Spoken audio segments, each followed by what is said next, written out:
Li Wanning woke up feeling completely exhausted, as if she hadn't slept at all. She muttered to herself, I really shouldn't stay up late reading novels. This is too tiring. Suddenly, a soft child's voice came from beside her. Mother, I'm hungry. Startled, Li Wanning turned her head and saw a little girl about 5 or 6 years old blinking her big, bright eyes. Though a bit thin, she was clearly a beautiful child. Li Wanning almost screamed in shock. Then a cold, eerie voice echoed in her mind. I'm the author of The Exiled Lady of the Marquis. You seemed to enjoy criticizing me yesterday. Now I'll let you experience Li Wanning's life for yourself. What? You're the author of that strange story? You must get tons of bad reviews every day. Why pick on me? Li Wanning panicked as she thought of her newly passed civil exam and the small apartment she had just made a down payment on. How can I go back? The author's voice sounded smug. Didn't you say my heroine was too cruel? Fine. I'll give you a chance to change their fates. If you can't, well. Li Wanning asked quickly, what counts as changing their fate? And if I do, can I return home? You need to change the destinies of 11 people. Each time you succeed, you'll earn 10% energy and some rewards. When your energy reaches 100%, a return home button will appear, and you can choose to go back. In an instant, a panel appeared in Li Wanning's mind. On the left was something like a phone battery icon showing 0%, and on the right were 11 names, 3 concubines, her own son and daughter, and the 4 sons and 2 daughters born to the concubines. Fortunately, all of them had been exiled together. Last year, the Marquis of Junnan was found guilty of treason. All male family members over 12 were executed, while the younger boys and the women were sent into exile in Lingnan. By some luck, the Marquis's eldest legitimate son was only 11, and the other children were all under 12, so their lives were spared. But that luck didn't last. In the original story, the Marchioness caused everyone's downfall. Later, her own children died in revenge at the hands of the concubines' children, and even she met a tragic end. In short, no one survived happily. Grinding her teeth, Li Wanning asked, Is there any other choice? The author snorted coldly. Or you can end your life right now and disappear from this world. Li Wanning gritted her teeth, holding back her frustration. Fine. Once I finish this task, don't forget to send me back. Mother, Rower is so hungry. The little girl looked at Li Wanning, waiting for a response, and finally began to cry from hunger. Since she had just finished reading the novel, she was familiar with the characters. The moment she heard the little girl call herself Rower, she knew this was Lu Yuru, Li Wanning's own daughter. Be good, Rower. Let's get up first, and then Mother will get you something to eat. Li Wanning gently touched the child's face, speaking softly to comfort the little one who should have been loved and cherished. Li Wanning had always been a kind-hearted girl who especially liked children. She often volunteered at orphanages, which was why she had been so angry when reading the original story. Now that she had accepted this task, she was determined to do it well. Because she had read the novel, she knew that the Marquis of Junnan would be cleared of all charges 10 years later. Unfortunately, before that happened, the foolish original Li Wanning had caused great harm to the entire family. Some had died, others had lost their minds. So this time, as long as she could protect everyone for the next 10 years, she would complete her mission. Just as Li Wanning got up, one of the Marquis's concubines, Lian Xiao, came in carrying washing supplies. She bowed slightly and said softly, Madam, are you awake? Li Wanning secretly frowned. The original Li Wanning really didn't know her place. Even after being exiled, she still acted like she was the lady of the Marquis's household. But aloud, she only said coldly, put it down. To be fair, the Marquis of Junnan wasn't a bad man. The 3 concubines were all arranged by Li Wanning herself. Among them, Lian Xiao and Duruo were servants from the Li family who had followed her to the Marquis's residence, while their families remained with Elise. When Li Wanning was just over a month pregnant, Lian Xiao was arranged to serve the Marquis. She soon became pregnant as well and later gave birth to a son, Lu Buqing, who was only 2 months younger than Li Wanning's eldest son, Lu Buyuan. Both boys were now 11 years old. After Lian Xiao became pregnant, Li Wanning, gritting her teeth, arranged for Duruwa to serve the marquis too. Half a year later, while Li Wanning was still recovering from childbirth, Duruwa became pregnant with the marquis's eldest daughter, Lu Yuting, who is now 10. Fortunately, by then Li Wanning's own eldest son had already been born, and all her attention was on her children. So she casually arranged for Hongxiu, a servant she had bought when she was young, to take care of things. Later, Hongxiu gave birth to 2 sons, the 3rd young master, Lu Boli, and the 4th young master, Lu Bachan, who are now 9 and 8 years old. Lian Xiao, besides giving birth to the 2nd young master, Lu Buqing, also had the 2nd young lady, Lu Yakin, who is now 7. Du Ruo gave birth to the 5th young master, Lu Buhui, who is 6. Adding to that, Li Wanning's own daughter, the 3rd young lady, Lu Yuru, is 5. Since the family already had many children, and the Marquis of Jinan was not a man of strong desires, no new concubines were taken afterward. The 3 concubines' contracts were all in Li Wanning's hands, and since they had served her since childhood, they dared not speak much. Even now, when times were hard, they remained obedient and never resisted. Li Wanning, however, was not a generous person. Although she had arranged everything herself, she still felt upset that these women had become her husband's companions. Because of that, she often made things difficult for them. The children of the concubines were close in age to her own, and seeing them every day only made her more displeased. So she treated them strictly and kept a heavy hand in the household. That morning, while Li Wanning was washing up, Lian Xiao was busy helping Lu Yuro get dressed and ready. When they finished, it was time for breakfast. Breakfast was simple. Li Wanning, Lu Buyuan, and Lu Yuru each had a bowl of mixed grain porridge and a piece of coarse grain cake. The others only had thin porridge with a few bits of rice and wild vegetables. Food was scarce, and even eating was a problem. Li Wanning noticed that the others looked pale and thin. The children of the concubines were especially frail, swallowing hard but not daring to look at her. Even the small piece of cake in her hand felt hard to eat. She wanted to give the cake to the children but had to keep up her strict image. So after taking one bite, she slapped the table and said, "Who made breakfast today?" Du Ruo trembled and knelt down. "Madam, I steamed the cakes today." Lu Yuting hesitated, then also knelt. Mother, I'm sorry. "I helped make the cakes. I didn't mean for them to taste bad. Please forgive me." Li Wanning gave a cold snort. "They taste terrible. I can't eat them. Since you made them, you and the others can finish them. If I find out you waste food, you'll regret it." Lu Yuting glanced at Du Ruo, then looked nervously at Li Wanning. Li Wanning grew impatient. "What are you waiting for? Hurry up."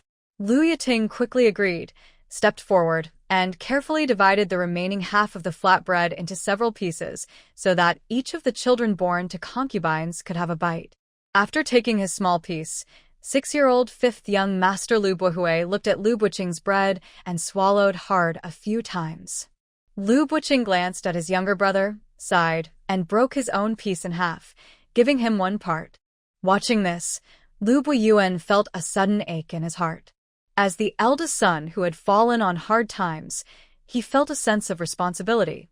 "You can share mine too. I don't feel like eating." Little Lu Yuru, still too young to understand much, followed her brother's example. "Then I'll give you mine too." The others didn't dare move. Li Wanning slapped the table again. "Since they don't want to eat, the rest of you finish it. As I said, no one is allowed to waste food. And tomorrow, there's no need to cook separately for them. If they don't want to eat, so be it." Everyone froze. Her words didn't sound much different, but those who had lived under Li Wanning's rule for years knew her well enough to sense something was off. Li Wanning's heart skipped a beat. Did I give myself away? She quickly pushed her bowl forward. "Hurry up, everyone. We don't have time to waste. We've just arrived here, and there's still a lot to do. No one should think about being lazy. After eating, gather in the yard to receive your tasks. From now on, no one in this household will sit idle." That sounded more like her. Everyone breathed a sigh of relief. Madam was still the same madam. While waiting for everyone to finish eating, Li Wanning sorted out her thoughts. The story she was in was set in a fictional world. The emperor's surname was Zhao, so the country was called Zhao. The author, it seemed, hadn't paid much attention to historical accuracy, and many of the customs were made up. Li Wanning couldn't help but complain silently. Still, the way exile worked here actually benefited her. In this world, when a whole family was exiled, they were sent to a designated village. There, they would be given a plot of land to build a house, or move into an existing one, and a small area to farm. However, they had to pay heavy taxes every year. Most of those exiled were people who had once lived in comfort. Even paying normal taxes would make it hard for them to survive, let alone paying double. It was truly a miserable fate. In the first year after families like Li Wanning's arrived, they had no food. The government would lend them some grain, but they had to repay 20% more the next year. Even so, the amount was fixed. They couldn't borrow as much as they wanted. Fortunately, their family was sent to the fourth exile village, where there happened to be an empty house. It wasn't very spacious, but it was enough for now.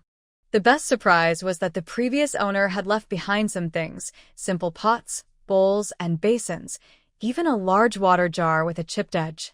The only things missing were knives and farming tools.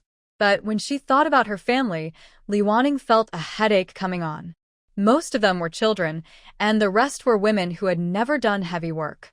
Even she herself wasn't strong, and the 3 concubines had no experience with physical labor either.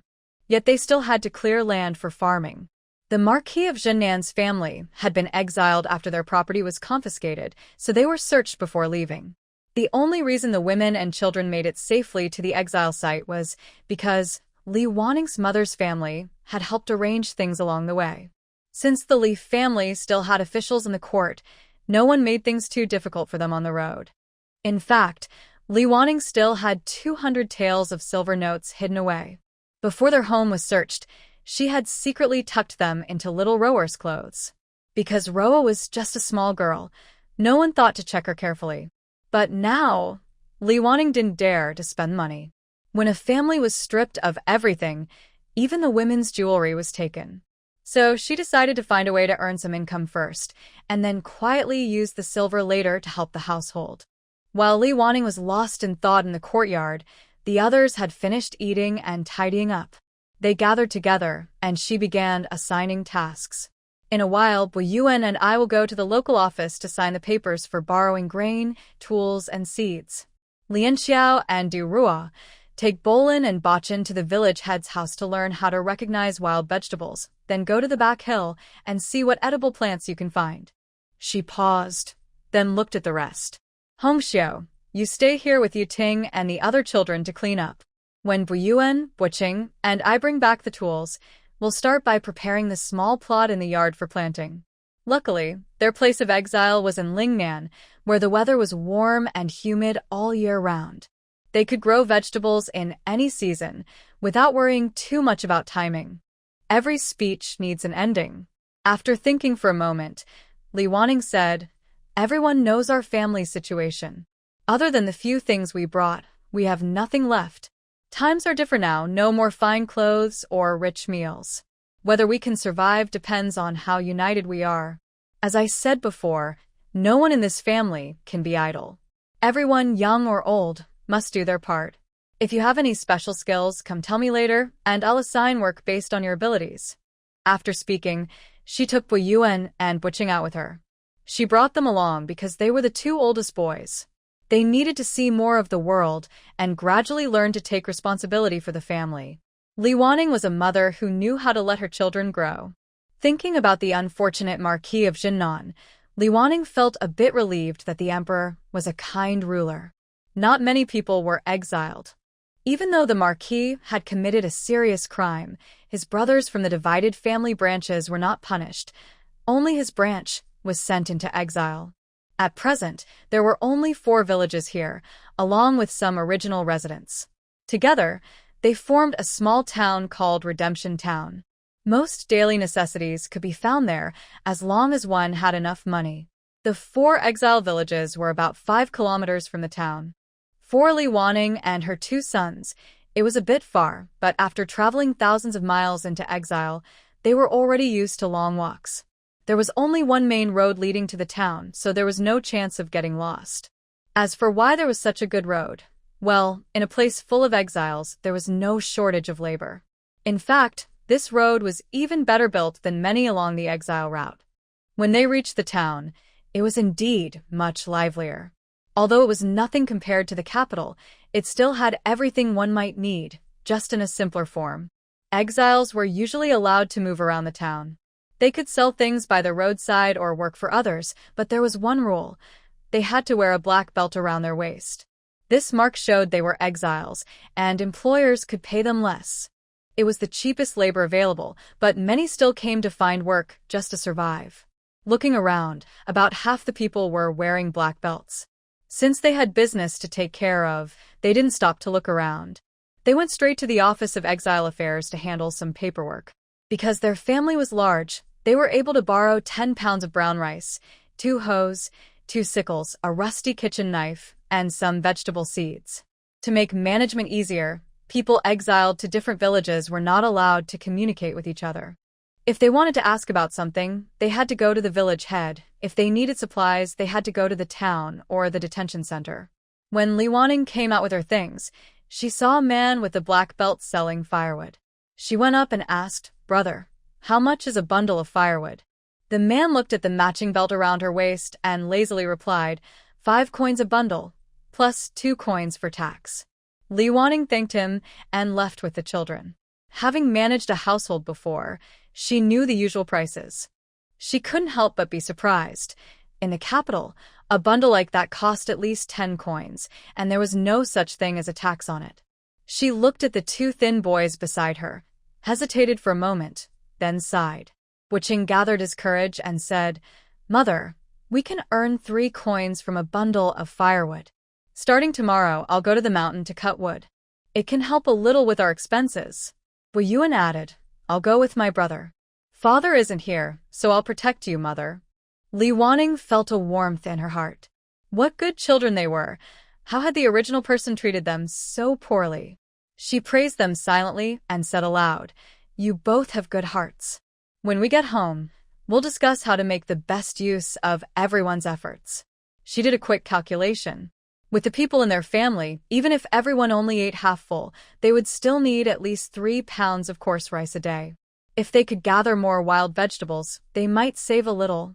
If they went to cut firewood, 2 bundles a day would bring in 6 coins, enough to buy only 1 pound of coarse rice. The gap was still large. Besides, she couldn't yet judge how much work 2 bundles of firewood would take or how many people would be needed. There was also the wasteland waiting to be cultivated. Based on their family size, they were required to open at least 5 acres in the first year and more each year after that, reaching 3 acres per person within 10 years. If they cleared more land voluntarily, the extra would be tax-free. But 5 acres was already a huge burden for Li Wanning.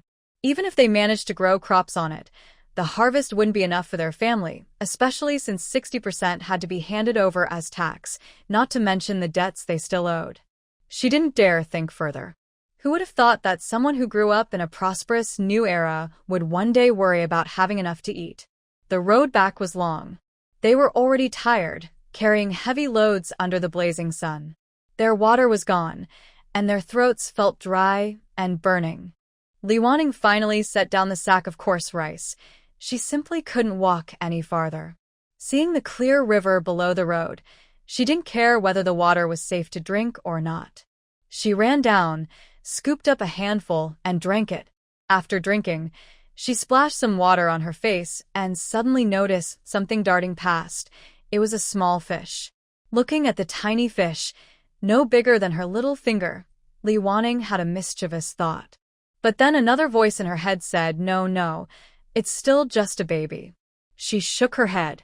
"I'll wait until I get back to the village and check the river there. If there's really nothing to eat, then I'll have to catch some. After all, my family has many mouths to feed." But the fish was so small it couldn't even fill the gap between her teeth. It wouldn't solve her hunger problem at all. What a troublesome situation. When Li Wanning and her 2 companions trudged back, Lian Xiao and Duruwa had also made great progress. Since most of the people exiled to this area were from official families, the village chief understood their needs well. They knew little about farming or surviving in the wild, but they had one advantage: they could all read. So the village chief had compiled a small handbook explaining the local survival rules, which every household could borrow.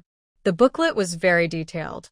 It described the surrounding environment, listed edible wild plants and their growing seasons, explained how to plant crops, and included notes on where to find or buy daily necessities and how to handle various tasks.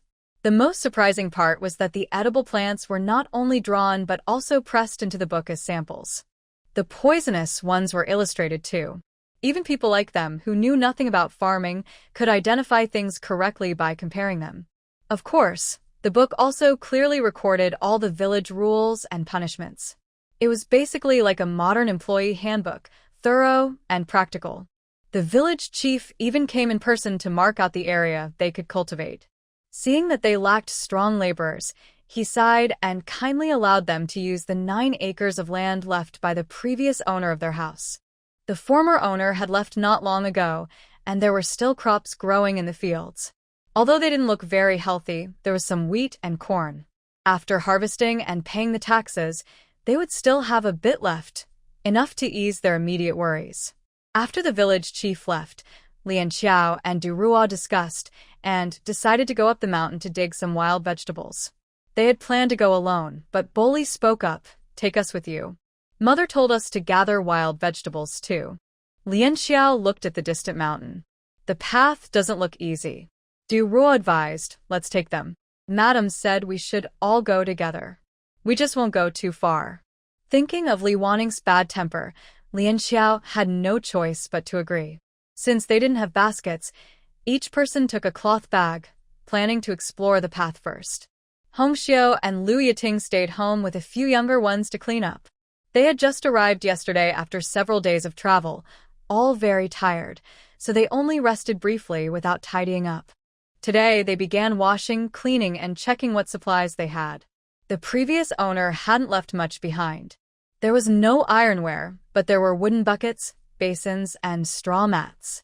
The vegetable garden in the yard was empty, but it had been cultivated before, so it could be used again after some work. There was no well in the yard, so they had to fetch water from a shared well about 300 meters away.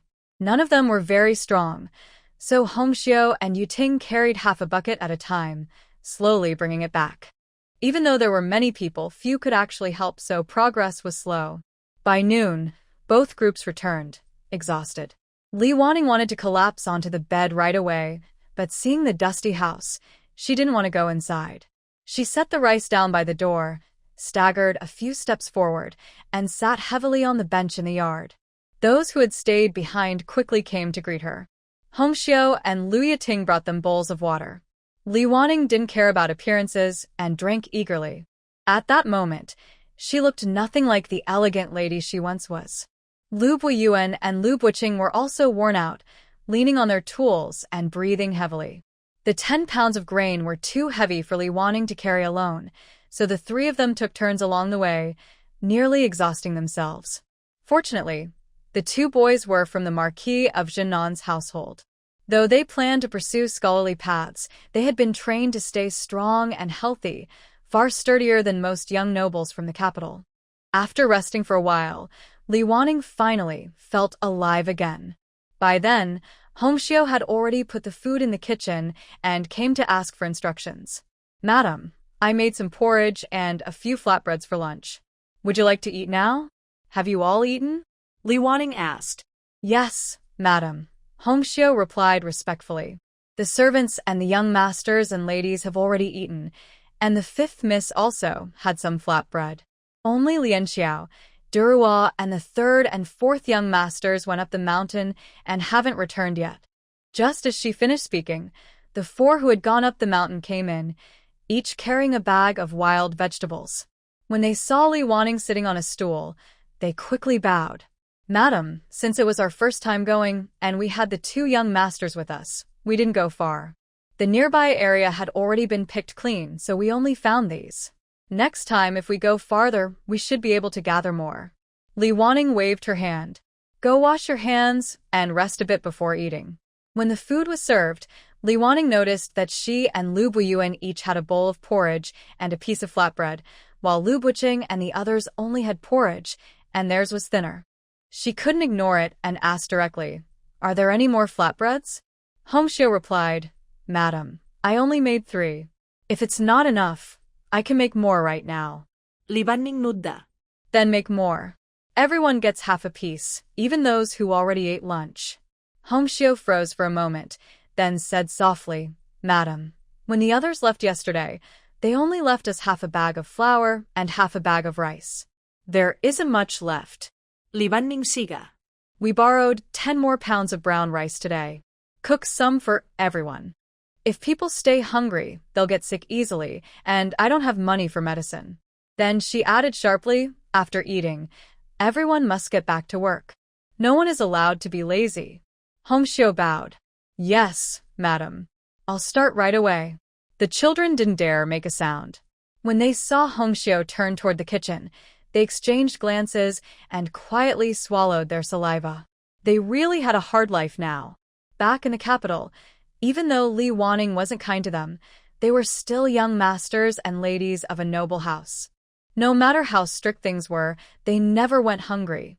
But since being exiled, they had to walk long distances every day, often went without enough food, and if they displeased the madam, they might even be punished. The children, who were already afraid of madam, became even more frightened when they saw her. But today, madam actually said she would make pancakes for them, giving each person half a piece. It seemed she still cared about them. With just that half a pancake, Li Wanning won many hearts. After the meal, everyone began to share and summarize the information they had gathered in the morning. Li Wanning first asked Lian Xiao, Is there much firewood on the mountain? Would it be possible to cut and sell it? Lian Xiao bowed and replied, Madam, it's possible, but we might have to go a bit farther. There isn't much nearby. Li Wanning felt uncomfortable seeing this and waved her hand. Everyone listen. I want to set a rule for our household. Since we've ended up here, let's put aside all the old formalities. What matters most now is survival. So from now on, you don't need to greet me morning and night or bow for every little thing. Speak simply. What I want is your respect from the heart, not empty gestures. She looked around at everyone. Do you understand? Everyone bowed together and answered loudly, Yes, mother. Yes, madam. Li Wanning almost fainted from frustration. What did I just say? Everyone looked at each other, then quietly smiled. Lian Xiao went on to say that the village head had assigned them land to clear and also gave them 9 acres of farmland already growing crops. Li Wanning instantly felt full of energy. With so few people, they couldn't clear land quickly. Having ready farmland meant they could save effort and soon have a harvest. It was like a gift from heaven. Besides that, the village's settlement handbook for exiles was also presented to Li Wanning. After flipping through it, she couldn't help but admire the village head. It was practically a survival guide for exiles. Raising the book in her hand, Li Wanning said, We don't have writing tools right now, so you'll need to memorize what's in here. Once we get paper and ink, we'll copy it down. As for the plant descriptions, we'll make our own version later. Everyone must remember which plants on the mountain are safe to eat and which aren't. If you're not sure, don't eat them, no matter how hungry you are. Everyone answered in unison, yes. This time, they had improved a lot. No one bowed or used formal titles. The meal was not only a time to rest, but also a moment for Li Wanning to think. When doing things, one must focus on the main problem, so the first thing to solve was the food issue. That meant growing vegetables had to come first. But to grow good vegetables, fertilizer was needed. There were no chemical fertilizers for sale now, and even if there were, they couldn't afford them, so they had to find their own solution. The most common fertilizer was manure, but they didn't have any, and Li Wanning really didn't want to use that. Another option was compost, but the vegetables needed to be planted soon, and there wasn't enough time. Li Wanning kept brainstorming, wishing she had a phone to look things up online.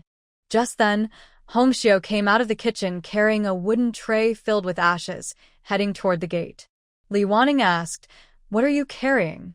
Hongxiu turned and replied, Madam, there's too much ash in the stove, so I wanted to clean it out. Plant ash. The words slowly formed in Li Waning's mind. Wait, she quickly said. Put those ashes by the vegetable plot. When we prepare the soil, we'll mix them in. Do we have more of this ash? There's quite a lot. It seems no one has cleaned it for a long time, Hongxiu answered. Li Waning was secretly pleased but kept a calm face. Then clean it all out later. We won't need to look for other fertilizer. Seeing the tray of ash reminded Li Waning of videos she had watched before. This was good stuff. It could be used as fertilizer to kill germs and insects and even sprinkled on vegetable leaves. Besides that, it could be used for washing clothes and hair. In the past, women even used it in their daily hygiene products, so it definitely shouldn't be wasted. With everything ready, there was nothing more to say. At Li Waning's command, everyone got to work. There were 4 tools in total, hoes and sickles, just enough for Li Waning, Lian Xiao, Duruo, and Lu Buqing, while Lu Buyuan was in charge of spreading the ash. When someone got tired, they switched, but no one except Li Waning dared to tell Lu Buyuan what to do. The younger ones couldn't just sit around either. Since they had eaten, they had to help by carrying the ash from the kitchen. The plot of land wasn't very big, about 2 meters by 10 meters, and it had already been divided into long, even strips. Their job was simply to spread some plant ash over it and turn the soil, so the work wasn't too heavy. With many people helping, they finished before dinner. After everything was done, Lu Buyuan sprinkled a bit more ash on top. Looking at the neatly prepared ground, Li Waning felt tired but also proud. She hadn't expected herself to be so capable. After dinner, Li Waning was completely exhausted and needed rest. She told everyone, "Let's wash up and go to bed early tonight. Tomorrow morning, we'll finish planting first. Then those who need to go to the mountain can go, and those who need to wash things can do that." Now she finally understood why people in ancient times went to bed early. Besides being tired from the day's work, the lack of lamps made it hard to do anything else. When you couldn't see much, what else could you do but sleep? Although she had planned to get up early the next day, when she woke up, the sun was already high. She got up quietly and went outside, only to find that everyone else was already awake and busy. Some were carrying water, others were cooking. Since they were planting that day, they needed a lot of water. When Li Waning went to check, she saw Lu Buqing watering the vegetable plot, while Lu Buyuan held a small booklet. Curious, she asked, "You've already watered the field?" Lu Buyuan raised the booklet and explained, "Mother, the book says we should water the soil before planting. So we did it early this morning. After breakfast, we can start planting right away." Li Waning looked at him and said, "Then you and Buqing will be in charge of memorizing that booklet. You're the oldest boys in the family now, so you must take responsibility for our home." Both boys were actually quite good. When they were younger, they got along well, but in her previous life, because of Li Waning's own meddling, Lu Buyuan began to look down on the children born to concubines. Lu Buqing, who was about the same age but shorter, also felt unhappy about it. Later, under Li Waning's pressure, their relationship turned into open hostility. In the end, the tragic fate of Lu Buyuan and Lu Yuru was closely tied to Lu Buqing's schemes. In this life, Li Waning wanted the 2 boys to become true brothers. She planned to keep them together in everything they did and to encourage their sense of family responsibility so they could face the challenges of the next 10 years united.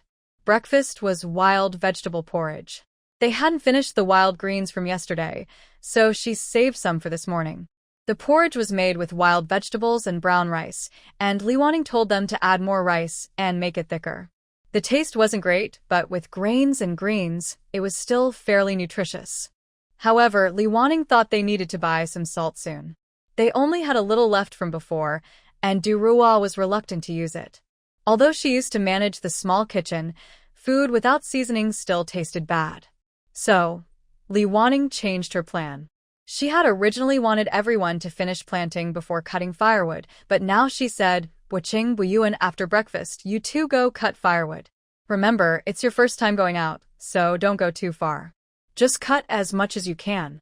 There was no other way to earn money right now except by selling firewood.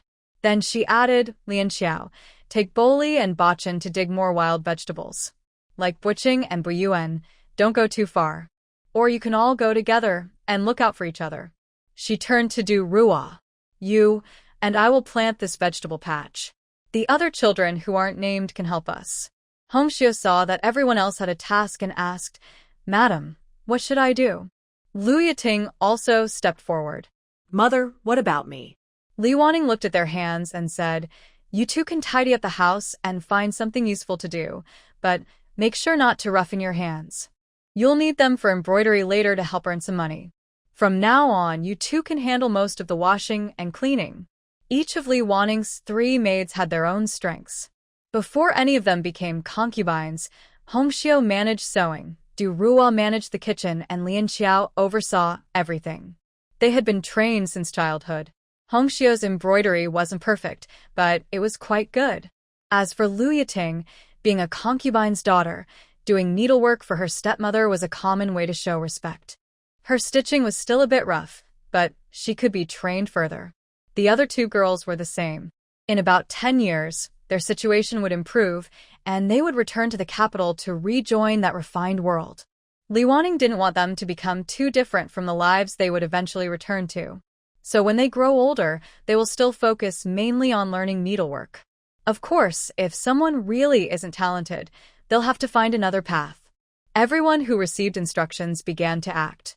Li Wanning and Du Rua took out all the seeds. There were quite a lot, including most of the common vegetables here. Pumpkin, spinach, cucumber, tomato, radish, cabbage, and beans. Following the idea of having a balanced diet, they planted a bit of everything. Since cabbage can be stored for a long time, they planted the most of it. By the time they finished planting, it was almost noon. The group that went up the mountain hadn't returned yet, so Li Wanning told everyone to start eating first. Whenever possible, she wanted them to eat on time. It wasn't until the afternoon that the mountain group came back. They had chopped 2 bundles of firewood, but found fewer wild vegetables than yesterday. The children were all covered in dirt, and Lu Bachin even had a scrape on his face. What happened? Did you fight or fall? Li Wanning looked around and asked, noticing the injury on Lu Bachin's face. Lu Bachin looked a bit embarrassed. We saw a really beautiful pheasant on the mountain and wanted to catch it, but it ran too fast. I tried to grab it, missed, and slid down the... He swallowed quietly as he spoke. A pheasant, huh? Li Wanning's mouth watered a little at the thought of meat. Go wash up first, and clean his wound properly. At that moment, Hongxiu brought over some water and helped Lu Bachin clean his injury. How could they catch a pheasant? Li Wanning couldn't help but start thinking about it. After planting the vegetables and bringing back 2 bundles of firewood, it was time to think about how to make some money. So the next day, Du Rua took the 4 young masters up the mountain again.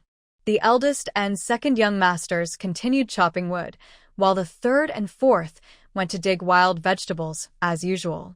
To prevent another accident like yesterday, Li Wanning reminded them, pheasants are hard to catch. If you see one again, don't rush at it. Watch where it goes first, and we'll think of a better way later. Li Wanning herself went to town with Lian Xiao to sell the firewood. It was another day of testing their strength. Sometimes they carried the bundles on their backs, and sometimes they used a stick to lift them together, but no matter how they tried, they still ended up exhausted. Once again, she missed modern transportation. Even having a horse cart would be nice.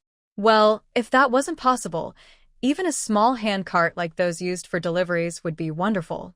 After a difficult journey, they finally reached the town and saw the same man from last time. In front of him were 2 bundles of firewood. Li Wanning greeted him politely. Big brother, selling firewood again? The man glanced at her and the firewood on her back, replying lazily, remember to pay the tax after you sell it. Got it. Thank you, Li Wanning said politely, though she felt something was a bit off. She didn't think much of it. Seeing that others were already selling firewood there, she decided not to wait around and instead try selling directly to some shops. After all, everyone needed firewood. Her first stop was a steamed bun stall. She asked, Sister, would you like to buy some firewood? The woman looked at the bundle and waved her hand. Oh no, your firewood is still wet. I can't use that. Then Li Wanning realized what was wrong. The man's firewood was dry, while hers was partly gathered from the ground and partly freshly cut from trees just yesterday, heavy and hard to burn. What should they do now? After all that effort, they couldn't just carry it all back. Li Wanning and Lian Xiao set the firewood aside to think. Lian Xiao suggested drying it, but that would take too long. Looking around, Li Wanning noticed a restaurant nearby. Her eyes lit up, and she pulled Lian Xiao along toward it. Inside, Li Wanning explained their situation to the shopkeeper. After thinking for a moment, he said, "I can buy your firewood, but at a lower price. However, if you're willing to split it for me, I'll pay the full price." Li Wanning and Lian Xiao quickly agreed. No way were they carrying that load back home. After finishing the work and tidying up the yard, they received 10 coins as promised. Seeing that they worked carefully, though a bit slowly, the shopkeeper kindly gave them an extra coarse-grain cake. Touched by his kindness, Li Wanning asked, "Shopkeeper, our family often gathers firewood. Next time, can we bring you dry firewood directly?" The shopkeeper nodded. "Sure, as long as the amount is enough. If it's already split, I can give you a cake or a bun in exchange." "Thank you so much, shopkeeper. We'll come again next time," Li Wanning said gratefully as they took their leave. After leaving the restaurant, the two of them went straight to a shop called Jinxia Workshop. According to the Exile handbook, this shop specialized in buying embroidery made by exiled people. Although many of the exiled men were not strong enough for heavy labor, the women were skilled at embroidery. Jinxia Workshop was actually run by the government. It bought embroidered goods at low prices and sold them elsewhere for a good profit. When they arrived, a young woman with a black belt was delivering her embroidery. She had made a red double-sided embroidered fan with a design of 2 mandarin ducks playing in the water. It looked festive and perfect for a wedding. The shopkeeper examined the fan carefully on both sides and smiled warmly. "Madam Wu, your embroidery is as fine as ever. How about 1 tael of silver for this fan? You know the prices here can't match those outside." Li Wanning was surprised. Outside, this fan would sell for at least 5 taels of silver. Here, it was only worth 1 tael, and the woman still had to buy materials and pay taxes. It was truly cheap. Madame Wu nodded and agreed, then blushed slightly and asked nervously, "I'll take your offer, Madame Lin, but this fan used fine materials and took quite some time to finish. My elder at home has been unwell, and I need to buy medicine. Could the tax perhaps be waived?" Madame Lin looked at her with a smile. "Normally, the tax must be paid separately, but I really admire your skill. I'll take responsibility and apply for an exemption. For others, this wouldn't be possible." Madame Wu thanked her repeatedly, took another fan base and some silk threads, and left with a little over 600 coins after buying materials. When Madame Lin's gaze turned toward them, Li Wanning quickly stepped forward with a smile. "Madame Lin, hello. We also have a young woman at home who's good at embroidery. If she wants to make some handkerchiefs, how are the prices here?" Madame Lin took a few handkerchiefs from the shelf and explained, "These are bought for 4 coins each. But you'll need to buy materials for about 2 coins and pay 1 coin in tax." The calculation was simple. Li Wanning quickly realized that embroidering 1 handkerchief would earn about 1 coin. She looked through the handkerchiefs Madame Lin had shown, mostly simple designs of flowers and plants. Judging by Hongxiu's speed, she could probably finish 10 or more in a day if she focused. "Do you also buy embroidered pouches?" she asked. Li Wanning asked again.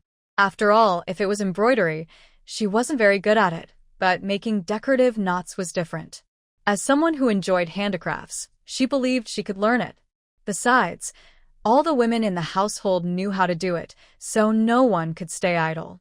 Yes, of course," Boss Lin said with a smile, taking out several decorative knots. "These are the simplest ones, 2 coins each. The slightly harder ones are 3 coins, and the most difficult ones are 5 coins each.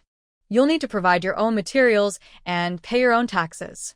For 3 of the 2-coin ones, the tax is 2 coins, for the 3-coin ones, 1 coin, and for the 5-coin ones, 2 coins. The tax rules were written in a small booklet, and Li Wanning had already looked through them. Chopping wood, working outside, and other jobs that didn't require money up front were taxed at 40%. For handicrafts like embroidery, the tax was 50% after deducting material costs, an extremely heavy tax. But there was no choice. They were exiled people. Being allowed to earn a living at all was something to be grateful for. Li Wanning touched the small amount of money in her pocket, 10 coins in total, but only 6 were truly hers. Feeling a bit embarrassed, she smiled and said, "Boss Lin, we've just arrived and don't have much money. Could we borrow some materials first and pay later from our earnings? We're from Exile Village 4. To her surprise, Boss Lin smiled knowingly and agreed, without hesitation. "If you want to borrow materials, just bring your household registration and sign an IOU." Fortunately, Li Wanning had the habit of carrying her identification with her. She had also brought her household registration papers in case something happened in town. She handed them over for verification, and Boss Lin recorded the loan in his ledger. Since it was their first time, and he didn't know their skill level, he gave them materials for 10 handkerchiefs and 10 medium difficulty knots. As they left with the materials, Lian Xiao felt as if she were dreaming. "Madam, why did Boss Lin lend us so many materials?" Li Wanning gave a wry smile. "This is run by the government. Do you think they're afraid we'll run away?" That made sense, and Lian Xiao couldn't argue. Li Wanning continued, "If I'd known we could borrow materials before, we could have brought some back last time." After that, they went to pay the tax on the firewood they sold. Tired and hungry, Li Wanning took out a piece of flatbread, broke it in half, and handed one piece to Lian Xiao. Lian Xiao quickly waved her hands. "Madam, you eat it. I'm not hungry. I'll eat later when we get back." Li Wanning was too tired to argue. She pushed the food into Lian Xiao's hands and said, "Just eat it.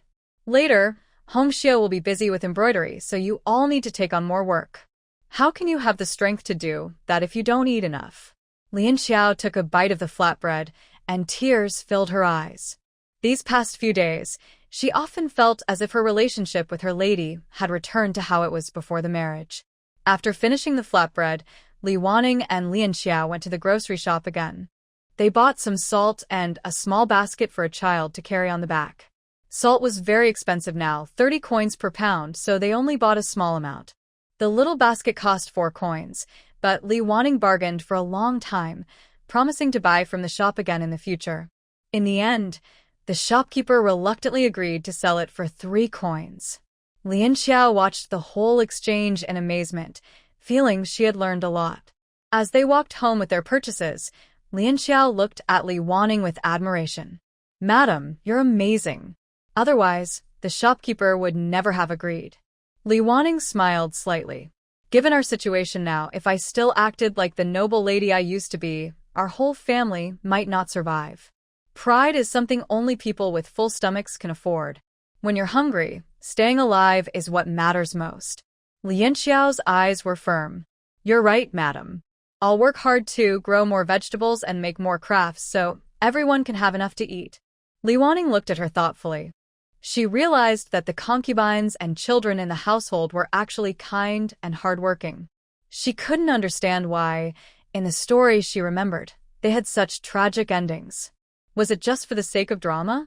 By the time the sun was about to set, Li Wanning and Lian Xiao finally returned home.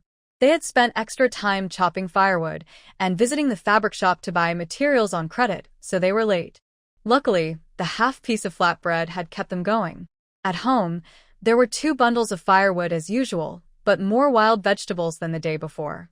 After Du Rual led the group up the mountain, she let the others stay close together while she went a little farther, though not too far, so they could still look out for one another.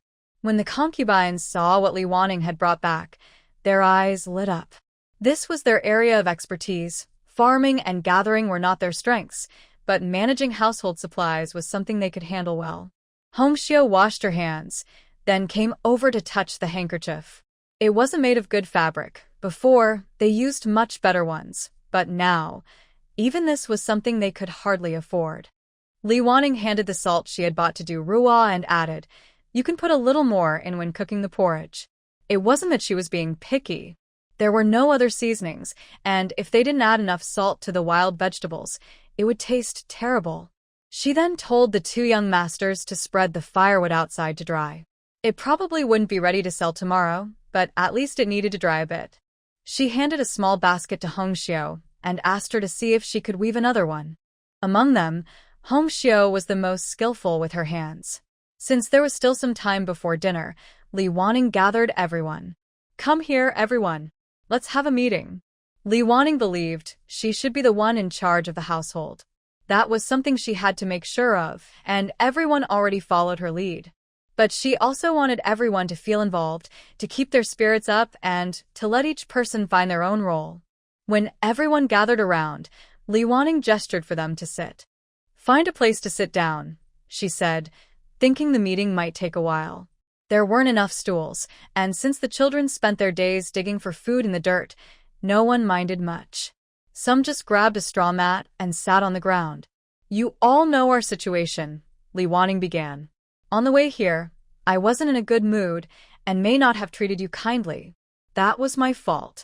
I want to apologize and ask for your forgiveness." After she spoke, everyone stared at her in surprise, as if they couldn't believe what they were hearing. Especially Lu Buqing, who was older and had spent more time with Li Wanning. He thought he understood her well, so this sudden change left him puzzled. Well, it didn't quite fit with how people usually thought in these times, but since she had started, she had to keep going. "When the Marquis was alive, I was his wife. It was my duty to help continue the family line, but as a woman, I wasn't truly willing, and that's why I treated you poorly. But now that the Marquis is gone, I've thought things through. Because of him, we have become one family. You are his children, and you call me mother, so you are my children too. From now on, I will treat you all equally, and I hope you brothers and sisters will care for and support one another." As she spoke, Li Wanning deliberately looked around to see the children's reactions, especially those of the older ones like Lu Buqing.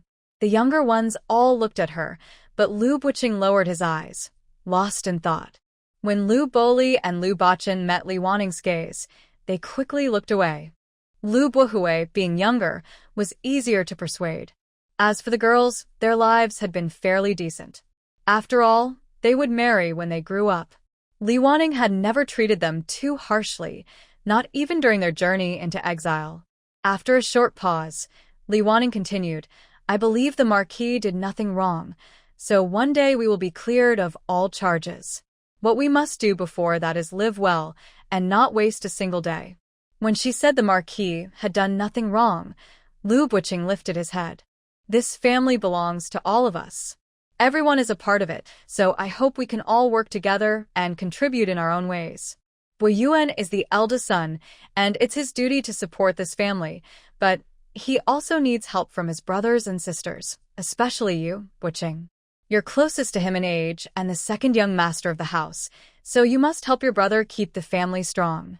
The other children are just as important. The household needs order, and many tasks require teamwork. When problems arise, we must think and work together. In short, each of you is unique and an irreplaceable part of this family. I hope you'll think carefully about what I've said. Now, I'm announcing our second family rule. From now on, we'll hold a family meeting every 5 days. Everyone must share their progress and what they've learned. I want each of you to become a little better every day." As she finished, Li Wanning noticed a change in everyone's spirit. Even the little ones, only 5 or 6 years old, seemed to understand their importance. Indeed, everyone liked to hear words of encouragement. "Today is our first family meeting," Li Wanning said. "Our first topic is, what do we need the most right now? I want to hear everyone's thoughts." She looked at them with an encouraging smile. Lu Yuru eagerly stood up and said, "Mother, what we need most is meat. Roa wants to eat meat." Li Wanning praised her. "That's a good answer, Rower. When we earn some money, we'll buy meat for you." When Lu Yuru received praise, Lu Buhui, who was sitting beside her, also stood up. Before he could speak, Du Rua quickly said, "Fifth young master, please sit down." Seeing how anxious Du Rua looked, Lu Buhui hesitated and glanced at Li Wanning. Li Wanning looked at Du Rua and said, "What are you doing? This family will belong to the children in the future. They should speak and act more. No one is allowed to stop them. Huir, go on." Gathering his courage, Lu Buhui said, "Mother, I think what our family lacks most is money. With money, we can buy many things: meat, eggs, lots of delicious food, toys, and even a carriage." Li Wanning almost laughed out loud. This child was so honest and even summed it up perfectly. Still, she had to praise him. Huir is right. Indeed, what we lack most now is money. So we must all work hard in that direction and think about how to earn more to solve our problems. Next, I hope everyone can be more specific. What can help us make money faster or improve our lives? Who wants to share an idea? When dealing with a group of children, she had to guide them, or the discussion wouldn't move forward. At that moment, Lian Xiao spoke up. "Madam, I think we need a handcart. None of us are very strong, and if we often go to town to sell firewood, a cart would make things much easier." Li Wanning completely agreed. She had already thought about this before and felt it should be prioritized. Lian Xiao makes a good point. Tomorrow, we'll ask the village head about it. Let's make this our first task. Hearing the praise, Lian Xiao blushed slightly but couldn't hide her happiness. Li Wanning thought to herself, what a pure-hearted child. After Lian Xiao spoke, Du Ruo also stood up. "Madam, when we go to the mountain to dig for wild vegetables, using cloth bags is a bit inconvenient. It would be better to have baskets or bag carriers, but the one you brought back today is a little small." Li Wanning nudda. "I've already thought about the bag carriers.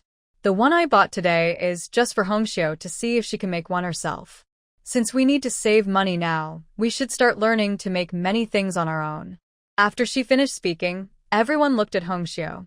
Feeling the pressure from the group, Hongxiu said softly, "Madam, I'll take apart the basket as soon as I can, but some parts are quite complicated, and I might not understand them right away." Li Wanning, who was always understanding, comforted her. "It's all right. Take your time. If there's something you really can't figure out, we can ask the village head. What do you think we need the most right now?" Hongxiu looked at Li Wanning and said, "Madam, after cooking these past few days, I've noticed that our rice is almost gone. So the most important thing is to earn some money to buy rice. I'm not good at other things, but I'll finish the handkerchiefs and pouches we brought back today as soon as possible." Seeing this, Lu Yiting added, "Mother, my embroidery isn't very good, but I can try making some handkerchiefs and pouches too." Lu Yakin and Lu Yuro didn't want to be left out. "Mother, we can help too." Looking at her 3 daughters, Li Wanning smiled. Daughters really were thoughtful. Good. You're all such good children. Go ahead and help. If you don't know how, you can learn slowly. There's no rush.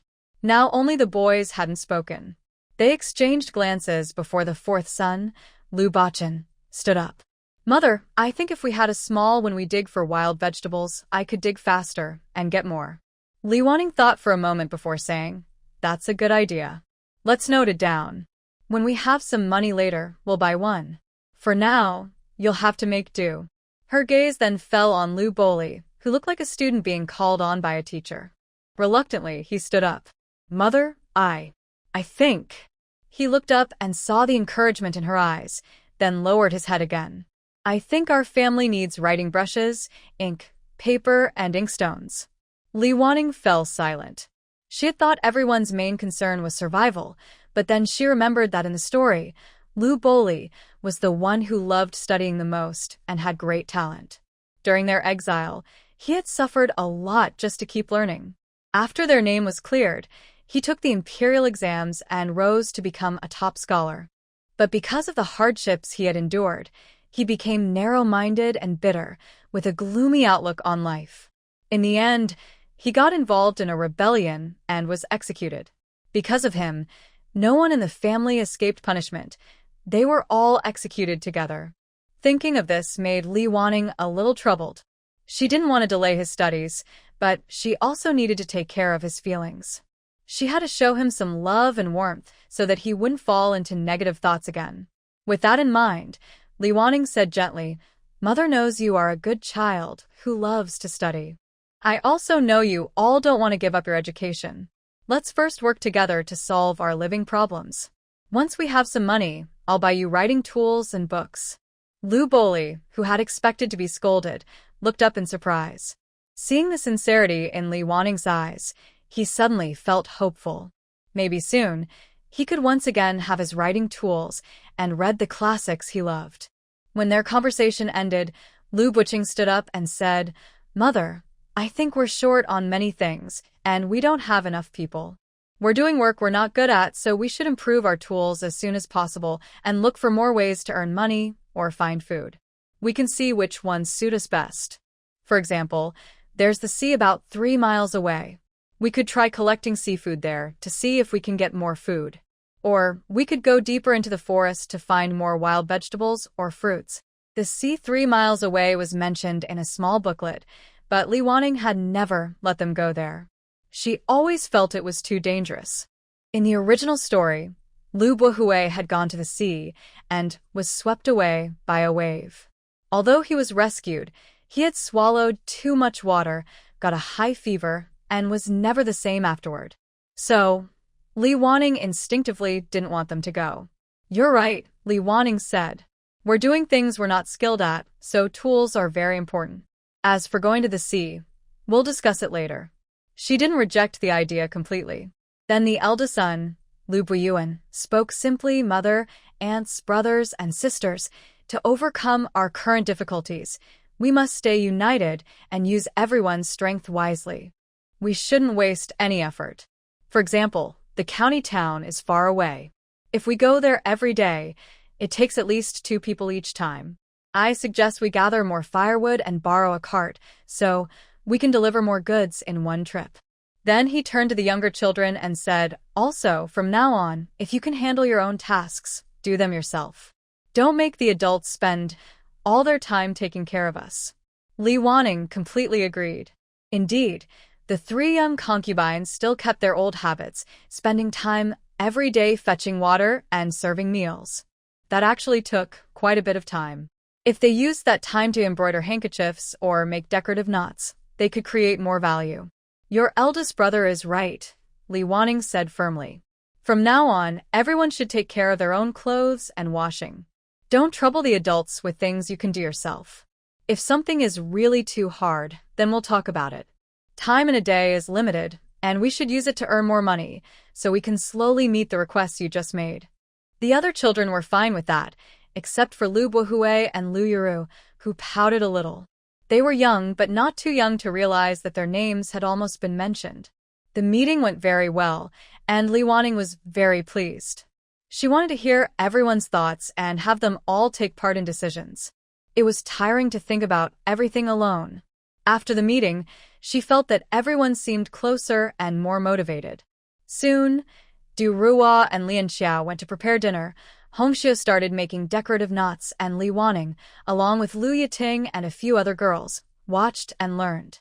Lu Buyuan and Lu Buqing carried water, while Lu Bolin and Lu Bachan took Lu Buhui to water the vegetable garden. She didn't need to plan anything anymore. Everyone naturally found something to do. During the study time, Li Waning went to the kitchen to take a look. There wasn't much rice left in the pot, probably because their supplies were running low. The main dish was a pot of green vegetables, which looked healthy. She shook her head, sighed, and reminded Du Ruo, "Remember to add a little more salt." Although she was tired of eating wild vegetables these past few days, Li Waning understood that building wealth was hardest at the beginning. At this stage, she had to control her desires, spend carefully, and use money wisely, so that earning later would become easier. So, no matter how plain the wild vegetables were, as long as they could fill their stomachs, she didn't ask for more rice. It had been a while since anyone made decorative knots, so Hongxiu slowed down her movements to make it easier for everyone to see. Lu Yiting already knew some simple techniques, so she followed along easily, but the others struggled. By the time one knot was finished, they felt like they hadn't even managed to follow with their eyes, let alone with their hands. Li Waning held the red silk double happiness knot made by Hongxiu and thought it looked beautiful, just as good as the ones sold in the shop. It took about an hour to make. Although an hour's work only earned a little more than 1 coin, it was still good work. No wind, no rain, and once her hands got used to it, she could even do it under the moonlight. With so many people in the family, if each person made just one after dinner, including Lu Yiting, they could earn a few coins every night.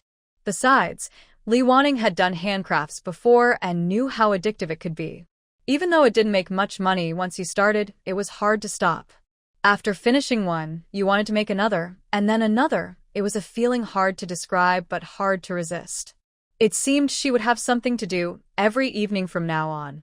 Once life showed a bit of hope or something one was good at, people's spirits naturally lifted. Sure enough, the next morning, the concubines all got up earlier than usual. They worked together smoothly. Du Rua went to manage her small kitchen as usual. Since the sun hadn't fully risen and the light was dim, Hongxiu didn't want to strain her eyes with embroidery, so she quickly tidied herself up and started making knots. Lian Xiao helped in the kitchen first, then joined Hongxiu to make knots too. She already knew how, and if she wasn't sure about something, she could just ask Hongxiu. When Li Wanning got up as usual, she was surprised to see everyone already busy at work. After breakfast, Li Wanning asked everyone about their plans for the day. She thought it was important for them to learn self-management. Hongxiu naturally stayed home. She had plenty to do, from taking apart baskets to embroidering handkerchiefs. The 4 young masters, from eldest to fourth, volunteered to go up the mountain again, some to chop wood, others to dig for wild vegetables. Although they seemed confident, Li Wanning still felt uneasy, so she asked Du Rua to go with them. Lian Xiao also wanted to go, but Li Wanning stopped her. Hongxiu will be busy today. You can teach me and Tinger how to make the double happiness knots. After that, we'll go cut some bamboo to prepare for making baskets. That sounded fine to Lian Xiao. She could handle both tasks easily. Just as the group heading to the mountain was about to leave, Li Wanning suddenly remembered something. Du Rua, I noticed you all came back quite late the last few times. Make a few flatbreads to take with you. When it's noon, you can eat a little so you don't go hungry. Du Rua was used to following instructions without much thought, but the young masters going up the mountain glanced at Li Wanning a few more times, especially the second, third, and fourth ones. However, when they saw the eldest beside her, everything seemed normal again. While Du Rua was making pancakes, the eldest and second young masters took the initiative to fetch water twice. With so many people, the daily water use was quite high. The water jar that had been filled the night before was already half empty after washing up and cooking breakfast in the morning. Li Wanning quietly observed and thought that among all the children, the eldest and second ones were growing up the fastest, probably because they were the oldest. Because they were teaching, the time spent making the double happiness knots was especially long, about an hour and a half. She looked carefully at the knot she had made. It looked decent. Although not as neat as Hongxiu's, it still made her feel proud. Taking advantage of the momentum, she made a second one. This time, Du Rua didn't wait for the others, but still glanced over occasionally. Whenever Li Wanning or Lu Yuru didn't understand something, they could ask right away. After finishing the second one, Li Wanning felt she had more or less learned the skill. Since Boss Lin hadn't specified what exactly they had to make, she planned to learn 2 or 3 types, so she could become more skilled and work faster. Of course, Hongxiu still liked to make different designs so the boss wouldn't think their abilities were limited and reduce their workload. But this time, Hongxiu only made 1, while the rest were done by Li Wanning and the others. All of them were red double happiness knots, and they weren't sure if the boss would find the designs too plain. Hongxiu studied the basket for a long time and concluded that the bottom part was easier to weave. It was mostly an over and under pattern. But she couldn't quite figure out how the top was finished, and she didn't dare take apart the one they had bought, afraid she wouldn't be able to put it back together and would get scolded. Seeing her puzzled expression, Li Wan comforted her. It's okay. Just study the parts you understand. Later, we can weave the parts we know and then ask the village head for help. That way, we won't waste too much time figuring it out ourselves. Hongxiu was someone who listened to advice. After hearing that, she put down the small basket, washed her hands, and began embroidering her handkerchief. Since this was their first time doing this kind of business, Hongxiu took it very seriously. Madam, what kinds of designs did you see at the boss's place? She asked. Li Wanning thought for a moment and said, Nothing special, just flowers, grass, dragonflies, and butterflies. You can embroider them on the corners of the handkerchief. Use the old patterns for now. When we have ink and brushes later, I'll draw some new designs for you. In truth, Li Wanning was thinking that since they had just been exiled, the patterns they brought from the capital should still be fashionable enough here. They could use them for now, and when they had new designs later, maybe they could sell them for a better price and earn a bit more for their family. By lunchtime, the people who had gone up the mountain still hadn't returned. They left some porridge for them and didn't wait any longer. After finishing the knotwork in the morning, Hongxiu started embroidering in the afternoon, while Li Wanning and Lianxiao went to cut bamboo. There was plenty of bamboo around, and no one cared if they cut some. Bringing it back wasn't hard, but splitting it into thin strips took effort. If they wanted the basket to look nice, the strips had to be even in width, which was difficult for beginners. It was easy to break them by accident. After several tries, Li Wanning finally got the hang of it, or maybe it was just a matter of touch. She took charge of splitting the bamboo, while Lianxiao cleaned off the extra bits to make the strips smooth and ready to use. It seemed that working together made everything more enjoyable. From morning till now, Li Wanning didn't feel tired at all. In fact, the more she worked, the more energy she had. People really were meant to live and work together. Just as they were busy, they suddenly heard Lu Yuru's excited voice. "Mother, come quickly. The vegetables we planted have sprouted." Hearing that, everyone rushed to the garden. The people returning from the mountain dropped their firewood and ran over without even washing their hands. Sure enough, the garden was full of tiny green sprouts. They hadn't planted evenly, but that was because they were inexperienced. Lu Yuru pointed at the little sprouts and said, "Mother, these are the ones I planted. They look so cute, just like me. When they grow up, we can eat them and won't be hungry anymore." Li Wanning patted her head. "You did wonderfully, Yuru. You all did. This is your hard work paying off. Remember to water them every day so they can grow quickly." Lu Buhui quickly added, "Mother, I'll make sure to water them every day too." Li Wanning gently patted his head. "You did great too. From now on, I'll leave this task to you too. All right?"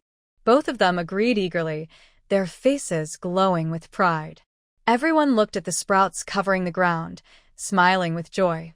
Du Ruo said excitedly, "This is wonderful. Our hard work has paid off. From now on, we must take even better care of these seedlings so they can grow strong and healthy." Li Wanning nudda. "That's right. We should also plant more kinds of vegetables to make sure our family has enough food." Then Lian Xiao suggested, "Why don't we clear another small plot of land nearby when we have time? If we grow more than we need, we can sell the extra vegetables to earn a little money for the household." Everyone looked so eager and full of energy that they seemed ready to start working right away. Li Wanning smiled and asked casually, "Bai Yuan, Bai Qing, what do you two think?"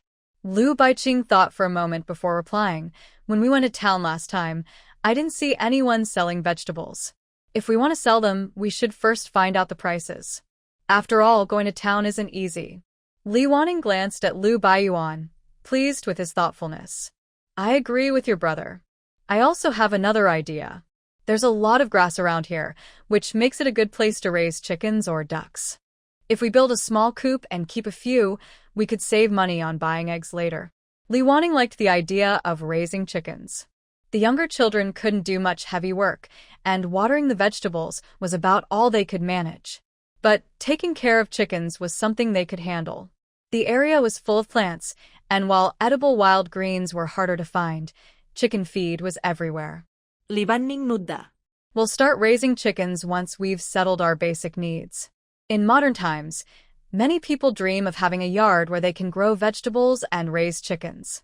She never expected that after casually arguing with an online writer, she would end up living the kind of life so many people only dream about. What an unexpected blessing. After returning from the mountain, everyone washed up and ate some vegetable porridge that had been saved for them. Climbing the mountain every day was tiring work. Once the bamboo strips were ready, and there seemed to be enough to weave a basket, Hongxiu put down her embroidery and decided to start weaving. Li Wanning stopped her. "Wait, you give directions and I'll do the work. Don't hurt your hands again." Seeing this, Lian Xiao said, "Madam, why don't I do it instead?" Seeing how eager she looked, Li Wanning felt embarrassed to argue. In fact, back in modern times, Li Wanning had been fond of handicrafts. Whenever she felt upset or stressed from work, she liked to make things by hand. It helped her relax and clear her mind. With the three of them working together, the base was quickly finished. But how were they supposed to weave the vertical part? They studied it for a long time. When they tried to stand the branches upright, they would spring back. If they bent them too much, they might break. After some discussion, they decided to use the simplest method, holding them by hand. They placed the base on a stool, then turned the stool on its side, so the part they needed to weave became level. The others helped hold the branches in place, forcing them to stay upright. Watching Lian Xiao weaving enthusiastically, Li Wanning looked at herself and Du Ruo crouching on either side. "Let's ask someone later," she said. "I'm sure there's a trick to this. Work like this should be doable by one person." The lower part wasn't too hard to weave, and their bamboo strips weren't very thin, so soon a rough shape began to form. Since no one in the family was particularly strong, they decided not to make it too big, just enough for one person to carry. Later, when they had a cart, they could make larger ones as spares. Carrying the half-finished basket, Li Wanning and Lian Xiao took Lu Buiyuan and Lu Buqing to the village head's house. She brought the two boys on purpose. As the older sons, they would need to deal with people outside the home in the future, so it was good practice for them to meet others and get familiar with the villagers. It was Li Wanning's first time visiting the village head's home. His house was at the entrance of the village, with a large, bright courtyard. The buildings were made of brick and tile. In the yard there were vegetable plots, trees, and many chickens. A dog was tied to one side. When it saw strangers, it barked loudly until a middle-aged woman scolded it. Then it stopped, pacing in front of its kennel and growling softly in protest. Li Wanning found it amusing. Her own family had many members, but few who could really help.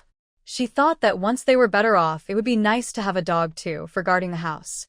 Lian Xiao stepped forward and greeted the woman. "Sister Zhao, this is my lady. We've come to ask the village head for some advice." Mrs. Zhao welcomed them into the house. Village Chief Zhao was at the table, writing something. When he saw them, he nodded politely and greeted them, inviting them to sit down. Thanks to government policies, those of us who have been exiled sometimes get lucky with amnesties or exonerations. Most of us are either wealthy or important, and we often have relatives or friends in official positions. Because of this, whether they are local residents or officials, most people treat us fairly and do not cause trouble unless there is a special reason, leaving some room for understanding. Village Chief Zhao is a local person and, surprisingly, has the reputation of a scholar among farmers. However, he was held back by relatives and couldn't join the government. Still, he is well regarded, and when the previous village chief stepped down, he took over. As a village head of an exile settlement, he has some responsibilities similar to a public official, managing the exiled residents. "Madam Li, what brings you here today?" the village chief asked. Li Wanning first introduced her two sons, then thanked the village chief for the land they had been given. She also shared her current difficulties and the purpose of her visit. "Village Chief Zhao, although my family is made up of women and children, we are willing to work hard. Currently, we have limited resources and want to gather some firewood to exchange for rice. The town is too far away.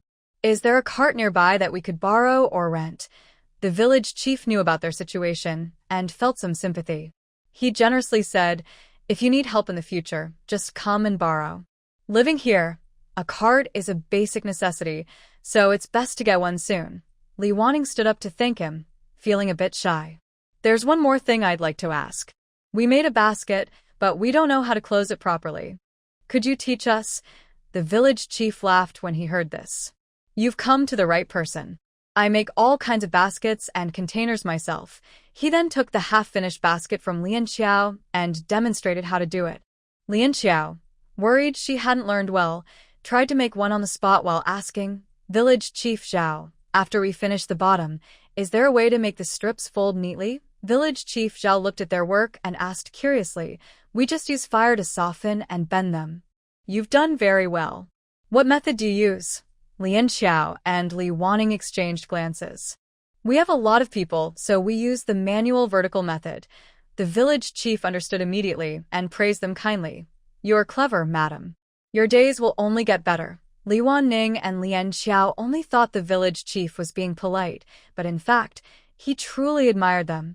Some people who come here still cannot change their mindset, thinking they are like canaries kept in the backyard, unaware and unlearning, living by making do. Only after a long time, when they're starving enough to chew bark, might they slowly change. So, when the village chief gave them the former owner's land, he was worried they had nothing to eat and would come crying to him every day. He also didn't want them to be pushed into a desperate situation since they had been exiled here. Unexpectedly, this group of women and children has been living lively and full of energy. Recently, they've been gathering wild vegetables, chopping firewood, and even borrowing materials from the town to do crafts. They are living actively, every day. Now, they are even learning to weave baskets on their own. How should I say it? Although exile days are hard and conditions are poor, if people like Li Wanning and her friends are diligent and hardworking, they can still manage to eat well despite heavy taxes. Lian Xiao packed away the basket, and the village chief then taught them how to reinforce it so it would be stronger and last longer. He also shared some small weaving tips, giving them all his knowledge. After thanking him many times, Li Wanning and her group said goodbye.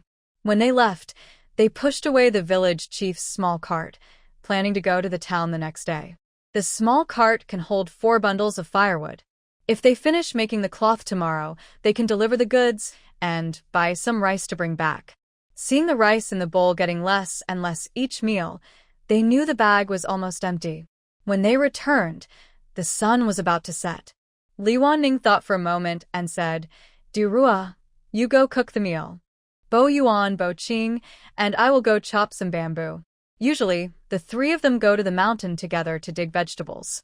Li Wanning plans to weave 3 baskets, 1 for each of them. Since they already bought a small one, today's basket isn't big, so they just need to weave a slightly larger one. Before dinner, all 10 cloth pieces were embroidered. If it were Hong Xiao, she might not have finished so quickly. In the afternoon, Du Rua helped for a while, Lian Xiao helped a little, and Lu Yiting also assisted, and they finished smoothly. Li Wanning looked at everyone's work and felt a bit confused.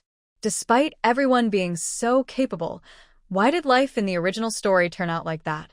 In the original story, almost every day, people didn't have enough to eat, except for Li Wanning and her 2 biological children. Because of the lack of food and Li Wanning's poor attitude, she was always busy serving others and often scolded or hit people when in a bad mood. Others worked hard, but still couldn't get enough food. In the original story, they didn't go to town to find work or sell firewood for a long time. They did dig wild vegetables, but it wasn't enough for so many people. With limited supplies and unfair distribution, conflicts would naturally happen. Over time, it was likely that people would turn against each other. However, now, although the food isn't perfect, everyone can usually eat enough. Most importantly, regardless of status or position, everyone's effort can earn them more food. This makes people more motivated. So, a person's attitude really affects their life. Whether in good or bad times, different people will have different results. The next morning, after breakfast, Li Wanning planned to take Lian Xiao to town. When they reached the door, she also called Hong Xiao to come along, mainly so she could see the different styles in the shop. Having a small cart made things much easier. The 5-kilometer walk, which used to take 2 hours with stops, now took just over an hour. She also carried 4 bundles of firewood. They pushed the firewood to the back of the restaurant. Li Wanning greeted the owner and started chopping wood. This time, with 3 people working on 4 bundles of firewood, chopping and organizing quickly, they finished fast. The owner gave them 20 coins and 2 cakes. They thanked the owner and headed straight to Jinxiao workshop. Seeing the handkerchiefs and woven items they brought, Boss Lin examined them carefully. They weren't very impressive, but were okay in quality. He nodded and said, "I'll take these." The total is 60 coins. After deducting 20 coins for costs, do you want to pay your taxes here or go to the tax office? If you pay here, you'll have 20 coins left. You did a good job this time, so I'll give you 2 extra coins. Libanning Nudda. Thank you, Boss Lin. We'll pay here. Can we buy some materials on credit? Boss Lin smiled and said, Of course, you can take more at once since you're doing it quickly. Just keep up the good work, and you can add more patterns to the lace. After speaking, she showed the three some cloths and lace styles. Hongxiu looked through them and was familiar with most. She nodded, and Li Wanning felt reassured. Boss Lin, can we get 50 pieces of lace and 30 cloths this time? Hearing they wanted more, Boss Lin was happy. She bought cheaply here and sold at a higher price elsewhere, making a good profit. She smiled and said, Yes, if you keep the quality good this time, I'll give you 90 coins later. Li Wanning was also happy. They were used to this situation. Being exploited was hard to change, so earning a few extra coins was still good. After leaving the embroidery shop, they first went to pay taxes at the tax office. They sold 4 bundles of firewood for 20 coins, but had to pay 8 coins in tax. Now they had 34 coins left. Li Wanning looked at the others. Maybe we should ask how much a cart costs. Buying furniture always made people excited. The three quickly found a carpentry shop. Inside, there were only small pieces of furniture. Li Wanning stepped forward and asked, Shopkeeper, do you have hand carts? The shopkeeper looked up and saw their black belts, indicating they were new. What kind you want? A single wheel or a 2-wheel cart? What size? They had no idea, so Li Wanning pointed to the cart they pushed from the village chief's house. How much is that kind? The shopkeeper glanced at it. That's a single-wheel cart, 200 coins. The 2-wheel one is 300 coins. Which do you want? Hearing the price, Li Wanning knew they would need to save for a long time to buy the village chief's cart. She smiled at the shopkeeper. We know the price. We'll come back when we have enough money. Thank you. Outside the carpentry shop, everyone looked a bit down. 200 coins was a lot for them now. But life had to go on. Li Wanning broke the silence. Let's buy some rice. We might not have much left. Lian Xiao cooked often. We have about a pound of flour left and maybe 2 or 3 pounds of rice. Sure enough, for so many people that wasn't enough. No wonder their meals had been getting more and more simple lately. When she arrived at the grain shop, brown rice cost 6 coins per jean, polished rice 10 coins per jean, and white flour 15 coins per jean. Holding the 34 coins in her hand, Li Wanning had no choice and directly bought 5 jean of brown rice. She shook her coin pouch. The 4 coins inside didn't make any sound when they hit each other, so she was probably a bit more than that, but still very poor. Today, because she had a cart, her trips were quick. She returned before noon and, on her way back to the village, returned the small cart to the village chief. Once home, Li Wanning found a small box and carefully placed the 4 coins inside. Money is needed everywhere in life, so she decided to set a small goal, save up 200 coins to buy a unicycle cart. With this goal, Li Wanning felt full of energy. Isn't it just about changing these people's lives? In the original story, their tragic fates were mostly caused by the main character's actions, poverty, and a chain of bad events. If she leads them to work hard and fill their stomachs, she can naturally change their future. Today, because she returned early, the restaurant owner also gave her some cakes to bring home. They shared the cakes for lunch, and they considered it earning money by chopping firewood, without needing to pay taxes on the cakes. After eating, Lin Wanning rested a bit and thought about life. In the past few days, she mostly went to the town a few times, but didn't go up the mountain or to the sea. They rely on the mountains and water, so she should explore both. However, because of the original story's plot, she was a bit uncertain about going to the sea. In the end, she decided to let the younger children stay at home while the older kids go and see. The people who went up the mountain only returned late in the afternoon. With a new basket, everyone was excited to dig wild vegetables. After chopping firewood, the eldest and second eldest also helped dig vegetables, so today's harvest was the largest in several days. By now, Li Wanning had learned a new style of weaving called blooming prosperity, which looked very beautiful. Back then, she used more baskets because she didn't know embroidery, but everyone could weave baskets. Also, when the moon was bright, they could weave under the moonlight, but they couldn't embroider on cloth. She made 2 baskets, reinforced her memory, and then started planning her trip to the sea. Today, I plan to go to the seaside. Does anyone want to come with me? When they heard about going to the seaside, the children became excited.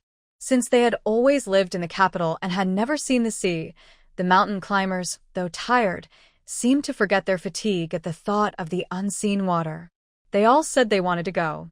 Li Wanning looked at them and found it funny because she saw a hint of excitement on the faces of Lianxiao, Duruwa, and Hongxiao. But then she thought, they are now in their 20s, full of energy and love for fun. Many modern women their age are still unmarried and without children. She still felt like a baby herself. Li Wanning turned her gaze to Lu Yakin. Qiner, Ruar, and Huir, you are still young. I will take you when you are a bit older, okay? Then she looked at the 3 young concubines. Hongxiao looked at the handkerchief in her hand and said voluntarily, Madam, I will stay at home to watch the children. Indeed, Hongxiao's staying wouldn't cause any delay. Libanning nudda. All right, we will explore the area first this time. Next time, you can go. The children who were left behind looked disappointed. The other 2 pouted, while Lu Yaruo pulled Li Wanning's hand.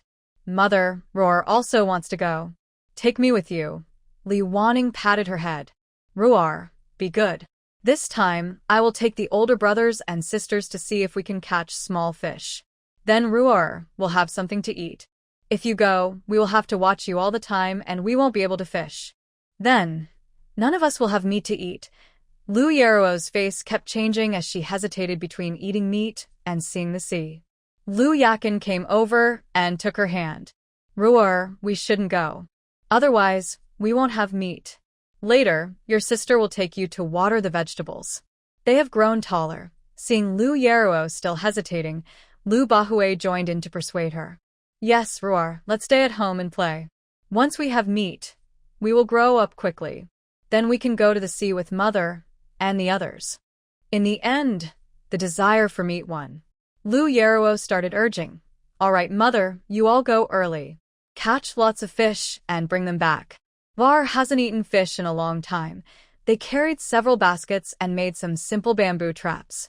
With their hopes for the sea and their craving for meat, they headed eagerly toward the seaside. The seaside was not far away. We would arrive soon. The tide had not fully gone out yet, and a few people were waiting on the shore. Most of them seemed to be locals. However, when Li Wanning and her group saw others' equipment, they felt their own preparations were a bit hasty. Everyone had nets, shovels, buckets, and other tools. Looking at their own, they decided to make do since they didn't have much equipment. None of them had much experience with beachcombing, so they planned to watch and learn first. People on the shore were waiting eagerly. The children were very excited. Lu Yiting pointed ahead and exclaimed, Wow! Is that the ocean? I've never seen so much water before. Others kept marveling. Since they were from the north, where water was scarce, the biggest bodies of water they usually saw were man-made lakes or small rivers. They had never been to the sea, so they were very amazed. The adults were calmer.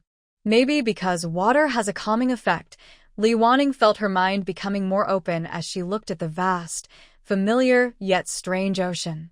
Her feelings of frustration about being here lessened. Since they had to experience this, she decided to see it as a good adventure. After a while, more people arrived on the shore and started fishing. Li Wanning and her group found a quiet spot, took off their shoes, and began digging for shells. They should have been wearing wooden clogs, but since they didn't have any and their cloth shoes got wet easily, they just took them off. Li Wanning reminded everyone, be careful when you leave. There might be stones or shells on the ground that could cut your feet. Although their tools weren't professional, everyone worked hard, especially the children, who were very excited. Soon, their buckets started filling with shells, sea snails, and octopus. Just then, Lu Bachin shouted, Look, there's a crab over there. Everyone turned to see a large crab crawling out of a hole.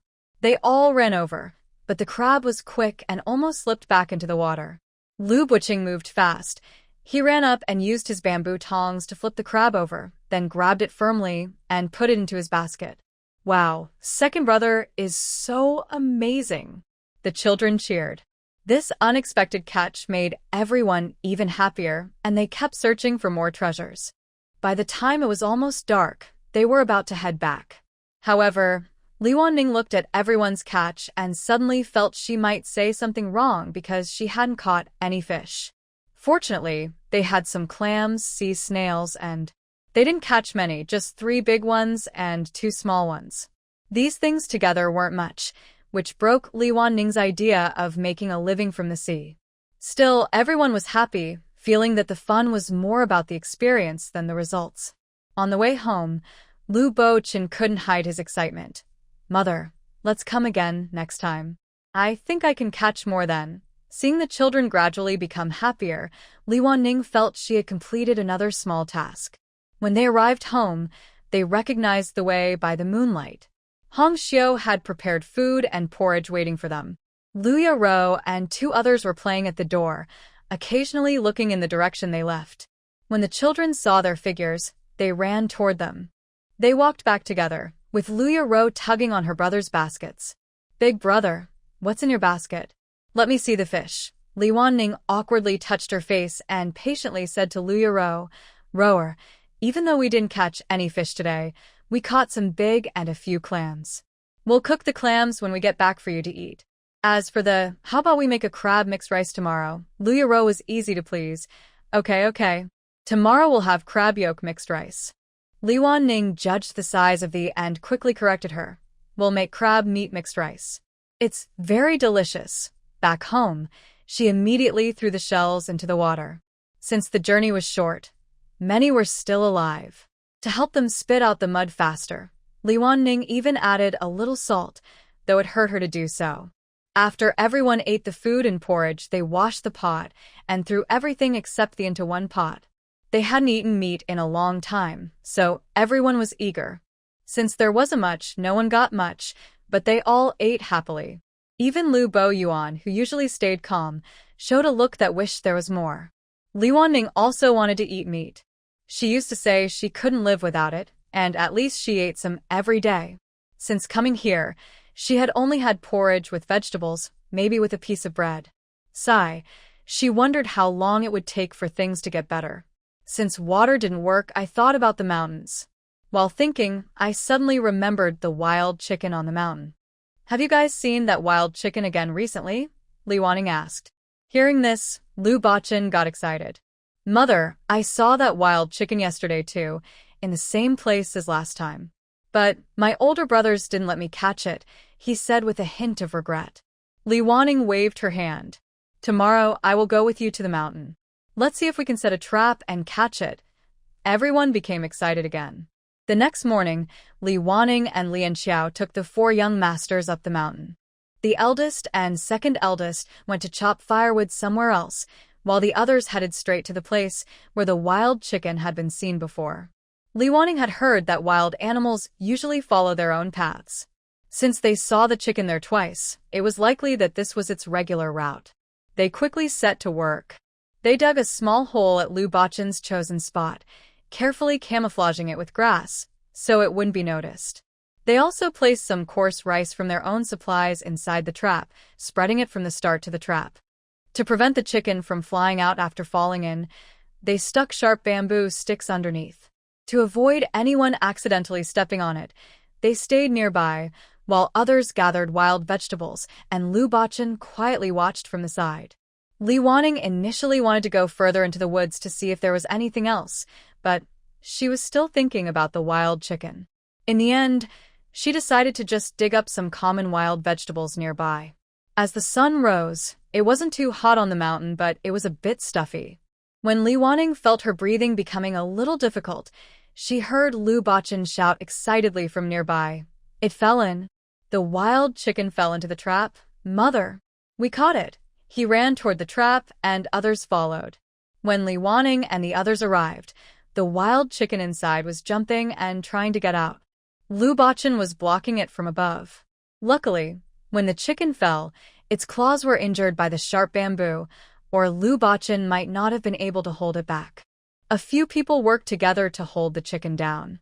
They finally grabbed it by its wings. Lu Boyuan took a rope and tied its legs tightly.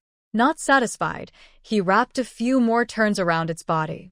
This wild chicken was probably the most tightly bound among its kind.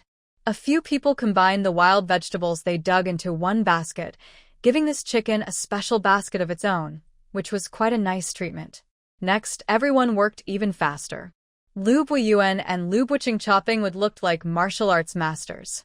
With Lu Bachan joining in digging vegetables, Li Wanning went to help them chop wood too. The three of them worked a bit faster. By noon, they had finished their usual amount of work. If they moved a little quicker, they could even make it in time for lunch. Because there were many people today, the firewood was divided into several piles. Each person carrying a little made it less tiring, so everyone naturally sped up. After being here for so long, today was the first time everyone sat down properly to eat lunch together. The main thing was, today's lunch was crab mixed with rice, which they had agreed on before leaving. Although they used brown rice, Durua soaked the rice for a long time beforehand. Mixing it with crab meat made it the best meal they had since being exiled. Throughout the meal, everyone didn't talk much, just ate. If I had to describe their mood with one word, it would be happiness. After a delicious meal, they used too much brown rice. So, after eating, Li Wanning and the others took a short rest and then started making handmade crafts to earn money. Li Wanning thought that making crafts was the easiest work compared to others. Although sitting for a long time was tiring, it was different from the exhaustion of climbing mountains or working at sea. It suited her quiet nature. Lu Yaru and Lu Buhui were very interested in the wild chicken they caught. After eating, they squatted next to it and even plucked some grass to feed it. Seeing its beautiful feathers, Lu Yaru felt a little reluctant to eat it. She asked, "Mother, this wild chicken is so pretty. Can we keep it?" Lu Buhui said nearby, "Keep it? If you want its feathers, we can cut them off." Lu Yaru wasn't willing to give up. "If we kill it, we can only eat it once. But if we keep it and let it lay eggs every day, we'll have eggs to eat. Don't you want to eat eggs every day?" Li Wanning listened and thought this girl had a clever plan. She was good at managing money.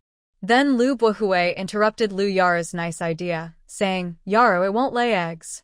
Look at how pretty it is and how long its feathers are. It's a rooster. Wow, this kid knows quite a lot." Li Wanning finds it interesting to listen to children chat. "Oh, a rooster. Then we can only eat its meat," Lu Yaru quickly decided when she heard it can't lay eggs. Lu Yakin sat beside Lian Xiao, watching her weave. The embroidered pieces and woven items they made were all neatly arranged, along with other materials, placed within easy reach. Though she didn't talk much, she was very careful and organized. While they worked, the young men also didn't rest. They went out to cut some bamboo and brought it back, saying they wanted to make more baskets and bamboo containers for future use. Li Wanning felt very pleased. Although these children hadn't experienced much hardship in recent years, they were not lazy, knew their work, and had a clear sense of responsibility. As dinner time approached, Lu Yaru blinked her big, fluffy eyes at Li Wanning. Li Wanning was weaving and occasionally looked at her, feeling that the girl was acting strangely today. She also noticed Yaru glancing at the wild chicken that was meant to be slaughtered, and suddenly understood what she meant. She found it amusing and asked loudly, "Durua, what's for dinner tonight?" Durua looked up at the sky and replied, "Madam, are you hungry? I'll go prepare some dishes and porridge now." It wasn't that Durua disrespected Li Wanning, it was just that, based on what was available at home, they could only eat vegetable porridge and there wasn't enough rice for a full meal. Seeing Yaru looking a bit disappointed, Li Wanning deliberately asked, "Yaru, what's wrong? You seem a little unhappy." Everyone's eyes turned to Yaru. She felt a bit shy, but still looked at everyone and pointed toward the wild chicken, asking, "What should we do with it?" Li Wanning found it funny, but also a little sad. "We had a delicious crab meat mixed rice for lunch today. Let's just have some vegetable porridge tonight. If we eat all the tasty food now, there won't be any next time. We can let Yaru feed the chicken for a day or two before killing it, okay?" When Yaru heard a day or two, she smiled happily. "Okay, I'll make sure it gets fat, so we can have more meat." She happily ran outside to pull grass for the chicken, calling Lu Bashui to come along. Since they brought back more woven items and cloth, it took another day to finish everything. "It's time to go to town to sell firewood again. I borrowed a small cart from the village chief. Now, I have 6 bundles of firewood, but the cart can only hold 4. So, Li Wanning decided to let the two young masters rest for a while. Today, they will go to town with me so they can get familiar with the routes. In the future, if anything comes up, they can handle it themselves. Using the small cart makes carrying easier. Plus, with the two handsome boys helping on either side, everyone feels happy, and walking feels lighter. Yes, all these children look quite good. It's said they resemble their father. Although the book only briefly mentioned him, it focused on his handsome and charming appearance. Li Wanning hasn't seen him in person, but from the children's looks, she can tell he was very good-looking. It's a pity that such a handsome man was lost. Today, first, I will deliver the firewood, then pay the taxes, and finally visit the embroidery shop. I ended up with 102 coins. Before I could warm up, I had to buy food. Li Wanning decided that from now on, she would buy a fixed amount of rice each day, 3 jin, about 1.5 kilograms. If that's not enough, she would eat wild vegetables instead. She planned to get used to it first, and once her own vegetables grew, she could cook more dishes. If she cooked stir-fry, she might not even need to eat rice herself, though stir-frying uses more oil, which costs extra. With some money in hand, she bought enough food for 4 days, 12 jin of brown rice, costing 72 coins. She still had 30 coins left. She took 30 cloth patches and 60 nets, based on her recent experience. She felt that if she worked carefully, she could finish making them in 2.5 days. Back home, Li Wanning immediately put the 30 coins from her purse into a small box from last time. With her current pace, she felt her small goal of making progress wasn't too far away. After lunch, Du Rua was about to tidy up when Lu Buyuan took the lead. Let me wash the dishes. I didn't go to the mountain today, so I'm not tired at all. Seeing this, Lu Boying also started helping. Yes, let us do it. You guys go rest for a bit. Du Rua refused. How can the young master wash dishes? Let me do it instead. Li Wanning saw them arguing and made a decision. Du Rua, let them do it. You rest for a while. We'll continue working later. She looked at the two young masters and felt very pleased. What you did was right. We are only a small group. Everyone should be placed where they can do their best. It's not about being a noble or avoiding kitchen work. A true gentleman is someone with an open mind, integrity, and talent, regardless of whether they go into the kitchen or not. Several sons nodded in agreement. The third and fourth young masters didn't need to be told, and happily went to help. This shows the power of being a good example. The older children lead by doing, and the younger ones naturally follow. That's why in the past, people valued the eldest son, because if he was taught well, the others could learn from him. In the afternoon, Lu Buxin came over and asked, "Mother, can we go to the beach today?" Li Wanning looked up without moving her head. "You want to go to the beach? But I want to finish selling this batch of goods first. Can we go in a few days?" Lu Buqing and Lu Buyuan were chopping bamboo nearby. They said, "Mother, how about the older brother, and I take the younger brothers instead?" Li Wanning paused and looked at Lu Buyuan. "What do you mean?" Lu Buyuan nodded. "It's okay. It seems they all want to go. Maybe they planned it together." Li Wanning warned them, "If you want to go, be sure to stay safe. Watch for the tide to go out, and only go when many people are down there. Also, Lu Buqing and Lu Buyuan, you must watch your younger brothers and not let them go alone." They agreed, quickly put down their things, and started packing for the trip. Besides the things they took last time, Lu Buyuan and Lu Buqing also brought a small bucket. Seeing them about to leave, Li Wanning called out, "Bring back as much as you can. Just treat it as a fun trip, but come back before dark." Watching them happily walk away, Lu Wanyu pouted. "Mother, when will I grow up?" Li Wanning patted her head. She didn't say, "Eat well," because she didn't even want to eat that meal, let alone her child. She turned her tongue and said, "When I work hard and earn lots of silver, I will buy you tasty and nutritious food. Then you'll grow up." Lu Yaru was very happy. "Mother, I'll help you rub your back. You work hard, and I want to grow up quickly so I can help with chores." "Good, let's work hard together," Li Wanning said with a thumbs up. In her previous life, she didn't understand why parents worked so hard to push their children. They were always disappointed, but never thought about pushing themselves. If they pushed themselves more, their children would be safer. So, she decided to be a parent who also pushed herself. Li Wanning and the others chat and laugh as they work. To motivate everyone, they also imagine the future. Thinking about going to town in a few days, Li Wanning suddenly remembers something. We still have 34 coins at home. Next time we finish embroidery, we might earn 100 coins. We have 12 coins for firewood. If we buy 4 more days of coarse rice, we will have 40 coins left. Should we talk to the carpenter shop owner about bringing back the cart first? We can save up money and pay the rest later. Lian Xiao worries a little. That makes things easier, but will we be too short on money? Du Rua also thinks it's a bit risky. The children are growing, and if we save too much, it might not be good for their health. Hong Xiu calmly says, I think it's okay. On embroidery delivery days, we usually don't do anything the morning before or the night before. If we take 30 more pieces next time, we can still deliver every 2 days. We will always have 90 pieces to send, and when we return, we can take 90 more. This way, we will always have work to do and can finish faster. Li Wanning listens and says, That's a good idea, Hong Xiu.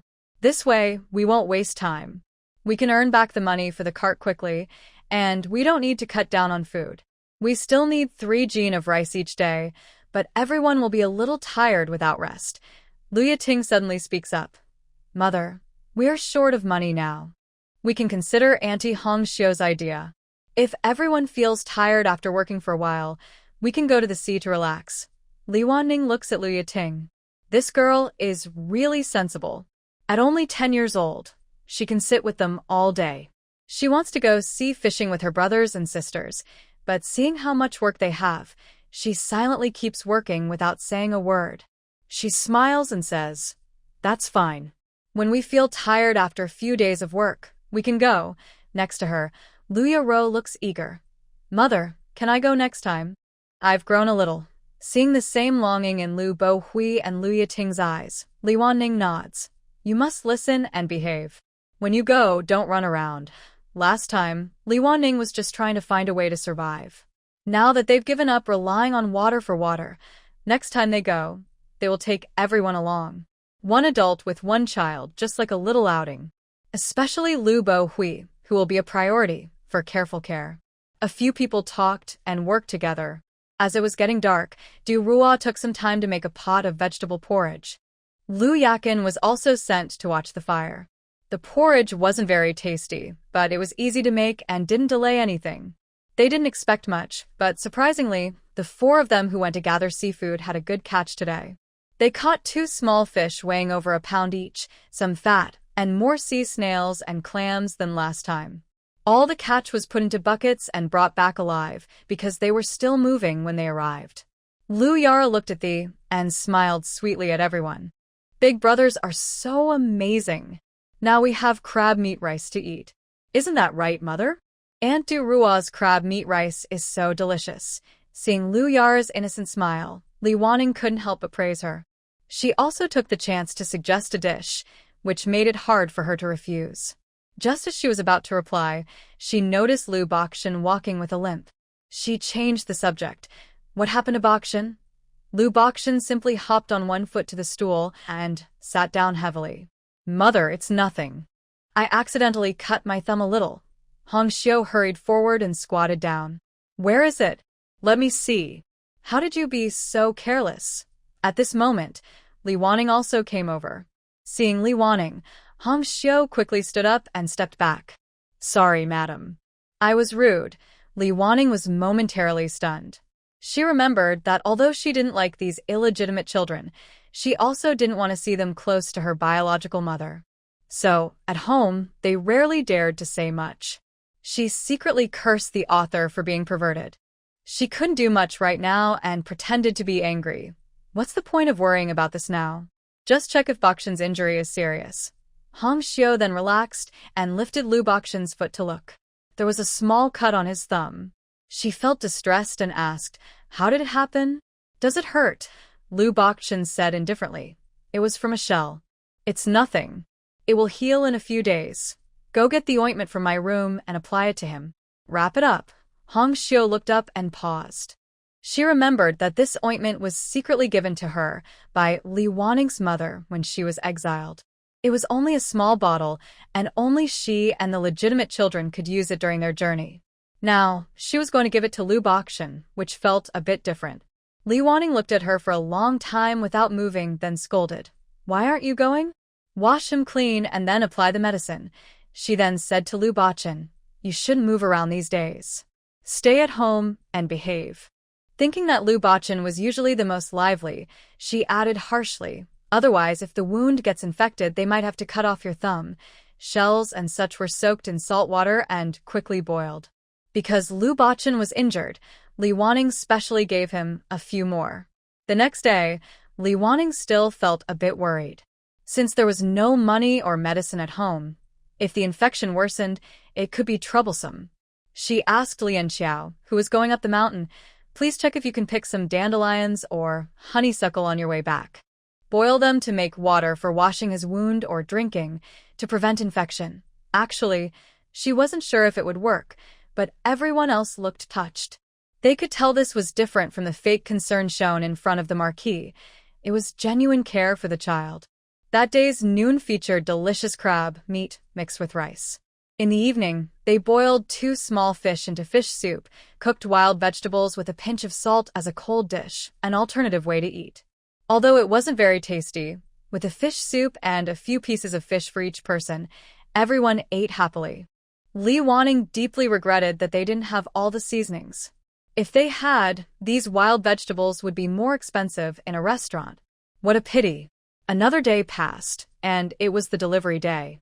This time, Li Waning took Lian Xiao with her because they needed to negotiate the price and see if they could bring the small cart back. The routine was the same. Buy firewood, pay taxes, then deliver goods to Jinxiu workshop. "Boss Lin, I want to take 120 pieces of goods back this time, but in the future, I'll only come to deliver about 90 pieces each time. I'll pay for what I take back so we can keep working at home continuously. Do you think that's okay?" Li Waning was a bit worried. She was afraid the boss would charge them for the materials for those 30 extra pieces, which would cost about 30 coins, a significant amount for them now. Sure enough, Boss Lin quickly understood her meaning. "It seems you have many workers. But if you keep holding 30 pieces, what about the material costs?" As expected, Li Waning smiled and explained, "It might look like we're taking 30 extra pieces, but we work faster. Normally, we deliver every 3 days, but this way, we can do it more quickly. Overall, it's more cost-effective." Looking at Boss Lin smiling without speaking, I started to complain. Boss Lin knows the situation of people like us. When we came here, we had no money and are mostly orphans and widows. We rely on the women in our family doing small crafts day and night to exchange for rice and grain. We really have no extra money. We think the court opening this embroidery shop is a way for us to survive, so we ask Boss Lin to understand. Quietly watching Li Waning finish her performance, Boss Lin cooperated and sighed. "I know you are also having a hard time. I see that your work is good, and you seem to be living a steady life. I will apply to the higher-ups, and this time, you can take the goods back." After leaving the embroidery shop, Li Waning held her money pouch. It contained 146 coins, the fullest it had ever been. "Let's go buy a cart." Seeing Li Waning so happy, Lian Xiao called out, "Madam." Li Waning turned around and saw Lian Xiao with a complicated look in her eyes. "What's wrong?" Lian Xiao hesitated but spoke. "Madam, you've changed." Li Waning was surprised. Could she have noticed? She still smiled happily. "Have I changed for better or worse?" Lian Xiao's eyes sparkled. "Madam has become so impressive. Oh my, it scared me." Li Waning sacrelli relaxa. Impressiva. "Just wait. The better days are ahead. You can look forward to enjoying good food and comfort with me." On the way to the carpentry shop, Li Waning calculated that she would need about 3 days to deliver the next batch. The household had enough food for today, so she needed at least 3 days' worth of rice, costing 54 coins. She could only pay 90 coins to the carpentry shop this time, keeping 2 coins as savings. Unexpectedly, after explaining her purpose, the shopkeeper was surprisingly easy to deal with. He only asked about their household registration and repayment period before selling to them. Li Waning agreed to pay back within a month. If not paid back, An interest of 1 coin per night would be added. Each of them pushed a small cart, and suddenly they felt quite wealthy. After buying the grain, the 2 coins in the money pouch made their home feel like a grand mansion. Each had half of the pouch's value, and they enjoyed a luxurious life, not knowing what their neighbors looked like. At the village entrance, Lian Xiao went to return the small cart to the village chief's house, while Li Wanning headed home alone. As soon as they entered the gate, the new little cart immediately attracted everyone's attention. It was the first big item the family had properly bought since coming here. It would make future work easier, such as fetching water or helping the young masters carry firewood from the mountain foot, saving a lot of effort. While everyone was discussing the many uses of the cart, Lian Xiao returned and said, "Madam, the village chief said the wheat is almost ripe now. In the next couple of days, they will start harvesting. Some people in the village have already begun, just to let us know." Hearing this, Li Wanning waved her hand and said, "Today, we will kill a chicken. First, to celebrate reaching a small goal, and second, as a start of work ceremony. Tomorrow, we will officially begin harvesting the wheat." "Oh, we can eat meat now," Rura cheered happily, jumping up. She had been looking forward to this for days and was finally able to enjoy it. When Lian Xiao and the 3 young masters returned from the mountain, they could smell the familiar aroma of meat from afar. They each secretly swallowed saliva and then quickly picked up their pace, knowing what was coming. As soon as they entered, Ruru ran to them and said, "Big brother, we're having meat today. It's that beautiful wild chicken. It looks so good, and the meat must be delicious too. It smells so good." Lu Buiyuan patted her head and said, "It does smell good." That's because Ruru fed it well. Lian Xiao put down the wild vegetables, took a sip of cold water, and suddenly remembered something. "Madam, I saw that some people have already started harvesting the wheat today. Should we prepare too?" Li Wanning smiled and said, "The village chief reminded us today that tomorrow is the start of work. So, let's have a good meal today. Eat your fill so you can work well tomorrow." With so many people, 1 chicken wouldn't be enough. Du Rua served the chicken meat, added water to the pot, and made a pot of vegetable soup with chicken broth. They divided a piece of meat to each adult. Li Wanning ate 2 chicken feet because she loved them, which moved a few of the concubines to tears. The remaining chicken meat was shared among the children, but each only got a few pieces. The rest of their empty stomachs could be filled with vegetables. However, the vegetables soaked in the meat flavor tasted much better than usual. The children ate happily. After finishing, Ruru said, "I didn't expect wild chicken meat to be so tasty. I wish there was one more. In fact, wild chicken meat is tougher and not as good as farm-raised chicken." But since they hadn't eaten it for a long time and compared it to the daily wild vegetables, it seemed even more delicious. "When our family has enough money in the future, we will buy many chickens for Rower to raise. When they grow up, we will have chicken meat to eat." Li Wanning finds that among all the children, Rower is the one she can be gentle with. "Yes, yes, yes. Rower, help your mother with the chores and we will buy little chickens sooner." Rower nods her head happily, just like a chick pecking at rice. Very adorable. Since they will start harvesting wheat the next day, the embroidery and weaving work they just brought back need to be finished quickly. Although they didn't specify when to deliver, the cart company said they would pay off within a month. Thinking of this, Li Wanning feels relieved.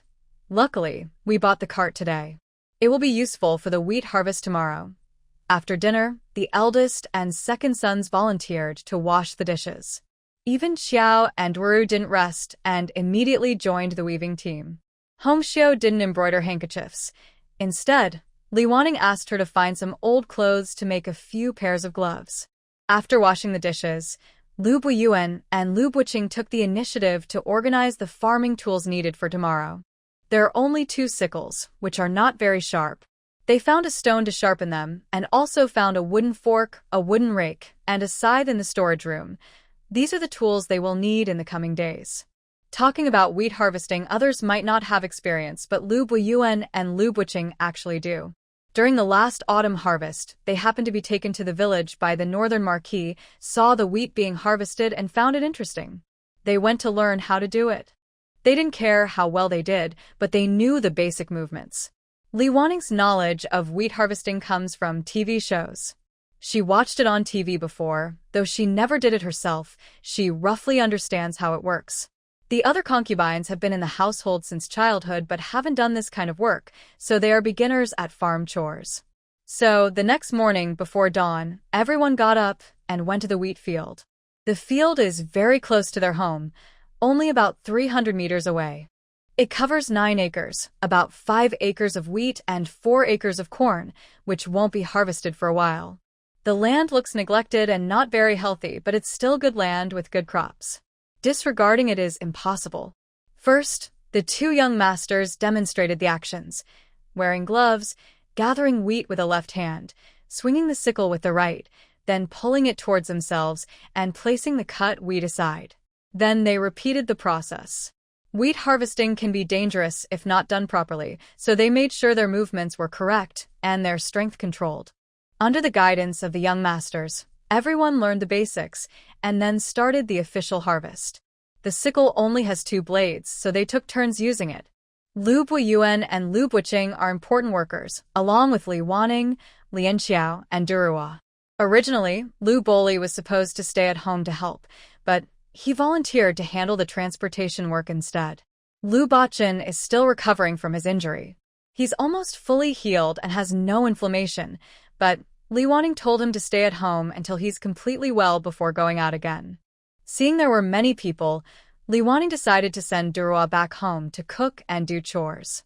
When she has free time, she can come back to help with the weaving. Usually, 2 people can harvest an acre of wheat in 2 days, but since they are beginners, they worked a bit slower. Luckily, they had enough people, so as long as they could harvest some wheat, the rest was easy. It took nearly 3 days to finish the first acre. While they were harvesting, Lu Baqin and Durua stayed at home to thresh the wheat. Now, threshing is done manually with old tools called lianjia.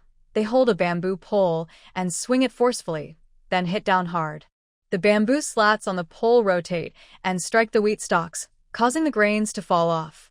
This tool is quite fun, and several boys almost fought over who would do it. The grains often contain weeds and other debris. They use a large basket to toss the grains into the air, letting the wind away the lighter dust and leaves.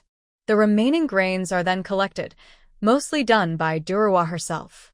After that, they dry the grains in the sun until the moisture evaporates, then pack them into bags for storage. Because harvesting was slow, by the time they finished the second acre, the first acre's grains were already bagged, so no time was wasted. They worked faster on the later acres, finishing all in 10 days. Although they wore gloves, everyone's hands still got blisters. The first thing they did after bagging all the wheat was to check the grain tax with the village chief.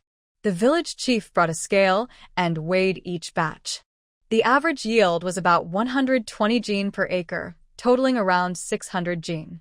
After paying 60% tax, they kept about 240 jin. Everyone was happy. Now, they wouldn't have to worry about food for a while.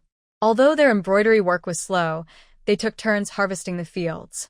When they had free time, everyone worked on their crafts, so they delivered 3 batches of goods, earning 300 won, all spent on buying rice. Since no one was going up the mountain to gather wild vegetables, and everyone was doing physical labor, they ate more. They needed about 5 jin of rice daily to keep up. Although new wheat was harvested, it was not allowed to be eaten before the village chief weighed it. All this is recorded in the Exile manual.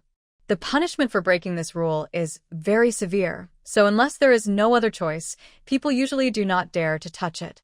You need to behave well. If there is a general amnesty, those with good attitudes might be released. Li Waning, although not expecting an amnesty, thought there was no benefit in opposing the rules. To ensure her family could pass these 10 years safely, she decided to be a good citizen who follows the law.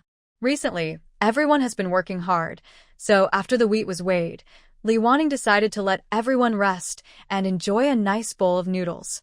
Originally, dishes like fried sauce noodles or lamb noodles are very tasty, but now her money box only has 2 coins, so they can only dream of eating meat. Jianxiao, go pick some wild scallions. Today, we'll eat vegetarian noodles. Li Wanning thought of the vegetarian noodles she used to make, which tasted good if prepared well. Hongxiu stayed at home to keep watch. Yesterday, she brought back some handmade crafts and worked with Lu Yuting. Then she and Duru went to grind some flour at the village's shared stone mill, taking the third and fourth young masters with them. They had a donkey to pull the mill, but without a donkey it was all done by hand. Luckily, they only ground a small bag of flour this time. They brought back all the ground flour, even sweeping the table with a small broom to clean up the leftover flour.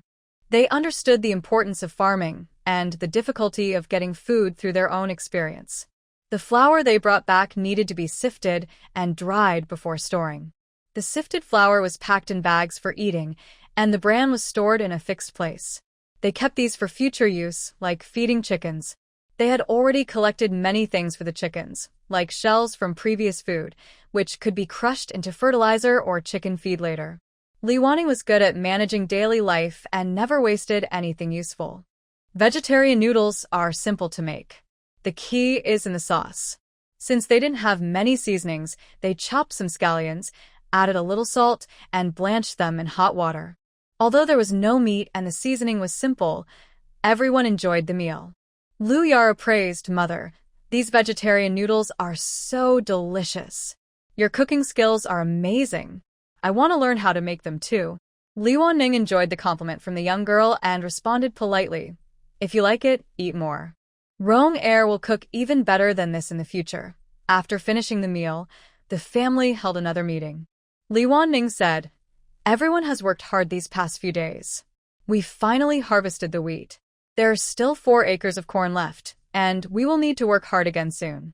Today, I want to hear your ideas about our next steps." This time, Lu Bo Yuan spoke first. "Mother, I've noticed our biggest problem now. Although you and the other women can do some embroidery to meet our basic food needs, it's hard to reach our land clearing goal." Lu Bo Qing added, "If it's an adult man, clearing 1 acre of land takes about a month here. Even with 2 hoes, our labor is limited, so it probably takes at least a month. For 5 acres, it would take at least 5 months. There are 11 people in the family. In 10 years, we need to clear 33 acres. We already have 9 acres, so we still need to clear 24 more. If we clear 2 acres each year, it would be easier." Li Wanning quietly calculated, but it still seemed too tiring. "Do you have any ideas?" Li Wanning thought it was important to help everyone learn how to solve problems. "I think we might find a way," Lu Bo Yuan said. "We can clear 5 acres this year. We already have 9 acres, so maybe we can manage this year's work. And after that?" Li Wanning asked. "Buy a cow," Lu Bo Yuan answered confidently. "Buy a cow." The others looked surprised. Li Wanning thought about it carefully and asked unconsciously, "That's a bold idea." Lu Bo Qing added again, "A healthy cow costs about 15 taels of silver. Using a cow to help clear land might take about 5 days. For the 24 acres we still need to clear, it would save a lot of time and money." Lian Xiao didn't understand. "I know saving time, but why would it save money?" Lu Bo Qing explained, "Clearing land takes a lot of our time and effort. If we use that time to gather firewood or do embroidery, we can earn quite a bit of silver. Plus, clearing land also uses a lot of grain. When we add it all up, buying a cow is more cost-effective. With a cow, we can also use it every year for farming and harvesting. This makes a lot of sense." Li Wanning looked at the eldest and second young masters. It seems that their usual work chopping wood has not been wasted. Now they are discussing family matters together and coming up with solutions. She looked around at the others and asked, "What does everyone think?" Lian Xiao replied, "Although I haven't calculated everything carefully, I feel that the 2 young masters are right." Durua said, "I don't understand much about other things, but I feel that if we had oxen, everyone could save some effort. When people are too tired, they get sick. Also, we haven't had much hardship before, so I agree with the young master's idea." Hongxiu added, "Actually, manual work gets faster the more we do it. Compared to farming, it's not as tiring. I am willing to do a bit more to help lighten everyone's burden." Seeing that everyone agreed, Li Wanning naturally nodded. "Let's set our second small goal, save money to buy an ox." She shook the money box and said, "There are 2 copper coins inside. We still owe 110 copper coins. Our goal is 15 taels. Let's work hard. She thought to herself that the first goal was a handcart costing 200 coins, but now the second goal is a 15-tail ox. That's quite a big jump. Li Wanning was about to ask who would speak next when Lu Boli stood up. Mother, next time we go to town, can I go with you? I want to ask if I can do some copying work at the bookstore. It can help with household expenses, and I can also review what I've learned. Lu Boli is usually a quiet boy, so it surprised everyone that he was so proactive about wanting to read. He knows that if he wants something, he should find his own way to get it. He is thoughtful and resourceful. All right, when we deliver goods next time, you and Mother can go together, Li Wanning agreed. She also praised him. Even in such hard times, you still hold on to your ideals and combine them with reality. Boli's strong character is something everyone should learn from. Lu Buyuan and Lu Boying looked at each other. Copying books is a good job, but unfortunately, their handwriting isn't as good as Lu Boli's, so they probably wouldn't meet the requirements. However, if the third brother does this work, it would be good for everyone because we could all read the books he brings back and review old knowledge.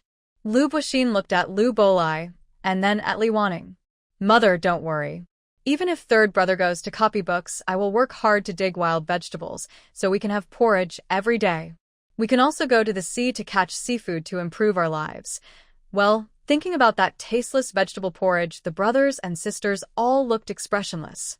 If there was rice or flour, they wouldn't want to eat vegetable porridge, okay? But going to the sea to catch seafood is possible. Although they didn't bring back much, it was fresh, and crab meat mixed with rice was really delicious. Li Wanning hadn't spoken yet, but Lu Buhui spoke first. Fourth brother, if second brother goes to copy books, I can go pick wild vegetables with you. Lu Yakin saw she couldn't fall behind and shyly said, Mother, I can also learn to weave nets. I can do chores too. Lu Yara looked at everyone busy with something, and then at her small hands, feeling a bit discouraged. Roar can take care of herself. I won't cause trouble for you. I can also praise you every day. Mother said that when you're in a good mood, chores don't feel so tiring. Hearing Lu Yara's words, everyone smiled. Kids are always the most adorable. Seeing everyone so eager, regardless of whether they could really do it, he still praised them. Good, good, good. I knew it. Every child from our whole family is unique and very united. No matter what each of you does, it's all for making our family better. You're all wonderful and a pride to Mother and the whole family. Li Wanning remembered a video she watched before. It was a mother filming herself praising her son every day. The boy didn't want to do certain things at first, but with her endless praise, he gradually lost himself and finally willingly did what was asked. It seems this method works for some children. She decided to try it. After resting for a day, the eldest and second brothers asked to go up the mountain to chop firewood. They had to be diligent for the cows too. Lu Buxin's foot had healed, and he went with them to dig vegetables. But he still didn't bring Lu Boli because he thought he was too young and couldn't climb the mountain. When Li Wanning went to the town to deliver goods, she indeed took Lu Boli with her. Other matters in town were routine now. After finishing quickly, she took the third young master to the bookstore. I am not sure if a deposit is required here, so I didn't pay off the small cart's debt first. Instead, I brought the 112 coins for my delivery and the 2 coins from home. This bookstore is different from others. On the left side at the front desk, there are several large bookshelves filled with handwritten books. Since printing has not been invented yet, all books are handwritten, making them very expensive. However, this place has a special feature. Many exiled people here have read books, so there are many who are willing to copy them. Like the embroidery shop, this is a government-run store. Li Wanning deeply admires this, seeing it as a business-minded government. When Lu Boli mentioned his purpose, the bookstore owner was not surprised. He led Lu to a table and asked him to try writing a few characters. Lu Boli hadn't written in many days. He hesitated for a long time, waved his hand in the air a few times, then slowly began to write. His handwriting is the best among his brothers. He has been praised by his teacher before and has spent a lot of time practicing calligraphy. Though young, he already shows some style. The bookstore owner looked at his attempt at copying the 1,000-character classic. It wasn't perfect, but considering his age, it was quite good. he asked. May I know your name, young sir? Lu Boli bowed politely. I am Lu Boli. The owner stroked his beard and smiled. Young Lu, you are courteous. Your writing shows some roughness but already has a good structure. We are in need of someone to copy books. If you are interested, you can come here to copy in the future. Lu Boli was overjoyed and quickly bowed to thank him. The owner took the initiative to explain the pay. Our rate is 50 coins per 1,000 characters, but you need to bring your own ink, paper, and brushes. Hearing that materials must be supplied, Lu's smile froze, and he hesitated before asking, how much do the ink, paper, and brushes cost? Looking at their belts, it was clear they had been exiled. Their clothing, patched silk, suggested they once lived comfortably but now had no choice but to do copying work. The owner then led them to the cheaper section and explained, this is the paper we use for copying, 5 sheets for 1 coin. 1 block of ink costs 240 coins. This type of brush costs 100 coins, enough for copying. The cheapest inkstone is 200 coins. These are the best value for the price. Alright, although Li Wanning's face showed no emotion, she secretly marveled. Doing a copying job is not easy, and the initial investment is quite high. In the past, this amount of money wouldn't be considered much. Even though Lu Boli was a son of a concubine, he used high-quality writing supplies. But now, he secretly glanced at Li Wanning and felt a bit disappointed. It's not that he thought Li Wanning wouldn't buy for him. After all, this was about earning money. But he knew clearly that Li Wanning only had 114 coins in her pocket right now. Li Wanning was quite experienced with money shortages. May I ask, boss, can I buy these items on credit? I will pay it back later from the copying earnings. The boss smiled. You can buy on credit, but you need to pay a deposit. How much can you pay now? Li Wanning tentatively asked. 50 coins. Don't worry, we are women, but we keep our promises. We will pay it back within a month. Holding the calligraphy and paper, Li Wanning left the bookstore with a copy of the 1,000-character classic. Lu Boli watched her carefully, full of gratitude and determination. Mother, I will copy diligently. I won't let you down or betray your trust and care. What moved him most was Li Wanning's willingness to buy on credit. Given their current situation at home, it was not easy to do this. Li Wanning waved her hand. If you're willing to copy books and have ambition, that's a good thing. Since you call me mother, I will do my best to help you achieve your wish. Let's go buy some rice. Others in the past didn't lack money and didn't understand credit, but Li Wanning was someone who carried a mortgage, capable of spending her future 30 years. She didn't mind owing debts of this size at all. Although she now had some face, she couldn't eat noodles every day. That little bit of flour wouldn't last long with such eating habits, so she decided to buy some coarse rice. With the remaining 64 coins, she bought 10 jin of coarse rice. Then she found a meat seller and spent the last 4 coins on a few large bones with some meat still attached, planning to improve things a little for the children. People are usually spenders, but Li Wanning had reached a higher level of frugality. She was now a next-level spender. Who else could compare? Back home, the boys eagerly gathered around the calligraphy supplies, touching and examining everything. It had been a long time since they saw such things, and they found it quite fascinating. Li Wanning thought about the original book. Although Lu Boli was the most knowledgeable, the other children seemed pretty good too. But they lacked Lu Boli's perseverance. After being exonerated, they were a bit older and didn't close themselves off to study like the third child, who achieved such good results. If they had been trained from a young age, maybe they could have become top scholars in all 3 levels. Sigh, to change fate. Maybe it needs to be done more thoroughly? Girls are different. Luya Ro ran to look at the bones, quietly swallowing as she saw the little bit of meat on them. Her voice carried a hint of happiness. Mother, is there meat to eat today? Mother is so kind. Luya Qin looked at the big bone, a flash of joy in her eyes, but she quickly lowered her head and handed a bowl of water to Li Wanning. Li Wanning patted her head and chatted with Du Rua, who was holding the bones. Let's do the bones tonight. There's some oil and water in them. Since being exiled, besides that chicken, they really hadn't had any oily food. Li Yanlin had only eaten 1 chicken since crossing into this world, and her craving was making her restless. If they weren't so short of money today, she would buy some meat. Although they had brought back brushes, ink, paper, and inkstones, Lu Bo-li didn't start writing right away. After lunch, he rested for a while, then read the 1,000-character classic again, moving his wrists before starting. There was no suitable table at home for writing, so he moved the dining table to the window and told the children not to disturb him. Mainly because now he couldn't make mistakes.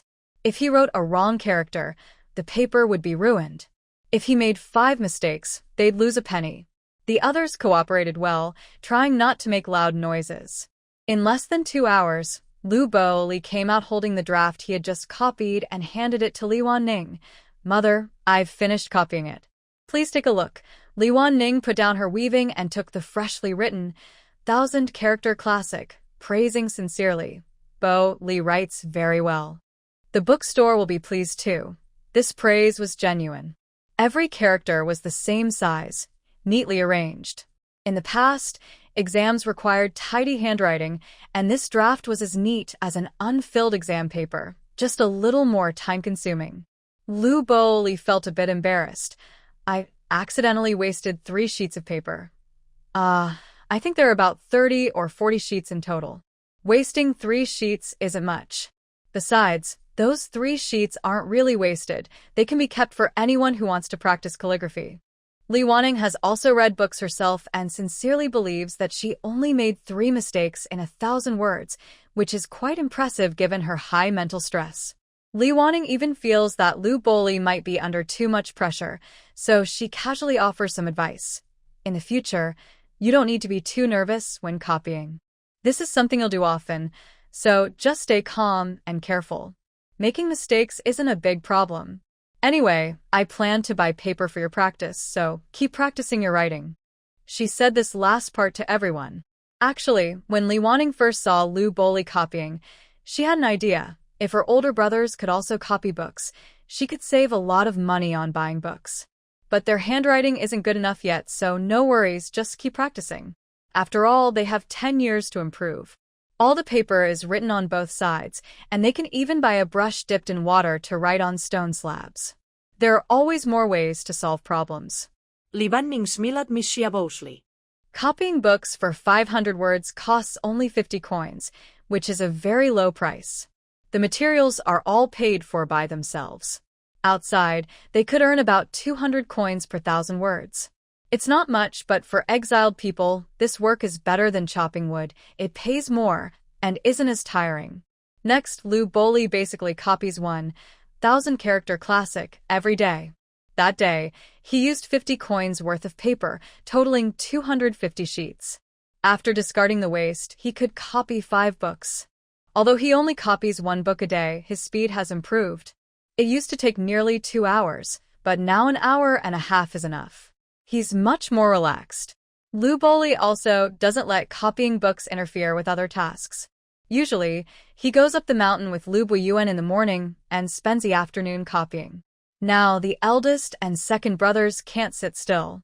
Wow, the third younger brother is younger than them, but he plans better than they do. They're at a loss, so they find things to do themselves. They chop firewood, split logs, carry water, and wash dishes, keeping busy all day. They even split firewood at home, so they can just carry it to the restaurant later, neat and tidy. They haven't learned the character, Wan, yet, but Li Wanning finds it amusing to watch the eldest and second brothers scramble around while the third brother is so organized. When Li Wanning went to town for the second time to deliver goods, Lu Bo-li went with her, bringing his 5 copies of the 1,000-character classic. Seeing that he didn't bring the original, Li Wanning asked curiously, "Will you copy the 1,000-character classic again next time?" Lu Bo-li's hand, which was helping push the cart, did not let go.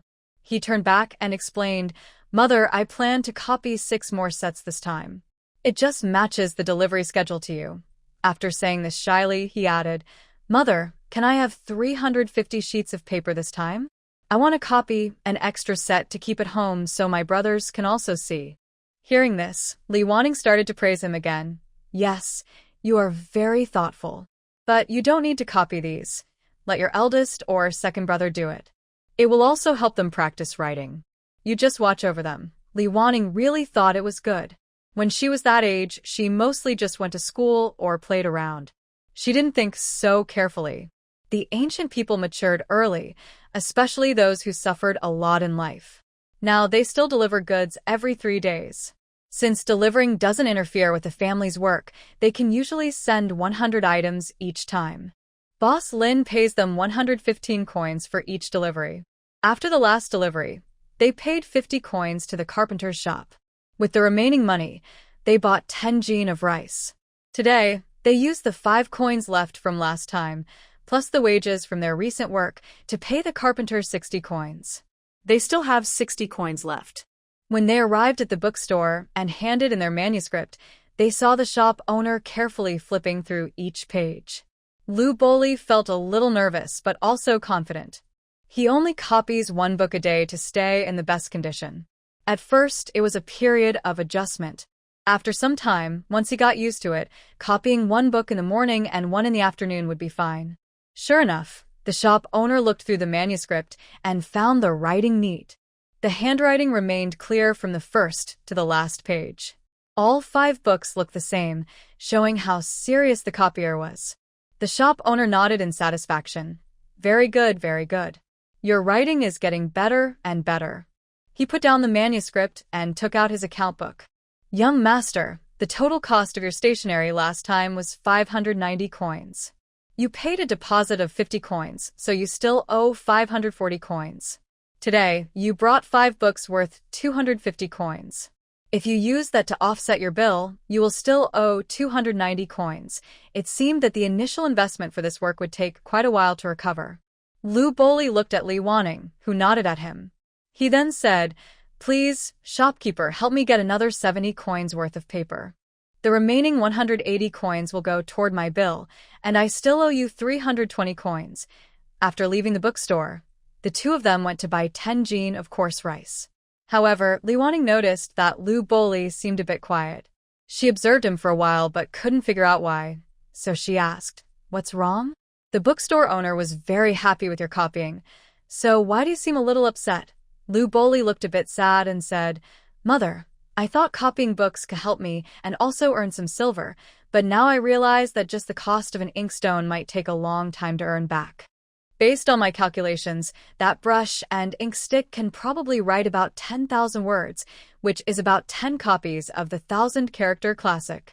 So if I write for 10 days, I can only earn 501. But the cost of 1 ink stick, 1 brush, and 500 sheets of paper adds up to 441, leaving only 61 left." Li Wanning smiled gently and said, "So that's the reason. Actually, you should think of this work as worthwhile. Look, the inkstone can be used for a long time. At your current speed, you'll earn enough to buy it back in about a month, and after that, everything you earn will be yours. 10 days to earn 60 doesn't seem much, but your older brothers, who chop 2 bundles of firewood every day, only earn 6 You are earning what they do in a day. Most importantly, by copying books, you can borrow any books you want to read. Just a little effort to copy them, and you save us the money to buy books. Besides, you benefit a lot from copying during the process, and others can learn and practice calligraphy too. We shouldn't fall behind in knowledge. When we have more money in the future, we might even find a teacher to guide you, build a good foundation, and have a bright future ahead." When Lu Boli heard that they might find a teacher for them once they had money, his eyes lit up. Although he wasn't sure if it was just wishful thinking, he couldn't help but feel a surge of emotion. "Mother, you're so kind. You're the best mother-in-law I've ever seen." In that moment, Li Wanning felt as if the atmosphere around her changed.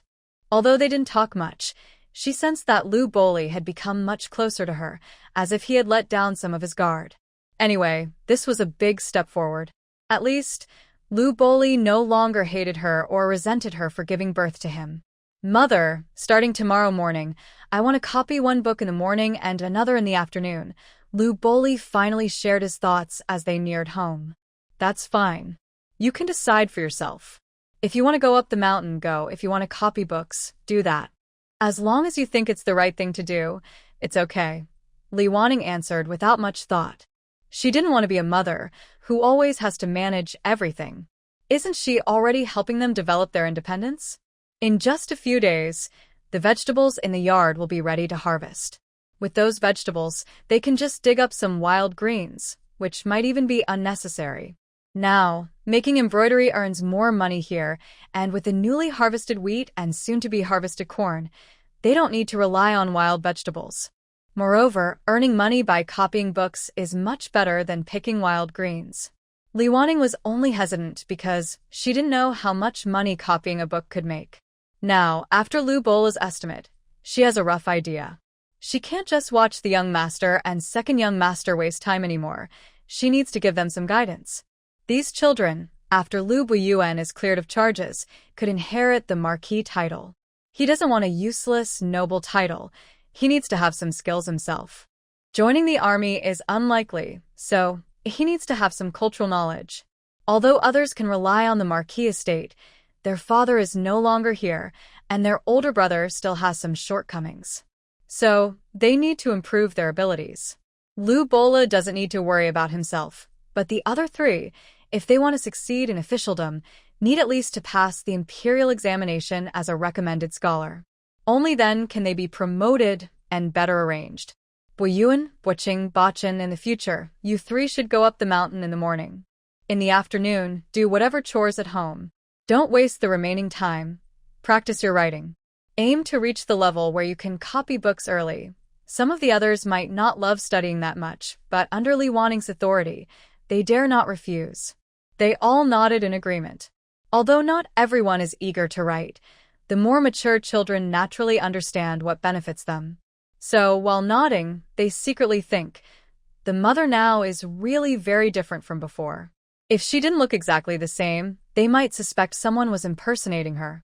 Li Wanning didn't mind these things. If she couldn't finish the food, she would save it.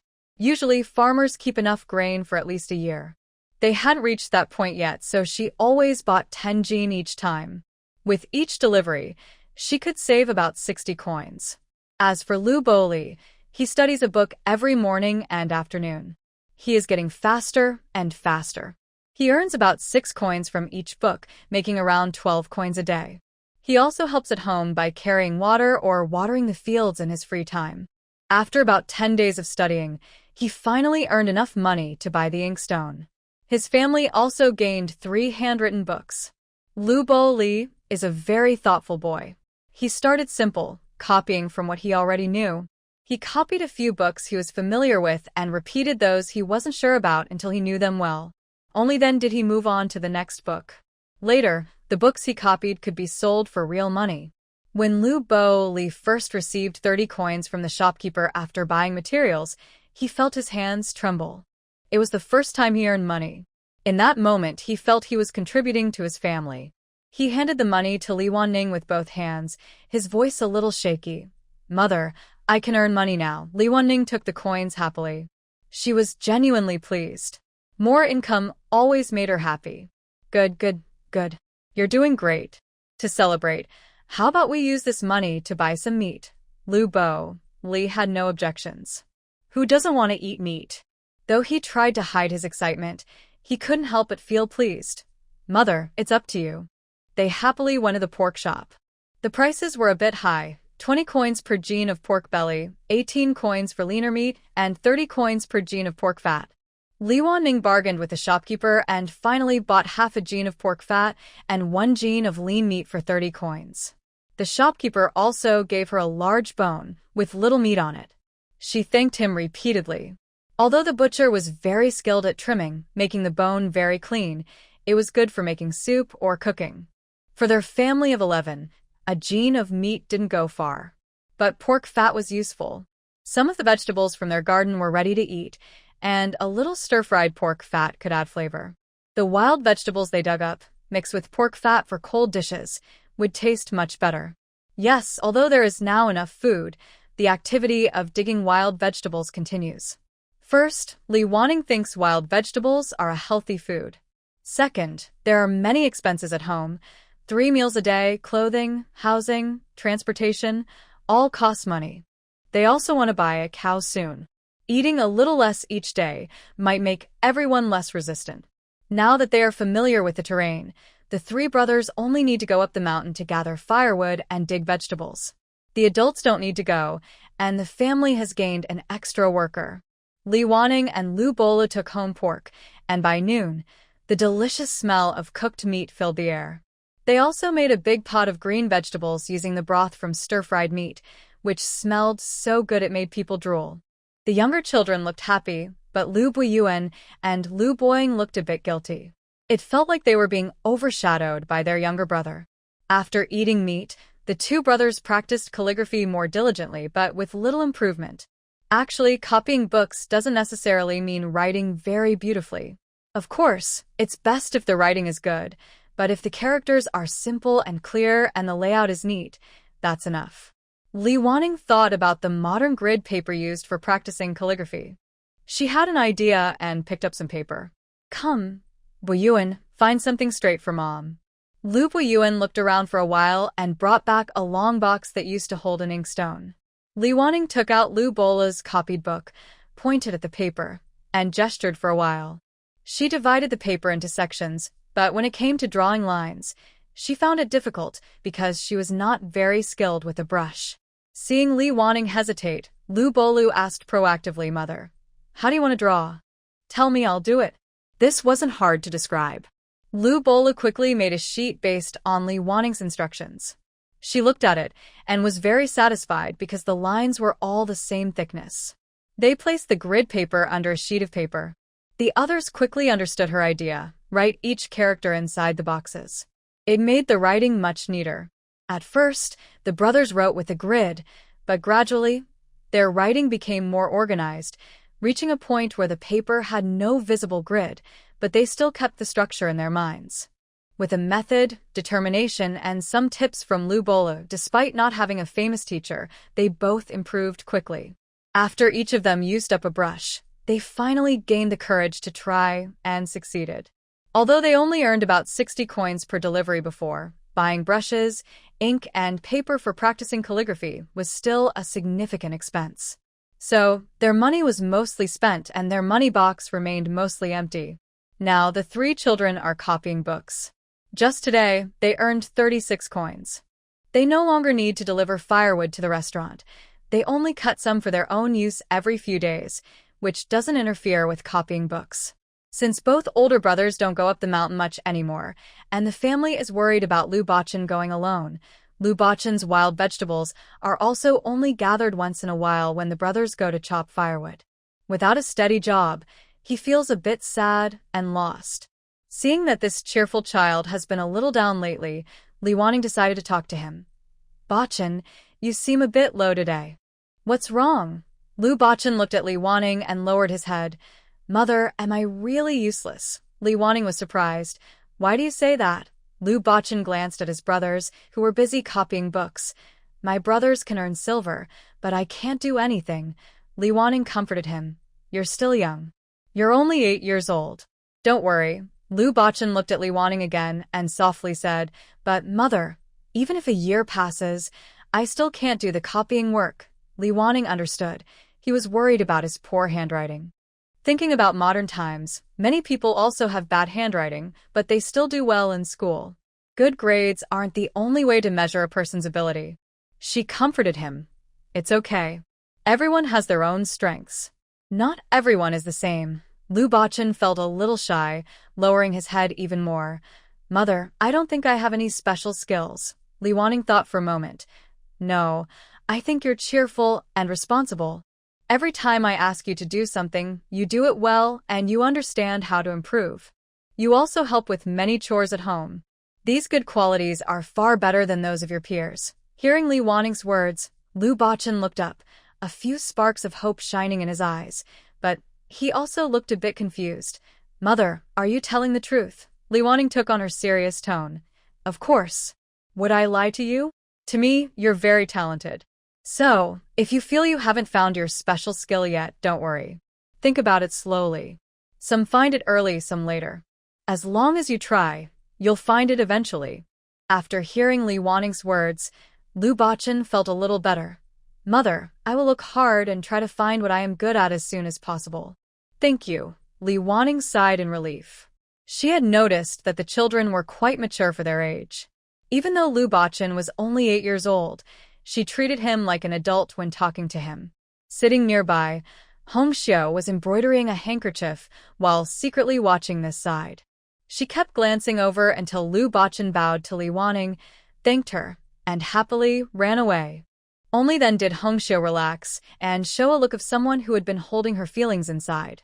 Although Zhou Jiao and Duruo pretended to be busy with their embroidery, Li Wanning could see at a glance that they were also paying close attention to what was happening here. After Lu Baqin left, their movements became noticeably quicker. Li Wanning felt a bit frustrated. She had been here long enough. Couldn't she change their impression of her over such a long time?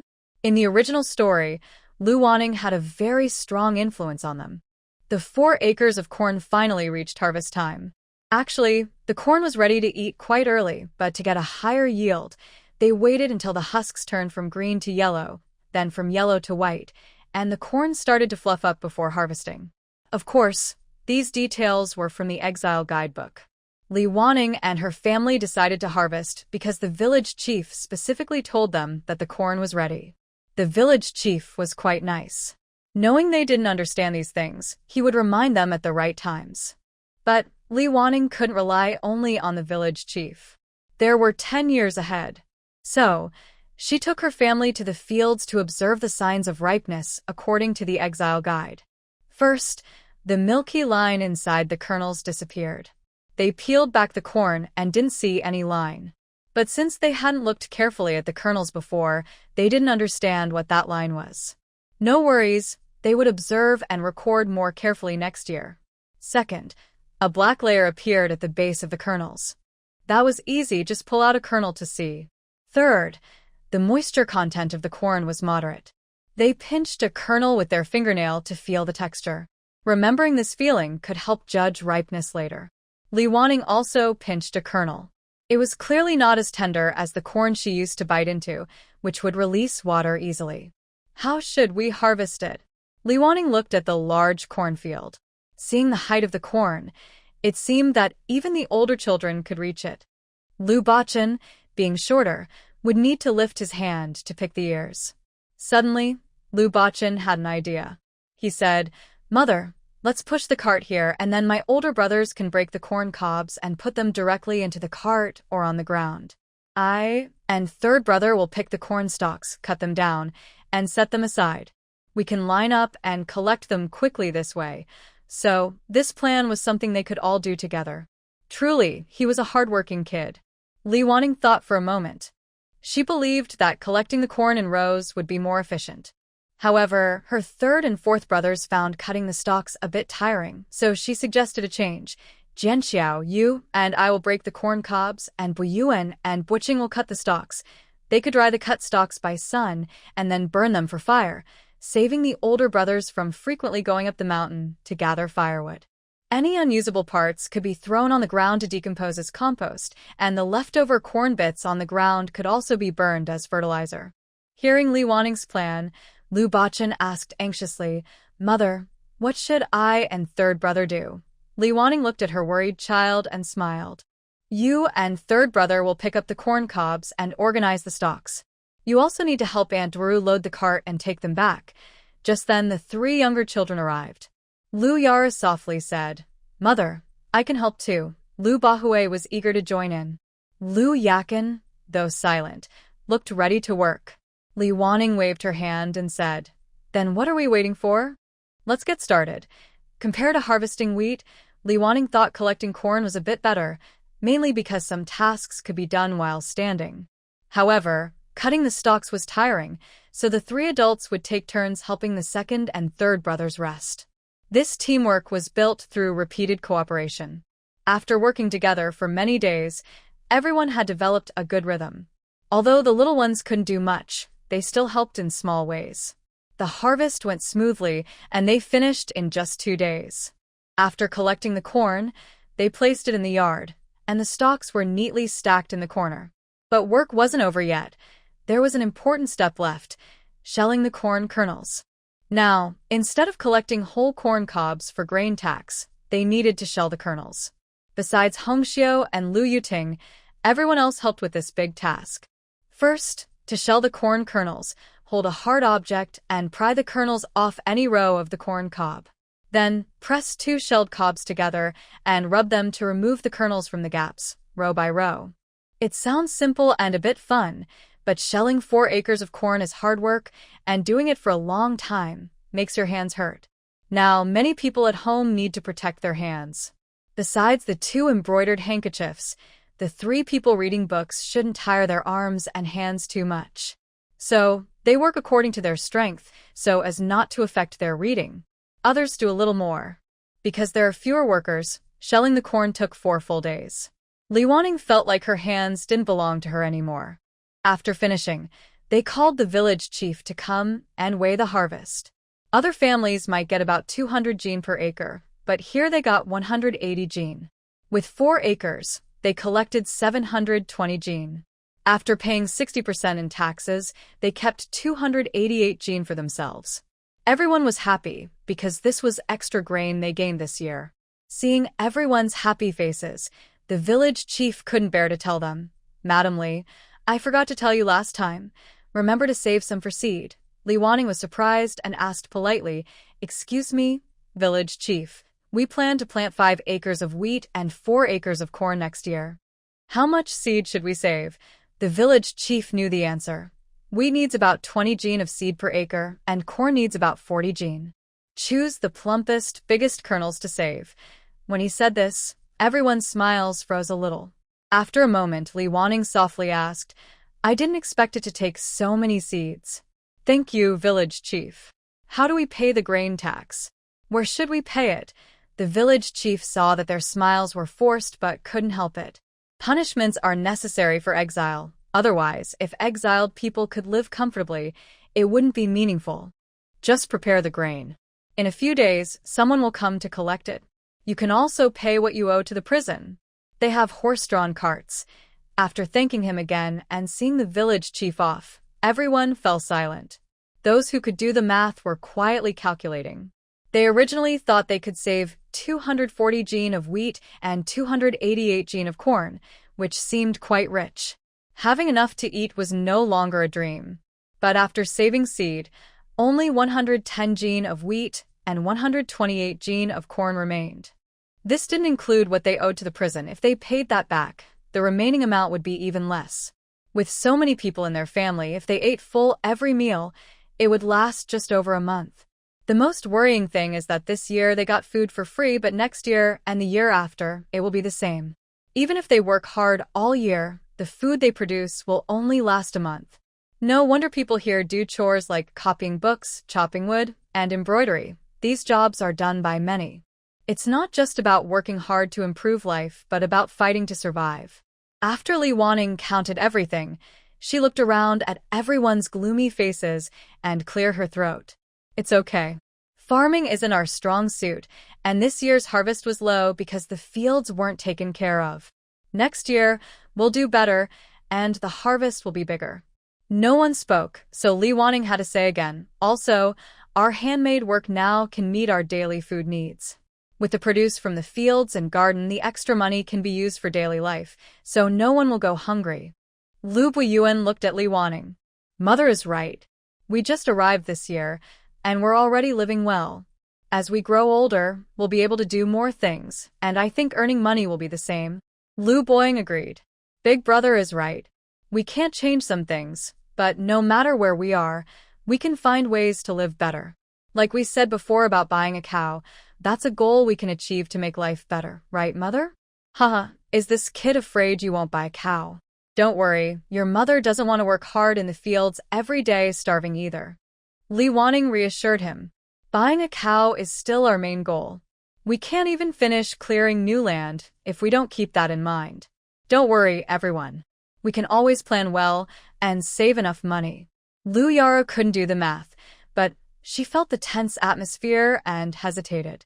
"Mother, do we have no rice to eat anymore? I don't want to eat meat in the future. Wild vegetables are okay too." Li Wanning patted her head. "You're a very sensible girl. Wait a little while, and I'll buy a few chicks for you to raise. When they grow up, we'll have eggs and chicken to eat." Okay. I'll make sure they're fat and healthy," Lu Yara promised eagerly. Li Wanning smiled. thinking that being a child is also quite good. Li Wanning's words were not meant to deceive the children. She had decided to put buying chicks on the schedule. Since this day will come in 10 years, it is an important time for the children to grow up. It seems that meat will be hard to afford, and without eggs, they will lack nutrition. Also, the most important reason is that she herself wants to eat them. Now, there is an additional food, corn. Corn has many ways to eat. It can be ground into coarse meal for porridge, milled into flour for making cornmeal, which can be mixed with wheat flour or used alone. There are many recipes like corn buns, corn steamed bread, corn pancakes, and corn porridge. The vegetable garden also provides many harvestable greens, which taste much better than wild vegetables. With pork fat and Durua's good cooking skills, the children have been eating quite well lately. Eating well is necessary to earn money. But now, the 9 acres of land need to be worked on from scratch. So, while earning money, she also has to take care of the land. Not knowing farming, Li Wanning specially went to ask the village chief for advice. The village chief told her that after the autumn harvest, if she has time, she can turn the soil. He also advised that a depth of 5 to 8 inches is best. After consulting the village chief, she returned home to discuss. After relaying the village chief's advice, Li Wanning asked, "What do you all think is the best way to arrange this?" Li Wanning's current policy is, whether big or small matters, everyone should discuss them. This is not just her family. Everyone needs to contribute ideas. Of course, no matter how many suggestions they give, the final decision still rests with her. Lu Bo Yuan looked at Lu Bo Qing and Lu Bo Li, seeming to evaluate them briefly, then turned to Li Wanning. It's still early before next year's planting season. There's no need to rush. We can take it slow. The boys can work for about an hour each morning and afternoon. There's no fixed work at noon and evening. Otherwise, the 3 of us can set aside some time each day to do it, so the mother and the aunts don't have to worry about this.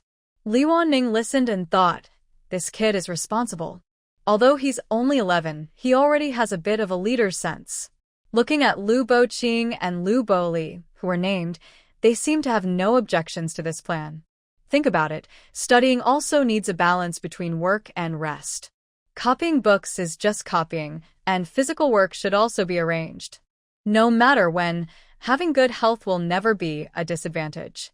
Li Wanning turned to Lian Xiao, Durua, and Hong Xiao. They had no objections. Just joking, since the eldest son of the Ho family is busy plowing the fields, they can't say they feel sorry for their own children and refuse to go. So, everything was happily decided. The task of plowing was temporarily assigned to the 3 children. Li Wanning thought it would be better if they finished quickly, but if they couldn't finish in time, everyone could do it together later. Since the children brought up the idea, it was only right to support their wishes. After deciding to buy chickens, Li Wanning took some time to ask about the prices when she delivered the goods. She visited 2 shops at the town's morning market. The prices were pretty much the same. Since they had no experience raising chickens, buying very small ones might not have a high survival rate. So, they could only buy medium-sized chickens that had been raised for about 20 days to a month. The prices were 20 coins for a small hen and 16 coins for a small rooster. No doubt about it, they just had to save money. Fortunately, they were earning quite well now, so they had extra money for ink, paper, and brushes. On the morning of delivery, she didn't delay copying books. Sometimes, if she wanted a different book, she would just tell Li Wanning, so she didn't have to go every time. They could copy an extra copy at home. With other manual work, after removing 10 jin of coarse rice, they could still save about 140 to 150 coins, which was quite a lot. After saving for about half a month, Li Wanning decided to take action. To prepare for the little chickens, everyone had been busy a few days ago. They set up a row of bamboo poles along the edge of the vegetable garden and used woven strips like making a basket to create horizontal barriers, preventing the little chickens from wandering. When making the chicken coop, Lu Bachan suggested, let's also build a fence around the vegetable garden for the little chickens. We can let them out when we want, and when we don't, we can enclose them. Support for such a thoughtful idea was necessary. So, even before the chickens arrived, they had a relatively large independent area in the yard. Li Wanning compared the prices from 2 sellers. Seeing that the chickens were lively and similar, she looked for someone who seemed easier to negotiate with and asked for a discount. Big brother, if I buy more, can you lower the price a bit? The chicken seller looked up at Li Wanning. How many do you want to buy? Li Wanning carefully looked at the chickens and replied, I want 10 small hens and 5 small roosters. The vendor didn't seem happy with the amount.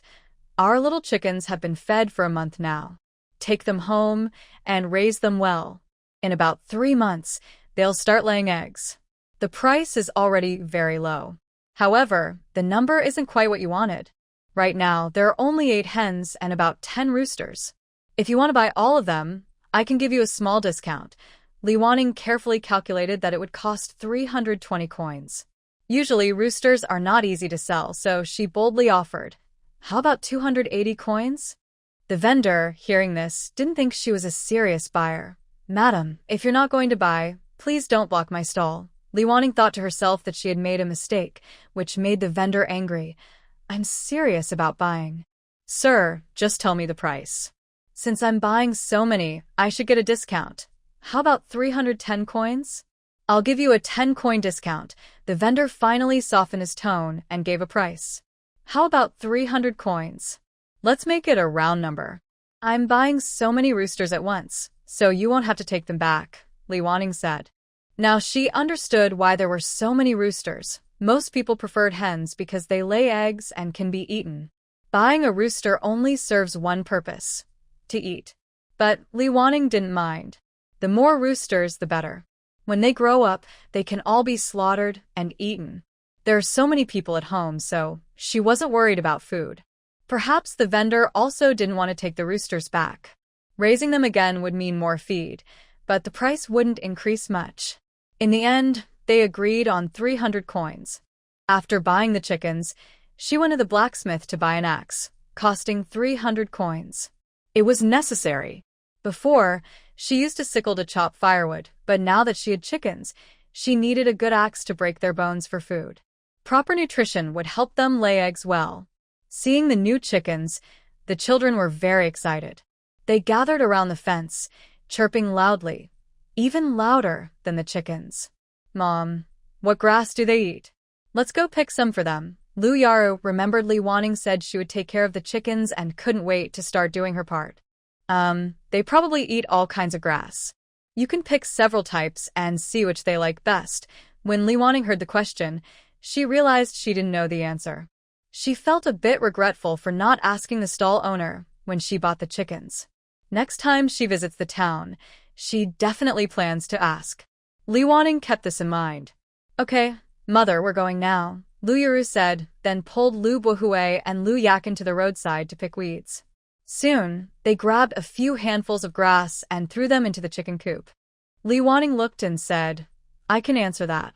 Yaru, the chicks are still small, and these big pieces of grass aren't good for them.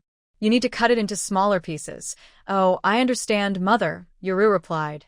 She then ran out again to pick some wild grass, placing it on a wooden board to cut. Lu Yakin took her knife and said, Yaru, let me do it.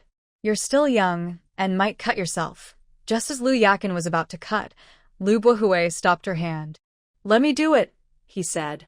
Watching the siblings fight over cutting the grass, Li Wanning couldn't tell if they were just worried about their sister or if they simply wanted to try cutting because it looked fresh. She still warned them, don't fight over the knife. In the future, whoever cuts the vegetables must be very careful.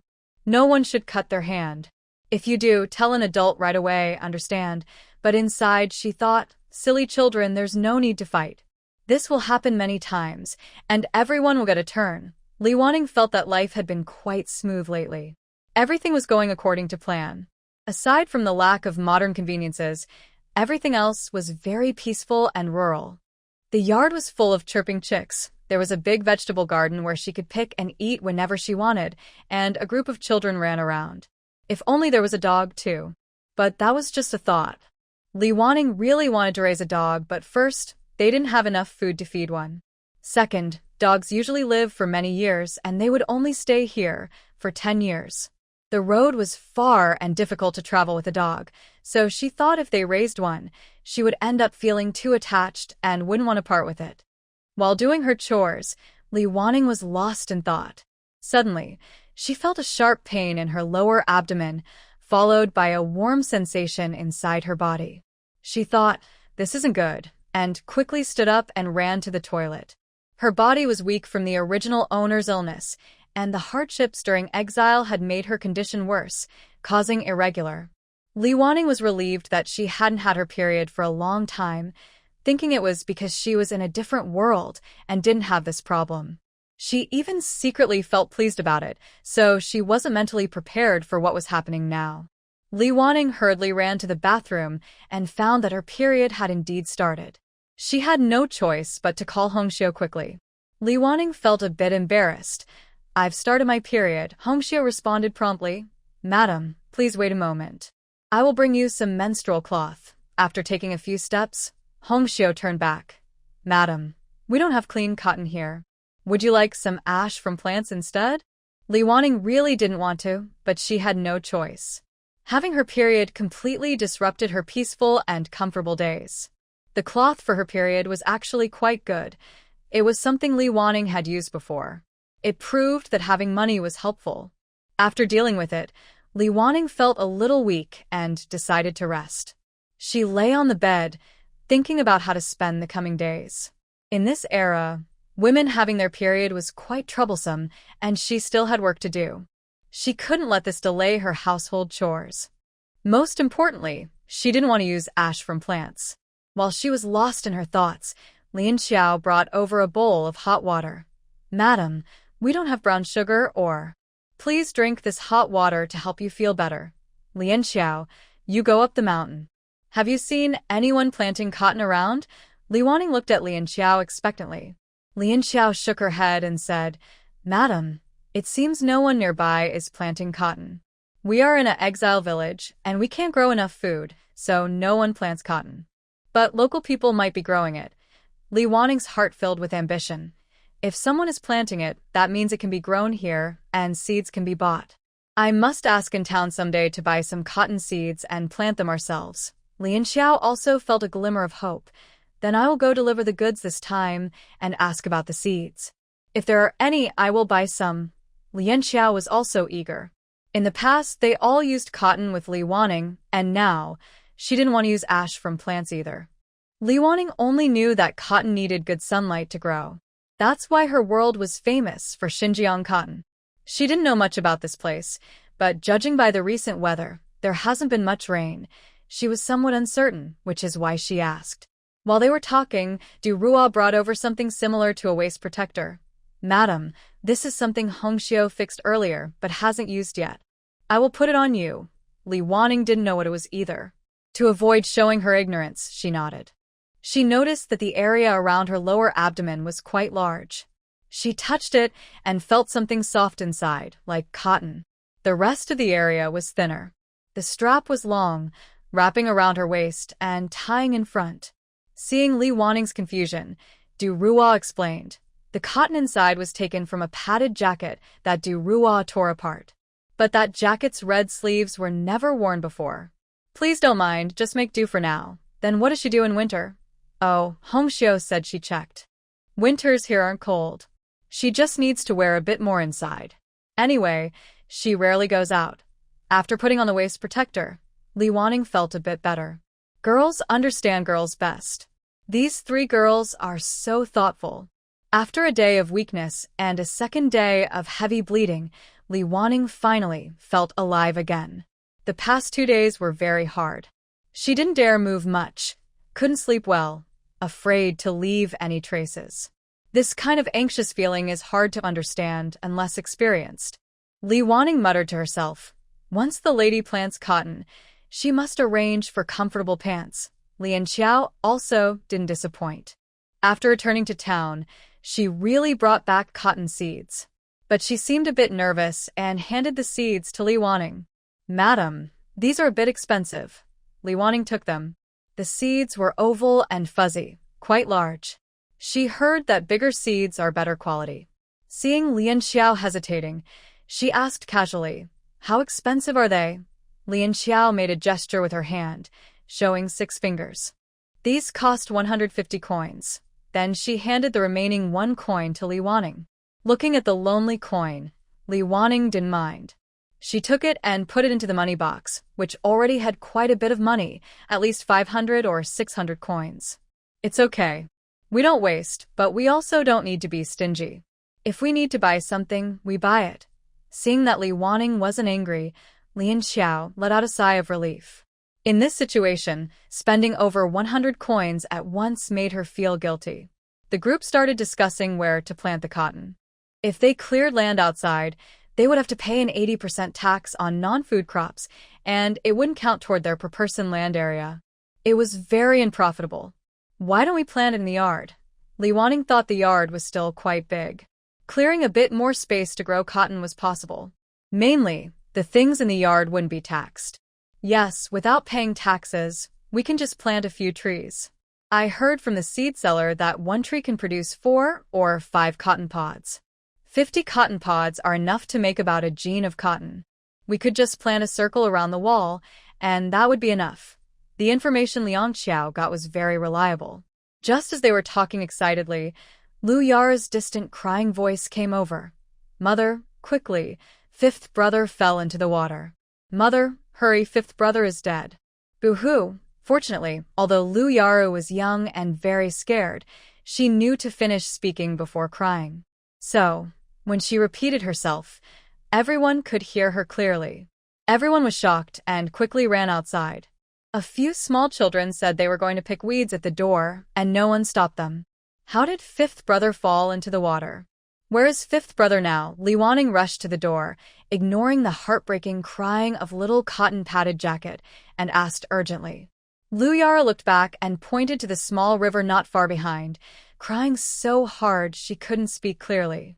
The others didn't pay attention to her and ran toward the direction Lu Yara pointed. Li Wanning's mind was full of confusion. The original story said Lu Bofiai fell in while fishing at the sea, so why did it suddenly change to the river? Author, come out. What's going on? Why is the plot changing? Li Wanning shouted frantically while running. She, who usually didn't like to exercise, sprinted with all her might.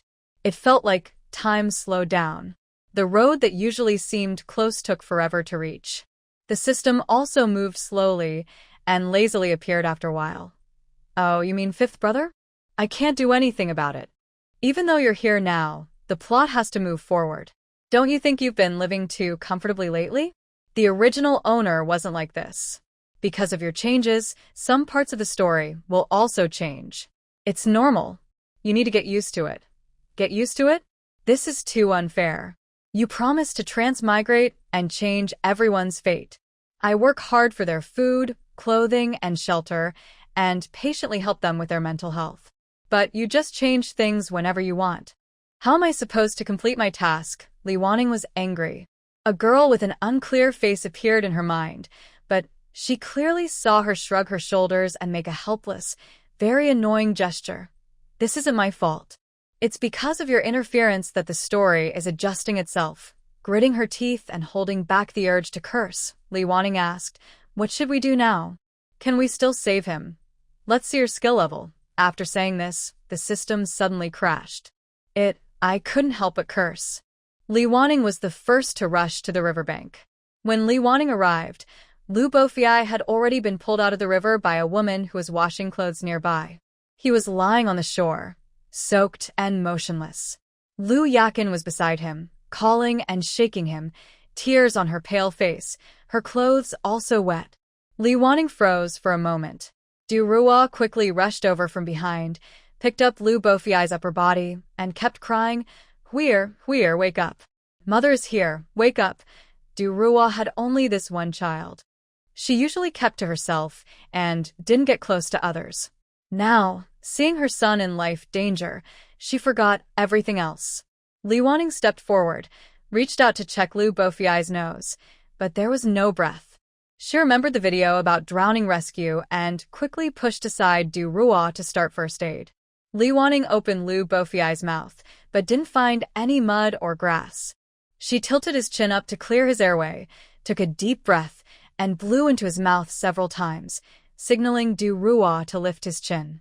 Du Ruo, wiping her tears, obediently did as told. Thinking about CPR, Li Wanning placed her hands on Lu Bofiai's chest and pressed rhythmically. She pressed and watched his reactions. Everyone around watched nervously, afraid to make a sound or disturb her. Even Lu Yara forgot to cry. After a while, Lu Bofiai coughed out some water, sneezed a few times, and slowly opened his eyes. He's awake.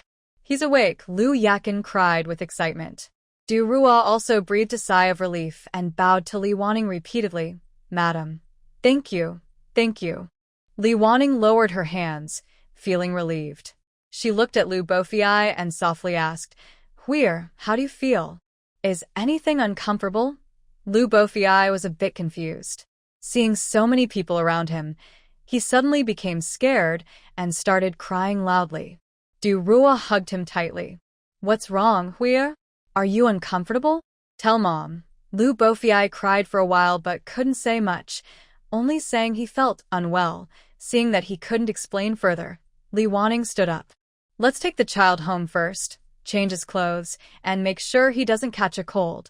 She remembered that in the original story, after falling into the water, she developed a fever, and because she was not treated in time, she became simple-minded and foolish. Du Rua held Lu Biao and stood up. Seeing the woman nearby packing her things to go home, she suddenly remembered she hadn't thanked her yet. Thank you, ma'am. Today it was really thanks to you. Otherwise, my son. Du Rua couldn't finish her sentence. The woman waved her hand. It's nothing. Since I saw it, I believe this child's life was not meant to end. You should go home quickly. Let the child rest. He's probably just scared. Li Wanning bowed politely. May I ask your name, sister? Where do you live? We will remember your great kindness and visit another day. Although the rules here do not allow prisoners to contact each other privately, this life-saving kindness cannot be ignored. Decades of moral education also prevent such actions. Surely, the officials in charge of the prison would understand and find it reasonable. The woman picked up the washed clothes. My surname is Ding. We are the family you saw earlier. No need to visit, it's not proper. In the future, take good care of the children. Not everyone will be so lucky every time. After speaking, she turned and left. Thank you, Sister Ding. Li Wanning bowed again behind her. Although rules say prisoners in exile should not contact each other, after this incident, Li Wanning thought it would be good to get to know a few neighboring families. In case of emergencies, they could help each other. Seeing that Lu Biao was still very weak, Du Rua carried him home. Once home, she quickly wiped him dry, changed his clothes, and gave him some hot water to drink. Gradually, he started to feel better. Li Wanning comforted him and then asked Du Rua to stay with him. The child was easily frightened and prone to fever. Now that things had become complicated, Li Wanning was quite worried. Then she called Lu Yaru and Lu Yakin over. These two children were also very scared today, still trembling. Li Wanning held each of them by the hand. Little Fifth should be fine now. Come, tell your mother what happened. Lu Yakin, who was a bit older, explained more clearly. Mom said that chickens can eat vegetables, small fish, and shrimp. After eating them, the chicks grow faster. The three of us thought of going to the river to catch some small fish for the chicks, but somehow, Fifth brother fell in. Lu Yaru sniffled and said, Yes, we want the chicks to grow faster and lay eggs sooner, but I didn't see how Fifth brother fell. By the time I saw it, he was already in the water. We shouted loudly, and Andy heard us and came over to pull him out. It was so scary. All right, this unscrupulous author seems to have a big pot on their own head. Li Wanning secretly clenched her teeth. Mother also told you not to go too far from home or near the water. You're still too young, and it's dangerous to leave the adult sight. Look at what happened to little Five this time. He almost got into trouble. We must learn from this. Can you go to the river alone now? The two young girls lowered their heads. No, we won't go again. Mother, will Fifth brother really not die? Lu Yaru asked nervously. She patted her head gently. No, you two go rest now. Don't worry. But, remember, you can't do dangerous things in the future. Go on. After sending the children away, Li Wanning thought hard. She worried that little Five might still have a fever tonight, but there was no alcohol or medicine at home. She opened her money box, counted the coins, more than 300 coins in total, and put them all into a cloth bag. Then she took out 2 water pouches. Lian Xiao, go boil some water. When it's ready, fill these pouches. Lian Xiao looked puzzled but didn't ask. She nodded and went to do as told. That night, Li Wanning specially told Duruo, you give Huier a warm foot bath. Let him sleep with you tonight. Kids get scared easily and can get a fever. Be alert. Duruo nodded gratefully. Madam, thank you. Li Wanning waved her hand. No need to thank me. We're family, no need for formalities. That night, Li Wanning was a little afraid to sleep at first. She couldn't hold on anymore and went to check on little Five. Seeing he was fine, she returned to her bed. Just as she was falling asleep, she suddenly heard a knocking at the door. Madam, Huier has a fever. It's very high, and he's starting to talk nonsense. Li Wanning shivered, sat up quickly. She felt her agility today must have been extraordinary. As she left, she casually grabbed the cloth bag on her pillow. She hurried into Duruo's room and saw Lu Bo Hui's face was red. She could tell just by looking that he needed to be given some medicine to reduce the fever. Li Wanning has never taken care of children, only knowing basic theory. Use a damp cloth on his forehead to try to lower the temperature locally. At this moment, Lian Xiao and Hong Xiao arrived. Hearing this, they hurried to help. Duruo held the child's hand, constantly feeling the temperature with the back of her hand and forehead. Lu Bofiai kept trembling. Duruo covered him with several layers and held him, tears starting to fall. Madam, this is so bad. The fever is too high. If it continues like this, I'm afraid. Madam, please save Huier. I am willing to do anything to repay your kindness. Duruo cried and knelt in front of Li Wanning. Li Wanning looked at Xiao Wu's condition, which hadn't improved. Pack up. We're going to town to find a clinic. I'll push the cart and you carry the child. Lian Xiao and Hong Xiao also came to help. One laid a mat on the cart, and the other held 2 water bags. Duruo placed the child on the cart, and everyone hurriedly prepared to leave. Hong Xiao, stay and take care of the children, Li Wanning said as she pushed the cart. Seeing Lu Buyuan wake up, she added, Buyuan, come with us. At this moment, Lu Buqing also came out voluntarily. Mother, I want to go with you. The 3rd and 4th children also came out groggily. Mother, where are you going? I want to go too. In the end, Li Wanning let Lu Buyuan and Lu Buqing follow, while the others stayed behind. Li Wanning always wanted to take her 2 oldest boys with her, believing they needed early training to establish their future. She hoped they would grow up faster through this experience. The way to town was familiar to everyone, especially Li Wanning and Lian Xiao. They took turns pushing the cart, while others stumbled along, helping by holding the cart or leaning on it. Because many exiled prisoners were in this town, it wasn't very small. There were 2 clinics, and they went to the nearest one. Duruo knocked on the door loudly, banging for a long time, calling out repeatedly, but there was no response. Li Wanning simply shouted at the door, Doctor inside, please open the door. We have patients in need of help. If you don't open, I'll set fire to it. Still no movement from inside. They decided to give up and go to the next clinic. The second house was better. Before Li Wanning could threaten, someone inside turned on the light, and then footsteps were heard. An old man with a white beard shakily came to open the door. Duruo quickly grabbed the doctor's sleeve and pulled him forward. Doctor, my child has a high fever. Please help save him. Quickly, the old doctor staggered a bit, saying, slow down, young lady. He spoke but cooperated, walking to the small cart. He checked the child's temperature. Bring the child inside, he said, then turned to walk back. Lian Xiao picked up Xiao Wu and followed inside. The doctor instructed to place Xiao Wu on the examination bed, then took a medicine box. He carefully felt Lu Bo Hui's wrist, switching from the left to the right hand, then took out a set of silver needles and began acupuncture. After inserting the needles, he went to the desk to write a prescription. Follow this recipe to boil the medicine. Take it twice a day for 3 days. Do you want to buy it? The doctor asked Lin Wanning. The doctor's eyes were sharp, clearly seeing who was in charge. Yes, buy it. I don't know how much silver it costs, Li Wanning answered quickly, so fast that Du Rua didn't even get to ask. Total is 560 coins. As soon as the doctor finished, Li Wanning paused, hesitating, and looked at him. We don't have enough money. Can we owe it? We are exiled from 4 villages. Don't worry, we'll pay it back within a month. The doctor, experienced, saw that some people hesitated at the price, while others would sell everything they had to pay. Since the child didn't seem to be from a powerful family, spending so much on his treatment was already good. Okay, leave your information here.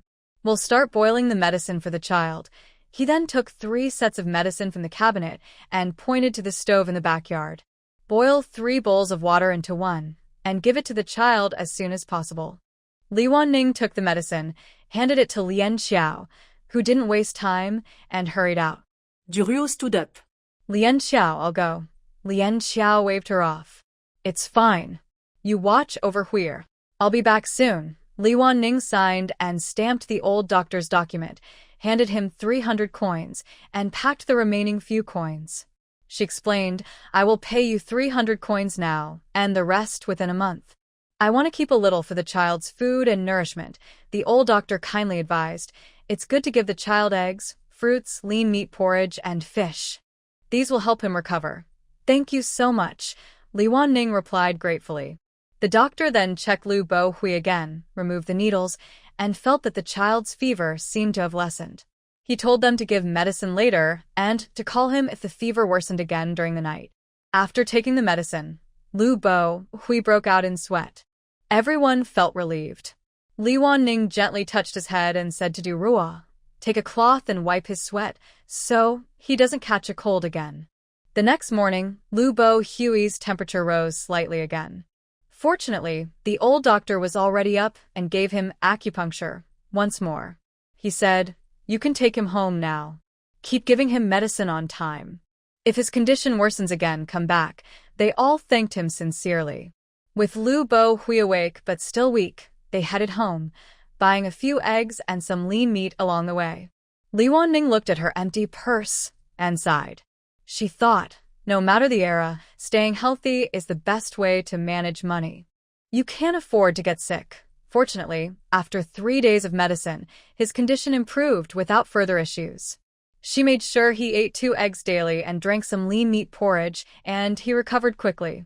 Li Wanning even kept Du Rua watching over him, making sure he didn't catch a cold again, fearing he might relapse. Once he was fully well, Li Wanning spoke seriously. Mother knows you want the little chicken to grow faster, but no matter the reason, you must not put yourself in danger. Look at this time, falling into the water and getting a fever. If the treatment had been delayed, you could have become very sick, do you understand? Lu Bo Hui also realized he almost caused trouble this time, and felt guilty. Mother, I understand. From now on, I will prioritize safety first. Sorry, Mother. I spent all our family's money again, and even owe some debt. I'm sorry. Li Wanning quickly felt she couldn't scold him anymore. Just remember this lesson. As for spending money, your health is much more important than money. You're still young, so don't worry about these things. Just work a little harder and you'll have more chances to earn money in the future. Okay, Mother. I understand. I will try my best from now on. Lu Bo Hui replied obediently, saying whatever she told him. She patted his head. All right, go play now. Remember, safety first. Don't do anything dangerous. Li Wanning increasingly felt confident in her role as a mother. Although she thought this matter was settled, there was still one thing unfinished. Clenching her teeth, she called out, Author, come out quickly. I have something to say to you. After a while, the lazy voice of the author responded, What is it now? Does Lu Bo Hui's task count as completed? She didn't really want to talk to the author, but she had no choice. Suddenly, a panel appeared in her mind. On Lu Bo Hui's light beam, the progress showed 10%. How is that possible? Li Wanning almost jumped up. The key point for Lu Bo Hui was his fall into the water and his fever. In the story, he damaged his brain from the fever. Now, he's completely fine. I've already changed his fate entirely. Why is the progress only at 10%? Fuming, she looked ahead. If the author had a physical form, Her gaze might have burned him. No problem. You only prevented him from becoming a fool this time. But can you guarantee that in the next 10 years, he won't fall into the water again, won't get sick, and won't become a fool? 10 years is a long time. 10% progress is quite good, especially since this was a major event that gave you so much. Then should I thank you? Li Wanning felt she was about to laugh from anger. There's no need for that.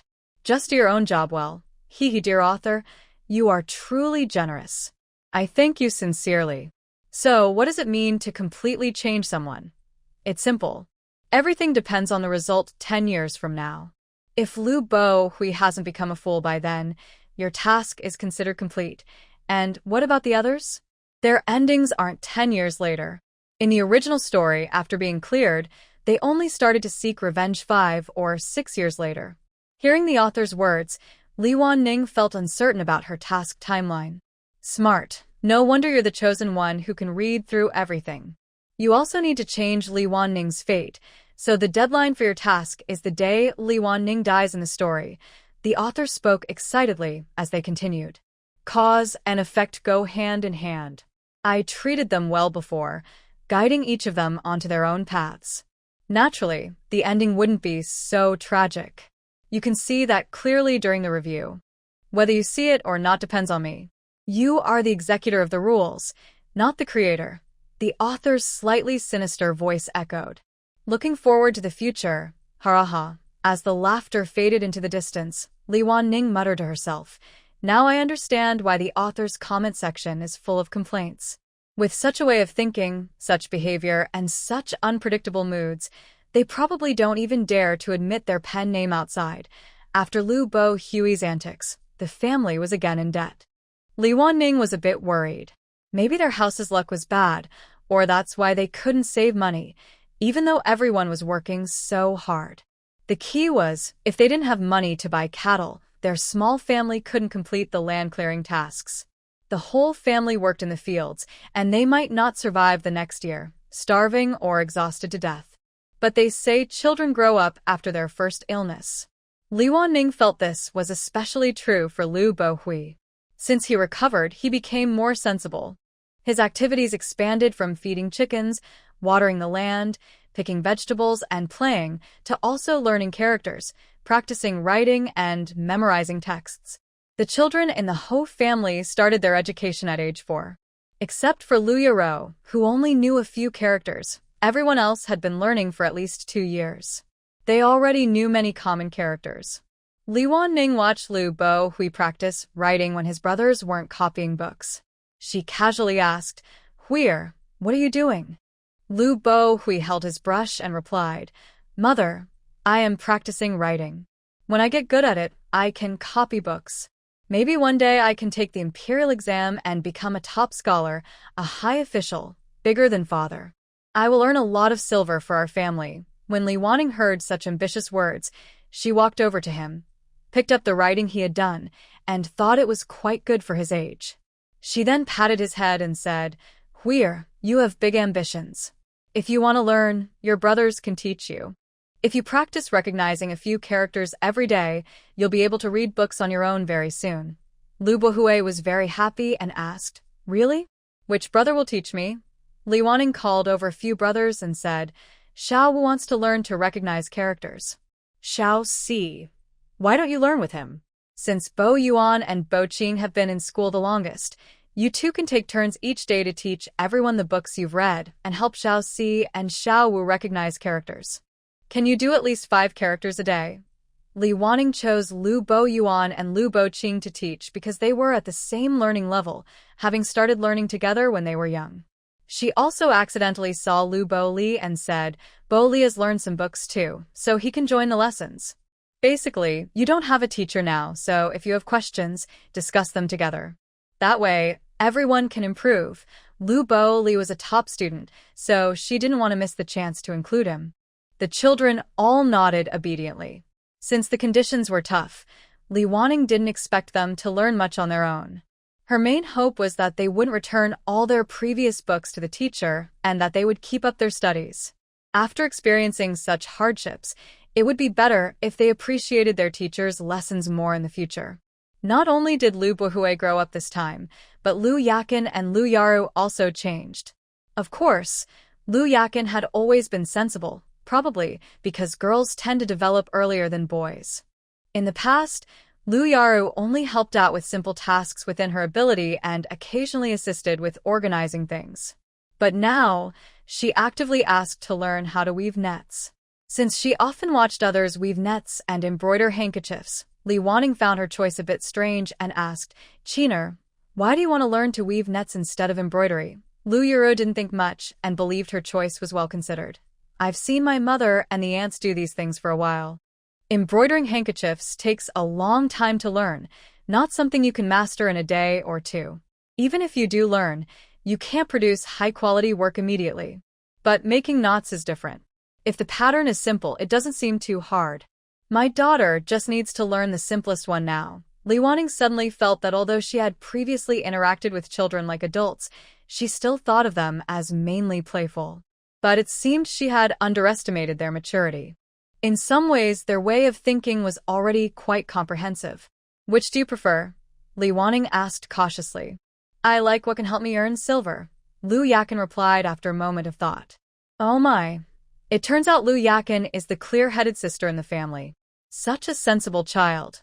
What was her ending in the story?" Li Wanning felt she remembered the plot less clearly than when she first arrived. It seemed that the family didn't have enough food, and Lu Yakin was sold by the original owner to a wealthy family to be a maid. When she grew up, because she looked good, someone gave her to an official to build connections, and the official liked her and took her as a concubine. Because she was pretty, sensible, and very favored, she secretly caused trouble for Li Wanning and her family. Later, Li Wanning discovered this and threatened her with a plant called Lianxiao, which made her stop for a while. But then Lu Buqing took her away, and the siblings teamed up to make Li Wanning suffer quite a bit.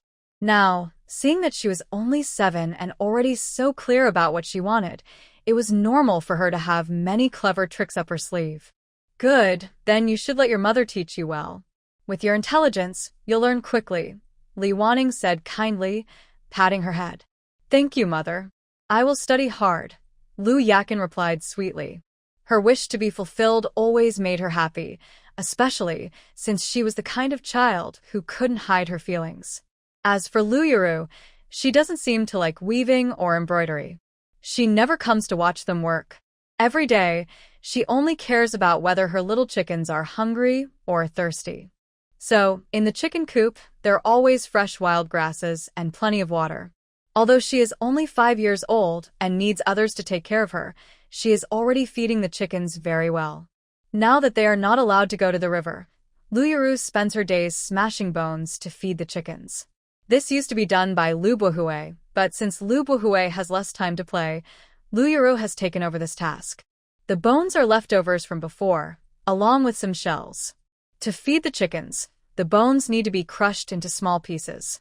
Lu Yuru is small and not very strong, so she asks Li Wanning to smash the bones first, breaking the hard parts. Then Lu Yuru processes them further, smashing them into tiny pieces to feed the chickens. Although she is young, she works very hard and is very persistent. She hasn't slackened for many days, and the chickens are growing very well. "Yuru, what do you want to learn in the future?" the other 2 little ones asked, since it wouldn't be fair if her own biological sister didn't ask. "Raising chickens," Lu Yuru replied, still focused on smashing the bones, without even lifting her head. Li Wanning was silent for a moment, then heard Lu Yuru add, "Not just chickens. I want to raise ducks, rabbits, pigs, and sheep. I also want to dig a pond to raise fish." Raising so many animals? She is truly a caring child. Before Li Wanning could praise her, Lu Yuru finally looked up and said to Li Wanning, "Mother, when the time comes, whatever meat you want to eat, I will kill it for you." Li Wanning rubbed her forehead. "Well, thank you, Yuru. The meat from the animals you raise will surely be very delicious." There's nothing she can do. Although Li Wanning hasn't raised children before, she often sees titles about children's growth and dreams, and how children need respect. Combining all that, it means that if a child has healthy dreams, we should encourage and support her. Besides, This girl is even willing to give her mother meat to eat. As a mother, how can she not praise her a little? However, Rower, your 5 older brothers will be studying every day in the future. Why don't you go with your second sister to learn and observe? This way, you can understand the habits of different small animals by reading books. You can also write down your own experiences so everyone can learn. If we raise the animals well, they will become fat and healthy, providing more meat. Although respecting the child's choice, Li Wanning, who had 9 years of compulsory education, still wanted her to learn more words and read more books. Girls can't usually become top scholars, and there's a saying that a woman without talent is virtuous. But why do wealthy families and noble ladies invite teachers to their homes? Why do they prefer daughters from scholarly families who are well-mannered and knowledgeable? These talented girls are often highly sought after. So, some lies are told so convincingly that people living at the bottom of society start to believe them. Li Wanning feels a bit tired lately.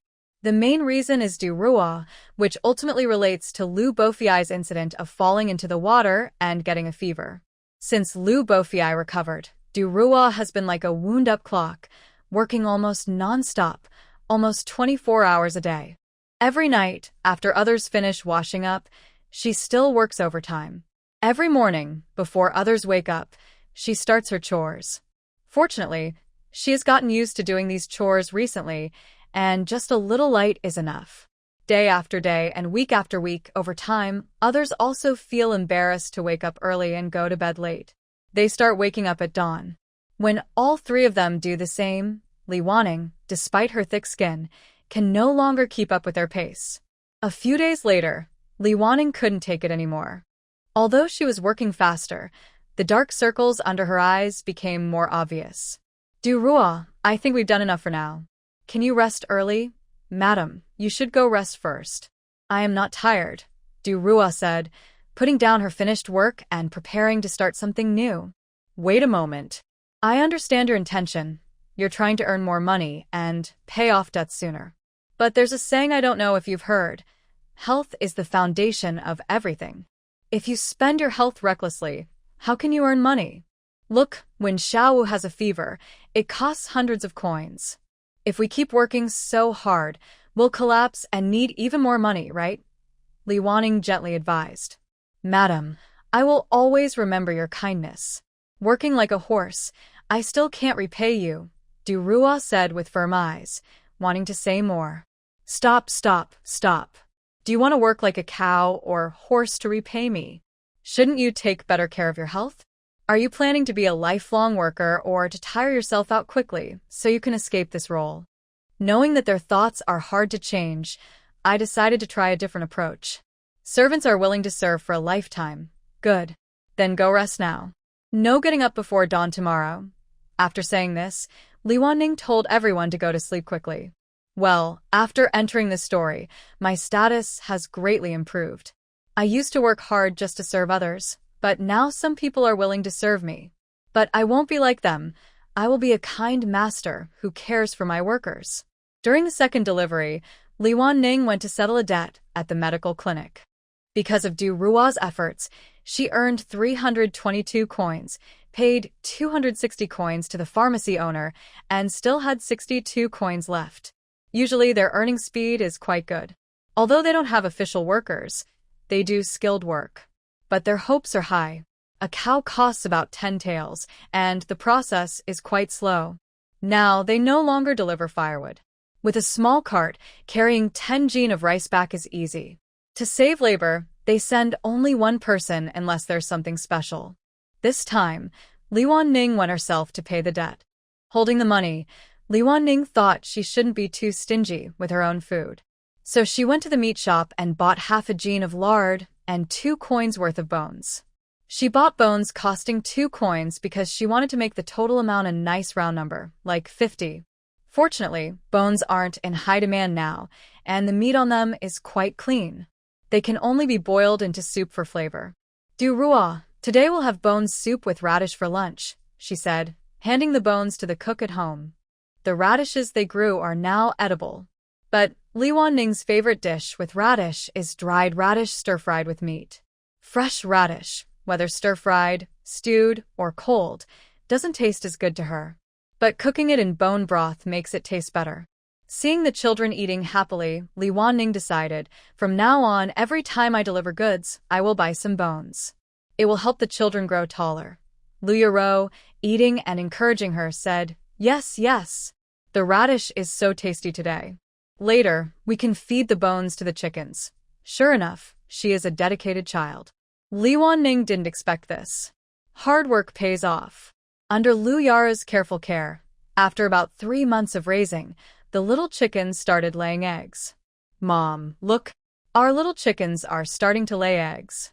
"But why is there blood on this egg?"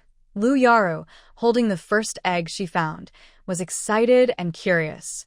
Lu Yaro took the egg and said, "This is the first egg from the little chickens, so they're still getting used to it. If someone eats the first egg from a chicken, their hands will become very skillful." She looked at the egg and hesitated. Hands will become skillful, but who should I give this egg to? Big sister or second sister? Li Wanning was surprised. "Yara, don't you want to eat it?" "I do want to, but big sister is busy embroidery and second sister is making nets. They both need their hands to become skillful." "I don't need to. I can eat the second egg from the chickens." "So, who should I give it to?" Lu Yaro answered naturally.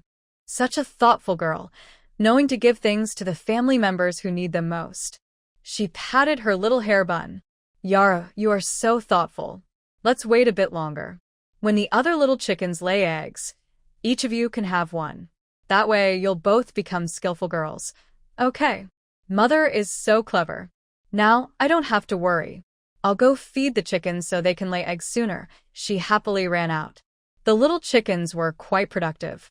In just 3 or 5 days, 5 of the 8 hens started laying eggs, and they laid quite often, sometimes 1 a day, sometimes 2 in 3 days. Soon, there were 5 eggs, and together they added up to more than 10. Li Wanning decided to let everyone experience the joy of raising chickens. She boiled 1 egg for each of the 3 girls, and the rest was mixed with some flour to make a big stir-fry, enough for everyone. They used to think eggs weren't very tasty, but since being exiled, they hadn't tasted this flavor. They realized how delicious eggs could be. "Mom, the eggs are so tasty. When we save enough, can we eat them again?" Lu Yara picked up a piece of scrambled egg and showed it to Li Wanning. "Of course. Now that the chickens are laying eggs, we will have plenty to eat in the future." She also remembered the eggshells today. Yara later crushed the eggshells and mixed them with some wheat bran to feed the chickens. It will help them lay more eggs. Okay, I will go after I finish eating." Now, whenever the topic of having more eggs comes up, Lu Yaro becomes very enthusiastic. When all 8 chicks can lay eggs daily, the children will be able to eat 1 egg each day. It seems that there are still too few hens, which makes the expectations a bit high. Next year, they plan to bring back a few more hens. As long as they can feed them, any extra eggs can be sold. Money earned from selling eggs is still money. However, with the current management here, selling eggs might not be very profitable. The money from sales would also need to pay a significant amount of tax. It's a bit sad for those exiled here, but it's okay. There are many ways to enjoy eggs, and if one method doesn't work, they can try others. In the blink of an eye, several months have passed, and the new year is approaching. Li Wanning feels very lucky to be exiled here instead of in the cold northern lands. Although this place is remote and backward, the climate is good. Winters are not cold at all. She just needs to wear a couple of extra layers inside. With their current financial situation, they can't afford thick winter clothes anyway. Plus, the warm climate allows vegetables to be grown all year round. Li Wanning's family plants vegetables in succession, saving a lot of food and avoiding the tragic fate of freezing and starving during their first winter in exile. They had too many radishes left over, so Li Wanning asked Du Rua to dry them into radish chips. After eating such tasteless radishes for a long time, they planned to buy some meat during the new year to make radish and meat stir-fry. As for other New Year supplies, Li Wanning's eyes fell on the cheerful rooster in the chicken coop. Although it's a bit smaller than usual, it's definitely a free-range, pollution-free farm chicken. In her previous life, she couldn't even buy such chickens with money because even farm-raised chickens might have been fed hormones or additives. This will be her first New Year here, and the first time she has such a big family to celebrate with. She still feels responsible for everyone as the head of the family. This feeling is very special. After many years and a time lacking the flavor of youth, she suddenly feels a bit excited. Li Waning's thoughts are simple. Kill 2 chickens, buy 2 jean of pork, and some candies, and the new year will be complete. She didn't expect the original author to write such a complicated process, following the traditional ancient New Year customs. The author is probably someone who also misses the festive atmosphere of the new year. In reality, preparations start as early as the 23rd day of the 12th lunar month. Lianxiao applied to Li Waning to buy New Year goods when she was 22 years old. Li Waning was surprised and asked, "Is it too early to buy me now? The weather is warm here, and if we buy it now, it might spoil before the New Year's Eve." "Madam, did you forget? Tomorrow is the 23rd. We haven't bought the New Year pictures yet. We need to buy a picture of the kitchen god and some maltose candy to make sugar gourds so the kitchen god can go to heaven and speak well of our family." In the past, Li Waning only heard about these customs in rhyme, but no one had actually done them this way, so she found it quite new. What else do we need to buy? Let's go together today and buy everything we need. As the main housekeeper, Lianxiao usually handled these tasks, so she didn't need to think much. It's warmer here, and we can't buy all the food now. The only things we can buy today are the New Year pictures and maltose candy for tomorrow, plus a big piece of red paper to write Spring Festival couplets and cut paper windows.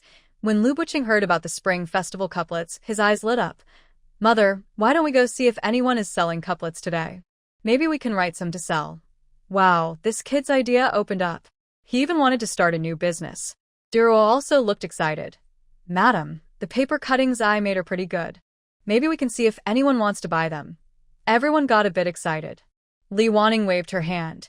"Pack up, let's go now." This time, the group going out was quite large. Li Waning, Lianxiao, Duruo, the eldest son, and the second son all went, each with their own tasks. Li Waning brought some money from home, sent a batch of goods to Jinxiu workshop, settled some bills, and then headed to the market. At the market, she looked around, bought the kitchen god picture and maltose candy, and also saw 2 vendors selling couplets. One pair of couplets cost 3 coins.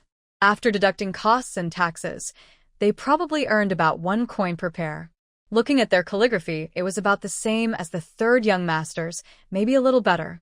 Lianxiao found it strange. If 1 pair of couplets can earn a coin, it should be more profitable than copying books. There are 4 exile villages in this town, with so many people. There should be many readers. Why are there only 2 vendors selling couplets? Li Waning smiled and said, "It's not surprising. Many people sent here in exile used to have some power or status. It's hard for them to suddenly show up on the street selling small items.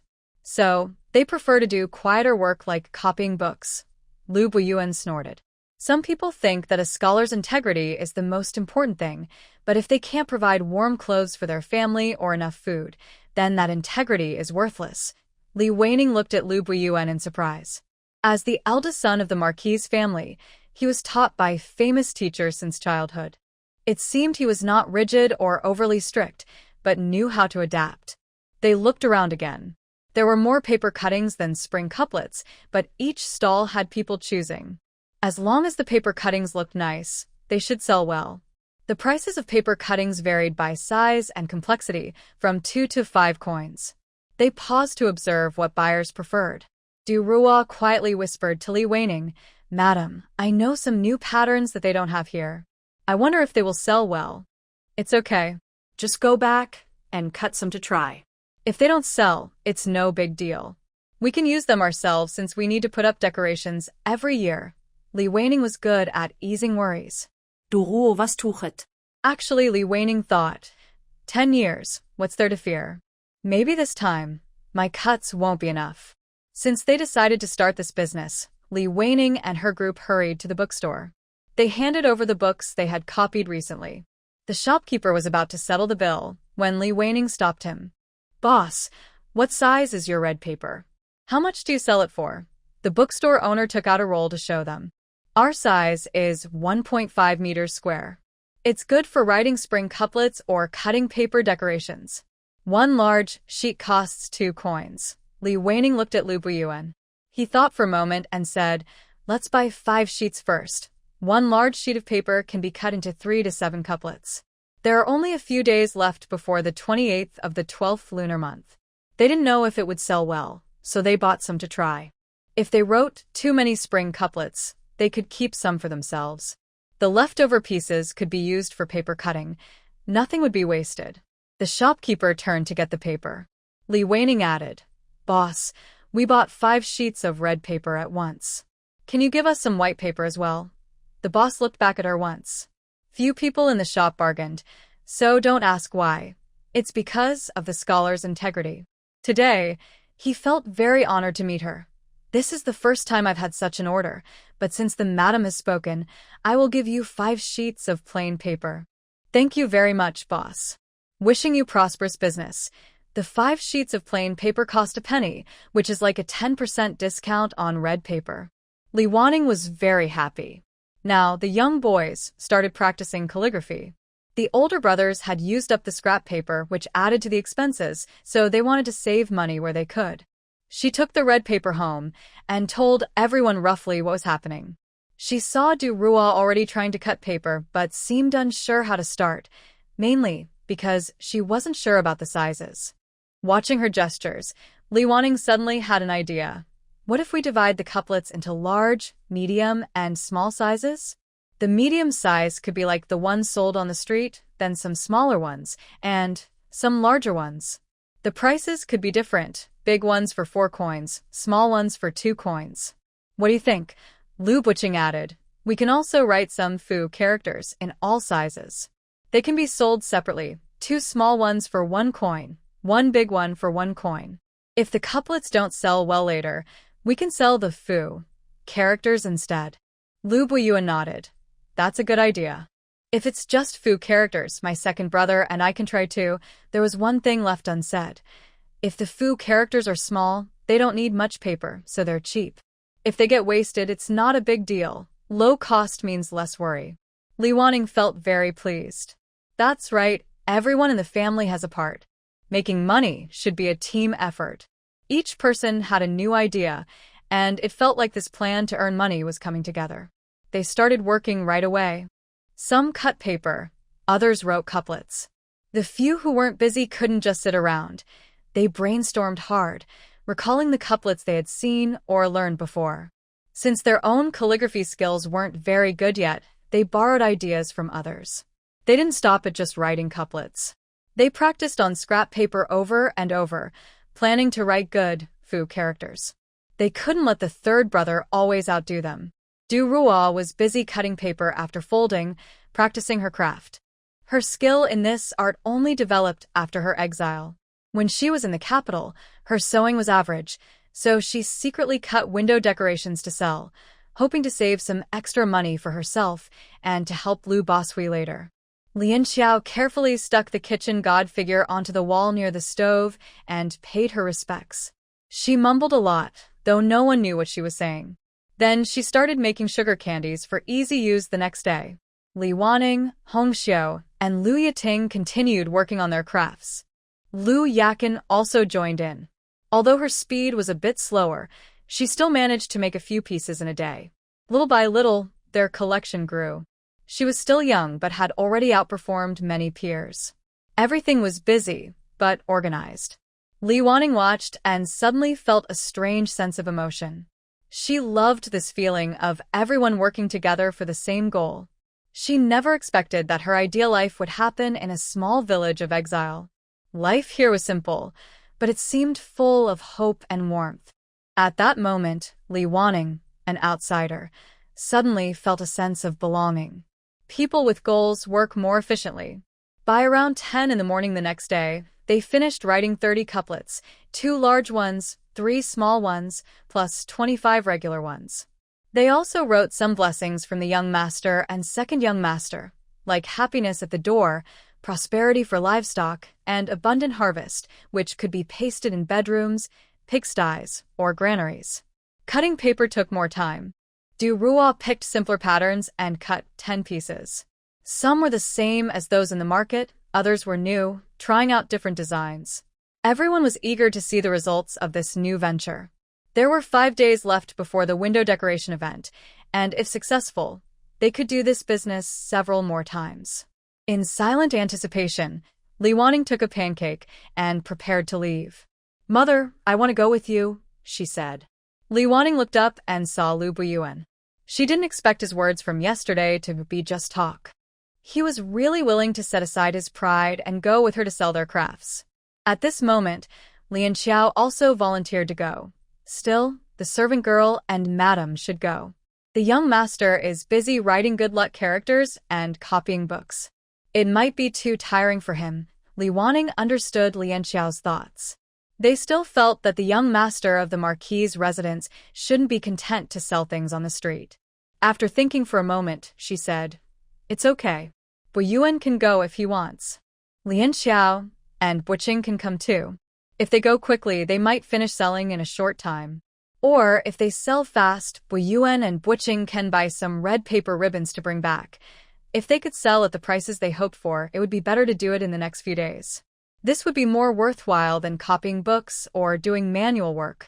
So, each person took a piece of cake and they set out.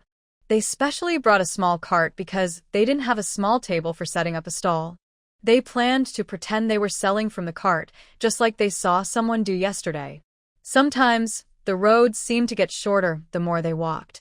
When you first walk it, it feels very long, but after walking it many times, it doesn't seem so long anymore. The road to the town also felt easier now. Soon they arrived. "Where should we set up our stall?" Li Wanning looked at the busy market and asked the two young masters. Lu Buqing looked around. The people selling spring festival couplets were still the same two from yesterday, so he pointed to their side. "Let's set up in the same line as them. That way, when people want to buy spring festival couplets, they can just walk past us without having to cross to the other side." Lu Buyuan directly pointed to a spot a few steps away from the two. Although it was a little distance, buyers could still see their stall clearly. "Let's go there. Our characters aren't better than theirs, but a little distance makes the comparison less obvious. When people see us selling, they might want to come over and take a look. Maybe it will be even better." Whether it's right or not, their analysis was quite clear. Well, no one objected, so they decided to try. If it didn't work out, they could move again. It wasn't a big deal. The group agreed on the prices based on their discussion yesterday. The spring festival couplets came in large, medium, and small sizes, costing 4, 3, and 2 coins respectively. The large, fu, characters cost 1 coin each, 2 small ones for 1 coin, and the lucky phrases pasted elsewhere also cost 1 coin each. The paper-cut patterns weren't complicated, so each was priced at 3 coins. In just a few days, it will be time to use the items. So many people are still coming to buy spring festival couplets. Surprisingly, the 2 large scrolls sell the fastest, followed by those with lucky phrases. This is probably because the other stalls don't have such phrases, which also boosts sales of their other items. There are only 10 window decorations, but most people buying spring festival couplets also want to buy window decorations. Since there are new designs here, they sell quickly. In the end, everything was sold out in less than 2 hours. Of course, the last remaining, good fortune, character was given to the final customer, making them smile and suggest bringing neighbors to buy next time. Because many people came, Li Wanning was not busy. She kept track of each sale in her mind. The total income was 149 coins. She paid 50 coins in tax, leaving 99 coins. After subtracting half the cost of materials, she earned about 50 coins for the day. Looking at the money in her hand, Li Wanning had an idea. "Let's go buy red paper now," she said, waving her hand, and took everyone to the bookstore. "Boss, please give us 30 sheets of red paper," Li Wanning said. When she spoke, everyone looked at her. It's rare to buy so many seasonal items at once. The bookstore owner, who was familiar with them, quickly brought over a stack of paper and counted out 30 sheets for them. "Boss, since we're buying so many, maybe," Li Wanning usually bargained. The owner counted out 3 more sheets and handed them over willingly. Li Wanning took them with both hands. "Thank you, boss. No wonder your store is doing so well. You're generous." She sincerely appreciated this. Offering the same quality at a 10% discount makes anyone want to praise from the heart. Outside, Lian Xiao hesitated but couldn't hold back. Madam, there are only a few days until the new year. Are we buying too many? Not too many. Today we'll cut and write more big couplets. No need for small ones, and we should write more lucky phrases. Tomorrow, bring the dining table and bowlie over. We can write and sell while working, and even write according to customers' requests. Huh? Lian Xiao was a bit surprised. It was already shocking that the two young masters were selling items today. Now they had to write on the spot tomorrow? It seemed almost like performing arts. Lian Xiao thought of a more polite reason. Oh, if someone isn't very strong mentally, they should practice more. Writing spring couplets on the street is a good way to train yourself. It only happens once a year. Li Wanning didn't catch the hint, but Lu Buiyuan and Lu Buqing understood. Lu Buiyuan said as they walked, "It's okay, Aunt Lian Xiao. I agree with our mother. This is a good way to practice, and since the three of us are doing it together, others will see us as flexible and responsible." When she heard about being flexible and responsible, Li Wanning reacted a little. Although she thought it was nothing, she also considered the children's feelings. Do you think it's embarrassing to write and sell on the street? No problem, just tell us your thoughts. If it's not suitable, you can write at home and then sell the couplets. Lu Buiyuan looked at Li Wanning's purse. Though it wasn't full now, red paper was still money. Mother, face is given by ourselves, not others. If we're poor and still act proud, others will mock us. Lu Buqing also agreed. Yes, we can earn 50 coins in a day and we sell everything quickly. If we write and sell at the same time, we can earn even more. These few days are precious. If we miss them, we have to wait a year. Li Wanning liked their ideas, but still had some worries. Maybe we should ask Uncle Boli. If he feels uneasy about writing outside, then let him write at home. You two can go to the town. They finally agreed. When Lu Boli heard they earned about 50 coins today, he immediately said he had no worries and could go to write on site. Just joking. The three of them usually studied hard for 3 days to earn 36 coins. Today, they earned 3 days' worth, and it wasn't tiring like copying books. Hesitating would be a shame for the red paper they just bought. Du Ruo was nearby, cutting paper. When she heard they were writing on the spot, she looked at Li Wanning and asked, "Madam, tomorrow I want to go to the town to cut and sell." Seeing the light paper in her hand and the small holes she was cutting, Li Wanning refused. Maybe you should stay at home. Sometimes there's wind outside, which might affect your paper cutting. Don't put too much pressure on yourself. Just cut as much as you can. After chatting with everyone for a while, Li Wanning went back to her room and put the remaining money into a box. She quietly planned that tomorrow she would bring some ready-made items and write a few more on the spot, which should earn more than today. She felt she was one step closer to her small goal. All afternoon and evening, everyone was very busy. Now, the task of cutting paper was assigned to Hongxiu and Lian Xiao. The three young masters were busy writing spring festival couplets, while Du Ruo continued to cut her paper window decorations. The younger children each did their own small tasks. Although they couldn't help much, they tried not to cause trouble. They didn't even feel like cooking dinner. Lu Yiting saw this and took the initiative to cook a pot of plain rice, pick some vegetables from the yard, boil them, and add a little salt to make simple pickled vegetables. The remaining 3 little ones helped her. Unfortunately, after it got dark, activities like writing and paper cutting could no longer continue. Li Wanning called everyone to eat. While eating and chatting, she liked to ask everyone about their plans. When are we leaving tomorrow? Before anyone could answer, Lian Xiao suddenly jumped up. Oh no, madam, I forgot to offer sugar melons to the kitchen god. She finished speaking and didn't wait for others to reply, then ran out. She served a bowl of rice, added some cold vegetables, and took out the sugar melons made the day before. She also applied a bit of it to the kitchen god's mouth, lit 3 sticks of incense, then clasped her hands together, muttering, "Heaven, speak good words, return to the palace, and bring good luck. In a few days, we will respectfully welcome the kitchen god's return. Please bless us with good health and everything going smoothly." After finishing, she returned to the dining table, feeling very guilty. I really shouldn't have forgotten such an important thing. I hope the kitchen god won't be angry. Actually, this wasn't entirely Lian Xiao's fault. Usually, offering to the kitchen god was done before or after dinner. Today, since Li Wanning brought back 30 sheets of red paper and shared the good news of earning 50 coins a day, the whole family was like they had been energized. Their eyes were only on those red papers, and they couldn't focus on anything else. It's okay. The kitchen god is on his way now, and his nose is filled with the smell of our food. He will surely speak well of us, Li Wanning comforted Lian Xiao. Besides, with how hard we're working, the kitchen god must see it in his heart. Heaven never lets down those who work hard. Come on, let's continue planning for tomorrow. Jia Qiao thought she had already made a mistake today, so she must be careful with the rest of the process.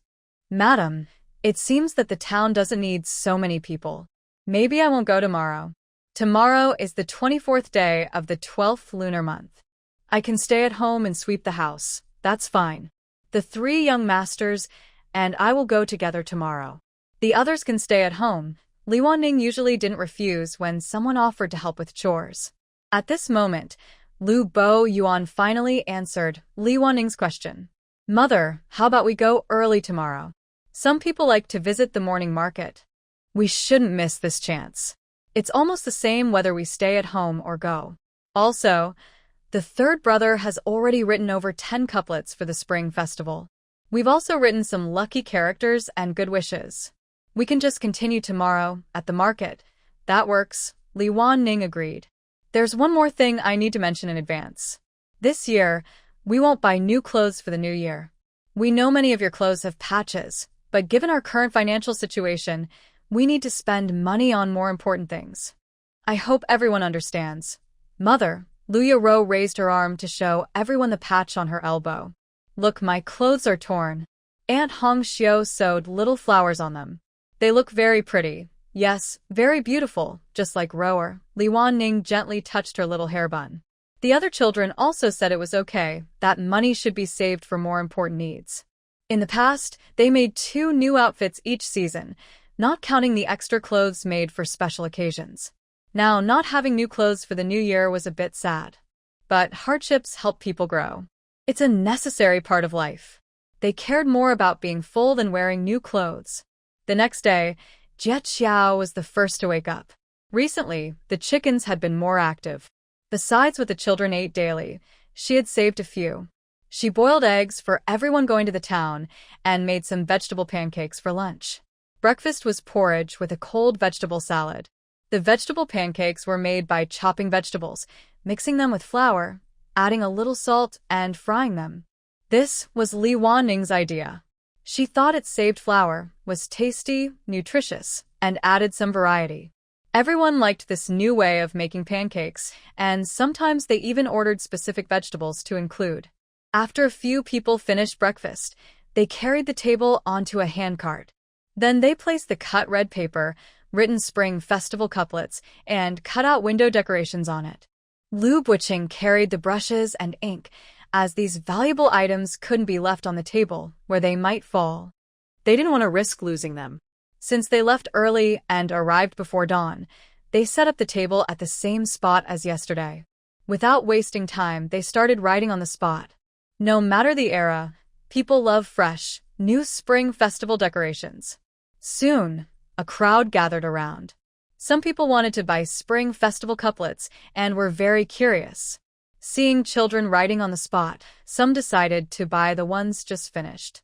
Li Wanning nearby said, "If anyone wants to buy, you can look here. All the works are done by this young boy.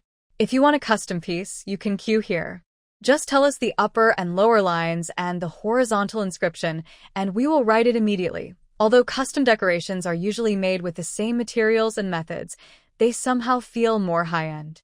Surprisingly, the line for custom Spring Festival couplets was the longest, with about 20 or 30 people waiting. Li Wanning thought it was too long and said, "The lucky phrases are written by these 2 young boys. You can tell us where to stick them, or just tell us what words you want.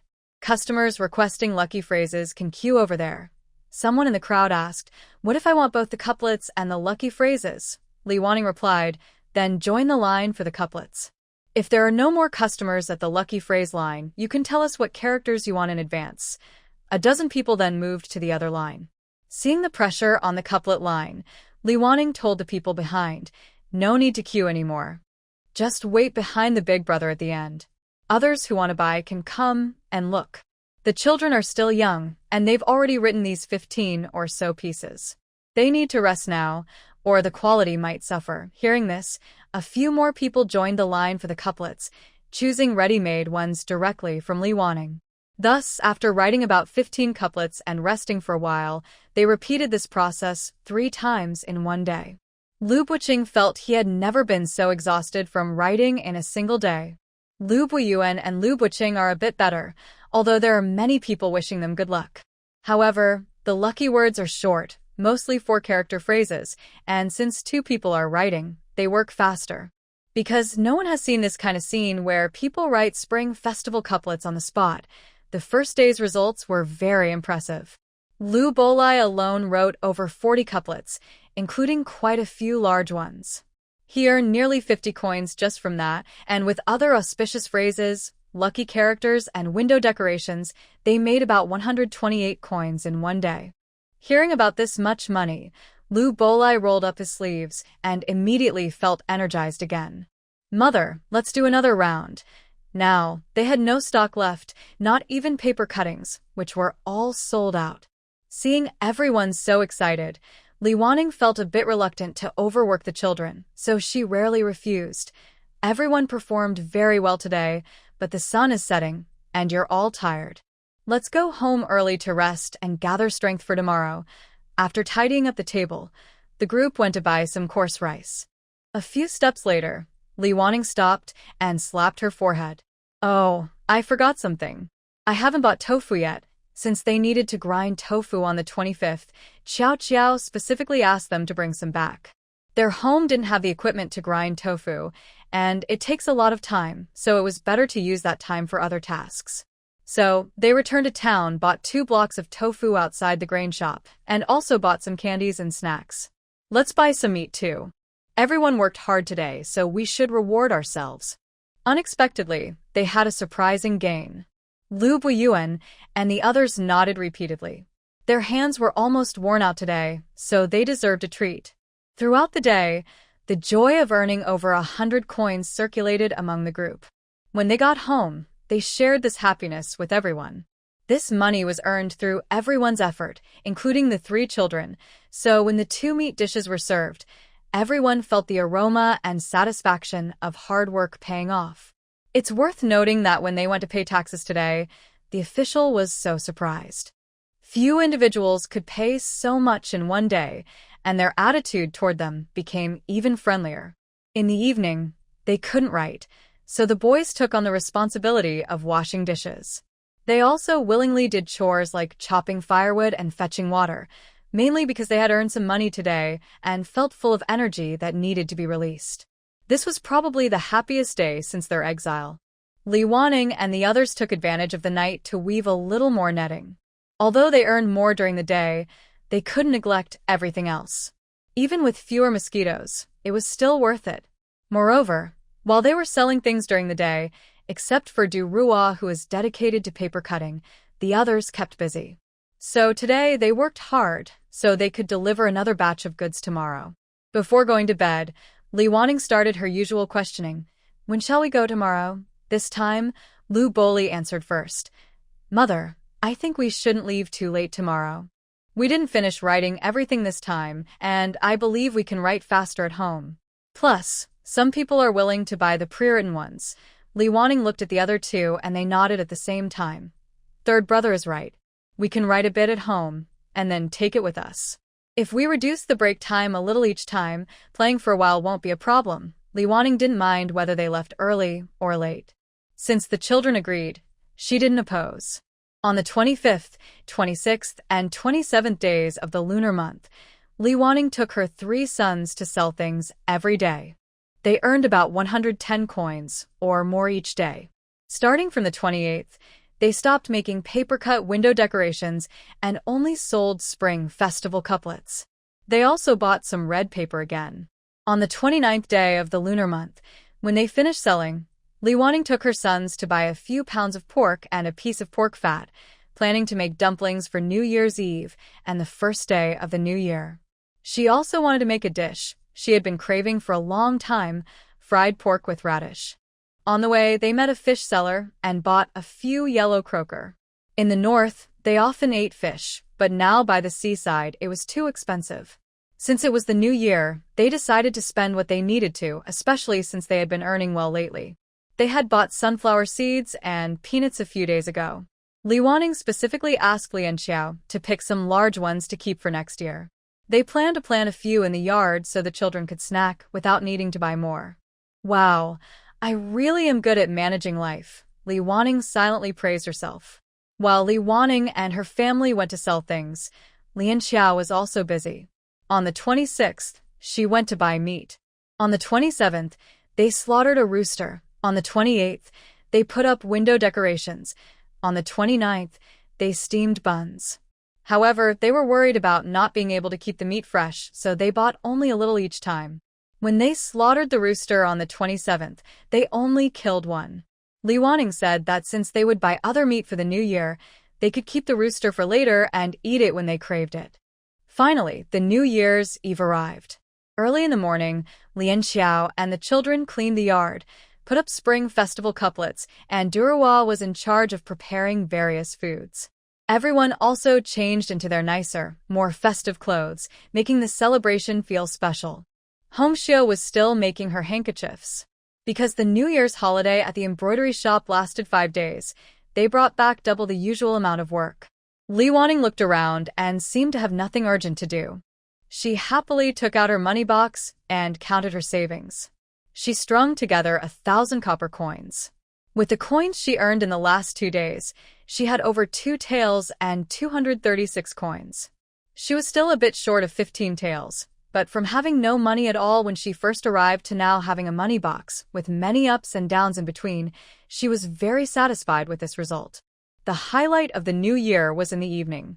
Besides some meat dishes, they also made dumplings, which they ate from New Year's Eve to the first day of the new year. Li Wanning loved this tradition. She once said that the lively and fun atmosphere of making dumplings together was something she deeply admired. Now she finally had someone to share it with. So everyone, big and small, was called to help make dumplings. Li Wanning usually made ingot-shaped dumplings, which symbolized good fortune and suited their hopes for the future. She happily taught everyone how to make them. Don't worry about how pretty they look. Just make sure to seal the edges tightly. If not, the dumplings might turn into a pot of soup when cooked. And don't cry if that happens, she emphasized as she taught. It proved that children could learn household skills from a young age. Lu Yaru, the youngest, made 2 dumplings. She didn't care much about how they looked, but she remembered Li Wanning's key advice: seal the edges tightly. Lu Bakshan looked at Lu Yaru's soft, unshaped dumplings and said, "Third sister, your dumplings look too tired. You should eat them later." Lu Yaru looked at her awkward dumplings and suddenly became worried. "Mother, I don't want to eat these dumplings. I want to eat the ones you made."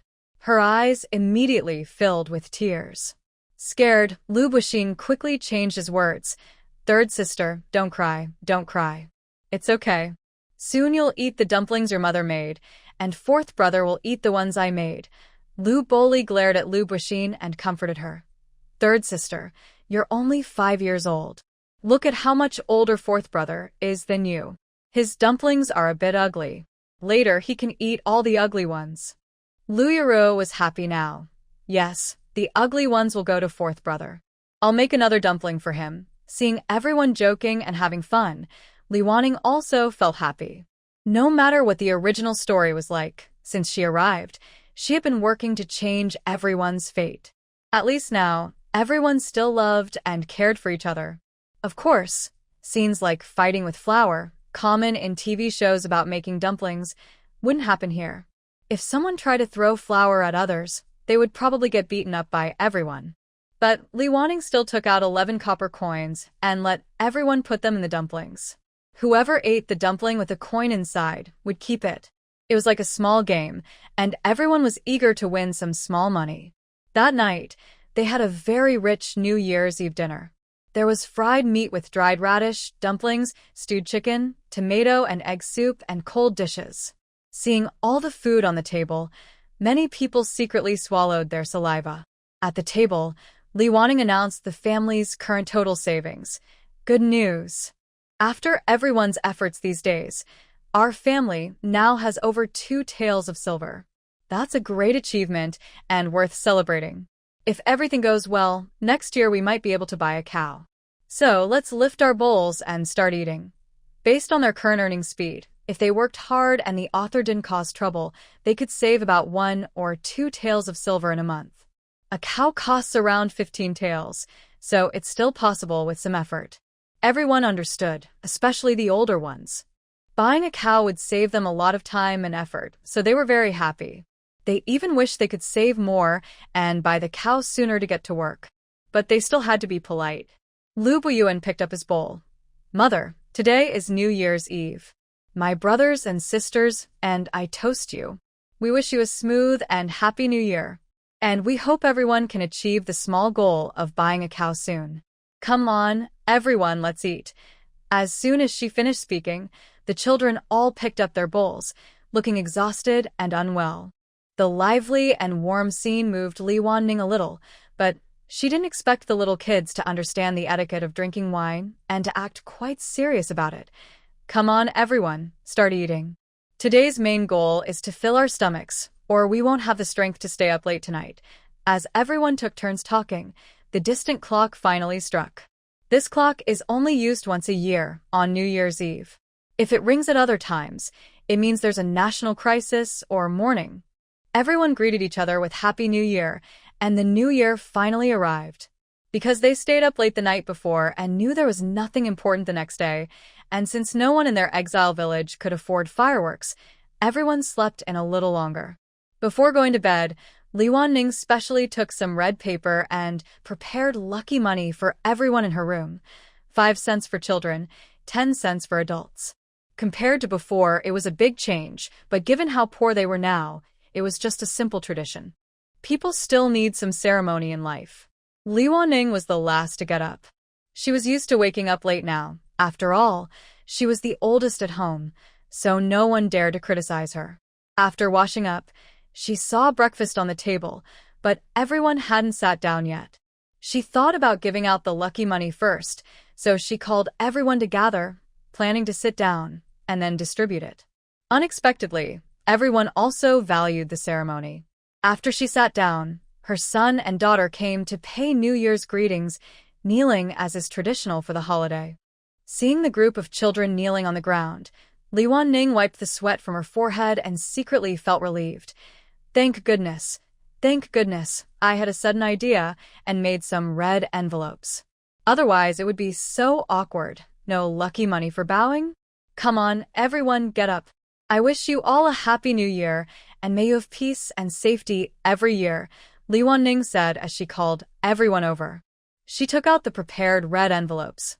1 each, not much money, just for good luck. Everyone just have fun. Li Wanning always thought these little kids were quite mature, but when she gave them red envelopes, she realized that no matter how mature they are, children are always happy to receive them. Even Lu Boyuan had a slight smile, and Lu Yaro and Lu Bo Hui happily touched their envelopes and kept thanking their mother. Then, 3 young concubines came to pay their New Year greetings to Li Wanning. Before they could kneel, Li Wanning stopped them. It's okay, no need for formal kneeling. Here, this is your red envelope with New Year money. May you stay young forever and everything goes smoothly. The 3 women were very happy to receive the red envelopes, and they later realized that they had more money than the young master and young lady. They were overwhelmed with gratitude. Although it was only 10 coins, it was more meaningful than 10 or 100 taels of silver before. It showed that she valued their feelings, and they truly felt like family. Whether they were concubines or maids, they were still servants of the household. Their lives depended on the family. They could be beaten or scolded at will. But recently, they hadn't been mistreated, and today, for the first time, they felt appreciated, recognized, and respected.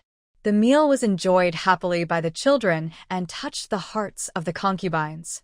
After eating, Li Wanning curiously asked, "What are everyone's plans for today?" The eldest, second, and third young masters looked at each other, and finally the third young master spoke. "Mother, we plan to continue copying books later. Today is the first day of the new year." "Aren't you supposed to rest?" Li Wanning asked, thinking they might not understand this tradition, so she clarified. Lu Buqing smiled. "Mother, our ancestors said that today we shouldn't work. If we do anything today, it will affect the whole year's luck. Anyway, we plan to copy books for a whole year, so it's not a big deal." Li Wanning found this explanation reasonable.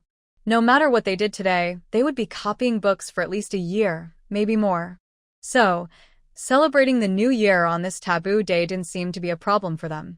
Then she turned to Hongxiu. "Madam, I plan to continue embroidery today. When I finish this batch, please bring me a fan surface." She also looked at Durua, who nodded without hesitation. "Madam, I will keep making the netting. I hope I can do it for a whole year. It means I can keep doing this work." Li Wanning thought this made sense. Compared to other physical work, making netting was more cost-effective. Once she understood this, she nodded. "All right, we will continue later." "But Lian Xiao, today you can work, but you must not sweep the floor, especially not outside. We can't sweep our money out of the house. That's bad luck, madam, rest assured. After I finish washing the dishes, I will come to make paper cuttings so that we can earn a full year's income this year and keep it all at home, without any leakage." The whole family was chatting and laughing, and working didn't feel so tiring. It was really nice. So during the time when others are resting during the new year, no one is urging anyone. But Li Wanning's family is not relaxing at all. Everyone is busy with their own tasks. Because they don't need to deliver goods, many of the dishes are already prepared for the holiday, which makes everyone work a bit more. The double amount of manual work they brought back isn't enough, and they even finished the 20 pieces they had set aside earlier. This was all achieved in the last 2 days, with Durua voluntarily cutting paper decorations. "Madam, I think last year's paper cuttings sold pretty well at the end of the year. Unfortunately, I started too late, so there were no more to sell. If I have free time now, I could cut some and sell them early for the new year," Durua said, still feeling regretful about not selling last year's paper cuttings. Hearing her plan to stock up for the year, Li Wanning thought it might be a bit risky. Buying red paper also costs money. She suggested, "It's still a bit early before the new year. Why not cut some big red characters for weddings, like Double Happiness or Mandarin ducks playing in water? We can save them and set up a stall at the big market day. As for the window decorations for the new year, cutting them a month in advance should be enough." Currently, the town has markets every 5 days for small fairs and every 10 days for larger ones. Many people buy or sell things during these markets. The embroidery and paper cuttings are sold at the Zhen Embroidery Workshop, which doesn't allow people from Lufeng Village to sell their own products, but other items are allowed. So, at the markets, many people with black waistbands sell things. However, due to heavy taxes, very few of the earnings actually go into their pockets. On the 6th day of the Lunar New Year, the Zhen Embroidery Workshop will reopen. This time, there's no work at home, so Li Wanning decided to take Hongxiu to the town. She usually stays at home embroidering handkerchiefs and rarely goes out. She took this opportunity to get some fresh air and also to choose patterns for the fans. Now Lu Yakin is also working on it, so every 3 days, she can earn about 130 coins. This time, she got double, plus the 20 pieces she had prepared, making a total of 280 coins. This time, I made some adjustments to the items I took. I only took 20 handkerchiefs, which is about 3 days' work for Lu Yiting. I also took 3 fans. 1 fan was checked for materials and taxes, leaving 15 coins after expenses. The pattern is moderate, and it takes about a day to embroider one, making it more cost-effective than embroidering handkerchiefs. Currently, there are no extra raw materials at home, so I took 20 more threads back with me. "Boss, do you have any leftover scraps you can give us?" Now that I am more familiar with the boss, I dared to ask. "Yes, but not much. Also, once you leave, try not to tell others, or everyone will come asking. I don't have much to spare. The boss seems to be quite tolerant of hardworking workers like us." Later, He gave us 2 handfuls of materials from the warehouse, with both good and bad quality and varying widths. I sincerely thanked the boss. After leaving, we went to the bookstore to exchange the writings we copied over the past few days. We left them for 5 days and exchanged 30 books this time. Originally, we could have earned 1,500 coins, but we spent about 1,300 coins on ink, paper, and inkstones. The cost is quite high.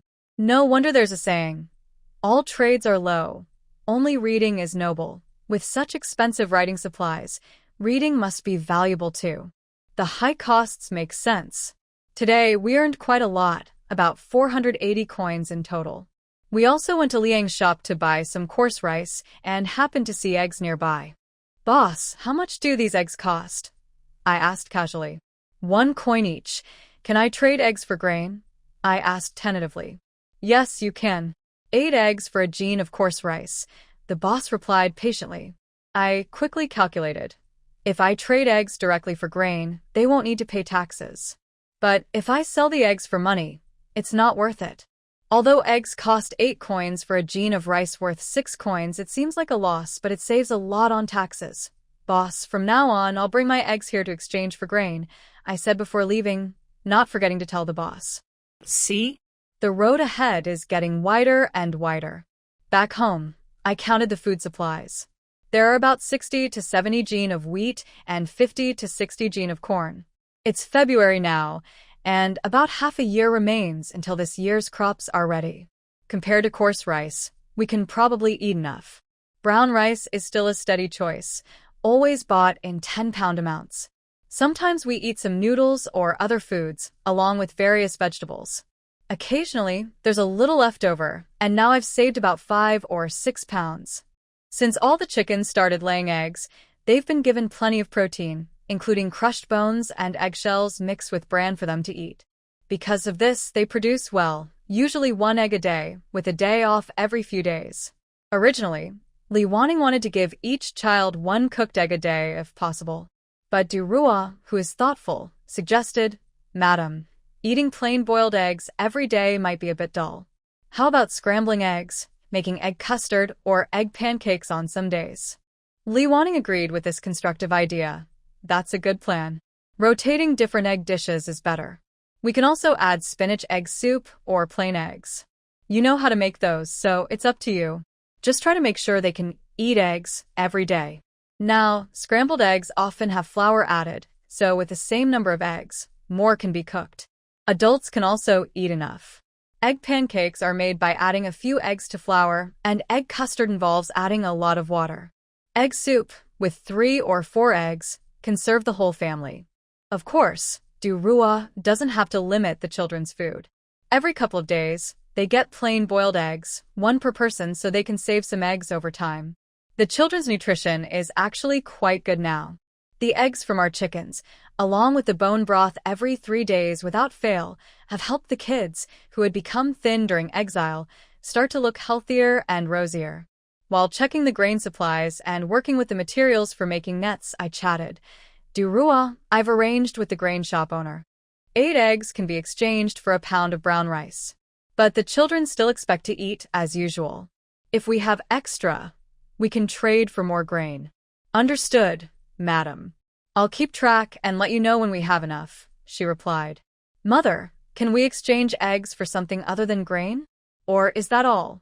Lu Yaru, playing nearby, overheard their conversation. Yaru, what do you want exchange for? Li Wanning asked, curious about what the little girl wanted. Can we get some chicks? When they grow up, they'll lay more eggs, and we can trade for more grain, Yaru said eagerly. Lu Yaru's answer surprised Li Wanning. Most of our chickens are fed by you 3 younger ones. If we raise more, can you handle it? It's okay to raise a few more, but not too many. Anyway, the little chickens can eat a lot. Wild vegetables, grass, vegetables from our yard, bones, eggshells, wheat husks. The 3 of us are responsible for cutting and feeding. We can't dig wild vegetables on the mountain yet, but I will be able to when I get a bit older, Lu Yaru explained clearly. Just as Li Wanning was about to speak, Lu Yaru added, before we change the little chickens, we can eat fewer eggs and save some. When the chickens grow up and start laying eggs, We can exchange the eggs for grain. Then we won't lack anything. Li Wanning was once again amazed. She thought this young girl was very good at managing money. If she lived in her time, she might be someone who could control her desires, earn enough for her retirement early, and become one of those enviable people who live peacefully. At the same time, she couldn't help but feel that some talents are truly innate. Of course, it might also be because the author secretly admired such people, which is why she created this kind of child in her story. However, the author might also be feeling jealous and resentful, which is why she arranged such a tragic ending for her. She married a nobleman who had been widowed 3 times. From a social point of view, it seemed like a good way out, but in reality, it was a dead end. Even Lu Yaru, the 4th wife, was worn down and died. This unscrupulous author, Li Wanning thought, secretly cursing her. Li Wanning always accepted good advice, regardless of whether it came from a child. She didn't ignore Lu Yaru's suggestion. Yaru is so clever.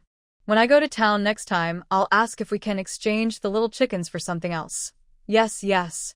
We'll have more little chickens. I'll go see if the chickens have finished drinking water, she said happily and ran off. Mother, I'll help chop some wild vegetables, Lu Yakin said, standing up to help. Li Wanning nodded. Good. Be careful not to cut your hand. Lu Yakin was helping to make noodles, but because she was still young, she couldn't sit for long. Usually, she would finish one batch and then go out to play or feed the chickens. Lu Yara was younger, so most of the chopping was done by Lu Yakin and Lu Basui. Afraid they might cut their hands, Li Wanning always told them to hold the knife far away when starting to cut. Once they cut into pieces, they were not allowed to put their hands on the cutting board again. Instead, they had to hold the knife with both hands and chop, chop, chop. During chopping, they were not allowed to use their hands to gather the vegetables. They had to push and pull the vegetables with the knife. Although this method is slower and the pieces are not very small, it takes more time to chop, but it is safer for children. They don't have many other important things to do, so they can take their time. Madam, what do you plan to do with the scraps of cloth you brought back today? Hong Xiao, who rarely spoke, suddenly asked. I haven't thought much about it. Sometimes, if clothes are torn, we can patch them. Also, I wonder if there's any cotton fabric that could be used to make a few pairs of shoes, since the children grow so fast. Li Wanning explained that last time she measured Lu Yaro's shoes and found they were already a bit tight, so she remembered to gather some cloth. Hong Xiao looked inside and said there are all kinds of fabrics.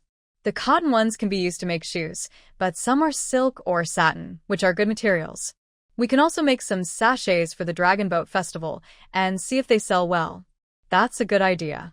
Li Wanning noticed that the embroidery shop didn't seem to sell sachets. Maybe ordinary people only buy them during the festival and they don't wear them regularly.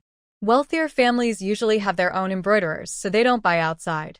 Since they don't sell well, sachets weren't on the essential list, but it gave Li Wanning a new idea. It seems we can consider making things needed for various festivals and holidays. What else?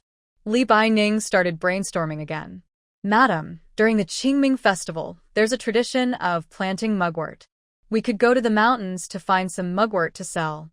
In the past, these were prepared by the spring willow, so she knew about it well. That's a good idea. It's a business with no initial cost. We must remember this year. Li Wanning praised sincerely. Thinking about how many traditions have been lost in her time, people still buy a bunch of mugwort during the Dragon Boat Festival to put at their doorways. It shows how much importance people give to this tradition. Are there any other ideas? Li Wanning wanted to find more options. Madam, I'm not very sure about other festivals, but based on my experience, more people get married in the 12th lunar month and the 1st lunar month. So, we should prepare more paper cuttings for those times. The speaker is Du Rua. Alright, in 5 days, the first big market of the year will open. Otherwise, don't bother with the decorations.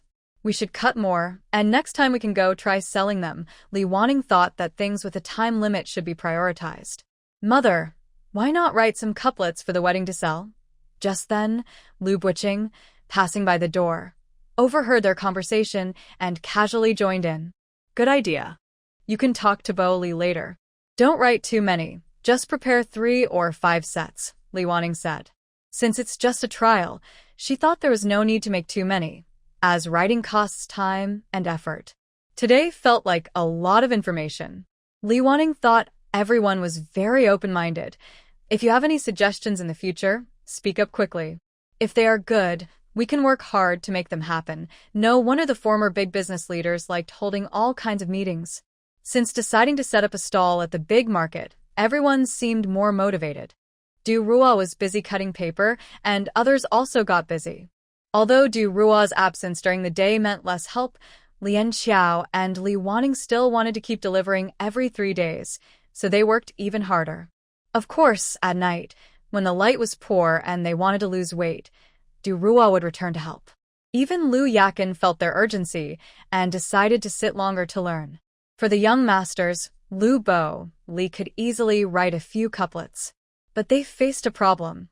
The land hadn't been leveled yet. Although they took some time each day to work on it, there were many plots and few people. Plus, none of them were very skilled at it, so progress was slow. The new year had just started and they needed to plant soon, so they had been working longer hours lately. Usually, after waking up and washing up, they would fetch water and sweep the yard to get some activity.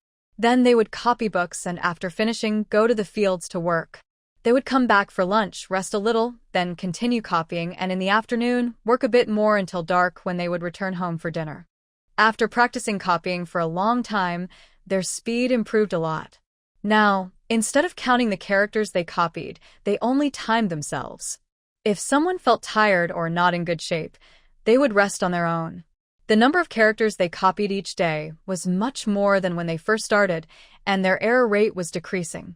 With clear goals in front, it feels like time is moving twice as fast, and everyone is working efficiently. Li Wanning even thought that if people's enthusiasm drops in the future, she could set an easy short-term goal, which might work better than just boosting morale. The big market finally arrived. It was like before the new year, when she sold couplets. She pushed her small cart, which had couplets, paper cuttings, and bitter vegetables she picked from the mountain the day before. People in the vegetable village have eaten enough of these vegetables, but sometimes town folks might buy them too. Li Wanning thought since there's no cost, selling 1 or 3 items takes the same time. If they don't sell, she can just eat them at home or feed the chickens. In town, she first delivered goods to both sides, then set up her stall at the same spot where she sold couplets before. Since she had been there a few days before the new year, she was familiar with the market layout. But the 2 stalls that sold spring couplets were gone. As she expected, many people came early in the morning for weddings, about 7 or 8 groups. Though the number wasn't huge, each wedding needed many red characters, from the bridal sedan chair to the main gate, side gates, and bedhead. Each wedding used 20 or 30 characters, which was a small amount for such occasions. She underestimated how many people bought couplets along with them. She only wrote 3 styles and 3 or 4 customers wanted to buy, but couldn't get them. They asked when she would come again. Li Wanning thought for a moment. Next time I come to the small market in the morning. If you want, I can bring some for you. And if the characters aren't enough, you can come and get more then. One customer looked at the pair of ducks playing in water and asked, "Can you bring me 2 more next time? I'll come to buy then." Unfortunately, cutting those was a bit complicated, so she didn't buy any. "Okay, I'll set some aside for you. Remember to come and pick them up," Li Wanning replied, happy to meet her customer's request. The pair of ducks playing in water was complicated to make, but it sold well. It cost 5 cents and the other characters, like the happy characters, came in different sizes and prices. The big ones cost 3 cents each, and the smaller ones had 2 or 3 for 2 or 3 cents. She hadn't counted all the money yet, but her purse felt heavy. By the end of the morning, she didn't have many paper cuttings left. They couldn't make a full set, so she packed up and planned to walk around the town. The bitter vegetables were still on her cart, and she wondered if she could sell them. Li Wanning was walking when she arrived at a vegetable stall. She stopped and laid out all the bitter vegetables to see if anyone wanted to buy them. It seemed these vegetables weren't very popular, so when people passed by, she would call out, "Fresh bitter vegetables, 1 coin for 2 jin." She decided on this price after checking other vegetable prices. She brought about 15 or 16 jin. Others' vegetables cost about 1 coin per jean, but since she picked these from the mountain, she thought she could sell them a bit cheaper. A few people bought from her because of the price, 2 jean each, so she sold 6 jean in total, earning 3 coins. Nearby was a seed seller, and seeing seeds for scallions and garlic, she asked, "Big brother, do you want some bitter vegetables? Would you trade a little for some scallion or garlic seeds?" The seed seller looked at her and said, "No." His refusal was quite firm. Wanning looked at the remaining 10 or so jean of wild vegetables. "Maybe you could think about it again? I just want to plant a little at home. Just a small amount of each. I need to go back early because of family matters. If not, you could keep selling here and sell these vegetables too." Wanning was a bit hungry and didn't want to stay longer. Her words gave the seed seller an idea. After thinking for a moment, he reluctantly agreed. "All right, I'll trade some for you." He carefully packed a little of each seed for her. These might not be worth much compared to her vegetables, but they could save her taxes and a lot of time. She could also use that time to do some weaving. After trading for the seeds, Wan Ning couldn't go home immediately. She needed to pay her taxes. Counting money on the street didn't seem proper, so she went to the embroidery shop. Since she knew the people there, she found a corner and took out her money. Today, she paid 52 coins for materials and settled 120 coins at the embroidery shop. After counting, she had a total of 236 coins, from which she needed to pay 118 coins in taxes. She felt happy but also a bit sad and helpless. Why was her start so harsh? If she had only lost her family's possessions and been demoted to commoner status, life might be easier than now. But she also thought that she had earned more money these days than usual, which made her happy. Still, happiness couldn't fill her stomach. The first thing she did when she got home wasn't to wash her hands, but to rush to the kitchen and stuff a piece of cake into her mouth. Seeing Li Wanning so hungry, Du Rua, who came along, felt a bit sad. "Madam, why are you so hungry? Don't you know you can buy some food in town?" Li Wanning smiled. Town food is expensive and not very good. It's better to eat what Du Rua makes. But she was thinking privately, if she bought food alone outside, would they think she was eating alone? To gain everyone's good opinion, she couldn't take such risks. Seeing Du Rua thinking about today's business, Li Wanning was very happy. Du Rua, keep making paper cuttings these days. Make more double fish and mandarin ducks, as some people didn't get them today. Many couples get married in the first month, so there aren't many left. I told the customers we'll go to the next small market. After subtracting costs, Du Rua earned about 50 coins in 5 days. The cost of making paper cuttings was low, and she earned more than for making netting. Next time, adding some couplets might bring in more money. Hearing that the business was good, Du Rua felt encouraged. "Okay, madam. I will go make more paper cuttings soon." She put today's 290 coins into the money box. The box felt heavier, and she felt more satisfied. Saving money was really addictive. Today, because she was very hungry and knew there was grain at home, she didn't buy brown rice. The meat from the New Year was cooked, and they added a little to their dishes each day. Since everyone wasn't very hungry, she didn't buy bones today. All the money she earned went into her pocket.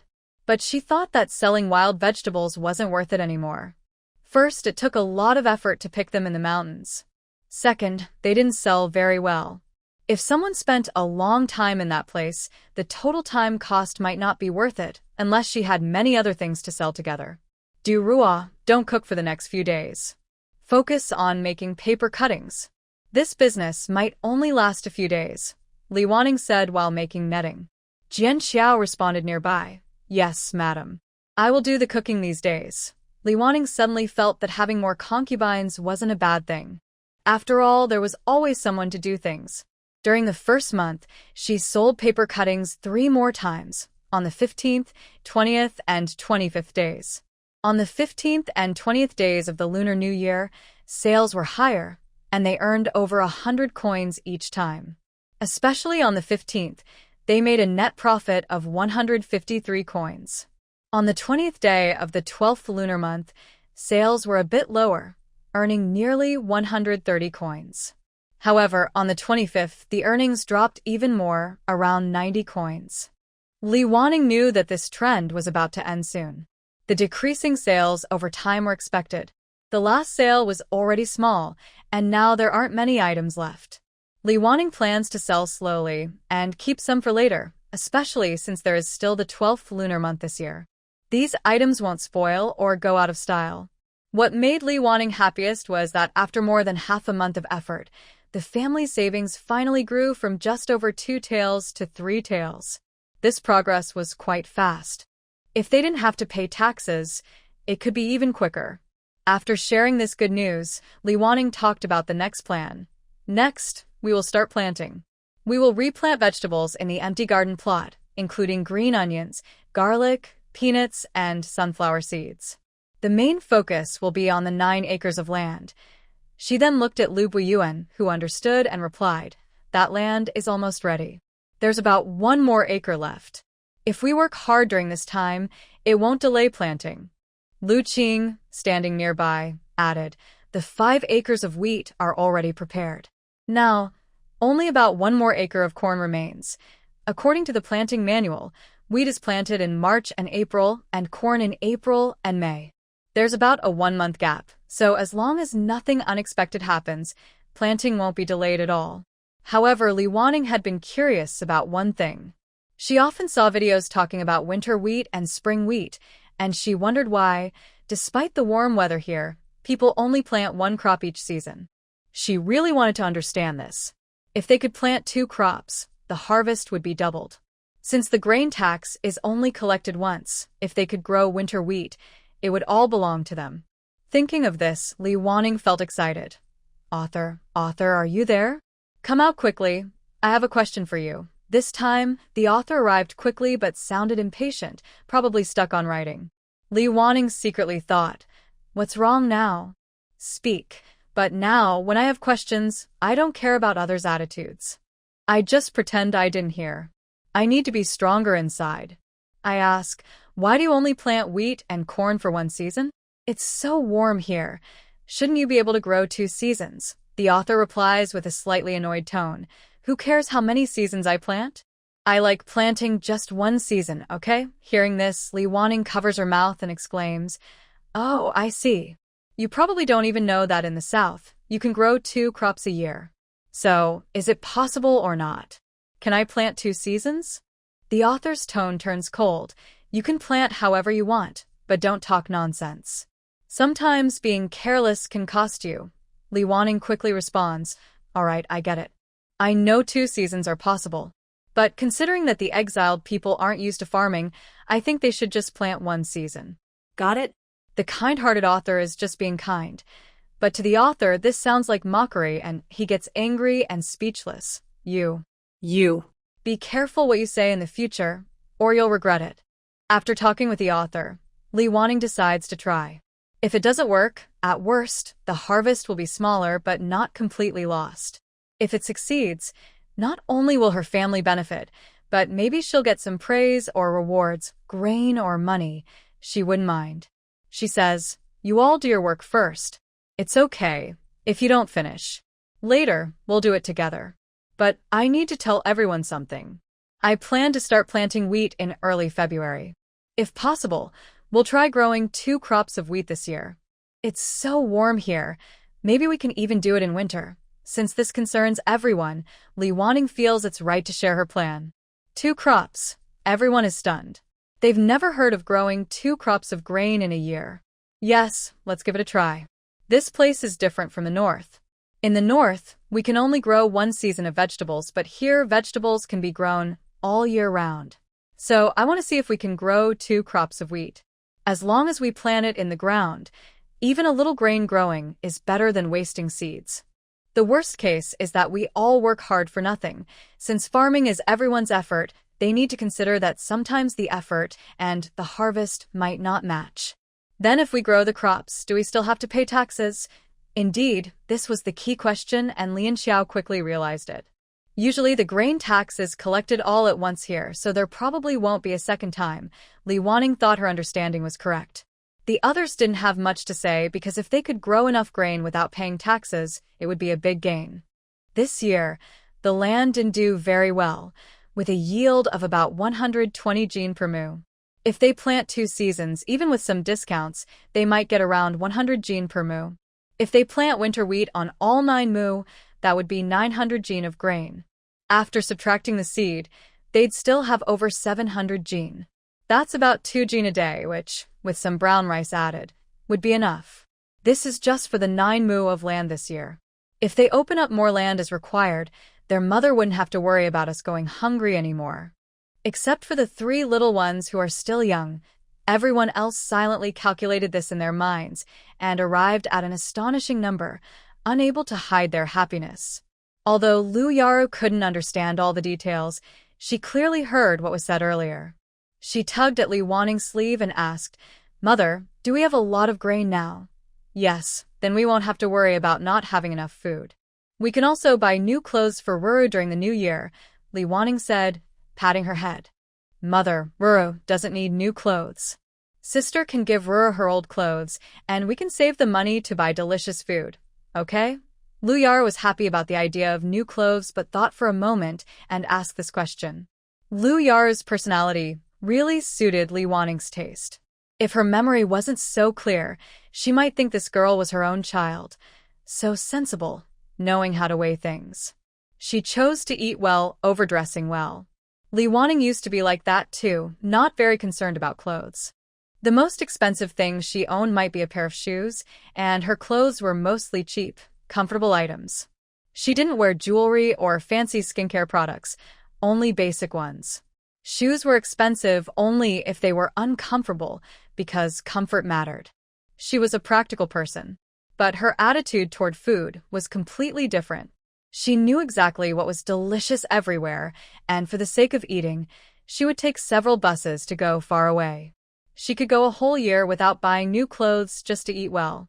Usually, she was frugal, and most of her expenses went toward food. "Okay, once we have money, we'll buy you delicious food," she said, pinching Lu Yaru's chubby little face. Her skin felt so soft, which made Li Waning feel very happy. Because Lu Yaru interrupted, the others also stopped dreaming about the future. No matter how good it is, it can only happen through current effort. The 3 brothers looked at each other and bowed to Li Waning, saying, "Mother, the weather is still early today. The boys will go to work on the land first." Watching their figures walk away, Li Waning secretly sighed. It seemed they were once again full of energy and motivation. Although the plan was a bit big and would take some time, Li Waning was worried it might not work well. But she couldn't resist because the food promised afterward sounded so delicious and tempting. Their reactions now were completely understandable. Li Waning even wondered if the plan was too perfect and if the side effects might be too strong. Having clear goals definitely motivates everyone to work. On the 3rd day of the 2nd month, after a spring rain, the land was soaked and ready. So, on the 5th day of the 2nd month, Li Waning's family officially started planting wheat. The day before planting, on the 4th day of the 2nd month, Li Waning went to deliver goods and bought 2 pounds of meat, 1 pound of pork fat, and asked Du Rua to slaughter a big rooster. The family enjoyed a hearty, spring plowing mobilization meal. The pork couldn't be eaten all at once, so they kept some salted and cooked, which lasted several days. Every time they cooked, adding a little made the vegetables taste even better. Since they didn't have enough fertilizer, they burned wheat stalks directly in the field. The remaining compost would be turned into soil when planting time came. Now the only thing left was to sow the seeds. To make the soil softer, they had to turn the land again with a shovel before planting, digging trenches and sowing seeds as they worked. The family was large, and although most of the children helped, planting and burying seeds were tasks even kids could do. So, they took turns. Ji Qiao, Li Waning, and Du Rua turned the soil and dug trenches. The 3rd and 4th young masters sowed seeds. The eldest and 2nd young masters buried the soil. Their teamwork was very smooth. The land had already been prepared once by the young masters, so turning it again wasn't too hard. But Li Waning and the others, used to a comfortable life, found it exhausting after a while. She felt sorry for everyone and decided to plant only 1 acre a day, which was about the amount a skilled worker could do in a day. The sun had not fully set yet. Li Wanning looked at the already planted field, set down her, and leaned on it ungracefully. That's enough for today, she said. Lian Xiao looked at the sky and hesitated. It's still early. Want to work a little longer? Li Wanning waved her hand. No need. We've done enough. We have 5 acres in total. At this pace, we'll finish in 4 more days. Let's go home early and rest so we don't tire ourselves out. Dura agreed. Yes, it's not worth getting sick from overwork. Everyone packed up their tools and headed home. The children were full of energy, especially Lu Buixin. After planting seeds all day, he was still jumping and bouncing on the way home like a little rabbit. Back home, Li Wanning quickly washed up, changed her clothes, and collapsed onto the bed. Her whole body was sore, and she couldn't lift her arms. She sighed inwardly, thinking, this kind of physical work really wears me out. But the kids can still keep going. That's impressive. In the past few days, Hong Xiu was in charge of cooking. She was good at sewing and needlework, but cooking was just so. Still, after a day of hard work, everything tasted delicious. Lu Buixin praised. Mom, your cooking is getting better and better, Lu Boxui lazily added. Maybe you're just really hungry. Everyone burst out laughing. Hong Xiu also smiled. 5th young master, your words sound a bit resentful, Lu Boxui quickly flattered her. And Hong Xiu, your cooking has always been so good. The laughter grew louder. This little flatterer, who knows who he learned it from? Li Wanning also smiled, but more with emotion. In the story, Lu Boxui was already foolish and silly at this point, so seeing him act playful now was really wonderful. So, the family worked steadily for 5 days and finally finished planting the wheat. Though tired, they felt a sense of achievement when they saw their hard work. A few days after planting, the village chief came. It's time to plant wheat now. Check if you're missing anything. If you need help, just ask me. Li Wanning smiled and replied, Thank you, village chief. We're done planting. The village chief looked surprised. Finished? When did you plant? Learning that they had been working for about 8 or 9 days, he went to check the field. He saw that the seedlings had already sprouted and looked healthy. Good. You did a great job planting. Remember to fertilize later, and take good care of the crops. The village chief looked at Li Wanning's vegetable garden and chicken coop and thought to himself, those families always complaining about not enough food should really come here to learn. Before leaving, the village chief reminded her, you can't just farm these 9 acres. You need to add more land each year. Don't forget that. Li Wanning nodded and said, Got it, village chief. We'll try to start earlier, but we haven't done this before, so we need some time. Understood. We'll try to do it sooner. Since we're new to this, it might take a while. Thanks for the reminder. Li Wanning thought of something else. Village chief. Our family is all women and children. We're worried we might not do well with the farming. If we're too busy, can we ask for help from others? Hearing this, the village chief guessed she was thinking about hiring help, but usually if someone did that here, they would lose their property. How could they afford to hire people? Seeing the village chief's confusion, Li Wanning explained, We have a few chickens, and we're wondering if we can save some eggs to trade for help with the farming. Wow, it seems like Li Wanning is thinking of using eggs as a kind of currency. Selling eggs would require paying taxes, but trading labor directly might save money. The rules say you can't pay people with money, the village chief said, stopping the conversation there. Hearing this, Li Wanning nodded and said, Understood, village chief. We don't have the money to hire anyone anyway. Thank you. Every time they farmed, they needed so many people. They had stopped studying and couldn't weave baskets, losing a lot each day. Li Wanning thought maybe hiring help would be more cost-effective. A grown man working a day earns about 8 to 10 coins, plus a meal or 2, totaling just over 10 coins. But their 3 children are already earning that much just from studying for a day, not to mention the loss from their manual work.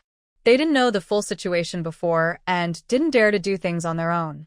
Now, after the village chief's advice, Li Wanning felt more confident. When it was time to plant winter wheat, she planned to hire help. Since this was their first large-scale planting, she was a bit worried.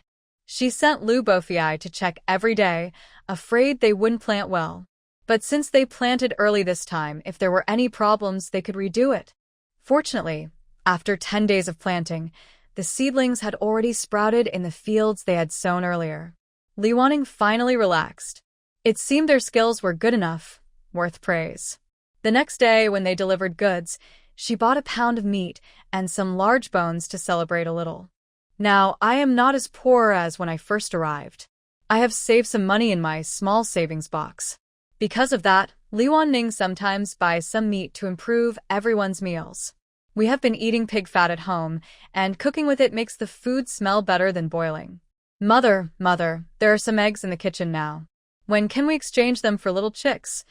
Lu Yuro is very interested in getting chicks. Oh, how many are there? Li Wanning is a bit surprised. During the days when we were farming, we ate as many eggs as we had. There haven't been many days since then, so why are there so many eggs now? I just counted. There are 20 eggs. We can exchange them for a chick, Lu Yuru says happily. Li Wanning thinks for a moment. Let's save up to 40 eggs, then exchange 2 chicks at once. Would that be okay? 1 chick alone might be lonely. Lu Yuru nods. Okay. When I have 40 eggs, I will tell you. It looks like the number of chickens at home will soon increase. But Li Wanning is a little unsure. Should we keep exchanging eggs for chicks, or just spend money to buy them directly? To save up 40 eggs early, Lu Yuru unusually asks the kitchen every day what they will eat, and sometimes shares her own ideas. Uncle Du Rua. Today Yuro wants to eat egg soup. Is that okay? Uncle Du Rua, does Yuro get to eat egg pancakes today? Uncle Du Rua, today? At first, Uncle Du Rua didn't understand. Later, he realized Lu Yuro was counting eggs every day and understood her little plan. She's been wanting to eat dishes with fewer eggs these days. Usually, eggs are eaten once a day. Boiled eggs use a lot of eggs, and if each child gets 1, that's 8 eggs. So Lu Yuro has been watching the eggs every day. Uncle Du Rua quietly told Li Wanning about this. Li Wanning smiled and said, "Let her indulge a little. She's such a little glutton. It's not easy for such a young child to control her desires and work toward her goal." Thanks to Lu Yuru and the little chicks working together, they quickly saved up 40 eggs. Unfortunately, they only had enough on the evening Li Wanning finished delivering goods. So they waited eagerly for her next delivery. Maybe this is what people call good things coming after some trouble. After waiting 3 more days, it was finally time for Li Wanning to go to town. Mother, can I exchange eggs for chicks today? Early in the morning, when Li Wanning woke up, Lu Yuro, still sleepy, opened her eyes and asked hesitantly. Yes, Ro-air, get up quickly. Today we will go together, Li Wanning replied with a smile. Hearing this, Lu Yuro immediately woke up. She dressed and washed up faster than usual, without needing any help. After a quick breakfast, Lu Yuro couldn't wait and pulled Li Wanning to leave. Li Wanning pushed the cart, asking Du Rua to help carry her onto it. Nearby, Lu Yaqin looked at Lu Yuro with a hint of envy. Li Wanning thought for a moment and called out to her. Qin-air, come along too. Lu Yaqin happily looked up, then remembered something and lowered her head, saying, Mother, you and Ro-air go ahead. I can stay at home and make some crafts. It's good for children to be sensible, but Li Wanning also didn't want them to lose the happiness they should have at this age. It's okay. We'll do it after we return. You go and watch over Ro-air so she doesn't run around, Li Wanning said firmly, giving her a small task. Hearing that she still had a use, Lu Yaqin happily ran over. Okay, Mother. I will watch over Ro-air carefully. Li Wanning signaled her to sit in the cart. She felt a little shy, so Du Rua simply stepped from behind and helped her up. Because they were bringing 2 children, Du Rua also went along this time. At the market, they found the same vendor as last time. Li Wanning squatted down and negotiated with the seller. Boss, last time we agreed to exchange 20 eggs for 1 chick that would hatch in a month. This time, we brought 40 eggs. Can you give me 5 chicks first? I'll write an IOU for the remaining 60 eggs, and I'll deliver them in installments later. Li Wanning was now quite experienced with credit transactions. The seller, hearing about the credit, looked a bit worried. He glanced at Li Wanning's black belt and then relaxed. These exiled people weren't afraid because if any problems arose, they could report directly to the authorities. Crimes committed by exiles would be punished more severely, so they usually wouldn't take such risks unless they were desperate.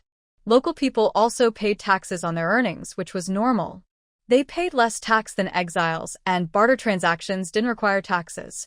So, exchanging eggs for chicks was beneficial for both sides. Last year, we bought many little chicks here, and now they are laying eggs. I want to buy a few more.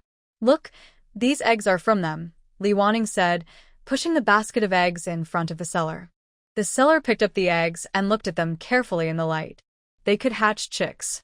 He checked each one and said, "Let's write a promissory note." Li Wanning took out a piece of paper from her purse, which Lu Buiyuan had prepared before they left. It had her address and other details.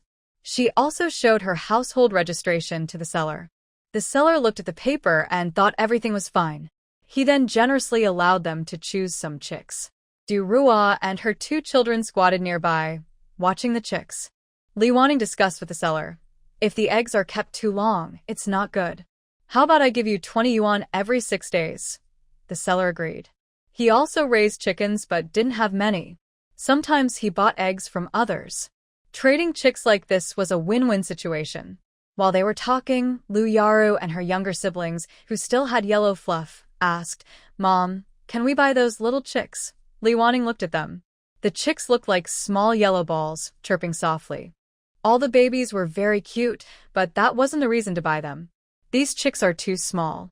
Some might not survive if we don't take good care of them, and they will take longer to lay eggs. Longer? That wouldn't do. Oh, then let's buy the bigger ones, Lu Yara said. She looked at the fluffy little chicks again, and then turned her attention to choosing her own. She was a calm child. She liked the small chicks, but still chose the more useful ones. Li Wanning suddenly felt a bit overwhelmed with motherly love. Maybe after this year's cotton harvest, she could sew each girl a doll. Childhood should be full of happy memories. She placed the 5 chosen chicks into a cage, sprinkled some prepared rice inside, and added a deep water bowl to prevent spillage. She only put a little water at the bottom of the bowl. Originally, Li Wanning didn't plan to bring water, but Lu Yaru insisted. She said the chicks would be very thirsty on the way and that it would help them grow. In small matters like this, Li Wanning was happy to fulfill her children's wishes. So, the chicks set off on a journey filled with food and care. There are many tasty foods being sold on the street, which can be very tempting for children. Li Wanning watched Lu Yaro take out her 5 copper coins, count them, and then put them back. As a good mother, Li Wanning asked, "Ro or Chiner, do you want to buy any snacks? We can buy a little." Looking at the candied hawthorns nearby, Ro swallowed and said, "Mom, I want to buy candied hawthorns, but I don't think I have enough money." The grandpa selling candied hawthorns nearby called out the price, 1 coin per piece. Li Wanning was a bit surprised and asked, "Don't you have 5 coins? The candied hawthorns cost 1 coin each." Lu Yaro looked a little troubled. "But there are also mom, aunties, and older brothers and sisters. We need 12 coins to buy enough." Unexpectedly, the girl was thinking about everyone when buying a snack. Li Wanning was touched and heard Lu Yaqin take out her money. "I also have 5 coins, but we still need 2 more." Lu Yaro blinked her eyes. "Maybe we can ask Grandpa if he can give us 12 sticks." Having seen Li Wanning take away 5 chicks with 40 eggs earlier, Lu Yaro thought maybe she could do the same. Gathering her courage, she ran to the grandpa selling candied hawthorns and said, "Grandpa, we have 10 coins. Can you give us 12 candied hawthorns? There are 12 people in our family, and I want everyone to have one." Since there were not many young customers, the grandpa didn't hesitate to agree but looked at Li Wanning behind her. Seeing her nod, he said to Lu Yaro, "Sure, I'll give you 12. He then plucked 12 candied hawthorns from the tree, wrapped each in oil paper, and handed them to Lu Yaro, taking the 2 copper coins from the girl's hands. It was the first time they bought candied hawthorns here, and both girls were very excited, showing them to Li Wanning and Du Rua. After looking at them, they carefully wrapped the treats again. Li Wanning was surprised and asked, "Aren't you going to eat now?" Lu Yaro smiled. "Not now. When we go home, everyone can eat together. Otherwise, I might get jealous when they eat." She then asked, Do you want to eat now? Her gaze mainly fell on Liu Yaqin. Liu Yaqin shook her head. I'll eat when I get home. Liu Yaro smiled even more happily. Great. If you eat now, I will also feel jealous. Li Wanning and Du Rua also laughed, amused by their innocent words, but everything they said was true. When Li Wanning and the others returned home, everyone was there. Liu Yaru and Liu Yakin handed out their gifts to each person. Children liked sour and sweet treats.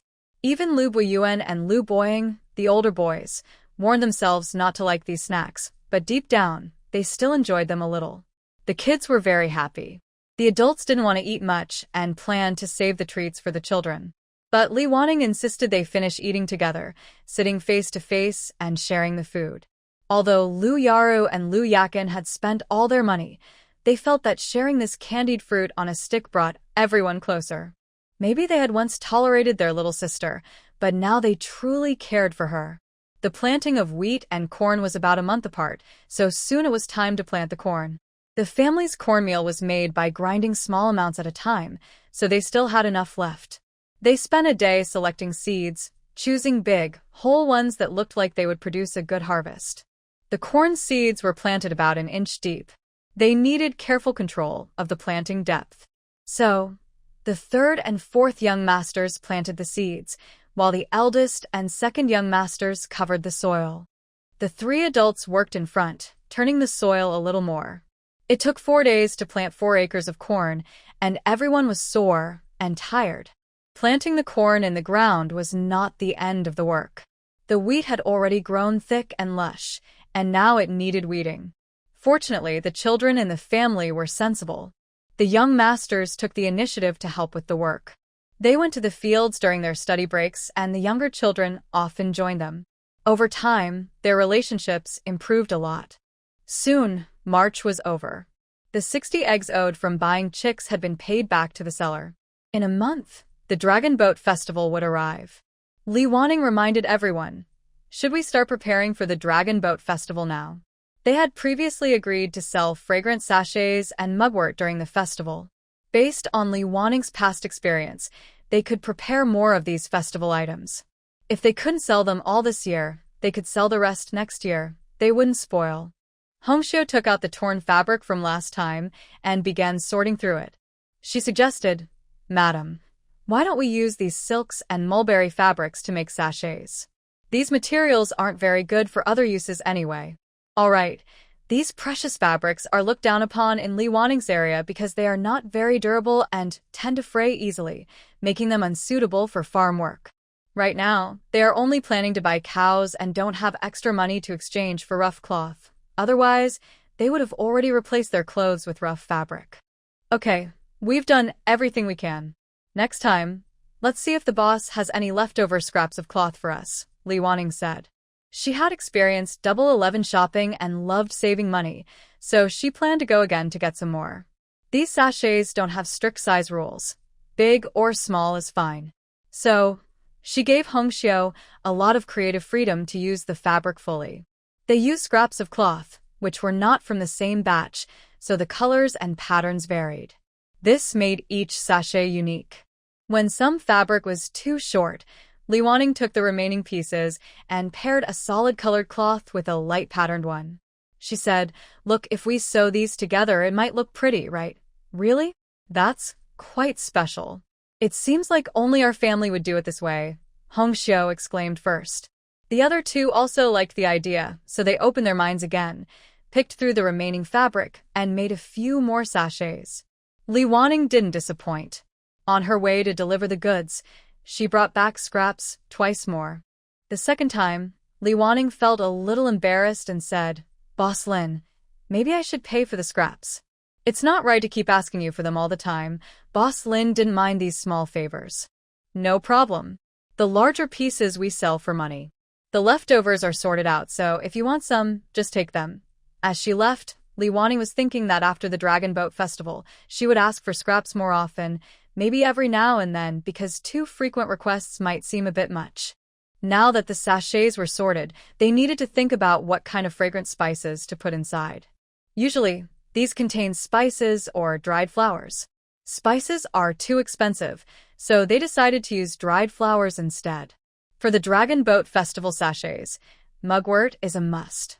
And maybe add some nice-smelling flowers too, they agreed. They had some experience with this, as they used to make sachets themselves. When their purchased spices ran out, they would sometimes pick flowers from the garden to fill the sachets. During this season, at least some lilacs are already blooming. I think there are quite a few other flowers as well.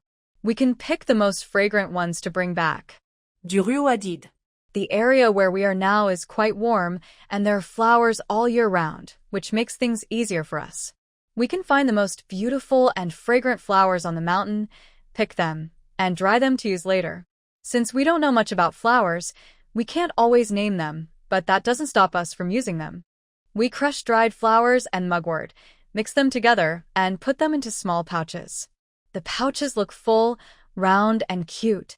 When you get close, you can smell a nice mixed scent. Many people find the smell of mugwort a bit hard to like because it is usually used to repel mosquitoes. But adding other flowers helps cover the smell, making it more pleasant. How should we sell them that day? Li Wanning asked, starting her usual question. Du Rua answered blankly. Isn't it the same as selling couplets? We push a cart to sell. Lu Bo Yuan quickly responded, Mother, I think we can set up more stalls. That way, people will stay longer at our booth and they might buy more. Li Wanning nodded. That makes sense. Lu Bo Qing then spoke up. Mother, I think we should set different prices. The two on the street can be a bit more expensive and the middle two a little cheaper. Do you think that would sell faster? Li Wanning looked at him in surprise. She didn't expect him to have such business sense. We can try that. If it doesn't work well, we can make the prices the same. Lu Bo Li had written couplets on the dinner table before.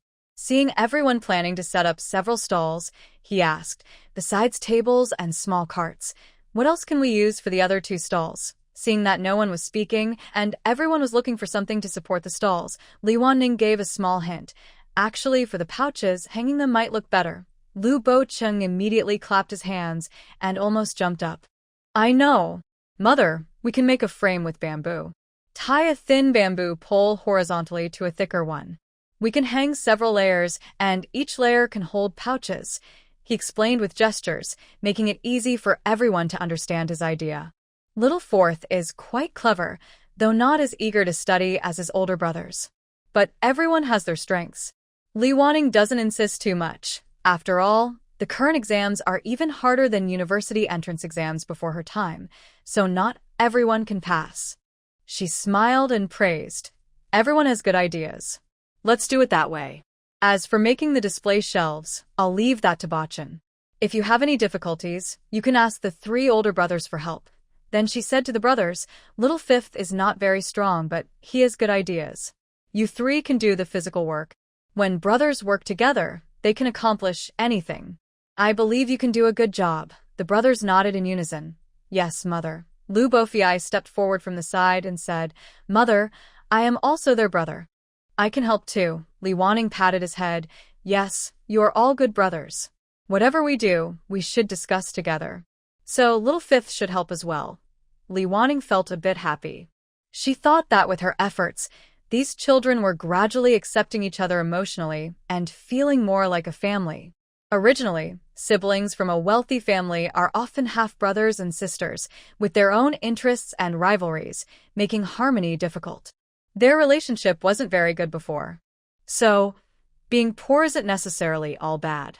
At least, when they unite, things become easier. The child who was praised felt more motivated. The next day, Lu Bachan started working on his display shelf. He first chose the materials, then asked the brothers to help cut, and he planned how to make it himself, letting the brothers do the tying. Of course, the brothers weren't just passive. They offered their ideas to make the shelf more practical. After finishing one, Lu Bachan carried it and looked at it from different angles. This turned out really well. I'm so clever. Seeing the brothers all looking at him, he chuckled. Of course. My brothers are so skilled, making such a nice and sturdy shelf. All right, let's do the next one, Lu Buqing said impatiently. But shouldn't we make them different? Otherwise, People will see they're all from the same family. We're tying horizontal rows, so maybe we can add a cross pattern too. If someone wants to look at it from different angles, they can turn it around, Lu Bachan suggested, gesturing as he spoke. The three older brothers may not be as creative as him, but they are definitely better at hands-on work. After hearing about the project, they quickly discussed how to do it and made another one. Now everything was ready, except for the Dragon Boat Festival. Of course, selling fragrant pouches and similar items was not only for the festival day. They needed to prepare in advance. The town was holding a small market on the fifth day, the biggest one of the year. Starting from April 30th, when the market began, Li Wanning and her friends went to the town every day. On the first day of the big market, they arrived early, so there weren't many people yet. They smoothly set up 4 stalls according to their plan. Li Wanning and Du Rua each watched one stall, Jianxiao watched one, and Lu Buiyuan and Lu Buqing each watched one. The stalls were about 10 steps apart. The fragrant pouches varied in material and size, costing from 2 to 10 coins. Jianxiao and 2 small helpers managed the 2 stalls on the edges. They raised the price by 1 coin on some items to help sell the middle-priced ones better. Other vendors also sold fragrant pouches, but theirs were colorful and many, with lots of stalls around. As more people came, more stopped to look. As they expected, most people asked about the prices, but didn't buy right away. Some just started shopping and didn't want to buy immediately. Others thought the prices were a bit high and wanted to look around more. Their pouches had many styles and a wide price range, so both rich and less wealthy customers could find something affordable. The materials were good, and even if they didn't buy, they felt a little regret. When they saw similar items later, they often found them a little cheaper, which made customers more eager to buy. This increased the chance of making a sale. During the selling, they noticed that the patchwork fragrant pouches were especially popular with young women. Young people are always quick to accept new trends, which helps push fashion forward. By noon, they had sold many items. Li Wanning waved and Lu Buiyuan ran over. "What's wrong, mother? Maybe you and Aunt Jianxiao can go back first. Go get some scraps of cloth so Aunt Hongxiao can make more patchwork pouches. Just leave your goods here with me," Li Wanning suggested during a break. Lu Buiyuan hesitated. "Mother, maybe Aunt Jianxiao can go back. We can wait and go home with you this afternoon. We're still selling well now. You can go back now and copy books in the afternoon. When the Dragon Boat Festival comes, you can come again to help. Let's stop here for today." Seeing Li Wanning's persistence, Lu Buiyuan went back with Lu Buqing and took down all the hanging sachets, placing them in Li Wanning's cart. Then he went to call Lianxiao. Lianxiao had been selling all morning and noticed which styles sold the best. The group went to Jinxiao workshop to ask for scraps of fabric. After hearing Li Wanning's words, Lianxiao directly told the shop owner, "Boss Lin, please sell us some scraps of fabric." Boss Lin knew a few people from their family and casually grabbed 2 handfuls. "If you want, just take a little. No charge. Boss Lin, to be honest, the good materials you gave us, we made some sachets to sell, and business is pretty good. We can't take them for free anymore. We'll pay you." When Boss Lin heard they were making and selling sachets, he admired them. "All right, give me your basket." Lianxiao handed her basket to Boss Lin. She turned around, filled it up again, and came out. "Here, if you need it, take it. When you're done, come back for more. I like how you live actively. I look down on those who give up at the first setback." Lianxiao hesitated, feeling a bit shy. Well, Boss Lin smiled warmly. "If you feel bad about it, next time bring me a bundle of firewood. Just consider it an exchange. That was a good deal." Lianxiao agreed happily. Okay. Thank you, Boss Lin. I'll bring some next time." After taking so much fabric, Lianxiao still walked quickly. After a few steps, her shoulders lightened as someone lifted her basket. Lu Buqing's voice came from nearby. "Mom, let me carry it." Lianxiao felt warm inside. Although they weren't very close usually, her son still cared about her. "It's okay, Mom isn't tired. Carrying things isn't easy either," Lianxiao said, holding onto the shoulder strap of the basket and insisting on carrying it herself. 2 young masters and 2 salespeople each carried a bamboo basket, which was quite heavy. The basket of scraps wasn't as heavy. After returning home, Lianxiao and Hongxiao continued making colorful sachets and working on the popular styles they bought today. Lu Yiting also came to help, while Lu Yakin was responsible for selecting good materials and matching two colors to make them look nice. They worked together very smoothly. Lu Buiyuan and Lu Buqing spent some time copying books. They felt it was still early, so they decided to go up the mountain to chop firewood. Today, they had promised Boss Lin to bring a bundle of firewood, so they wanted to prepare it early for the next time. Li Wanning and Du Rua sold things in town all day. Many people kept coming to buy, so they didn't want to go home early. Li Wanning felt her legs were tired from standing, so she suggested to Du Rua, maybe we should combine our stalls. We can take turns resting. Okay, madam. I'll watch the stall. You go rest first. Du Rua looked tired, but still let Li Wanning rest first. Li Wanning didn't refuse. She sat down heavily on a small stool by the roadside and asked, Big sister, please give me a cup of tea. Yes, this was a tea stall, and Li Wanning felt a bit embarrassed to sit without buying anything. After resting a little while, she ordered another cup of tea for Du Rua, so she could sit and rest too. The tea cost 2 coins. Du Rua felt a little guilty about the price but had already ordered it, so she drank it, feeling both a bit guilty and happy. As fewer people were on the street, Li Wanning packed up her things. Du Rua, let's go back. It's getting dark, and it will take some time on the road. She patted her bulging money pouch. Du Rua, quicken her pace. Yes, madam. Although the area was relatively safe, they worried about encountering bad people, especially since they had money today. They didn't know exactly how much money they had, but both were sure this was the richest they had ever been. Even though they were tired from the whole day, they hurried home after paying taxes. Resting was now their biggest support. As they walked, Li Wanning asked, How many did you sell today? Du Rua thought for a moment. I can't remember exactly, maybe over 100. Madam, your side should be okay too. I saw people coming all the time. Yes, I think I sold quite a lot, but I didn't count. Selling sachets was good because regular customers often bought more than one. There were always others at home, so many bought several at once, especially the cheaper ones, which were very popular. When they arrived at the tax office, they wanted to find a place to count their money. Just then, a staff member came over. Wow, you had a good harvest today. No need to count. Just bring it over for weighing. Li Wanning followed the person to a balance scale. It looked like they had all the tools needed for collecting taxes. Everyone knew how to use it. They placed copper coins on both sides until the scale balanced. One part went to the tax office, and the other part was taken home by Li Wanning. The staff was very generous and let Li Wanning and her family choose first. She casually picked one coin, feeling satisfied with its weight. Thank you, sorry for the trouble. Then she pulled Du Rua and they headed outside. Both of them were eager to find out how much money they had earned today. They hurried home excitedly and poured the money onto the table. Everyone gathered around, chatting happily. Seeing the small pile of coins on the table, they all smiled. Luya Ro exclaimed, Wow, mother, I've never earned so much money before. Li Wanning was so tired she sank into a chair. Count it and see how much there is. Qin Er and Hui Er, come help. The children started counting the coins quickly. 10 copper coins were stacked together. Soon, each person had several stacks in front of them. After stacking, there were 5 leftover coins. They put 10 stacks together, making 5 piles, plus 3 more stacks.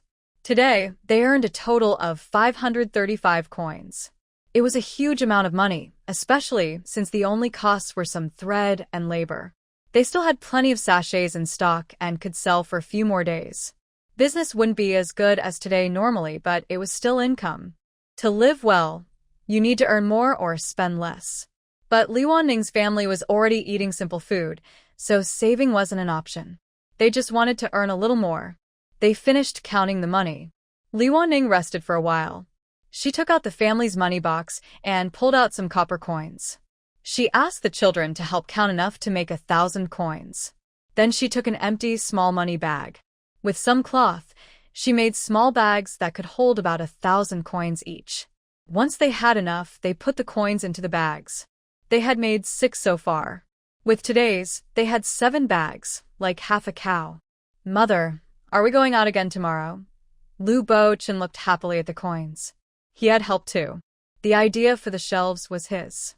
Tomorrow there will be fewer people at the market, but I still want to try going. We have the goods now, and selling them means money. I'll go with you tomorrow, Lu Bochin volunteered. Li Wanning was a bit surprised.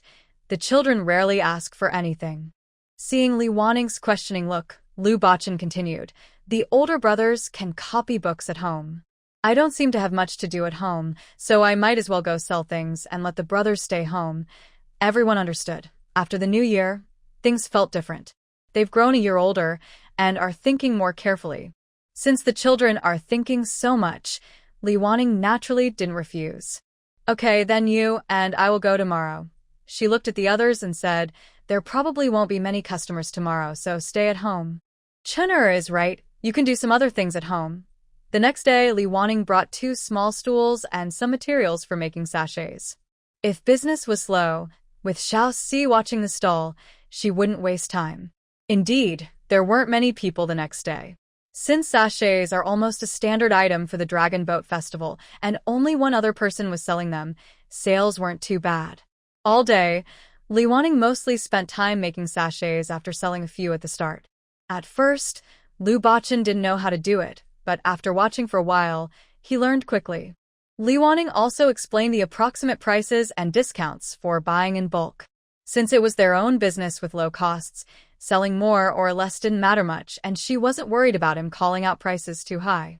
Of course, if big customers or bargaining experts came, Xiao Si would ask Li Wanning for help.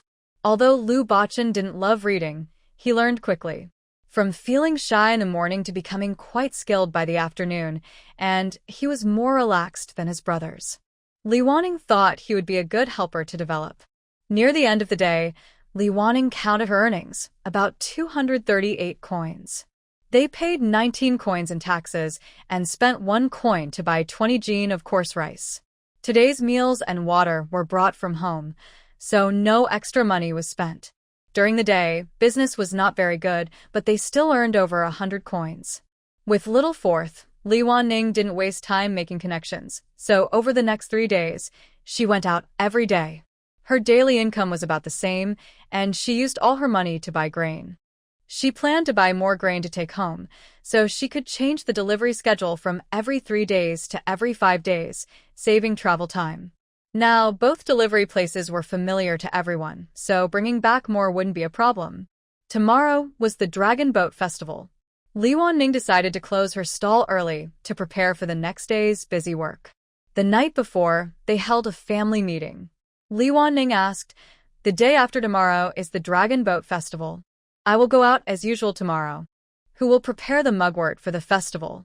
Although she asked as a question, it was clear there was no real doubt. Lu Buiyuan and Lu Buqing looked at each other and said, Mother, my second brother, and I will go. Lu Boli was a quiet person, but he also said, Mother, I will go too. Lian Xiao volunteered, Madam, the mugwort for the festival will sell very well. My young master and I will go tomorrow. We'll prepare more. Even if we don't sell it all, we can dry it and use it in the summer. Mugwort was an essential item for every household in the village because the mosquitoes in summer were very large. To do anything in the yard, they first needed to fumigate with mugwort, or else they would become mosquito snacks. So, bringing back more wouldn't be a waste. Li Wanning finally agreed, all right, try to bring back as much as you can tomorrow. It only happens once a year. The plan was set, but Li Wanning never expected them to bring back so much and line up so many rows in the yard. Oh my goodness! Did you dig up all the mugwort from a mountain? Li Wanning thought it was a bit exaggerated. Lian Xiao and the others had just returned, sweat still on their foreheads. The mugwort on the mountain grew so well. We only went twice, thinking of bringing back more. Let's see how it sells tomorrow. If there's a lot left, we won't need to dig mugwort from the mountain for the next few years. Du Ruo handed Li Wanning a glass of water and turned to Lian Xiao, saying, Pfft, what do you mean a lot left? It will all sell tomorrow. Lian Xiao quickly said, my mistake, my mistake. It will all sell tomorrow. Everyone laughed after hearing this. Although it was tiring now, it felt really good. On Dragon Boat Festival, everyone who could come out did so. The four young masters, Li Wanning, plus Lian Xiao and Durua, were all there. Only Hongxiu stayed at home to watch the children. Lu Yiting also wanted to go, but Li Wanning refused. If you want to go shopping, we can go together next time. Selling things can wait. Even though our family is like this now, girls should still try to be well cared for. It's not that Li Wanning's modern ideas are hard to understand. Mainly, even if things are made right again in 10 years, Lu Yiting, at 20, is a bit older and not suitable for a noble family. But even if her background is a little worse, it's still okay. These families usually don't want their daughters to be seen in public. Also, in the story, Lu Yiting was sold by Li Wanning after selling goods in town. Her ending was very sad. She was one of many concubines in a rich household. But now, Li Wanning definitely wouldn't sell Lu Yiting. She's still young. Who knows what might happen if the story gets changed by the author. The Lu children all look nice. The girls aren't stunning, but even in rough clothes, they stand out in a crowd. Being pretty is a girl's advantage, but in this era, just being beautiful could bring trouble. Li Wanning decided she wouldn't give the author a chance to change the story. She planned to raise these girls well at home, not let them work outside or do heavy chores. She would teach them manners and how to manage a household. When things get better, they can marry good men and have a good life. Their lives would change completely. Even if the system's face is thick, her task would be considered done, right? On Dragon Boat Festival, everyone woke up very early. Especially Durua, who got up early to boil 2 eggs for each person, make pancakes, and prepare lunch. Breakfast was made the day before, steamed buns, porridge, and cold dishes. Although they woke early, everyone knew today's task. They all felt refreshed and eager to try. Everyone, eat well this morning. Today, we need to work hard, Li Wanning said while eating and greeting everyone. Getting up early means arriving early, but now the weather has warmed up, and it seems everyone's activities have started earlier. The streets are busy with people coming and going. Today, there are many visitors. The stall run by Li Wanning's family is quite long. Li Wanning, Du Rua, and Lu Buyuan set up 3 stalls selling sachets. Lu Buqing, Lian Xiao, Lu Borui, and Lu Bachan sell mugwort. Like before, each stall is spaced out from the others. Today, many people are buying mugwort, but the demand is very high. Almost every household hangs mugwort at their door today, so each stall has gathered a crowd. Since mugwort is cut from the mountains and costs little money, it's cheap, about 1 cent for a small bunch. Seeing everyone rushing to buy, Li Wanning feels confident that her cart of mugwort will sell well. The sachets are also very popular today because it's a small market and the Dragon Boat Festival. Anyone wanting to celebrate the occasion prepares one for themselves and their family. Everyone is busy, working non-stop, either handing things to customers or collecting money. Their smiles can't be hidden, and they naturally serve with friendly smiles that everyone likes. By noon, most of the mugwort is sold out. They combine their stalls and start taking turns to eat. After eating, Lu Borui and Lu Bachan continue selling mugwort, while Lu Buqing and Lian Xiao open a new stall selling sachets. Since it's a festival, everyone goes home early. By around 2 or 3 in the afternoon, the streets are less crowded, and most people have finished shopping. Seeing the remaining sachets, Li Wanning begins a big sale. Buy a large one, get a small one free, or buy 3, get 1 free. She uses all kinds of sales tactics. After selling a batch, only a few are left. Since it's a festival, they plan to go home early. But Li Wanning feels like she forgot something. While packing up, she thinks hard. Suddenly, she sees someone across the street selling zongzi leaves. Oh no, Du Rua. Did we forget to make zongzi? Du Rua pats her head. Oh dear, madam. I was just talking to Hongxiu yesterday about something, but I can't remember what. Turns out, we forgot to make zongzi. Lian Xiao also hears this. Oh, really? I didn't remember either. Since she remembered, she couldn't pretend it wasn't important. Li Wanning quickly moved her hands and said, "Let's go pay our taxes now. After paying, we can go shopping. Once we get back and finish our work, even if we can't eat today, we can't miss this important step. Everyone handed their money bags to Li Wanning and hurried to the tax office. Because the money bags were full of copper coins, they used a scale to weigh the money today. After weighing, she took her share, felt how heavy it was, and happily left the house. They quickly went to the market to buy some rice dumpling leaves and bought some glutinous rice from the grain shop.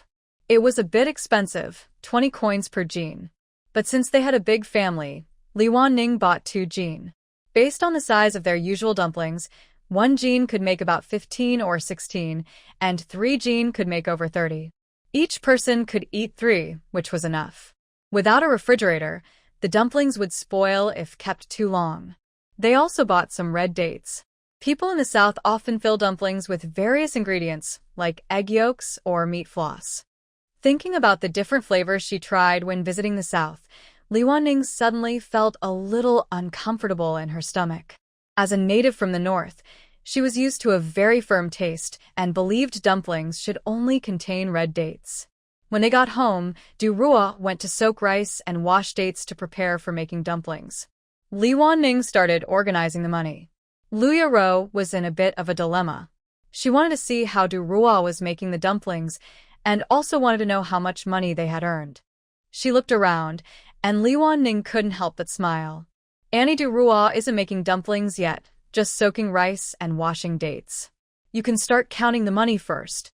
When we begin making the dumplings, we'll all help. She then called out to the kitchen, Annie Du Rua, I'll help my mother count the money first, then come help you make the dumplings. Du Rua responded with a smile. Okay, Miss Third, thank you for your help. The hardworking Miss Third happily sat at the table, ready to do her favorite task, counting money. It just shows that opportunities always favor those who are prepared. After months of saving and planning, the Dragon Boat Festival event was very successful. When the total of 984 coins was laid out in front of everyone, they felt both a bit amazed and extremely satisfied. Mother, today we have so much money, Lu Yaro said happily as she counted. After preparing to make zongzi, I saw a pile of water lilies as soon as I entered the door. I thought, I didn't expect such a small thing to make so much money.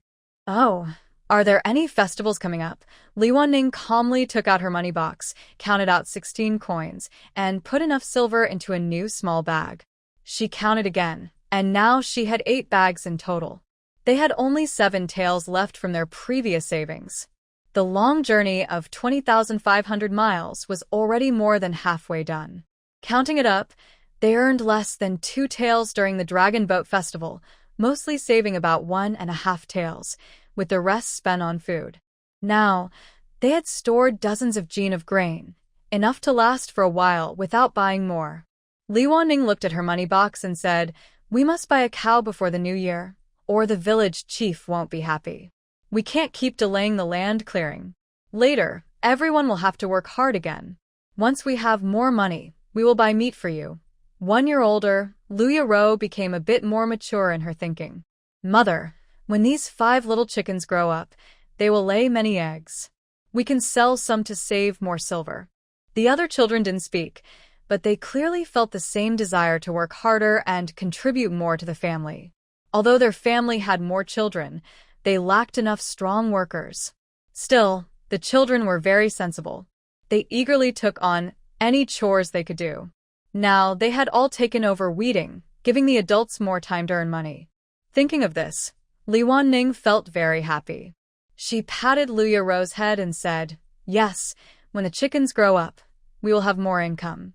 But just selling eggs isn't enough. We need to think of other ways. She looked at the children and asked, Does anyone have good ideas? At this moment, Lu Bo Chen's eyes lit up and he suggested, Maybe we can go to the mountains to pick some herbs to sell. Last time, when Xiao was sick, I saw people selling herbs. Li Wanning nodded, thinking this was a good idea. Since the wormwood on the mountain was growing well, other herbs should be there too. She replied, Next time let's ask the doctors what herbs they buy so we can go pick them specifically. But inside, she felt a little surprised. Was she really going to follow such a simple, cliché story of crossing into a book? It seems that a traveler who doesn't sell herbs isn't a proper traveler. During their chat, Du Rua had already changed the rice water several times, soaking the rice for about 3 hours. The zong leaves were also boiled, and the water from the rice was poured out. She brought in washed dates, and everything was ready to start making zongzi. Making zongzi is a bit tricky and requires some skill. Anyway, Lin Wanning had tried a few times before but never learned, so she didn't want to embarrass herself again. But the other girls were eager to try. It didn't matter if they failed, let them try. Li Wanning didn't oppose, but secretly looked forward to the fun. Her bad temper flared up. I never learned how to do this, and you little girls think you can? Just wait. Soon, you won't be laughing. Thinking this, Li Wanning was startled. Oh my, am I being possessed by the author? Although she was just watching for fun, Li Wanning remembered she was a good mother. She didn't just stand by, she cut a few strings to help them tie the zongzi. For beginners, making zongzi is not only hard to fold, but also to tie properly. Often, after spending a lot of effort wrapping the zongzi, if they try to tie it, it might come apart easily. Don't ask Li Wanning how she knows. It's all experience. Du Rua was very skilled at making zongzi. She kept demonstrating, asking if everyone understood. The girls nodded repeatedly, but when they tried, they understood the instructions but couldn't do it with their hands. There weren't many zongzi, so even with some help from the girls, they finished quickly. Only Lu Yuting managed to wrap one properly. The other two, with help from Du Rua and Li Wanning, barely managed to wrap one each. Lu Yara held her not-so-pretty zongzi and said, Mother, look, this is the zongzi I made. I'll cook it later for you to eat. Lu Yakin and Lu Yuting also said, We'll give ours to Mother to eat. Li Wanning looked at the many wrappers they used but didn't put much rice inside. She wanted to say they didn't need to bother, but she was afraid of hurting the children's feelings. So she said, Good children, Mother appreciates your kindness. But today, each of you can eat your own zongzi. Your first zongzi is special and worth remembering. I heard that she wants all three of them to eat by themselves. Lu Yara didn't object and still felt happy but a little regretful. All right, I'll eat by myself. But Mother, don't be sad. I've learned how to do it. Next year during the Dragon Boat Festival, I will make you a beautiful and tasty zongzi. She was also a bit touched and patted her head. That's settled then. Mother will wait. They placed the wrapped zongzi into the pot, and everyone went on with their own tasks. Cooking zongzi takes quite a long time, usually 2 or 3 hours. In the north, they often let it sit in the pot overnight to make it stickier. They planned to each eat one soon, and the rest would stay in the pot to soak, making it even tastier by tomorrow. Before May was over, the 5 new chicks Lu Yaru raised started laying eggs one after another. Lu Yaru was very happy. She brought 5 bloody eggs to Du Rua and asked her to fry some for breakfast. Although Lu Yara loved eating, she rarely ordered food. So when she occasionally made such requests, they were usually fulfilled. Li Wanning thought she just didn't want cooked food, so she asked Du Rua to fry some eggs. Unexpectedly, at the table, Lu Yaru picked up the fried eggs and divided a piece into each bowl, giving the largest piece to Li Wanning. After dividing the eggs, she mumbled, This time, each of us ate the first egg laid by a little chicken. Everyone will become skillful. Brothers will write better, and mother, aunt, and the sisters will become more talented in their work. Li Wanning chuckled. But it seems like you forgot someone. Lu Yaru looked up, glanced around with a puzzled expression. Mother, aunt, brothers, sisters, I've said everyone, haven't I? Li Wanning pointed at Lu Yaru. And you? Lu Yaru suddenly realized and confidently said, Oh, I didn't say myself, but I don't need to. I've already eaten the first egg twice. When I grow up, I will be very skillful. I can already make dumplings and zongzi. Everyone smiled and agreed. Yes, our Yaru will definitely be a clever girl. Recently, besides their usual business, Li Wanning and the others started a new activity, gathering medicinal herbs. Because they thought the last doctor was very good, Li Wanning asked specifically, May I ask what kinds of herbs you usually buy here? For the lady willing to spend money to save her child, the senior doctor still remembered her. We often use common herbs like plantain, honeysuckle, dandelion, buplurum, lilitif, polygonum multiflorum, and licorice. These are easy to find. If you come across them, you can pick some and bring them to me. When she heard there were so many on the mountain, Li Wanning seemed to see coins calling her. Then the senior doctor carefully explained how to harvest each herb. Some need to be pulled out by the roots, others cut at the base, and he told her when to harvest them. After a few explanations, Li Wanning felt her head was spinning. "Doctor, are these things recorded in books? There are so many, I think I can't remember them all," she said, doubting her own memory even though she usually remembered well. The doctor smiled and said, "Yes, but I can't lend the books. You will need to copy the information." "All right, tomorrow I will have my son come to copy it." "Thank you, doctor." Hearing there were books, Li Wanning felt relieved. She wouldn't have to remember everything herself. The next day, she sent her eldest and second sons to copy the book. The book was detailed, similar to a manual for exiles.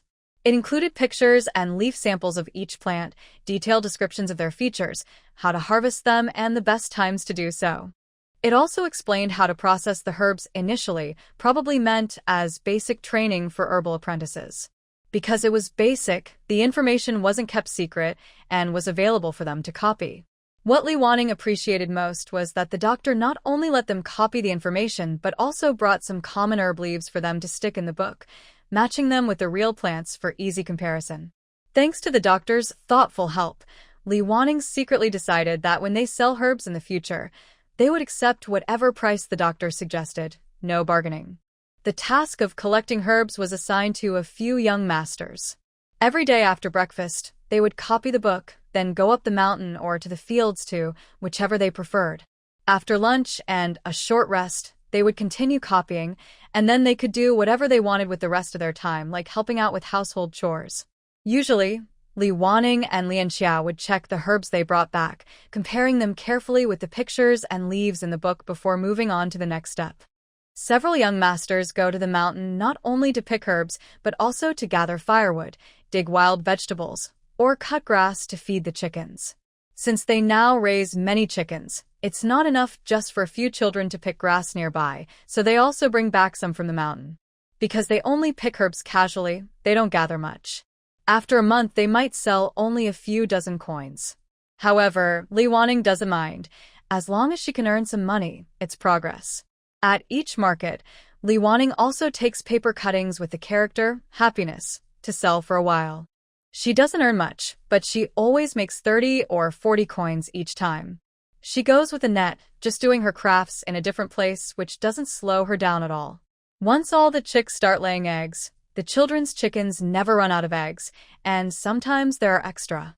When boiled eggs don't taste good anymore, they find other ways to cook them, saving more eggs. Du Ruo keeps these eggs and saves them until Li Wanning goes to the town to deliver goods, then exchanges them for other items. Sometimes she trades for things like scallions, garlic, and other seasonings. Sometimes she swaps for some coarse rice or even fabric. Of course, these trades are done secretly with the shopkeeper and not openly. Now, almost all items have fixed exchange points. To save on taxes, everyone has started bartering more. Since they began using eggs to trade, Li Wanning feels she saves a lot of money. Plus, everyone is becoming more skilled and faster at crafts or copying books, so they save money faster. Li Wanning increasingly enjoys counting coins, mainly because it gives her a sense of achievement and security. Before, she could only save about 1 or 2 silver coins each month, which was barely enough for surprises. Now, she can save about 1.5 coins. If this continues, she hopes to buy a cow when planting winter wheat. Thinking about the hard work of farming, Li Wanning looks at the small bag in her money box, filled with determination and hope. Life may be tough now, but as long as the family works together, there will be money, food, and eventually a cow. Life passes peacefully and busily, neither too dull nor too exciting, just steady. Before they know it, it's late July. Since they planted wheat early this year, it's almost time to harvest. After 5 or 6 months of hard work, we have saved a little over 2 taels of silver. Now, I have 12 small money pouches and most of the savings are gathered, only about 2 ox legs away from our goal. Before harvesting the wheat, as usual, we killed a chicken, bought some meat and bones. We can't eat the meat openly, but we have enough bone broth. Compared to the first year, we are now more experienced. The children have grown a year older and have become much more efficient. We finished harvesting 5 acres of wheat in just 4 days. The first thing we do after drying the wheat is to weigh it with the village chief. The village chief saw our harvest and said, "You are so fast." Others haven't even started yet. Li Wanning smiled and said, "Village chief, we harvested early this year. What do you think about planting another crop?" Plant another crop. The village chief was a bit surprised. Yes, I think winter isn't too cold, with temperatures around 10 degrees. Vegetables can be grown all year round. I was wondering if wheat could be grown again, so we plan to plant another crop after we finish harvesting, but we are not experts in farming, and we want to ask you for advice on how to take care of the land properly. Li Wanning wasn't being modest. She genuinely didn't know what to do. In later times, there are all kinds of fertilizers that can be spread easily, but now, we don't have any. The land keeps taking nutrients without proper replenishment, which isn't sustainable. The village chief isn't someone who sticks to old ways. At first, it sounded like a fantasy, but after thinking carefully, he realized it made sense. Although no one has tried it before, that doesn't mean it can't be done. If we can grow 2 crops a year, it would be a great achievement for the country and the people. As the village chief, I could also earn some credit. On the other hand, if it doesn't work, it won't be a big loss for me. Once he understood this, the village chief became interested. If you want to grow 2 crops, you'll need good fertilizer this time. What preparations have you made? Li Wanning and the others looked at each other awkwardly and smiled. Not much yet. We have plenty of chicken manure, but it hasn't been processed. Looking around their yard, the only sources of fertilizer besides the chickens were these people. The village chief hesitated to mention it directly. Oh, Li Wanning understood immediately, showing a pained expression. Do we really have to use that? The village chief looked at their chicken manure. How many acres do you plan to plant? 9 acres. Li Wanning replied shyly, still owing some land clearing work. Once we finish planting wheat, we'll start clearing more land. Relying only on this manure won't be enough. If the soil isn't fertile, planting will be pointless. It will be hard work, and the land could get damaged, causing the seeds to fail, the village chief said disapprovingly, looking at Li Wanning. While everyone was silent, Lu Boli volunteered. Mother, maybe we should listen to the village chief. I can ask him how to do it. Let me handle this. Knowing why Li Wanning hesitated, Lu Boli remembered she had said before that once they had money, they would send them to school. To get an education, he was willing to endure any hardship, not afraid of small setbacks. Seeing Lu Boli's determination, Li Wanning understood his little plan. She felt a bit embarrassed that she hadn't solved his schooling problem yet. At this moment, Lu Buyuan and Lu Boli also said they could overcome the difficulties. The 3 brothers showed unity. Lu Boli looked at his 2 older brothers and deeply felt the strong brotherly bond. Since the children were willing to try, Li Wanning couldn't say anything more. Thank you, village chief. Please teach us how to do it. This was the village chief's expertise, so he explained carefully how to turn raw manure into mature fertilizer. Everyone listened attentively, asking questions when something wasn't clear, afraid of missing any detail. After finishing, he seemed eager to continue, but remembered the main task. Now, let's weigh your harvest. Later, if you have questions, feel free to ask me. They expressed thanks again and helped weigh the produce. Perhaps because they took good care of the crops this year, such as timely weeding, the yield increased to about 135 gene per acre. Nearly 5 acres produced 675 gene, with 405 gene needed for taxes, leaving 270 gene for themselves. It looked like more than last year, but since they plan to plant 9 acres of winter wheat, they need to keep about 180 gene for seeds. That leaves only 90 gene for eating, which is less than last year. Fortunately, Li Wanning's family all work in technical jobs, so aside from other concerns, they wouldn't have trouble with food. The village chief finished his accounts and was about to leave, then turned back and said, Madam Li, if you have any questions, feel free to come to me anytime. I also have some sheep manure fertilizer, which is very good. When you have time, you can come and take some. Oh, thank you so much, village chief. We really need this now. If we manage to grow crops successfully in the future, your support will be very helpful. After thanking the village chief, Li Wanning and the others packed the tax grain separately and set aside the rest, planning to pick seeds when they had free time. Actually, they didn't need adults to handle this now. A few young children could do it. They had plenty of time to choose, but there was no rush at the moment. After harvesting the wheat, they could start plowing the land. But Li Wanning thought for a moment and made a bold decision. Let's not plow the land for now. This task is too time-consuming and tiring. If we work hard, we can buy the oxen sooner. With oxen, things will be much easier. They were only a few silver coins short. Based on their earning speed, it would take about 2 months to save enough. But waiting 2 months might be too late and could affect next year's spring wheat planting. So, it was best to solve this within a month. Li Wanning explained the situation to everyone and hoped someone might have a good idea. Mother, right now we don't need to the fields much. Maybe when we go to the mountains to pick herbs, we can also gather some firewood. Although it doesn't earn much, it can still be useful, suggested Lu Buching. Lu Boli also spoke up. Mother, I won't go to the mountains.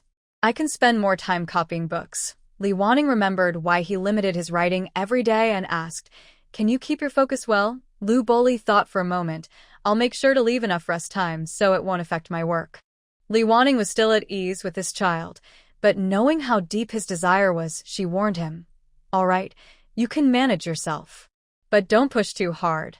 Copy as much as you can, making sure the quality is good and protecting your eyes. Don't copy when the light is poor. Lu Bachan was nearby, scratching his head and having no good ideas. Suddenly, Lu Yara spoke up. Let's eat fewer eggs and exchange them for grain. That way, we can save money on buying food, and our savings will grow. After saying that, she looked pained and almost had tears in her eyes. She pouted and said, It's not enough. You can also trade my big rooster. Our big rooster is quite heavy. Indeed, the rooster in the yard was fed well and became fat and large. It was originally planned to be slaughtered once a month, but they weren't that harsh.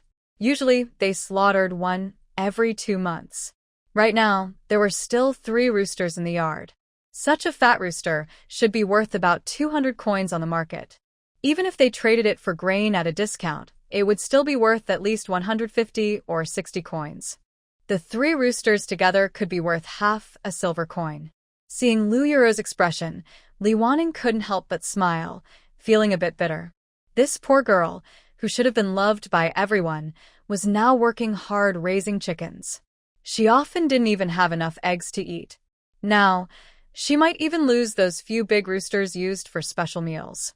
If she didn't cry, that meant she was strong. Yes, we'll keep the big rooster for now. If we really don't have enough, we'll think about it then. For now, let's work towards that goal. We'll set a 1-month deadline. Li Wanning decided not to take the rooster anymore. She even started to wonder if the next month would be a rooster protection battle. The next month was a time for the whole family to focus on earning money. Everyone worked as fast as they could. Li Wanning felt like she was back in the days when Du Rua was working hard and competing fiercely. But the key was she couldn't stop now. She had to keep up with everyone's pace. She comforted herself by thinking, it's enough to just buy a cow now. It was tiring, but thinking about the late nights working overtime before, she felt that her body and mind were more exhausted then. Compared to now, the current fatigue was a little better. Lu Bachan and Lu Bohue also helped out. Usually, Lu Bachan helped dig wild vegetables and Lu Bohue helped feed the chickens. Besides that, they also took care of preparing meals and washing dishes, saving the adults a lot of time. Most of the deliveries were made by Li Wanning. She noticed that the children's way of copying books had changed recently. Before, they would memorize a book and then switch to another, but lately, they kept copying the same book. Li Wanning understood their intentions, but she still asked openly in front of everyone because she wanted their efforts to be seen. Why are you 3 only copying one book lately? Aren't you going to switch to another? Certainly, Lu Boli responded softly. Mother, the boys think we should focus on earning money now. We already know this book well and can write it from memory very quickly.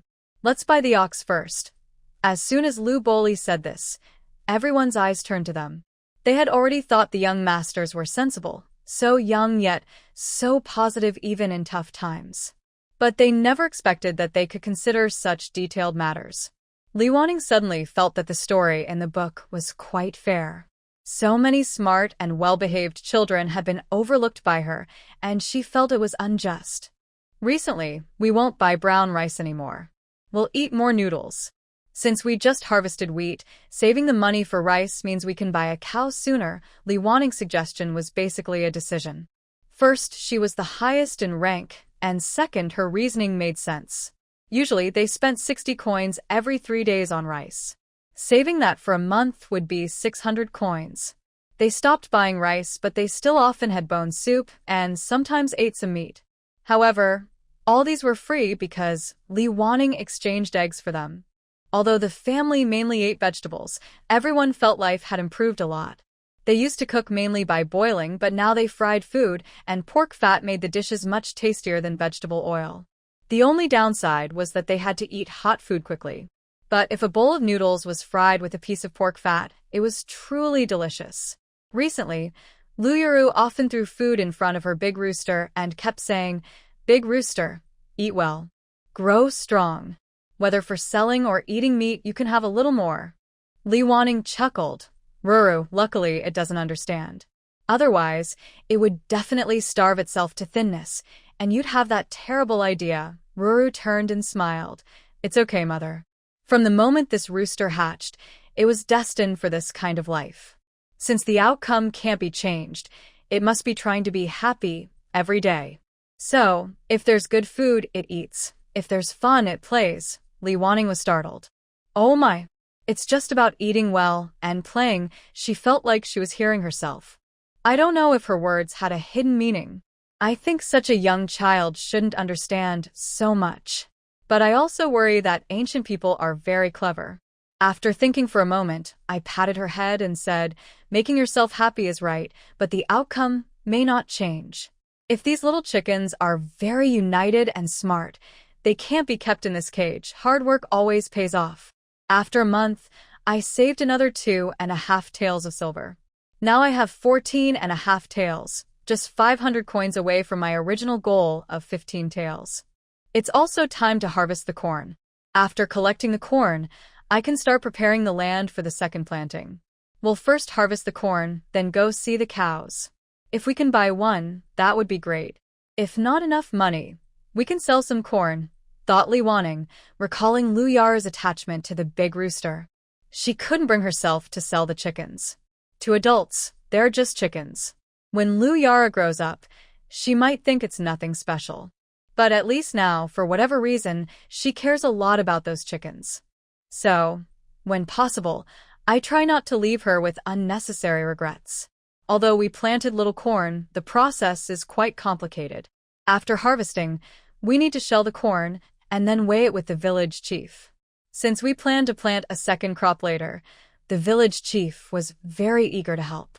After weighing, he said this year's yield per acre is better than last year's, about 10 more jin per acre, roughly 750 jin in total. After paying the grain tax, we can keep about 300 jin. Li Waning was still doing mental calculations when the village chief asked, "Madam Li, do you know when you plan to plant the second wheat crop?" Li Waning was about to talk to the village chief. "Village chief, our family is mostly women and children. We don't have strong labor. It's impossible to turn the land over in a short time, let alone clear new land." Hearing this, the village chief frowned and secretly wondered, do these people not even plan to clear new land? Seeing the village chief's expression change, Li Waning quickly focused on the main point. "So, village chief, we want to buy a cow. That would make farming more efficient.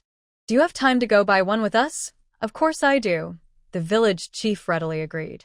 He wanted to find out whether this family planned to clear new land. Going to see it would be clear. "Let's go now." The next morning, early, the village chief and Li Waning went to the market and found a vendor selling cows. After a simple selection, Li Waning chose a strong, healthy female cow. "How much is this cow?" Li Waning asked the vendor. 25 taels, the vendor replied. Li Waning looked uncomfortable, knowing she couldn't afford to buy this young cow, especially since the price was far beyond her means. They looked around at other stalls for a while and found another cow, slightly larger than the first, a strong young animal suitable for work. "Boss, how much for this cow?" she asked. 18 taels. After some quick mental calculation, she realized she only had 14.5 taels, still short by 3.5 taels. She hesitated, unsure if the seller would want to negotiate or refuse her offer. She glanced at the village chief, who was carefully examining the cow, checking its teeth, hooves, and feeling along its back. Then he nodded at her. Li Wanning clenched her teeth, thinking she might as well try. 14 taels. The seller pointed and said, "If you want a cheaper one, you can look at this one. This yellow cow is 6 years old. It's a bit older, but very strong. It's just the right time to buy. It costs only 15 taels." Li Wanning looked at the cow, which was chewing constantly and flicking its tail to chase away mosquitoes. The village chief also checked the cow recommended by the seller and found no big problems. His relaxed attitude made Li Wanning feel very envious. Seeing she could buy the cow, she continued to bargain. 14 taels. It's really not possible to sell for 14 taels. Madam, you might want to look around and ask if you can find a cow for 14 taels somewhere else, the seller said. Li Wanning sincerely replied, "But I only have 14 taels left after buying grain." The seller was surprised. "Then maybe you should look elsewhere." It seemed they wouldn't sell for 14 taels after all. They argued back and forth for a while, and finally agreed on a price of 14 taels and 300 coins. After buying the cow, they needed to register it at the government office. Cows were very valuable now, even having official records. When the sale was completed, the contract had to be registered, and from then on, the cow belonged to Li Wanning. Leading the cow, they went to the carpenter's shop and paid a deposit of 100 coins to reserve a carriage. Since they couldn't afford a fancy one, they ordered a simple open-top cart, costing a total of 800 coins, with the rest to be paid in installments, as agreed with the shop owner. Li Wanning's skill in writing IOUs amazed the village chief, who looked stunned. It was clear she had done this before. After writing the IOU, I realized and awkwardly smiled. We don't have enough money, and we want to do too many things. Sometimes we write IOUs in the shop. If the boss is in a good mood, we might even exchange some daily items. After saying this, I covered my mouth and asked, "Did I say something wrong?" The village chief smiled and said, "It's okay. I didn't hear anything just now. Being older does make you a bit slow. Ugh." That last comment was a bit harsh, but it's true.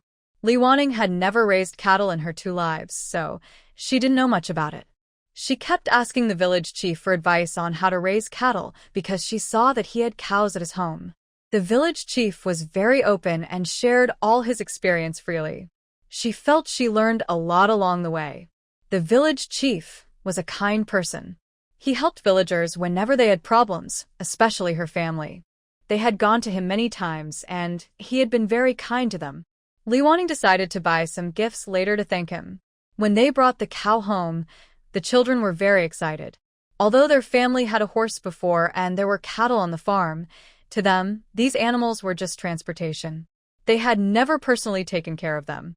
Most importantly, these animals used to be easily available and they never paid much attention to them. But now, the cow was their most important partner for survival and achieving their dreams. The children brought the grass they had cut for the cow in the morning. They were a little scared but also eager to get closer. They stretched out their arms and carefully offered the grass to the cow's mouth. Fortunately, the cow was quite gentle. It turned its head, took the grass into its mouth, and chewed slowly. After a while, seeing that the cow was not showing any signs of danger, they dared to get a little closer. The village chief said cows like to eat alfalfa. Later, we should find some for it. Next year, we can ask the village chief for some seeds to plant more of the grass cows love, she explained to the children, sharing the new knowledge she just learned. When Lu Bofiai and Lu Yara heard that cows liked certain grass, they ran out to find some. Lu Buiyuan was braver. He led the cow to a simple shed and tied the rope to a nearby wooden stake. The shed was already there. They hadn't taken it down. It looked like a place for animals, but they didn't know what animals had been raised there before. Anyway, now it could be used to raise cattle. "Mother, when should we start plowing the land?" Lu Boli looked at the recently purchased cow and was very concerned about this issue. "Is the fertilizer ready now?" Wanning wanted to ask about the timing but realized that this was an important question too. All the fertilizer is ready. We also asked the village chief to check it, and we can use it any time. Lu Boli, now acting as the new leader, kept an eye on all progress. Then maybe we should wait until the day after tomorrow. Tomorrow, we can gather more grass, since the cow eats a lot each day. In the coming days, when we plant crops, we should make sure it has enough to eat. Wan Ning looked at the happy little cow and felt its good days might be ending. She decided to let it rest and enjoy one more nice day. Cows can eat many things, like different grasses, leaves, and corn. After harvesting a lot of corn, they currently have enough feed. Later, when they open new land, they can plant more corn. I have some bad news. We are in debt again. I ordered a cart frame, but still owe 700 coins. But there is good news too. Soon, our family will have a cart. It can carry a lot of firewood at once, making trading and other tasks easier. Maybe we can expand our business and do some transportation or delivery work, Wan Ning said. However, she only said this as a possibility. It was not very realistic because people in the village didn't like to share or do open business like that. It would be risky and might cause trouble. Mother, now that we have bought the cow, do I still need to sell my big rooster? Lu Yuru asked suddenly, looking at the cow with some excitement. Don't worry, your big rooster is still yours. We won't sell it. When the time comes, we'll slaughter it for you to eat meat, Wan Ning said, feeling relieved that she had kept Yuru's rooster. She secretly felt happy because otherwise, Yuru might be very sad. Durua, now that we have the cow, let's give everyone better food since planting will start soon. Wan Ning felt a little guilty for not being honest with everyone during this time. That night, a big rooster was sacrificed, ending its life. Yuru's tears ran down her face. The next day, besides gathering lots of grass for the cow, Wan Ning also hurried to finish her handmade work. Since planting would start soon, they wouldn't be able to earn much money for a while, and they still owed debts. When we first took the ox to the field, everyone felt very excited. Last year, these fields were worked on by a few young masters every day, and it took almost half a year to finish. Although they didn't work all day, it still took a long time overall. But they say that with an ox, people like them can plow 3 or 4 acres in a day. Even if they are beginners, they should be able to plow at least 2 acres a day. How many young masters can this one ox replace? This time, they needed to add fertilizer to the land. Li Wanning and Lian Xiao spread manure evenly over the field, while the eldest and second young masters plowed together. Yes, it was really 2 young masters working together. At first, they tried for a long time, but couldn't do it well. They didn't work well with the little yellow ox, kept failing. Later, the 2 brothers worked as a team. One led the ox from the front, and the other held the plow from behind. When tired, they took turns. By the end of the day, they had plowed about 1.5 acres. Looking at the finished field, everyone felt a strange sense of pride. Lu Buyuan said, although we didn't plow much more than others, why do I feel so excited? Lu Buqing patted the little yellow ox's back. Today was because we were not familiar with it. It was our first time working with the little yellow ox. I'm sure it will get faster as we practice. The little yellow ox was named by Lu Yaro. The name was simple, clear, and very fitting. Li Wanning admired it and decided to keep the name. Li Wanning leaned on her shovel and said, this kind of scene is really rare. Even though it's very primitive, it's very touching. Our ancestors did it this way year after year. Now it's our turn. Lian Xiao was so tired she had little strength left. That's true. When I was in the capital, I didn't spend much time on farms and I didn't see many people farming. I didn't expect this process to be so complicated. Seeing their understanding was a bit off, Li Wanning couldn't correct them. Actually, what she wanted to say was that in her modern life, very few people farm in the countryside anymore. Many large plots of land are left unused. Young people have gone to the city to work. Many of them don't even know how to farm. Only some very old people stay in the village, and many are too frail to work the land. In the plains, farming has become mechanized. Machines like seeders, harvesters, and automatic irrigation systems greatly reduce the labor needed. Scenes like people holding onto oxen to plow fields are now very rare. The next day, they worked much faster, planting about 2 acres. By the fourth day, they could plant around 2.5 acres per day, with only a little left. On the fifth day, they finished it quickly. Since freshly plowed land can't be planted right away, needing a few days to dry, the eager group decided to start clearing the nearby land. This was also their main reason for buying the oxen. Uncultivated land was different from the farmland they had used before. It had never been turned over, so it was much harder. Plus, there was a lot of grass, making it more difficult to work. Li Wanning was a bit tired these days and wanted to rest, but seeing the children eager to try, she didn't want to discourage them. She decided to join in. She and Lian Xiao led the work, using hoes to clear the grass in front, while the children pushed the plow behind. They worked for half a day, feeling sore and tired, and only managed to clear about half an acre. The land needed to be plowed more than once. Even though progress was slow, everyone was happy. It was much faster than doing everything by hand, and no one was too exhausted. The Chinese people's love for land is natural. Although they grew up in comfortable conditions and didn't farm much before, now that they were working the land themselves, even small harvests made them very happy. They let the land dry for 4 days on one side, and on the other side, they cleared 2 acres. While working on the farmland, the children started collecting wheat seeds. They picked the plumpest ones, and everyone began a new round of planting. Having done this before, they felt more confident. Their speed and quality improved. In about 5 or 6 days, they had planted 9 acres of land. Lu Boli pointed to the new 2 acres. "Mother, should we plant something here?" Li Wanning thought for a moment. "Our winter wheat is still in the experimental stage. If the harvest isn't good, it would be a waste of effort." Lu Boli asked again. "You mentioned planting alfalfa before. Even though this land is for grains, isn't it okay to plant grass in winter?" Li Wanning clasped her hands together. "Yes, maybe we can plant alfalfa. We can harvest it in spring next year and it won't interfere with planting grains." At this moment, Lu Buqing spoke again. "Mother, how many acres do we plan to farm this year?" Li Wanning calculated. "In 10 years, we need to cultivate 33 acres. We already have 9 acres, so we need 24 more acres, which is about 3 acres each year. But I think if we grow enough food, we won't have to spend much on eating. The money we save can be used elsewhere. So, why not plant 4 more acres this year?" Lu Buyuan had a different idea. "Mother, there's no need to now. We don't plan to plant on these fields this year. Let's do it like before. Just a few of us come and work for a while each day. We can plant as much as we want without limits." "That sounds good. This way, we won't delay other tasks. If we come every day, next year we might be able to drive a lot more.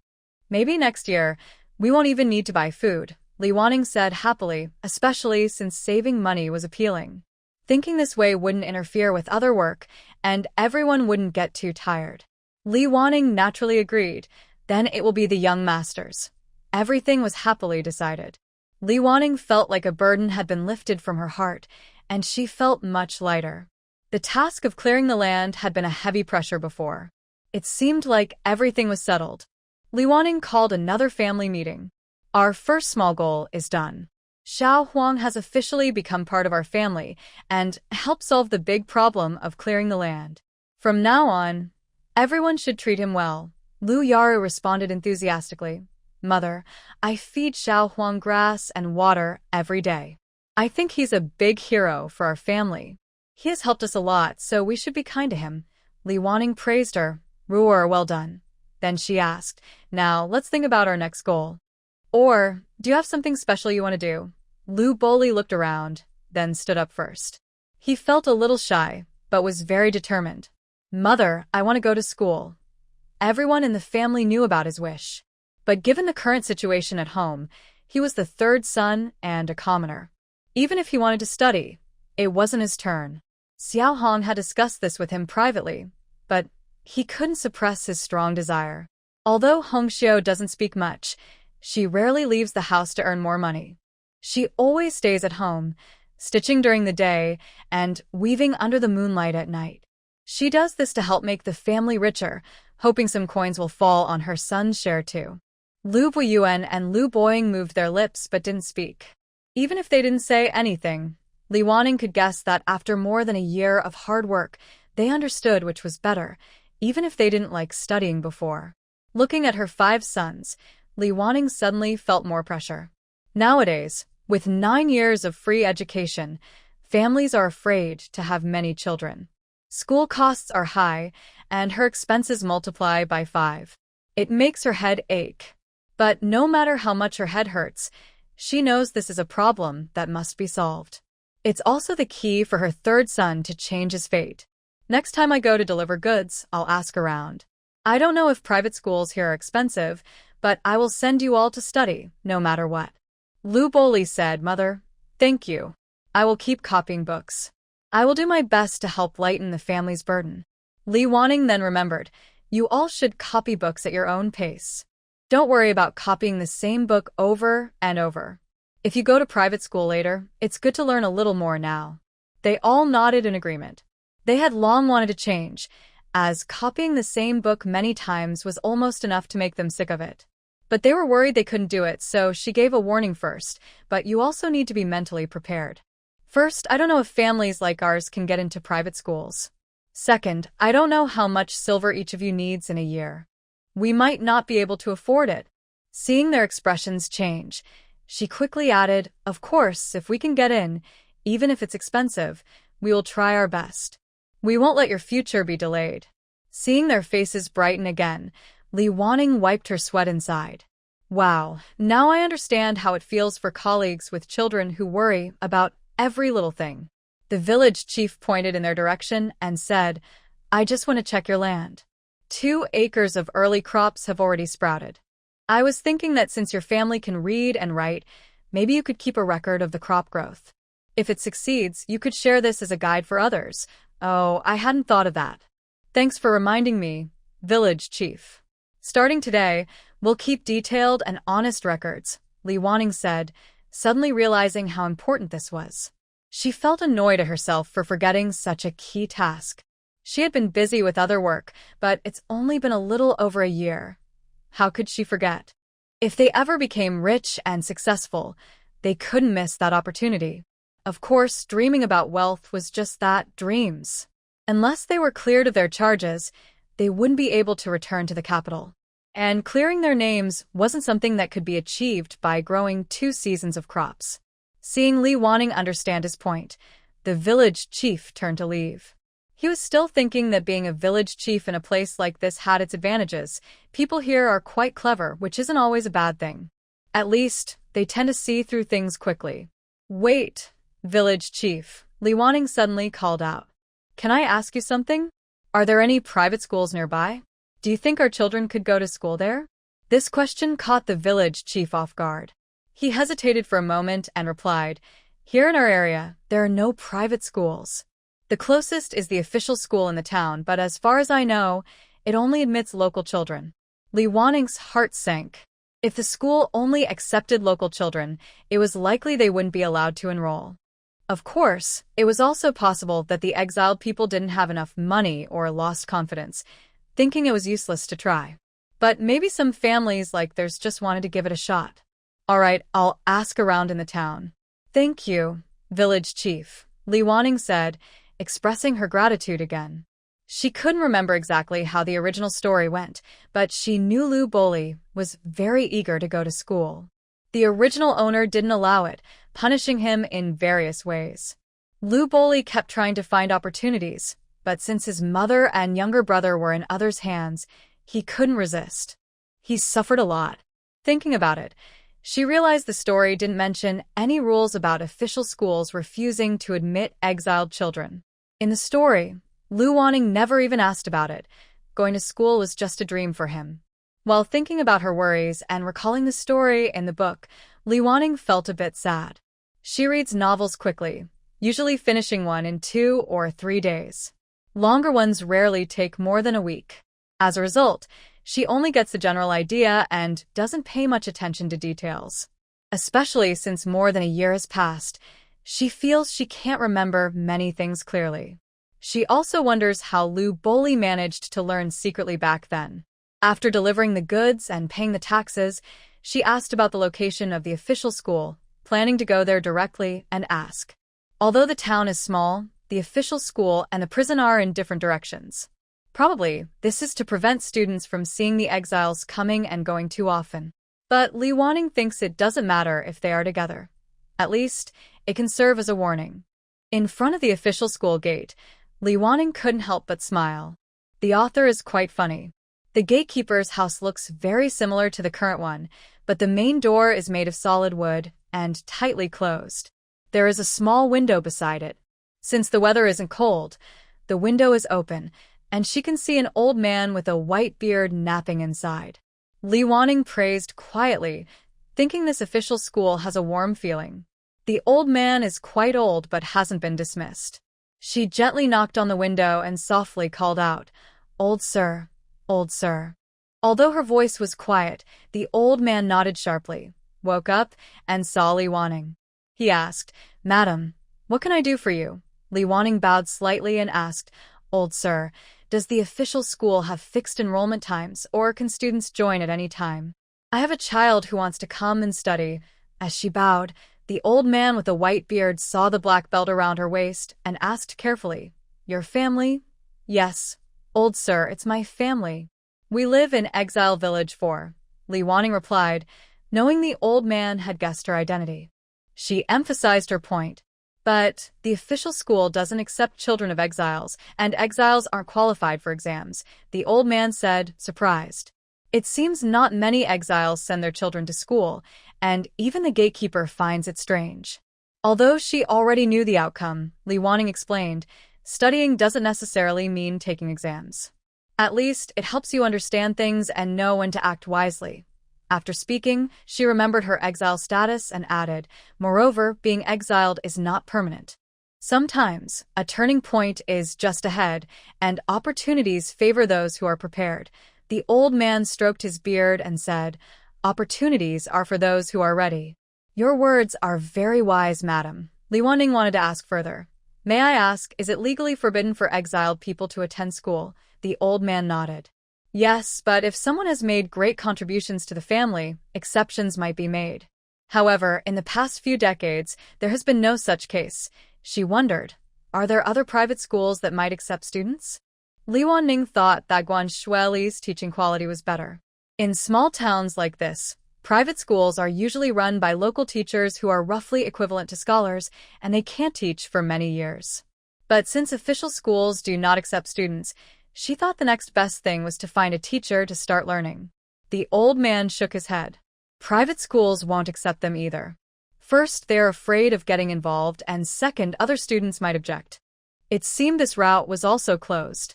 Li Wanning came up with another plan. If we don't complete the formal enrollment procedures and they don't become official students, can they attend as auditors? Just let them sit in the back row. The old man shook his head again. Only exchange students from various academies can attend classes without formal enrollment. This implied that no academy would accept them, so they couldn't be exchange students either. She felt disappointed. All right, I will think of another way. Thank you, sir.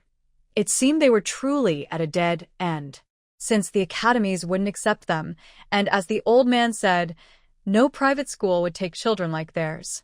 What should we do? Lu Bo-li would be very disappointed, right?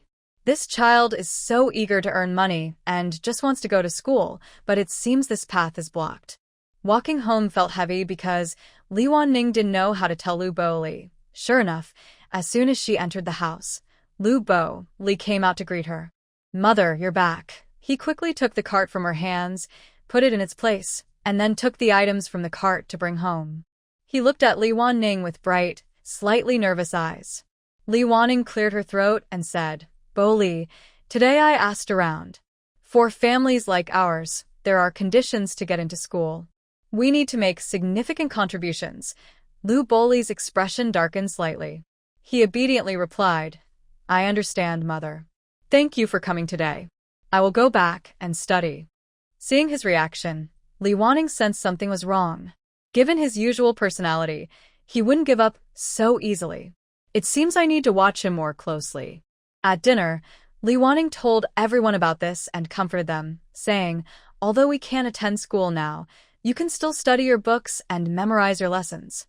When our winter week grows, that will be a kind of achievement. If possible, we can use that to exchange for your school places. Their faces looked a bit better. Lu Boli looked up and asked, "Mother, next time I go to the town, can I go with you? I want to ask about the official school again." This clearly shows he doesn't trust Li Wanning. Hong Xiu quickly said, "Young master." Li Wanning waved her hand and said, "All right, if you want to go, you can go with me next time." She wasn't worried about him openly going, but she was concerned he might act secretly or develop feelings for her, which would make her previous efforts useless. She thought Lu Boli would be upset for a few days, but Li Wanning underestimated him. He was not affected at all. He spent the day studying, recording plant growth, helping with farm work during breaks, and sometimes going to pick wild vegetables with his brothers. He was never idle. Currently, the supplies were delivered every 5 days. After 5 days, Lu Boli went to the town with Li Wanning. At the official school, Li Wanning saw the same old man with a white beard sleeping at the gate. When the old man was woken up, he saw Li Wanning and a child with her. He guessed it was the child wanting to attend school. The old man looked a bit helpless. "Madam, I told you last time, we have rules that we can't accept students." Before Li Wanning could speak, Lu Boli bowed and said, "Old sir, it's not my mother's decision. It's the student's choice. If I can't attend school, can I come to work? I can do some chores around the school, as long as I can listen to the lessons from outside." It seems he sensed his sincerity, and the old man looked at him again. "Currently, I don't have that need. Sir, I am willing to do anything no matter the task. Please consider it again." Lu Boli was a bit eager. "Have you ever gone to school before?" The old man, who often saw mischievous children in the school, was interested when he saw someone eager to learn. "I studied for a few years before," Lu Boli replied, telling the old man about the books he had learned. The old man asked a few questions and found that Lu Boli's knowledge was quite solid. Of course, this was also thanks to him copying books over and over. As the saying goes, reading 1,000 times reveals the meaning, and there's some truth to that. Plus, he had been copying repeatedly. "All right, we can't take you in here, but if you have questions, you can occasionally come ask me. I may not be much, but at this stage I can guide you a little." The old man stepped back. "Thank you, sir. May I ask your name?" Lu Boli bowed politely. "My surname is Su. I used to be a teacher here." The old man stroked his beard, looking quite wise and noble. "Thank you, Teacher Su." For Li Wanning and Lu Boli, this was an unexpected gain. "Does Teacher Su come here every day?" Li Wanning, happy but still thinking of an important question, asked. "Yes, I come here on market days." Lu Boli and Teacher Su agreed to meet again in 5 days. They were about to return home when Li Wanning remembered something. She took Lu Boli to buy some tea leaves, fragrant herbs, and various seasonings. Li Wanning wanted to make tea eggs as a gift for the village chief and Teacher Su to show her gratitude. Since these ingredients were expensive, she bought only a small amount, enough to make about 20 or 30 eggs. Watching Li Wanning prepare these, Lu Boli felt a bit guilty. "Mother, you won't blame me, will you? It was my idea just now." Since he brought it up himself, Li Wanning thought she could give him some advice. After all, she was his biological mother. "I know you really want to go to school. That's a good thing. But you must remember, you're still young. When making decisions, you should discuss them with me or your mother. We are your elders and family. We want the best for you, so we use our experience and perspective to help you see whether your decisions are right." Li Boli also felt that Li Wanning seemed genuinely supportive of him. He sincerely said, "Thank you, mother. I will be more careful in the future." After returning home, Li Wanning gathered the 3 young masters and told them that Master Su would help answer their questions. Then she made a request. "Although we are in this difficult situation, we are lucky that someone is willing to help you understand things. You must cherish this. Whenever you copy books and find something you don't understand, write it down. When Boli goes to see Master Su, ask him about it." She continued, "Mother doesn't know much about studying, but you are not little anymore. You should understand that you need to be responsible for your own future. When it's time to work hard, you must not be lazy. It will be tiring, but in the future, you will thank yourselves for the effort now." The boys nodded in agreement. Li Wanning secretly felt proud. It seemed that these big truths are the same across all times. The only difference is that children in ancient times were a bit more sensible and obedient. Just as she was thinking this, a voice suddenly spoke up. Lu Bosch weakly asked, "Mother, what about me?" Li Wanning looked at him. "Have your brothers answered the questions you asked before?" Lu Bosch nodded. "Yes, they have." Li Wanning was a little speechless. "Then if you have more questions, keep asking. While you study, they are also improving. Now that you have someone to guide you, if you encounter questions that trouble you, you can also ask your third brother to ask Master Su on your behalf." All right, Lu Bosch also felt he had asked a silly question and chuckled. "Mother is right." Li Wanning shook her head. Truly, children are born with different personalities. The differences between siblings are quite noticeable. Although they didn't manage to secure a spot for school, they asked about the cost of studying. It was 5 taels of silver per year for tuition, so 5 students would cost 25 taels. This didn't include expenses for ink, paper, brushes, and other supplies.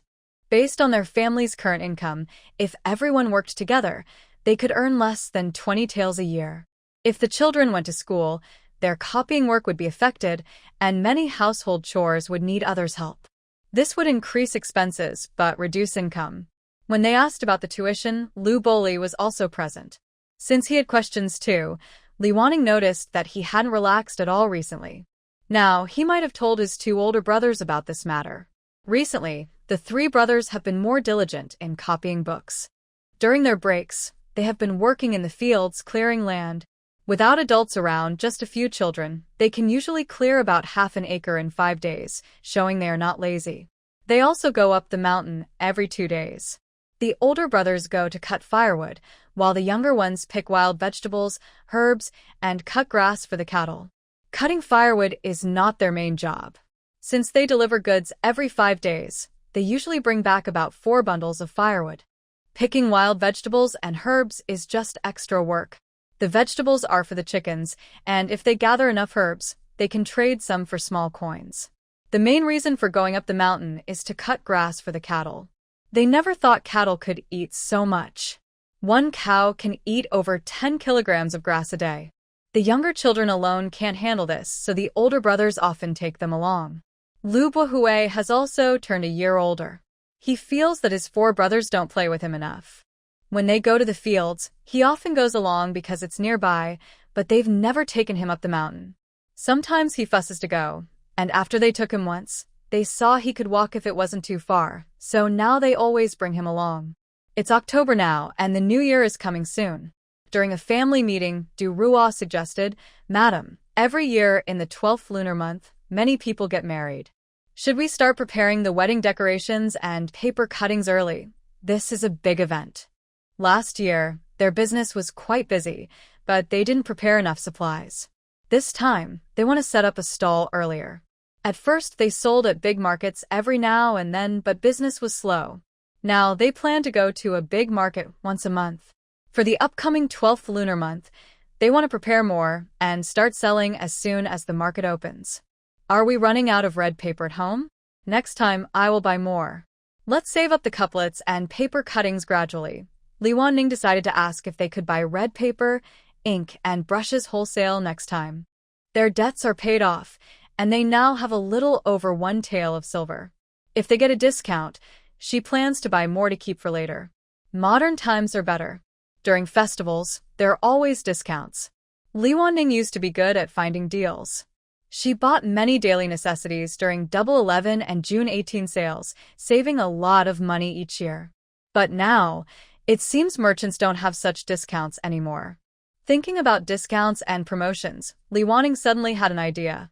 Can we create a big gift package for the wedding symbols and couplets? We can prepare everything inside, like 2 sets of couplets, for lovebirds, several lucky characters, and other auspicious phrases. If people buy this big gift package all at once, it could be cheaper than buying items separately. I think many people would like that. Lu Buqing immediately understood the idea. That's good. People will buy it if they think it's cheaper. Plus, if we prepare it in advance, it will be easier to sell. Customers can just take it and go, so they won't miss out on those who want to buy, but don't want to wait in line. Lu Buyuan also thought it was a good idea. For New Year, we can do the same with lucky phrases, window decorations, and other festive items. Combining them into gift sets will make it cheaper. If someone still needs more, they can buy separately. We could even make big and small gift sets to meet different needs. This was the right way to think. The group happily discussed how to design the big and small gift sets, making the conversation lively. Just as they were talking about how to sell better, a sudden voice interrupted. Actually, there's another way to get everyone to buy our things, said Lu Bachan proudly, straightening his chest as everyone looked at him. Although only a few young children usually join these discussions, Li Wanning never underestimated them. Go ahead, tell us. We can give gifts with the couplets, like free or inexpensive items. Everyone would like that, Lu Bachan continued. Last time at Jinxia workshop, Boss Lin gave a lady a pack of needles and she was so happy. It was impressive how observant this child was and, more importantly, how he applied what he learned. This is a simple buy-and-give relationship. Everyone understands it right away. But Lu Bachan quickly had another idea.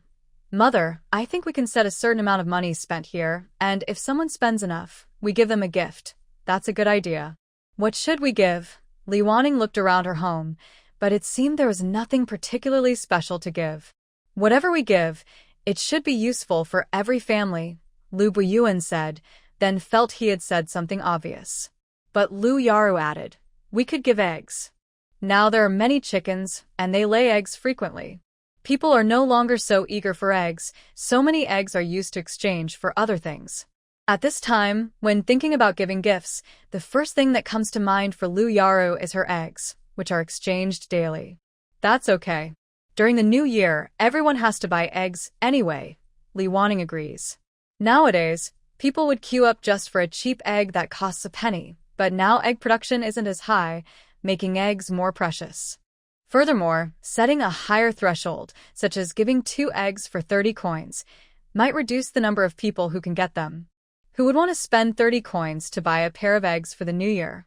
As for the wedding gift package, people will buy it even without giving anything. At most, a few small lucky characters can be added.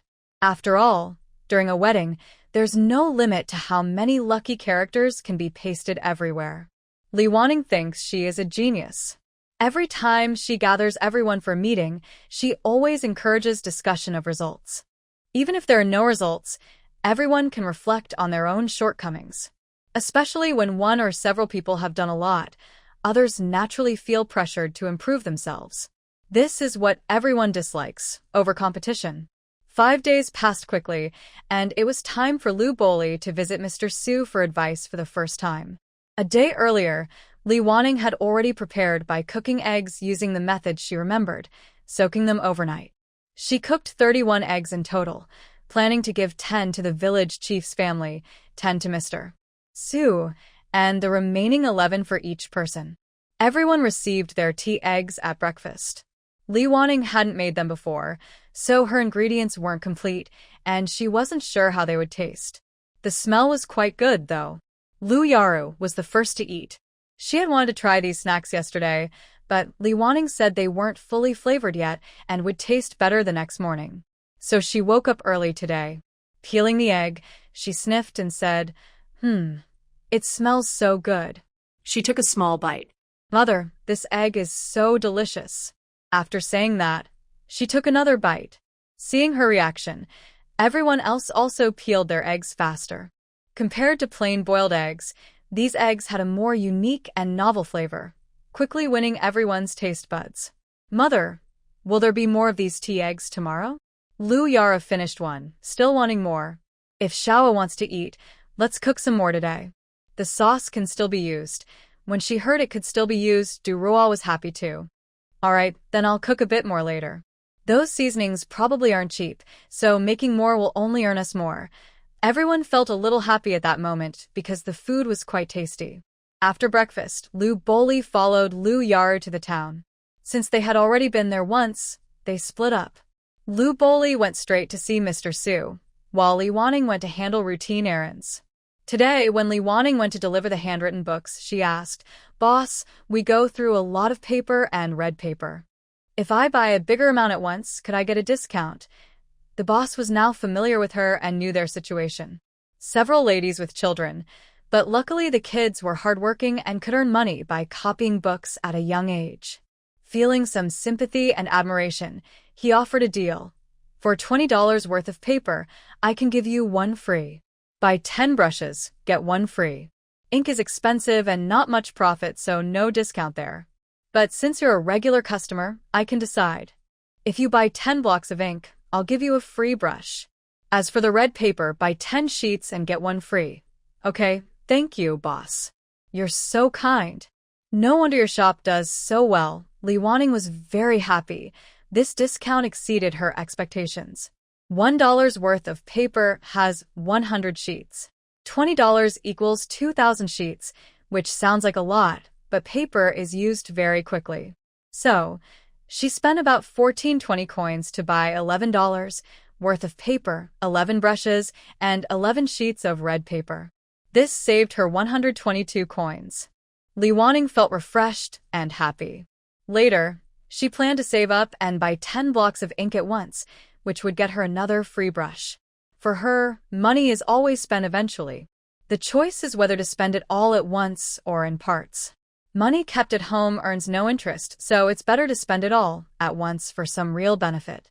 Now, the children are writing faster and more often. The consumption of these supplies is astonishing.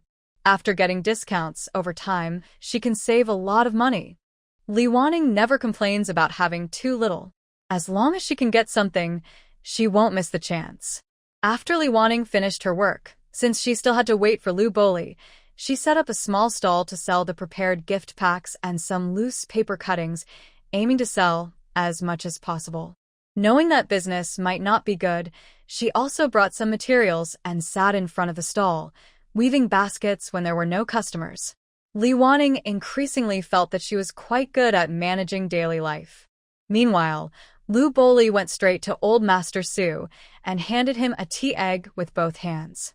Master Su, this is a tea egg made by my mother. It tastes okay. Please try it. Old Master Su waved his hand. I told you not to bother with formalities. You don't need to spend money. This isn't a formal gift. The egg is from our chickens and my mother made this special snack herself. There's nothing like it outside. Just consider it a small token from us students.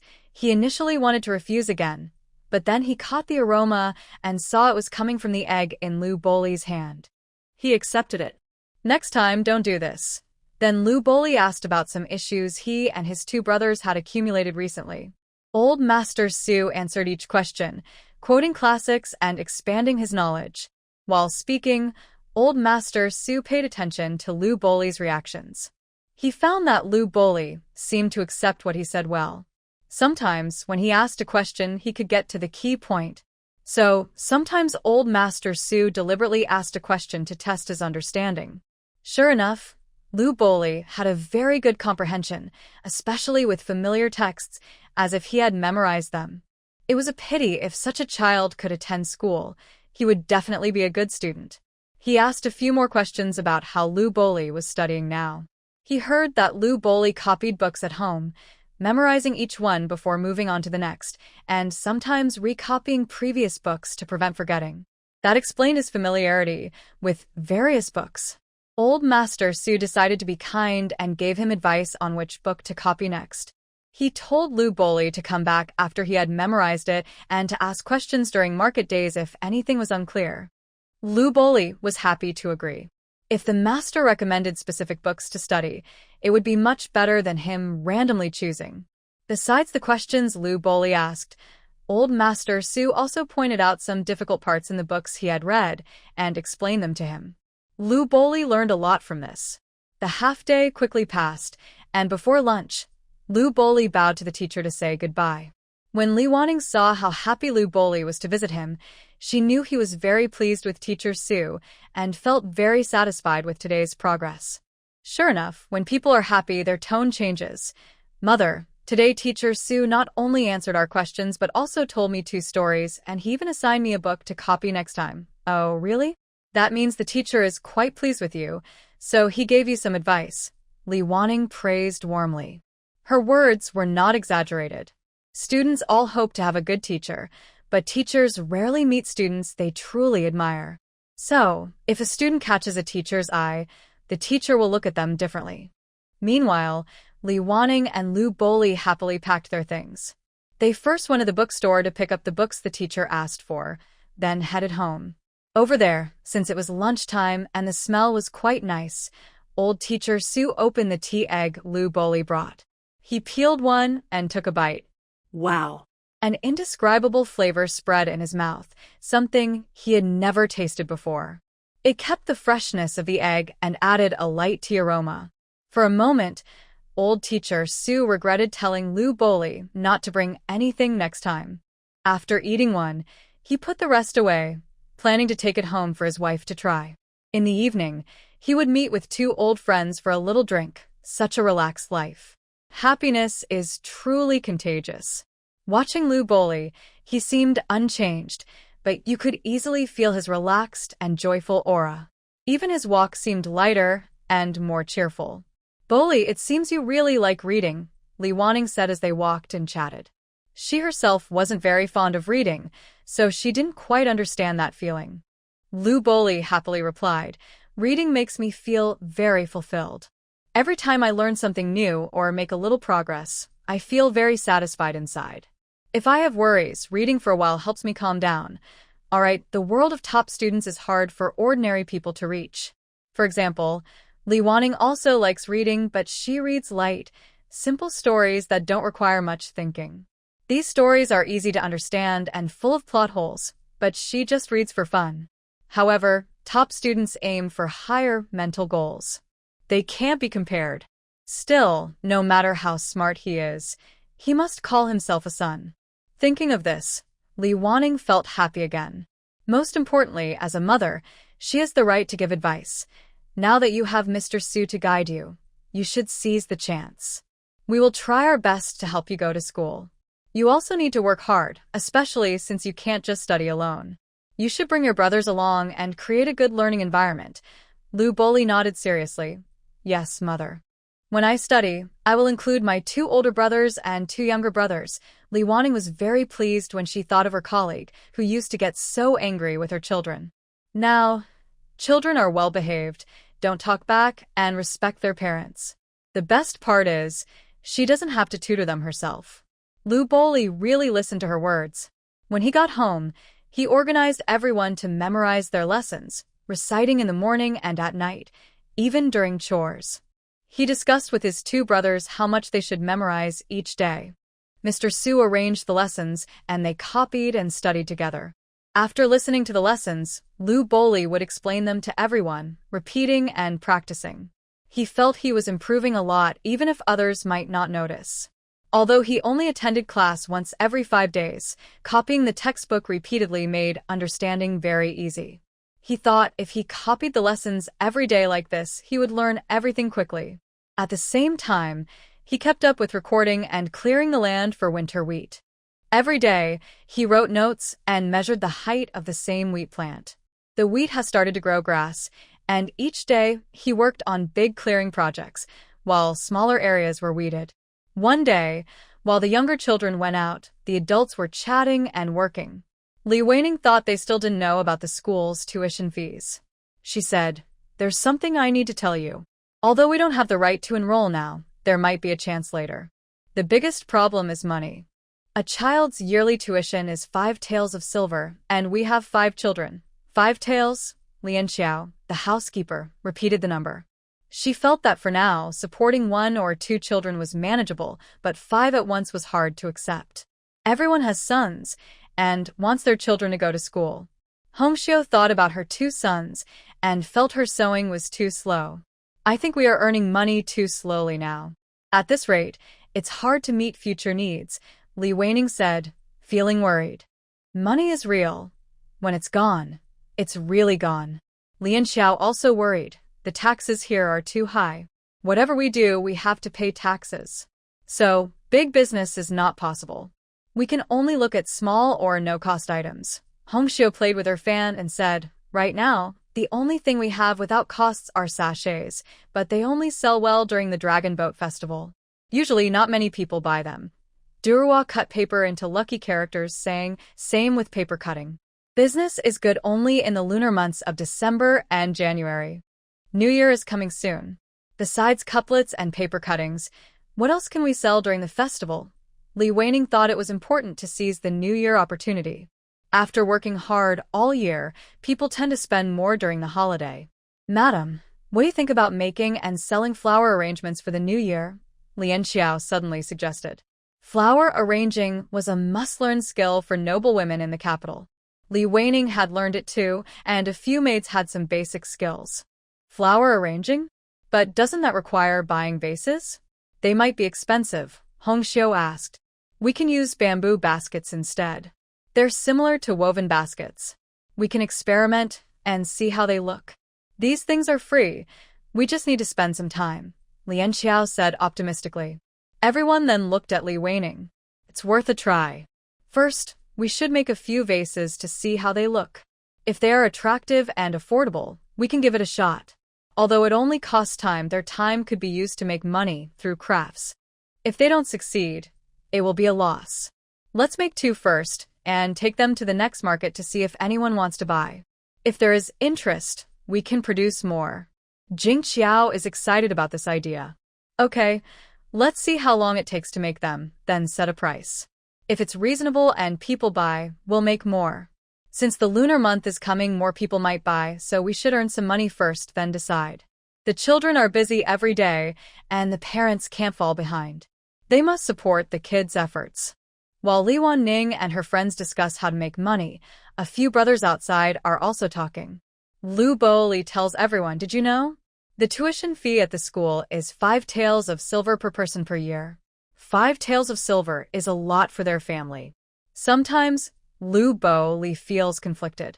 The price is high, and with so many children, it might not be their turn. But he also likes the idea and wants to try, just in case it works. Lu Bo Yuan isn't worried about getting a spot, but as the eldest son of the Marquis family, he feels responsible. With our current income, we can't afford it. We need to think of other ways. Lu Bo Chen doesn't mind. I'm still young. You guys go to school. I'll stay home and learn from you. That way, we save a lot of money. Lu Bo Hui follows along. I'm even younger, so I won't go either.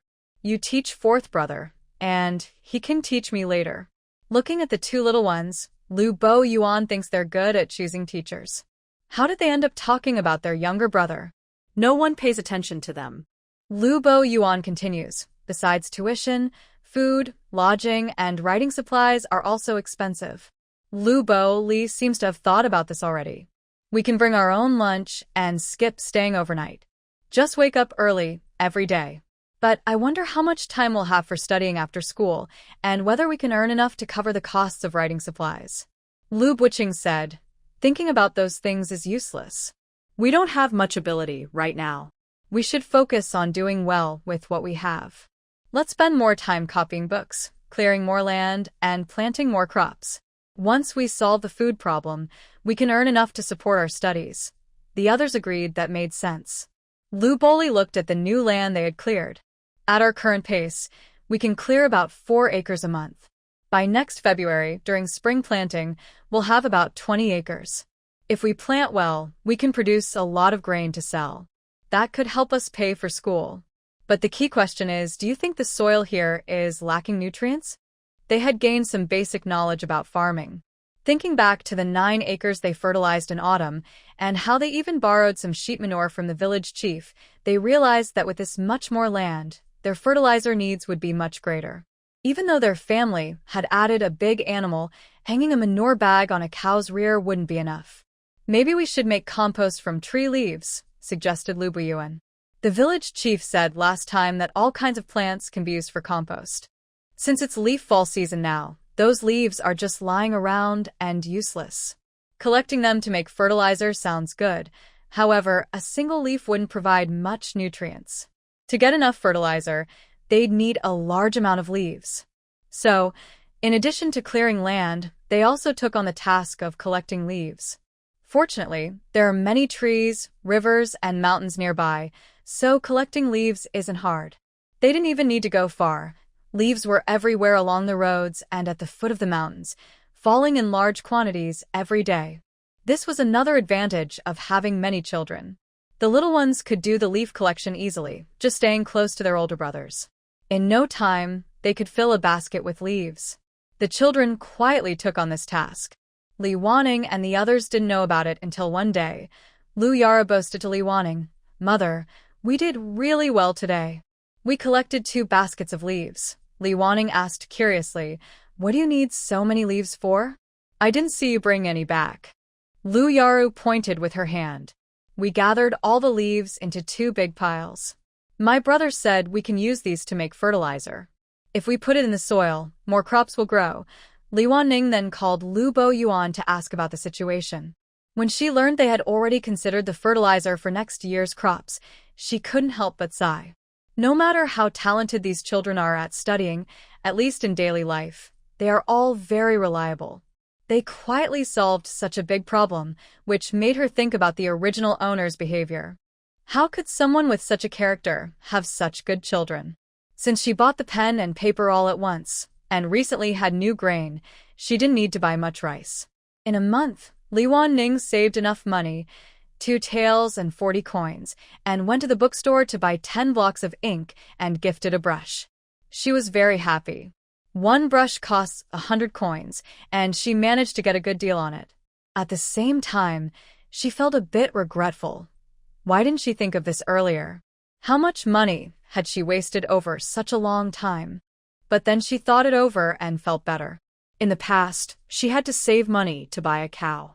If she bought a lot of materials, she might not even have enough money for a cow. So, everything was the best arrangement. Although she spent a lot of money at once, she wouldn't need to buy materials later, and her savings were growing quickly. Lian Xiao had been discussing with everyone how to make bamboo flower pots. Li Wanning also contributed a few designs. In the end, they chose the one with a thick middle and thin ends, which looked tall and nice. Once they decided, it was easy to make. Because the pots were small, they didn't take much time. They could finish 2 in a short while. As for flowers, they would wait until they went to the town to sell before making arrangements. This was not difficult for everyone. If needed, they could go to the mountain the day before to pick a bunch of flowers of different colors, keep them in water at home, and the next day bring the pots and water to the town. They could start making arrangements right on the street. Li Wanning realized that when they made things in public, it attracted more people. Making 1 small flower vase took about an hour, including cutting bamboo and gathering flowers from the mountain. She suggested, "Why don't we sell them for 10 coins each?" It was a bit high for such a simple item, but since the style was nice and they were still experimenting, no one objected. Everyone agreed. "Let's try it first. If it doesn't work, we can lower the price. We have no costs, so the price can go up or down depending on how we feel." Li Wanning felt that her belongings were increasing more and more. She thought it might be because she had good taste, choosing very capable women to be small wives for Lord Ho, each one as useful as 2 people. Under such tough conditions, she was grateful that a few women worked together, sharing ideas and helping each other. They managed to keep life going, avoiding hunger and even thinking about sending the children to school. Most importantly, she looked well-dressed in her books. She compared the life of her big family in the original story with her current life. The difference was like night and day. The day before the big market, Li Wanning thought that Mr. Su wouldn't teach her child for nothing. She decided to bring some small gifts. Her supply of tea eggs was gone, and she didn't want to leave the impression that she only knew how to boil eggs. She racked her brains, wondering what else she could do. Suddenly, she had an idea. She didn't earn much money before, but if she wanted to eat something expensive, she would try to make it herself, like a cake. There were many tutorials online. Li Wanning wasn't very skilled at crafts, so she chose the simplest, most foolproof method, a lazy steamed cake.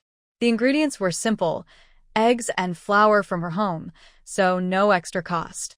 She also had some vegetable oil and brown sugar, kept for special days to help the women enjoy life a little more. The method was easy. She cracked a few eggs, added some sugar, and mixed. Then she added flour, let it rest, and after it rose, she stirred out the bubbles. Usually, she would add raisins, but she had none, so she crushed some peanuts from her garden harvest and added them instead. She greased the bottom and sides of a bowl, poured in the batter, let it rest a bit, then steamed it in cold water. The steamed cake was soft and fluffy, perfect for older people to eat. The crushed peanuts added a nice flavor. Li Waning made 2 cakes. One was for everyone to taste. If she didn't try, she was afraid her homemade cake might turn out badly, and she wouldn't know whether to be grateful or upset. After finishing, Li Waning cut one of the cakes into 13 pieces. Lu Yaro was the first to pick one up, gently took a bite, and found it soft and fragrant with peanuts. She couldn't help but praise, "Mother, this is so delicious. It's better than any snack I've had before." Everyone was used to Lu Yar's praise for good food, but seeing her so happy made others look forward to trying it too. After tasting, they all praised sincerely, not just to flatter Li Waning, because she was the eldest. Being praised always made people happy. Li Waning cut the remaining piece into 3 parts and gave them to the 3 little ones. She pointed to another whole cake and said to Lu Boli, "If this is good, we can give it to old Master Su tomorrow. We shouldn't take advantage of others for nothing." Lu Boli stood up and bowed to Li Waning. "Thank you, Mother." Li Waning waved her hand. "It's what I should do." Actually, Li Waning's personality was such that she didn't mind doing things for others. But she also knew that if someone's kindness was taken for granted and they showed no gratitude, that was not good. There wouldn't be a next time. So, she accepted Lu Boli's thanks. The boy was always polite and gentle, but actually, he kept people at a distance and was hard to approach. However, just now, Li Waning seemed to sense his genuine feelings. That was probably a kind of progress. Li Waning almost wanted to call the system to check Lu Boli's progress bar, but she held back. The author's ideas were too extreme, and talking to her about it often made her angry. The next day at the market, Li Waning and Lu Boli still split up. After Li Waning finished her work, she set up her stall, and Lu Boli went to find old Master Su. "Old Master Su, this cake was made by my mother. It's soft and fragrant. Please try some," Lu Boli said politely, offering the cake. Old Master Su was about to say something but hesitated, then silently took it. "Your mother worked hard." Then they resumed their questions and teaching. Old Master Su felt that every time he met Lu Boli, he was surprised. He felt that this boy was more than he seemed and liked him more with each conversation. Over there, Li Waning finished her tasks and set up her display. The 2 vases were placed in the most eye-catching spot, and she happily continued arranging her flowers. At first, the people around didn't know what she was doing. They just saw her take out a pot of water with flowers and carefully trim the roots. Then she matched different flowers together and placed them in a vase. The flowers were all picked from the mountain, in various colors and types. They were common flowers, some so ordinary that people might not even know their names. But after Li Waning adjusted their lengths and arranged them, they looked very beautiful. Soon, someone came to ask about the price. 10 coins a day, but they thought it was too expensive. This kind of work is usually for wealthy and leisurely people. Those struggling just to meet basic needs wouldn't have such free time. Sure enough, after a while, a well-dressed, middle-aged woman approached. She picked up the flower arrangement and looked at it. "This combination is nice, and the vase is quite unique." "How much?" Li Waning put down her tools and said, "The vase and flowers together cost 10 coins, madam." The woman examined it carefully, turning it over in her hands. "Just these 2? Do you have more?" Li Waning was happy to hear this. "Right now, I only have these 2. How many would you like?" "I come here every market day morning. If you want more, can you come next time?" The woman thought for a moment. "Then, give me 20 of these. If they turn out well, I'll come back for more later. Also, make me 2 larger arrangements than these. The other 18 can be similar to today. All right, I'll bring them next time. Will you pick them up yourself, or should I deliver them to your home?" This was a big business, worth 200 coins, the largest amount Li Waning had made so far. She was very happy. The woman smiled. "I'll come to pick them up later. Just bring them here. I'll take these 2 first." She didn't haggle and paid 20 coins. Li Waning stopped her. "Madam, please wait. Our flowers are all picked from the mountain. The arrangements might vary each time, but rest assured, I will do my best to make them look beautiful." The woman looked at the flowers in her hands and turned halfway around. For these 2 bouquets, I trust your taste. Just arrange them as you see fit. All right, madam. See you in 5 days. Li Wanning never expected such good luck. She had only planned to get 2 to try out, but unexpectedly, she ended up taking a big order. It seems that human potential is limitless. We should occasionally explore it. Even if we have to pay taxes for some reckless activities, it's still better than embroidery or weaving. By noon, Lu Boli came to see Li Wanning. That morning, besides selling 2 vases, Li Wanning also sold a few gift packages, earning a total of 124 coins. They paid 52 coins in taxes and happily pushed their small cart home. They already had a cart, but since they had to work in the fields every day, even though the work hours weren't long, Li Wanning felt it was tiring for the ox to carry heavy loads. So, if they didn't need to carry heavy things, she preferred to push her small cart to town. As they walked and talked, Li Wanning was worried he might forget what old Master Su had said. She asked him to tell her first. As a modern talented student, he could understand the general meaning of simple classical texts. After Lu Boli explained, many details became clearer. Lu Boli was good at organizing his words. He spoke calmly and clearly, making it easy to understand. Li Wanning was happy because if he could explain things well, her children at home would find it easier to understand. She also shared her happy news today.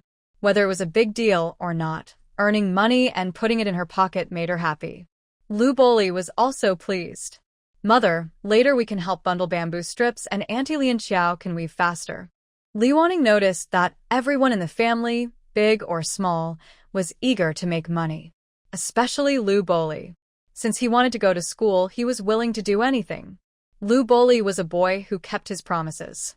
After they got home, he took some younger children to cut bamboo for weaving strips.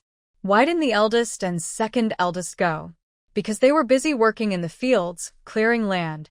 The younger children couldn't do much, so they just helped carry bamboo. Lu Bachan also helped Lu Boli cut bamboo. He didn't know how to make vases, but he was good at making weaving strips. In the end, he became Auntie Lian Xiao's most helpful assistant.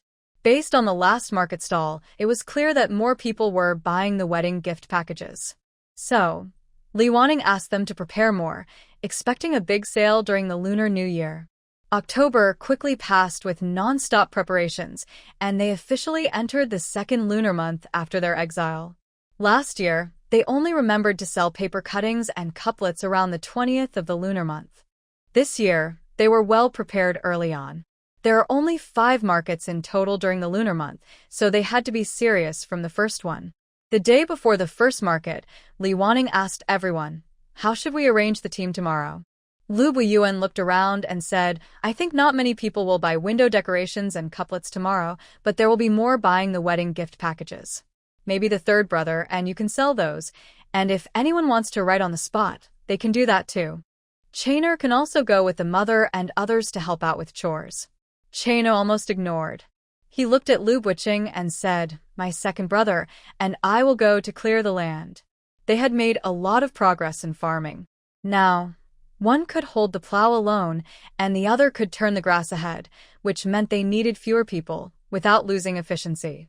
Finally, Li Wanning took Lu Boli and Lu Bachan to set up the stall. But earning money had to take a backseat to studying, so Lu Boli went to see Master Su early in the morning. Only Li Wanning and Lu Bachan stayed at the stall. Lu Bachan was lively and restless. He took the couplets and started shouting, "Come see. We're selling wedding gift packages now, which include all kinds of happy characters for the wedding." Many couples got married this month, so the gift packages sold very quickly. To make things easier, many people bought the packages. Some checked each item carefully, reciting, "This one goes on the door, these 2 go on the wedding sedan." They counted the characters and found a few missing. They looked through the small cart, and when they did the math, they realized they were just short of enough to give eggs as a gift. So they added a few more, and happily, they managed to get some extra value. They took out their money, bought the big gift package, some scattered items, and the 2 free eggs, then happily left. Li Wanning and the others finished packing the items the customers wanted to buy. They took the copper coins and also gave 2 eggs, feeling happy. By the time Lu Boli came to see them, they had already sold quite a lot in the morning. Li Wanning didn't want to leave and decided to stay there all day. The three of them shared some wontons, and worried that the two children might not have eaten enough, they planned to buy 2 more steamed buns, giving one to each child. Afternoon business was not as good as in the morning, but people still came to buy steadily, with no long breaks. Thanks to Lu Boli, Li Wanning could even sit nearby and do some weaving. After selling a big gift set for a while, Lu Boli took out his brush, ink, paper, and inkstone, planning to write something on the spot. Some people liked to buy things that were written on the spot, even waiting a long time for it. These customers often had specific requests, and Lu Boli would write according to their instructions, which was easy. Most of the time, people bought big gift sets and asked Lu Boli to write a few lucky characters or similar things. At first, Li Wanning didn't understand why, but later she overheard 2 people chatting as they walked. "Did you ask that young master to write?" "Yes, he had to write it." "It's good luck to have it." "Exactly. That young master is handsome and smart. Even at such a young age, he can write couplets. My daughter is getting married, and I want him to write the happy characters for her. Maybe in the future, he'll have a son as talented as him." Li Wanning was surprised and found it funny. She thought, since Lu Boli came, people who bought big gift sets always wanted him to write a few more words. Turns out, they want to have children like that. But she also wondered, if they wanted a child like that, wouldn't they need to find a husband like him? It seemed they were going the wrong way. No matter the reason, as long as their items sold well, it was a good thing. Earning money was what mattered most. She looked back at Lu Boli, who was seriously writing. He looked very handsome. If he grew a bit older, would anyone still mind his exile background and want to marry him? Thinking about her own children at home, they were all quite talented, just like other children. Li Wanning couldn't help but smile secretly. Until the sun was about to set, Li Wanning and the others finished their work. Li Wanning checked her money pouch and smiled, saying, "Boli, do you know why they bought big gift packs but still asked you to write a few more happy characters?" Lu Buqing quickly answered, "I know, mother. I overheard their conversation. It's because my third brother has both talent and good looks, and they are all impressed. They all want a son like him." Hearing this, Lu Boli looked a bit shy and glared at Lu Buqing. Boys shouldn't talk so much. It seemed he had heard it too. Li Wanning covered her mouth and chuckled softly. "What's wrong with that? It just shows my son is very outstanding. We should be proud." Lu Boli felt helpless and called out, "Mother," but inside, he paused at the words, "my son." Although they called her mother every day, he always knew Li Wanning didn't really see them as her sons. She didn't care much for them normally, just pretending to be okay on the surface. But just now, saying "my son" sounded so natural, as if she truly meant it. Actually, Li Wanning had never been a real mother. Over time, since they all called her mother, she started to feel a bit involved. As for feelings, she didn't really have much with any of them because she hadn't given birth to the oldest or the youngest. Usually, she asked Lu Bowen about everything because he was the oldest.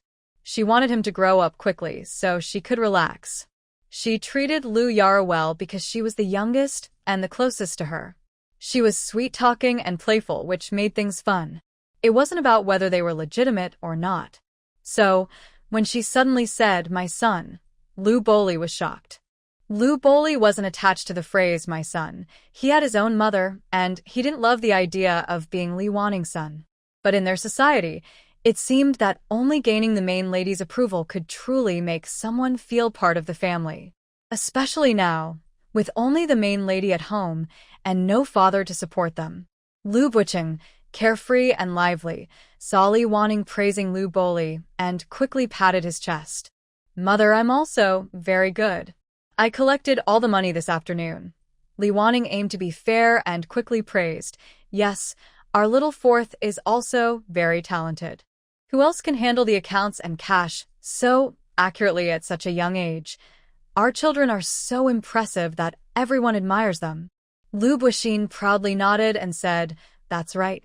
Lu Boli turned away, looking a bit uncomfortable. Same parents, but I don't know how this silly child was born.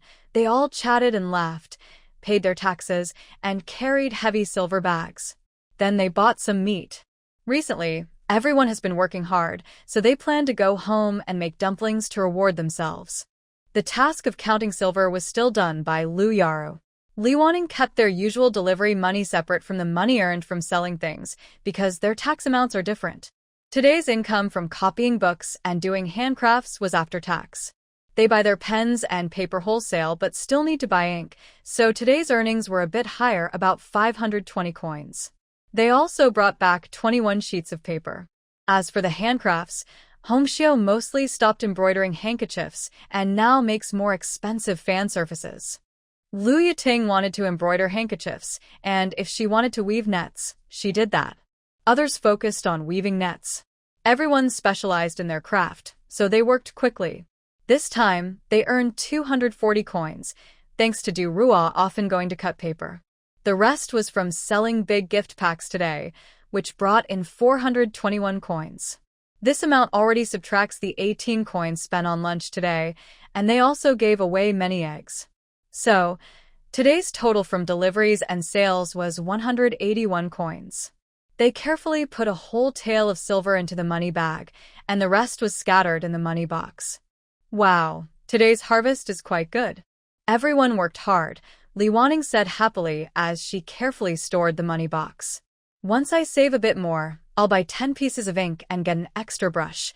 Mother, are we going out again tomorrow? Lu Buxin looked at the copper coins, eyes shining. Tomorrow probably won't be busy. We've bought most of what we need today, so we don't have to go if we don't want to. Li Wanning thought business wouldn't be very good normally. Mother, I think we could try. Third brother doesn't need to go. Just you and me. You can weave nets while I handle selling. We can see how much we sell. If tomorrow is especially slow, we won't go the day after. Lu Buxin urged Li Wanning to go again tomorrow, feeling a bit eager. Li Wanning somewhat understands him. Lu Booli is only a year older, but he writes poorly and can't copy books well. He doesn't have much strength and can't be a main worker for farming. He does well with light, easy jobs like selling things.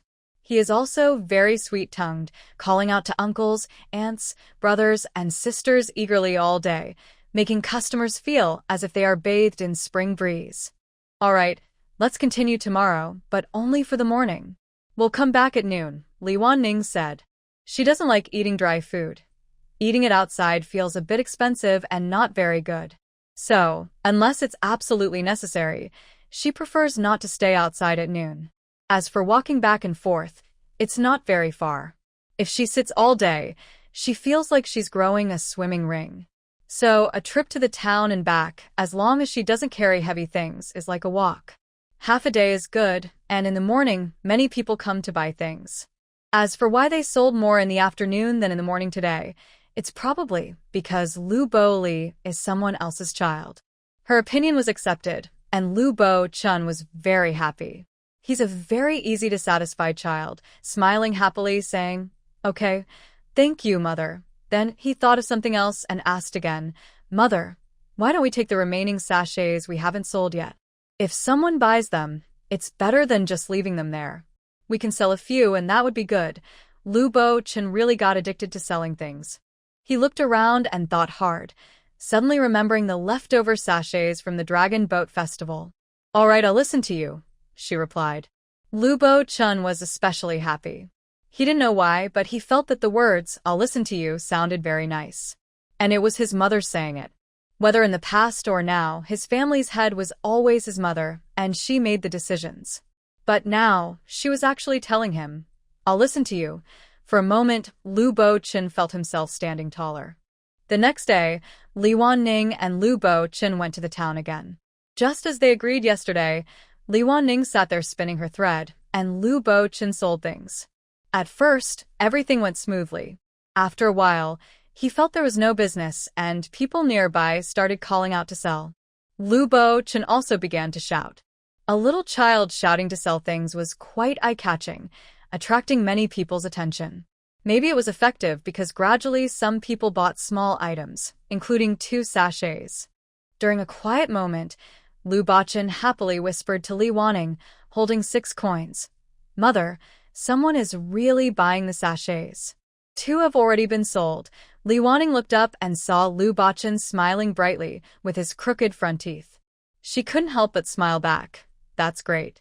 Our little fourth is reliable and has good judgment about the market. I remember hearing before that when praising children, people say not to just praise their intelligence, but to mention specific things. I'm not sure if what I said counts as specific, but I can tell Lu Bachin was very happy. While busy with her work, Li Wanning also heard customers asking questions and Lu Bachin enthusiastically explaining. The young boy was quite good at talking. Whether it was natural or because he truly believed in the quality of their products, he spoke passionately, and you felt like he was telling the truth. Madam, look at this sachet. It has a pleasant scent that lasts a long time.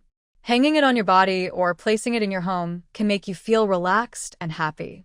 Moreover, this sachet was carefully designed by my sister and aunts. The dried flowers inside were chosen carefully by me and my brothers. Every detail was handled with care, carrying our family's good wishes.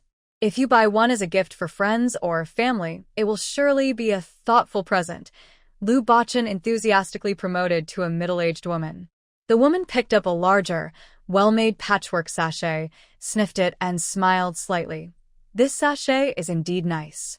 How much does it cost? Not much, just 10 coins. Look at this material. Most people don't use such good stuff for sachets, Lu Bachin replied with a smile. The woman looked at it for a while longer. Although it was a bit expensive, she liked it very much and finally took out her purse to buy the sachet. Lu Bachin happily took the money, feeling pleased as he put it into his purse. Then he picked up a smaller one. Madam, you're the 5th person to buy a sachet this morning. You're very lucky. This small one is a gift for you. The woman also left happily with her new sachet. At this moment, 2 more people came to look at the couplets. Lu Bachin quickly called out, "Come take a look. The couplets here are all written by my older brother. He's only 11 years old but writes very beautifully. He's very talented." He unfolded a pair of couplets with neat and elegant writing. These couplets symbolize good luck. Hang them at your door, and you'll have continuous good fortune. Someone picked up a paper cutout of mandarin ducks playing in water and said, "What a beautiful paper cutout." Lu Bachin smiled and said, "All our paper cutouts are made by my aunt. She is very skilled. The ducks look very much like ones I've seen before. She also makes these characters for happiness and good fortune. They are very pretty. Whether for weddings or festivals, they add a joyful feeling. The items are indeed nice, but it seems everyone's attention was actually drawn to the person selling the goods. This kid's words are so charming. Everyone likes him. We didn't plan to buy anything at first, but now it feels like we might regret not buying." That's right. It's written by his 11-year-old brother. Since we're going to buy something, let's get this one to bring good luck. Maybe our kids can learn from him. Li Wanning was almost sure that the lively market was partly thanks to their stall. Soon it was noon, the time Li Wanning and Lu Bachin had agreed on. They counted their money, paid the taxes, and had 87 coins left. Lu Bachin then started persuading Li Wanning again. "Mother, how about we come back tomorrow? Today's profit is pretty good. If we sell this much every day, we can make a lot of money before the new year." Li Wanning thought about it. There are only a few days before the new year, and the children thought it was a good idea. Making some money was important. She nodded and agreed. "Okay, we'll come back tomorrow." So Li Wanning and Lu Bachin became regular visitors to the town market. They usually went for half a day and earned a few dozen coins, sometimes over 100. During market days, Lu Banli went to see the teacher in the morning and sold his writings in the market in the afternoon. This year, the eldest and second sons didn't come. They stayed at home working on the land all day. Because they started preparing early this year, they had enough decorations like couplets, characters for happiness, and window flowers for the 23rd day of the lunar month. They never ran out of supplies. In the last few days before the new year, some people with extra money wanted to decorate their homes more festively. The flowers and vases sold quickly. Better quality ones could sell 20 or 30 each day. Since the last order, Lian Xiao had been making decorations from time to time to prevent others from placing large orders later. Although they hadn't seen another big order like the one for 20 pieces, smaller orders of 3, 4, or 5 were common. During the month of December, Several projects combined to earn a total of about 5 taels of silver from the lucky character gift packages and couplets. Other handmade crafts and copying books also brought in about 1 or 2 more taels. The vases sold for over 3 taels. Overall, just in this month, the total income was nearly 10 taels of silver. Li Wanning looked at the 10 neatly arranged money bags in front of her and felt a bit emotional. If she could earn this much every month, she wouldn't have to worry about her children's school expenses. The older children also had their own thoughts. Looking at the 10 taels of silver, they guessed what it would be used for. It could pay for 2 people to study for a year. Soon, it was the 29th day of December. Li Wanning specially bought 5 jin of meat. She planned to use 1 jin to make dumplings, 2 jin for braised pork, and the remaining 2 jin to make meat sauce. The meat sauce, made a bit salty, could last several days and be used for cooking or noodles, making delicious meals. She also asked Du Rua to kill a big rooster. There were originally 2 left, and Li Wanning thought about killing them all at once, but Lu Yaru opposed. Mother, the wheat in the field is almost ready for harvest. When everyone is tired, it's better to give them some good food, Lu Yaru said reasonably. Li Wanning had to agree and support her. All right, we'll kill them next time, she said. Then she remembered that once the last rooster was killed, Lu Yaru might feel sad. Yaru, don't be upset. We'll buy some more next year. They wanted to do other things like raising chickens, which they definitely supported wholeheartedly. Compared to last year, this new year was much more organized.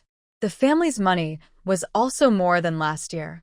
The children had grown a bit, and everyone had adapted to their current life. The land-clearing tasks that weighed on them had been perfectly resolved, so their mental pressure was less than last year. The only unresolved issue was the children's schooling, but even that was somewhat manageable, with about half a teacher available to help. Overall, everyone was more relaxed. With more money in hand, Li Wanning became more generous. She planned to give each child 10 coins as New Year's money and the younger maids 20 coins. Actually, last year's New Year's money was mostly spent by 2 girls on candied hawthorns. Others didn't seem to spend much, probably because they didn't have many chances to spend money. Li Wanning didn't interfere. Since she gave it to them, she let them decide how to use it. This morning, when everyone was greeting Li Wanning for the new year, a row of children stood in front of her. No matter how they looked at it, something felt off. What was wrong? Looking at the children from head to toe, everyone was wearing clothes made from fabric before the exile. After coming here, the boys' long robes were changed into short jackets and pants. But the fabric wasn't enough, so they added at the bottom. When that wasn't enough, they added another. Although they tried to match the colors, it was still quite obvious.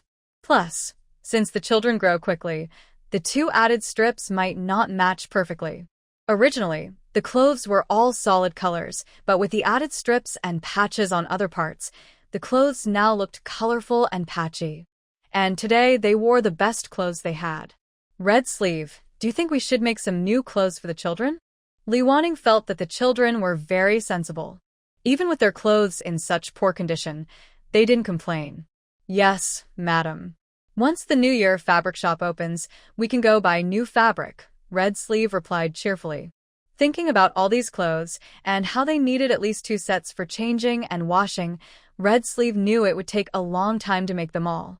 It would cost money and also mean losing a main source of income for a while. But there was no other choice. Adults don't grow taller, maybe just a few patches here and there. Children grow quickly, and adding patches isn't a problem. Especially now, with hard work, they are taller and stronger. So, making new clothes really needs to be a priority. After lunch, Li Wanning took everyone for a walk to the fields. She pointed to a large patch of wheat. This is last year's harvest. Next year, we will plant this entire field. Then we will have more grain to do more things. These lands not only solve our food problem but also carry our hopes. She looked at everyone and said, everyone worked hard last year. We haven't had such tough times in previous years, but the most important quality of a person is the determination to change, no matter if times are good or bad. I think you all did very well. Keep working hard. I believe that as long as we work together, we can do well anywhere. A breeze blew over the 9 acres of wheat. The waves of wheat swayed back and forth. Li Wanning suddenly understood why people call it a wave of wheat, because not only does it look like waves, but it also makes everyone feel a sense of excitement. They had planted these 9 acres themselves. In the past, they wouldn't have dared to be so bold, even in their dreams. The wheat heads are starting to feel heavy, and it seems like they can be harvested by the end of the month. Then the next planting season will begin. On the other side of the wasteland, besides the 2 acres of lush grass, there are about 12 more acres of open land. If all of it is planted with crops next year, Li Wanning is suddenly very excited about how impressive it will look. The first month of the new year has many taboos. Sometimes you can't do this today or that tomorrow. But Li Wanning's family breaks these customs. They do what they need to every day. Besides eating better, they focus mainly on earning money, just like usual. On the 6th day of the new year, all the small shops in town officially open. Li Wanning takes Hongxiu to buy fabric. The fabric shop has many kinds of cloth. The colors are fewer than today, but there are still options. Prices vary depending on the material and color. Let's use white for the inner clothes. We should buy some cotton fabric. It's comfortable to wear close to the skin. Li Wanning points to a piece of fine white cotton cloth. How much should we buy? Hongxiu nods. Okay, we can buy 1 piece first, make something, and add more if we run out. For the outer clothes, let's use fabric. It should be cheaper. But what color should we choose? Li Wanning looks at the options. White, gray, black, and blue. For adults, black is typical, but for children it might not be bright enough. How about blue? The young master and young lady can wear it. We can also buy 2 meters of pink fabric for the 3rd young lady, Hongxiu suggests, pointing at a nearby pink cloth that looks more expensive. No need. Let's buy the same for everyone. Since we're a family, we should share everything. Li Wanning rejects Hongxiu's idea. The shopkeeper asks, Madam, how much for a roll of this blue cloth and the white cotton cloth? Li Wanning points to the fabric she wants and asks for the price. A young clerk comes over. Madam, this rough cloth costs 400 won per roll. The white cotton cloth over there is 800 won per roll. The total is 1 liang and 200 won. Would you like us to wrap it up for you? Wow, that's over 1 liang and 200 won. Really expensive. No matter the era, having many children is hard to support. But even if it hurts to spend, they must buy what's needed. Still, Li Wanning tries to bargain. We're buying 2 rolls at once. Can you give us a better price? This is already our lowest price, madam, and it was just adjusted today. So, coming early is better than coming late. If you come before the new year, it would be even more expensive. Can you give us some fabric scraps or sewing needles? We have many children, and they grow quickly. They will definitely come often in the future. Since they couldn't get a discount, they hoped for some other small benefits. Li Wanning didn't mind. The shop assistant hesitated a bit. Madam, I can give you some fabric scraps, but please don't tell others. We don't usually give these to anyone else. Li Wanning nodded understandingly. Don't worry, we won't say anything. Thank you very much. Maybe that, thank you, touched the shop assistant's heart. Besides the 2 bolts of fabric they bought, he secretly gave them many fabric scraps, big and small, in different colors. One small piece was about 80 or 90 centimeters, enough to sell if placed outside. Li Wanning and Hongxiu once again thanked the shop assistant. She sighed that many people are easy to get along with. Saying a few kind words can make others treat you well. Being kind to others is beneficial. Of course, if someone truly cannot communicate, there's no need to be polite. After buying the fabric, Hongxiu sewed clothes for everyone throughout the entire Lunar New Year month. By the end of the month, she finally made 1 set for each person. Seeing the 7 dolls of different sizes standing in a row, all wearing the same color clothes, they looked like a set of nesting dolls. Li Wanning almost laughed. Now it looked much better. Before starting, Li Wanning discussed with Hongxiu to make each outfit a bit larger, then fold it inside. When they grow taller, and the clothes become too small, they could unfold the fold. If they got even shorter, they could add a new piece at the bottom so they could wear the clothes for several more years. She still preferred them to wear their own clothes until they were completely worn out. Li Wanning didn't like wearing others' clothes. When she was young, she preferred her torn clothes over others' used ones.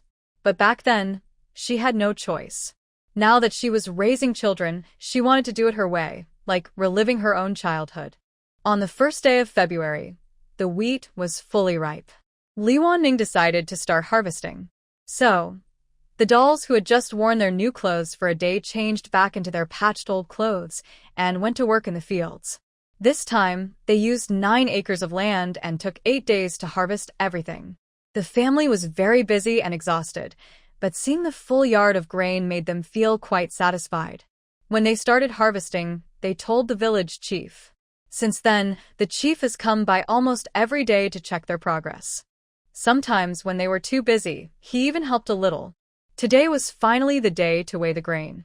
Everyone was excited and hopeful. They weighed the packed bags of grain, which totaled about 1,500 pounds. The yield per acre was around 160 pounds, slightly less than the spring wheat, probably because of less fertilizer. But everyone was happy because there were no taxes to pay. All the grain belonged to them. Even if they planted wheat on the remaining 33 acres later, they would still have over 800 pounds for seed, more than enough for a year's food. The village chief was very pleased. This was not just about food but also a sign of achievement. Even though he didn't do the work himself, the events in his village still brought him some pride. Most importantly, if everyone planted 2 crops a year, there would be enough food. The terrible scenes of families starving to death would never happen again. That evening, they made noodles with some fresh flour. Since the previous 5 acres of wheat had been taxed and used for seed, there wasn't much left. It was quickly eaten, but they saved a little for the New Year's dumplings. Today, they finally had fresh flour and plenty of it, so they didn't need to hold back anymore. The noodles with pork fat smelled wonderful. After dinner, Li Wanning asked Lu Buiyuan and Lu Boying to deliver 20 pounds of fresh flour to the village chief's house. She also asked Lu Bolai to copy their planting journal again. Because the village chief said he would prepare a report to give to the town mayor, their planting journals would probably need to be submitted too. So, she copied her journal first as a backup. The village chief was very quick. 2 days later, he came to tell Li Wanning that the town mayor would visit their home to see the new flower. To prepare for the mayor's visit, Li Wanning and everyone else tidied up the yard and their house a little, mainly arranging things neatly to make a good impression. When the mayor and his team arrived, the older children were reading and copying books, while the younger children were in the fields cutting grass, then feeding the chickens and cattle. Li Wanning and her family were busy making noodles. In summary, everyone is busy in their own orderly way. 7-year-old Lu Yaru, after the new year, didn't talk much, but the atmosphere felt very peaceful. In the yard, there was a cow and a large group of chickens, clearly well cared for. As the town mayor of a place where people are exiled, he has seen many families in exile. It's impressive that this family, only a year and a few months after exile, has managed to live such a peaceful life. Most newcomers need a long time to adjust. In the beginning, crying, arguing, and chaos are common. Some may even feel hopeless, making the household restless. This family is different. Not only do they not cause trouble, but the women and children are also experimenting with planting crops twice a year. Madam Li, this is our Mayor Wu. I heard you grew 2 crops of wheat. Come and take a look, said the village chief, acting as a link between both sides, as he quickly introduced. Li Wanning stepped forward politely and said, Mayor Wu, welcome. Please come in and sit. Seeing guests, the women and children immediately stopped what they were doing. Some moved chairs, others poured tea, and even Xiao brought out leftover snacks from the new year. Mayor Wu sat down and signaled them not to be polite. I heard you grew 2 crops of wheat. Where is it? Show me and tell me more about it. Mayor Wu, our usual grain isn't enough for us. Since the winter here is quite warm and we can grow vegetables all year round, we wanted to try planting twice a year.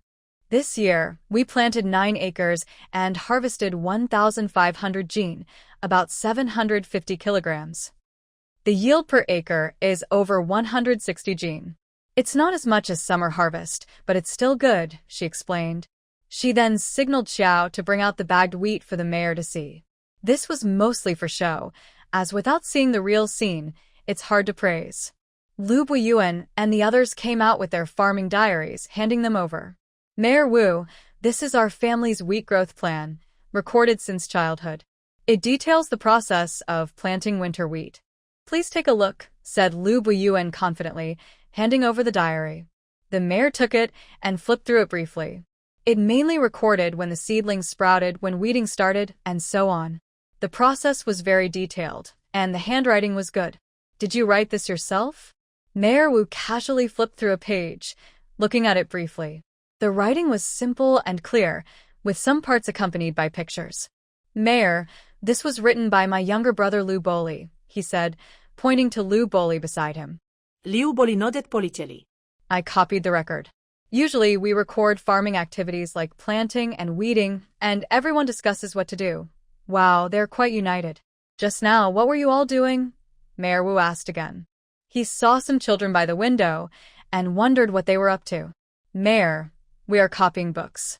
Our family is poor, so copying texts helps us earn a little money and also helps us learn. Hearing that they are so young and already copying books to make money, Mayor Wu nodded.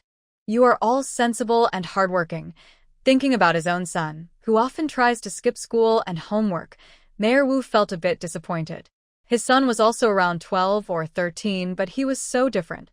Mayor Wu asked more questions about winter wheat planting. Li Wanning's family explained everything carefully. At the end, the mayor closed his notebook and looked at Li Wanning. May I take this record book with me? He asked. Of course. Keeping records is for everyone's benefit and to help us learn from experience, she replied. The mayor nodded happily. I plan to promote this idea this year. After planting one season, I will report to the court, and we will surely receive praise. But before that, if your family faces any difficulties or has requests, just tell me. As long as I can help, I will do my best. Li Wanning suddenly looked up. Are you serious, Lord Wu? Of course, he said. But inside, he felt a little nervous, wondering what kind of unreasonable request she might make. Then I will ask for something, she said, pointing to some children. You saw, we have 5 boys, all of school age. But because of our status, they can't go to school. Could you make an exception and allow my children to attend official school? Hearing this, the mayor was a bit stunned. Was she asking for something simple like school admission, not gold or silver or a change in status? You want to send your children to school? He asked again, worried he might have misunderstood. Is that what you're asking? Li Wanning also found it a bit strange. The town mayor didn't look very old, so why was he hard of hearing? Do you know they can't take the exams? The mayor was worried she was an ignorant woman who didn't understand the rules of the court. I know, sir. Whether or not they can take the exams, it's always good for them to learn more. Besides, I believe they will have a chance someday. Just 10 years, Li Wanning was very confident. Those 10 years were a good time for them to study, not too late. Seeing that she knew about the rule, the mayor felt relieved. It was better to tell her in advance, so she wouldn't feel tricked later. Since they insisted, it wasn't a big problem, so he agreed. All right, I will talk to the academy later. Your children can go to school, but the tuition. Before the mayor finished, Li Wanning understood. They had already broken the rules, so they couldn't get free tuition anymore. Don't worry, sir. We will pay the tuition on time, Li Wanning replied quickly and firmly. The mayor knew roughly about their family situation because the village chief had told him everything he knew. He glanced at Liu Bolai and felt a bit curious. How should I tell the academy? How many spots do you need? Li Wanning held up one hand. 5. We have 5 boys. This surprised not only the mayor but everyone in the family. The 3 concubines were happy, but also a little worried. They didn't expect the lady to spend so much money to send her children to school. They thought only the eldest 3 sons would go. The mayor thought she was quite admirable. In this situation, especially with their family being exiled and starting over, it was very hard. He had seen many such cases, but he was impressed by this small lady's courage. Most importantly, only one of the 5 children was Li Wanning's own. The mayor felt a bit envious of the family head for having such a generous wife. Li Wanning found it strange. She saw everyone was shocked but didn't understand why. Sending children to school was normal, wasn't it? In her mind, they were still in compulsory education. She also thought that the concubines might only have 10 taels of silver and wondered how they dared to ask for 25 taels to send their children to school. Thinking about money, my heart skipped a beat, and I quickly added, I want 5 spots, but not all at once. Since we don't have enough money now, when we have 5 taels, I will send 1 child in. Is that okay? The town mayor finally felt relieved. That sounds reasonable. He had been acting strangely before. He still replied, Of course, I will arrange the spots with the school. You can go any time, but only your family's children. They cannot be transferred or exchanged. Is he worried she might sell the spots? He's quite thoughtful. Of course, our family won't have a 6th son. Just these 5. After everything was settled, the mayor took his leave. Before leaving, he told them they could report to the school any time after 5 days. After the mayor left, Li Wanning turned around and saw everyone looking at her eagerly. Only Lu Bolai lowered his head, lost in thought. She smiled at everyone. What's wrong with you all? Jian Xiao trembled and asked, Madam, are you really going to send all 5 children to school? Li Wanning found it strange. Didn't I explain clearly just now? Hongxiu hesitantly said, Madam, but it seems we only have 10 taels of silver in the house. Hongxiu knew her child really wanted to go to school, but he was the 3rd son, with 2 older brothers above him. She was worried about when it would be his turn. I know, but haven't I told you? The school fee is paid every 6 months. So, the 10 taels can send 4 children to school now. If we work harder, we can soon gather enough for the last one. If not, we might have to sell some wheat. Hearing about selling wheat, Lu Buishuan felt heartbroken. That grain was growing day by day, and he had put in a lot of effort. He had even pulled many weeds himself. Now, they wanted to sell it just for his schooling? No, that's not acceptable. Mother, I'm still young. It's okay to wait a year or 2 to start school. I will study hard at home and ask my brothers if I don't understand something, Lu Buishuan quickly said. No, that's not possible. All of you are going to school. I can't have you all stuck at home. Everyone needs a fair share. Stop talking nonsense. Go back and study properly. She pushed open his door and walked straight ahead. After a few steps, she looked back at the others still standing there. Why are you all just standing there like fools? Right now, they're still short of 1 person's tuition fee. Everyone should work hard together. Everyone finally realized that in 5 days, they could start school, but 1 person still hadn't saved enough money. There was no time to feel sad or nostalgic. Lian Xiao put back the wheat she had just shown to the town chief into the storage room. The others dispersed, some studying, some making woven strips. No matter how much money they could earn, at least it was better than doing nothing. It sounds easy to say, but Li Wanning was actually feeling quite troubled inside. They only had 10 taels of silver at home, and they still needed 2.5 taels.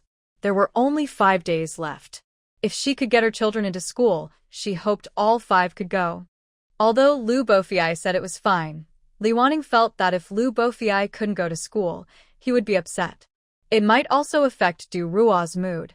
There were only a few people in the family, so there was no need to make anyone unhappy. Li Wanning was usually easygoing and never argued with others. She got along well with everyone. She didn't want to ruin her good image just because she moved to a new place. As for selling grain, although flour was more expensive to buy, if they sold wheat, the grain shop only paid 5 cents per 2.5 taels. To exchange for that, they would need 500 jin of wheat. Honestly, Li Wanning was a bit reluctant to sell. That's why farmers cherish their grains so much. They planted every seed with hard work and knew how hard it was to grow. They naturally treasured it. Thinking this, Li Wanning sped up her work. She didn't have any other good ideas at the moment, so she decided to make more. Making more meant they could sell less grain. The children over there were happy, but they also worried a little. Especially Lu Boli. Although he had a teacher now, he wouldn't improve as quickly as in school every day. That hope would come true soon. But there was a problem. The tuition was quite expensive. It wasn't just a one-time payment. To keep their children in school year after year, they would have to pay every year without interruption. Most importantly, Lu Boli knew their family's financial situation and their earning ability. Even if they managed to gather enough for this year's tuition, there wouldn't be enough money for next year. In just 6 months, they couldn't earn that much. Plus, their expenses would increase once the children started school. Suddenly, she remembered that her tuition fees were still not enough. Lu Boli stopped daydreaming and decided to focus on passing this hurdle first. So, she opened her book again and planned to keep copying. Over the next few days, she would try to copy as much as possible, hoping her first semester would go smoothly. Lu Buyuan and Lu Buqing also carefully copied their notes for a while. When they felt their notes were no longer as neat as before, they put down their pens and went to the fields with their oxen. Soon, they would go to school. They estimated they could only rest 1 day in 10, so they couldn't do much. Since they were still at home, they thought it was good to do a little more. The more they did, the easier it would be for their mother. If they worked an extra acre of land now, they would harvest an extra acre later. Homeshio also stopped making clothes and started helping with the handmade crafts they brought back. They already had 1 set of clothes, so they would slowly make more later. For now, they focused on the small amount of money they had. Lu Bachan wandered around the yard for a while. He chopped some vegetables for the chickens and carried some grass to the cows. He felt that staying at home didn't seem very useful, so he decided to take Lu Buhui, the eldest and the second son, to the fields. There, they could help the front and gather grass around. The cows weren't ordinary. They ate a lot. Besides working, they kept chewing all the time. Of course, they ate a lot and worked a lot, never holding back. Because of this, they had already helped create a large piece of land. Seeing everyone busy, Li Wanning felt at ease. She wasn't really afraid of hard life. She believed that except for those born with silver spoons, everyone else's good days were made slowly over time. What she liked most about this family was that they could adjust themselves based on their situation and make the best decisions for the family. Not only Li Wanning was worried about selling grain, but everyone else was too. That's why, in the past few days, everyone worked from dawn to dusk. Li Wanning often sighed about her hard life. Every time she thought things would get better, it seemed she hadn't even had a chance to relax before the next reason to work hard appeared. Oh well, Li Wanning thought. She just didn't want to think too much. If it was just manual work, she would do it without complaint. The day before her 5-day appointment with Mayor Wu, she took everyone's recent harvest to the town to set up a stall. Lu Boli still went to the academy to find his old teacher, Su. Master Su, I can start school now. Tomorrow, my mother will bring me and my brothers to handle the registration. After that, I can officially study here. Master Su was not surprised. He had already known about this. He liked this young student very much, which is why he agreed to give him a 5.5-day promise. Now it's settled. His school admission will be right under his watch. Congratulations. You've achieved your small wish. Lu Boli is a quiet and steady boy, but now he couldn't hide his excitement. He looked toward the sound of the lively reading voices. In a few days, he would be one of them. Li Wanning still took Lu Bosch with her. She couldn't help it. Now she depended on Lu Bosch when selling things. Such a talented young worker also had to make way for others. During a break in selling, Lu Bosch turned to Li Wanning and said, "Mother, if I go to school in the future, I won't be able to help you sell things." Li Wanning, busy with her work, didn't look up and replied, "Just focus on studying. Remember how much effort we put in. You need to be worthy of that money. When you don't feel like working hard, think about how you feel now." "Okay, mother. I will try my best." It was already mid-February. Most of the happy events had been done before or after the new year, so the gift pack business was not very good. Luckily, sachets were quite popular, which helped a bit. Since business was slow, when Lu Boli came to meet them, they decided to pack up early. Because Su liked to assign specific books to Lu Boli, they now waited until Lu Boli returned before delivering the books. This way, he could find the books Su had chosen and copy them at home. Everyone worked hard, copying books this time. They still had leftover materials from before, so their income was quite high, about 1.5 taels of silver. They earned 130 coins from embroidery work and about 30 coins from selling at the market. Roughly, they still owed about 340 coins. Li Wanning felt relieved. She decided to come back tomorrow to turn in more embroidery work, whatever they had. She would also copy more books. The remaining amount needed shouldn't be much. Maybe with a little effort, everyone could finish everything at once. Li Wanning quietly sighed. Sigh. Living in this world is hard enough, and being a parent is even more difficult. We do our best with all our heart. Although everyone knew today was not the official start of school, just a registration visit with a few children, they still all wore blue suits and stood together, looking quite eye-catching. Everyone was neatly dressed, aiming to leave a good first impression on the teachers. When leaving, Li Wanning took the 4 copies of the 1,000-character text that the children copied yesterday afternoon, along with 3 other books of about 1,000 characters each, which she had originally planned to leave at home. Li Wanning brought all the money she had at home. These 7 books could be exchanged for 350 coins, totaling exactly 12 taels and 510 coins. After paying the school fees, she would still have 10 coins left. After arriving in town, they first paid the fees for the books, gathered enough money, and then went to the academy. Today, the person at the gate was not old Master Su, but another middle-aged man. However, since they had already been informed inside the academy, they were quickly led inside once they explained their purpose. When they reached the director's office, both Li Wanning and Lu Bo Li felt a bit confused. He was an old acquaintance. It turned out that old Master Su was the head of this academy. "We've been waiting for you for a long time. Come, sit down." Old Master Su stroked his beard and greeted Li Wanning and the others. "Really didn't expect that you are the head. Thank you very much for teaching our Bo Li so many things these days." Li Wanning quickly expressed her sincere gratitude after realizing Bo Li is a smart and solid child. That's why I took an interest in him and wanted to guide him. I didn't expect you to get the admission qualification. It's quite an achievement.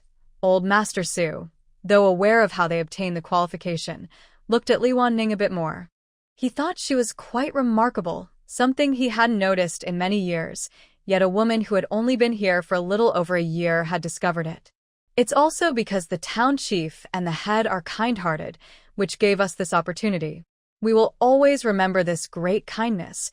After exchanging pleasantries, Li Wanning asked the children to introduce themselves to Director Su. Since they didn't know their levels, old Master Su decided to test them on the spot. In the end, the 3 older children progressed similarly and were placed in the same class, while the 2 younger ones were assigned to different classes. After the class assignments, Director Su found a teacher to explain the admission process to them. This includes an annual fee of 5 taels of silver paid in 2 installments, one at the beginning of the year and the other halfway through. Textbooks can be bought inside the academy, at outside bookstores, or even copied by hand. Buying inside the academy is slightly cheaper than outside. Classes start at dawn and end at sunset. To help students who live far away, the academy has built dormitories. 2 students per room cost 50 coins per month, and 3 students per room cost 30 coins per month. The school also has a cafeteria. Since some students live on campus, the school provides 3 meals a day. Prices are clear, and students can choose how much to eat. Meat dishes are a bit more expensive.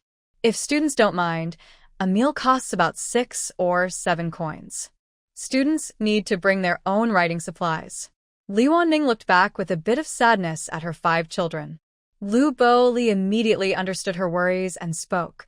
"Mother, we've already agreed among ourselves. The town isn't too far from home, and it's safe for us to go together. So, we won't stay in the dorms, and we'll bring food from home every day." Li Wanning also wanted them to eat warm meals, but since each lunch costs over 30 coins, they've already spent all their savings on school fees. What about the next tuition payment? Our family isn't wealthy. We appreciate your hard work, she thought. No wonder workers with families were called good oxen or horses. What else could they be? How could they avoid being controlled? Stop supporting their children? Drop out of training classes? Although these 5 children don't need extra classes, the tuition is very high, like modern training programs. She missed the 9-year free education so much. The teacher continued explaining that the school has a 10-day term with 1 day off, usually on market days in town. Besides that, there are holidays for Qingming, Dragon Boat Festival, and the Mid-Autumn Festival. The New Year holiday lasts 10 days, and there are 10 days off for spring and autumn busy seasons. Holidays are mostly the same as in the capital, but the 20 days for spring and autumn busy seasons are unique here. It seems the system is quite humane, allowing children to go home and help out, especially for families like Li Wanning's, where the children are almost the main workers. The entire academy is quite large because land here isn't expensive. The teacher walked along, explaining various details. When they reached the children's classroom, he even introduced them to their class teacher. After walking around for a while, it was almost noon. Li Wanning paid half a year's tuition for everyone. Her bag was now almost empty, with only 10 coins left. She then said goodbye to Director Su and the children, promising to start classes in 3 days. Outside the school, the children no longer felt the nervous excitement they had at the beginning. The atmosphere was a bit heavy and they didn't talk much. Li Wanning sensed this. Although she also felt some pressure, she smiled and said, "Soon, you will all become students here." Congratulations. Lu Buiyuan had been silent in the school, but couldn't hold back now. He asked, "Mother, is it a bit rushed for us to start studying now? I feel our family isn't fully ready. Our current situation isn't perfect. The tuition alone is already a lot, and there might be other expenses too." Seeing that others also seemed to agree, Li Wanning felt comforted. At least the children understood and cared about their family. "I know our family has limited money and earning ability, but you are at the right age to study. At home, we are busy farming, and I feel a bit sad about that. Earning money is a big problem. So, don't think studying is easy. I have expectations for you. You need to study well in the school so that the money we spend on your education is worth it. Also, during holidays, you can't just rest. You should help with chores at home. Some of the money you earn yourself. If everyone works together, maybe we can save enough for the next tuition." She looked seriously at the children and said, "Although I send you to school now, the conditions are tough. This situation might last many years, and we all need to work together to get through it. Don't think that going to school makes things easier. Maybe, from the day you start school, you will need to put in more effort and sweat. That's where your real journey begins." Lu Buiyuan was the first to stand up. "Mother, since last year until now, we have been working on clearing land every day. Excluding the 2 acres already overgrown with grass, we now have about 17 acres left. Plus the original 9 acres and the 2 acres of grassland, the total is around 28 acres. We have already piled up a lot of fertilizer, but planting so much land is a big problem. We only take 10 days off, and I'm worried that Mother and the ants won't be able to finish the work in time." This was indeed an urgent issue because spring plowing would start soon, right after the end of February. It was a pressing matter. "Do you have any good ideas to solve this?" Li Wanning asked. "Mother, our grain supply is actually quite good right now. Besides what we need for planting, we can't eat it all, and selling it doesn't bring in much money. Maybe we can exchange some grain for help with farming," Lu Buqing said. When Li Wanning and Lu Buqing went to the town, they saw a place where many people waited for work. Some employers needed casual workers, so they would go there to find help. That's a good idea. This way, when you're busy during the holiday, the work can be done, and you won't have to worry about it every day. "I'll ask around next time to see if we can exchange grain for labor," Li Wanning agreed. She liked the idea, but wasn't sure if it would work. Lu Boli looked around at everyone. Feeling a bit shy, he still spoke up. "Today, when we went to the academy, the teacher said we need to bring our own brushes, ink, paper, and inkstones. We have some at home, but only 1 inkstone. Since we don't sit together at the academy, each person probably needs to bring their own." He was a big kid now, and asking the family for money was a bit embarrassing, especially given their situation. So, before anyone could speak, he suggested a solution. "We have some copies of the books we copied before at home. Maybe we can send those to the bookstore to exchange for an inkstone. Later, when we have free time, we can copy again." That was a reasonable idea. Selling books was a last resort. Li Wanning felt it was a bit wasteful, but the books weren't rare or anything special, just copies made by the children. Then, you should stop working on the land for now. If it's not urgent, you can hire help later. In the next few days, keep copying some more. If you don't sell the books, it should be enough, she said. Over 2 days, the 3 children could copy a little more. If they didn't have to pay for materials, it would be enough. But soon, Lu Buiyuan dropped another bombshell. The ink, paper, and brushes at home are almost out of stock. The last time I checked, there wasn't much left. All right, spending money keeps happening one after another. If we want to get a discount, buying everything at once will cost a lot, several hundred coins. Li Wanning feels her mind is about to explode. Are these supplies enough for now? Even if I feel overwhelmed, I need to solve the problem. They should be enough for a few days. After we go to the academy, we will use less. Lu Boli responds this time. You can use what you have now. When we buy more later, try to get the best discounts. If it's really impossible, buy some small amounts bit by bit. Money is tight, and needing to spend more because of lack of funds is normal. Li Wanning looks around at everyone. Does anyone have anything else? If not, I'll start talking. Du Rua, since you all start school in 3 days, so some bags for their study supplies. I'll draw the designs for you later. Okay, madam. They don't have many things, and they usually leave early and come back late. They can't study much at home, so most items can stay at the school. Only during big holidays do they bring things back. Li Wanning thinks it's best to keep it simple, just make a basic military-style canvas shoulder bag. If it's really too much one day, they can carry a basket home. Since money is tight, everything should be simple. She asked Du Rua to handle this because it's easy and everyone can do it. Hongxiu has other plans. Hongxiu, make new clothes for the 5 of them first. After they wash them tonight, they might not dry quickly, so they need a spare set to change into. Yes, madam. Also, when they go to the academy, they need to bring lunch every day. So, you'll need to prepare their midday meals early in the morning. Studying is hard enough, and they have to walk a long way. Bring extra food, so they won't go hungry. Du Rua and Lian Xiao both agree. Yes, madam. Next, our workforce is smaller, but expenses are much higher. So, everyone must work together to find ways to earn more money. Anyone with good ideas should share them early. Earning a little more is better than nothing. At this moment, Lu Buixin also spoke. Mother, in the future, when we go to the market, let's set up a stall in town. I can't do much at home, but in town, I can sell some things. Li Wanning looked at him and, for once, appreciated that he had a clear understanding of himself. That's something to consider.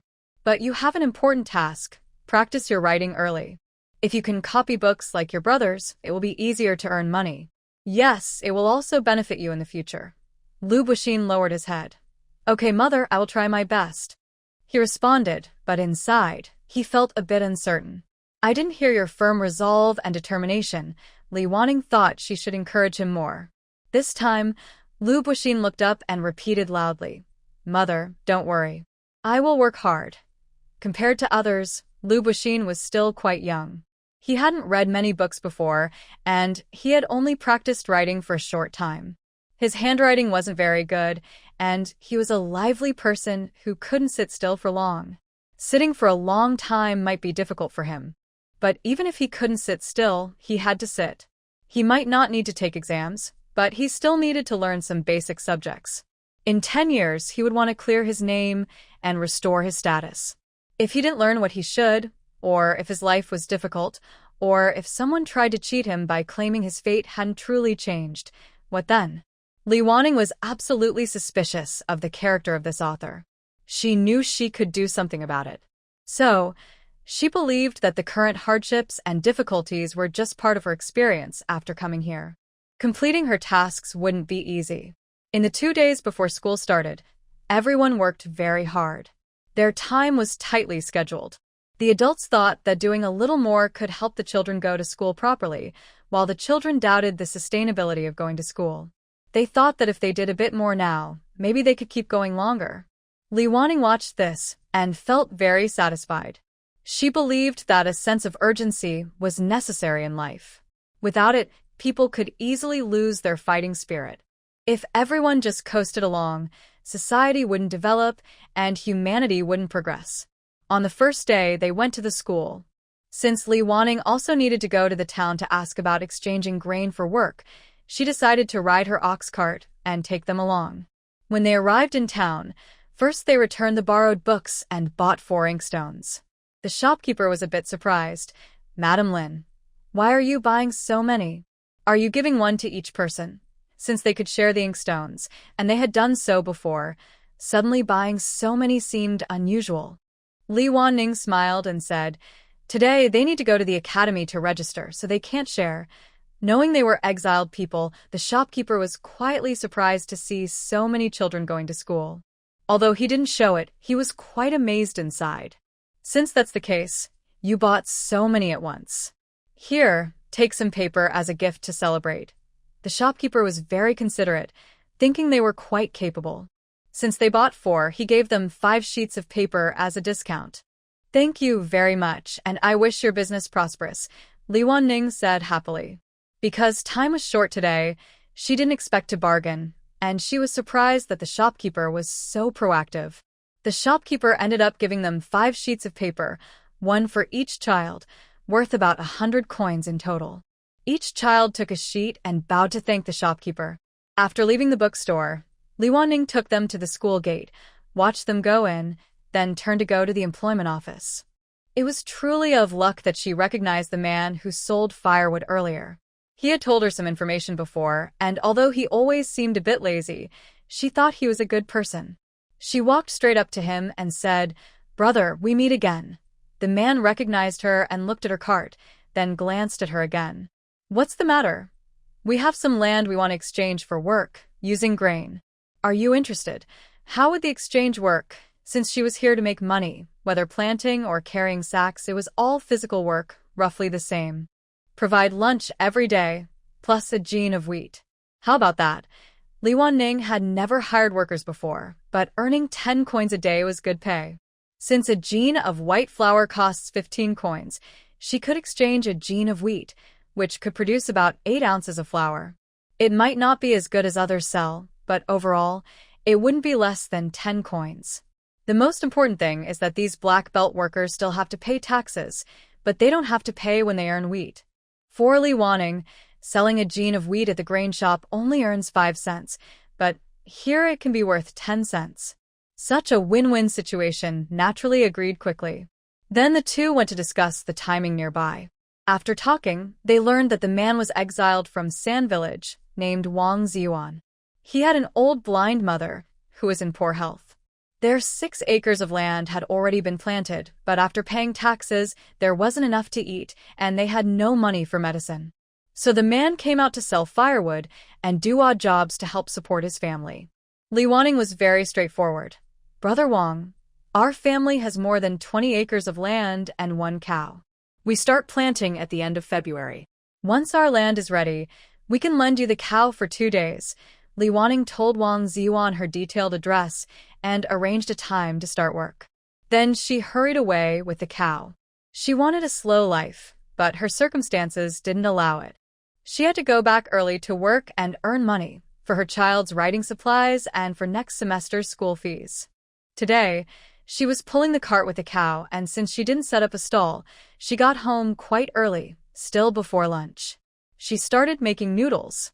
It was the same as usual, but she felt something was off. Li Wanning asked the nearby Lian Xiao, "Lian Xiao, do you feel something's different today?" Lian Xiao's hands didn't stop. She looked around and said, "Today seems especially quiet." Seeing their confused faces, Du Ruo kindly explained, "Madam, today we are missing 5 children at home, so it's naturally quiet." Oh, that was it. The others all looked as if they suddenly understood. When the children were at home, the 3 older ones didn't make much noise. They were busy with their own things. But they would often come in and out, doing water carrying, sweeping the yard, or cutting grass for the cows, so there was some noise. Of course, today they did those chores too. The children woke up early in the morning. 1 went to cut grass, 2 went to fetch water, and the 4th and 5th children swept the yard together. The 4th child, usually quite lively, was everywhere. Whenever there was a loud noise, he was probably involved. It seemed most of the household noise was related to him. Compared to Xiao Si, Xiao Wu is more quiet. In the past, Xiao Wu often played with second sister and third sister. As she grew a little older, she started to follow her brothers more often. Now, it's different. They have all left and only a few girls are left. Among the girls, Lu Yaoting is naturally quiet. She used to be a typical young lady, always helping adults with crafts to earn money, so she doesn't stand out much. Lu Yakin is a bit younger. She started by feeding chickens and helping with chores.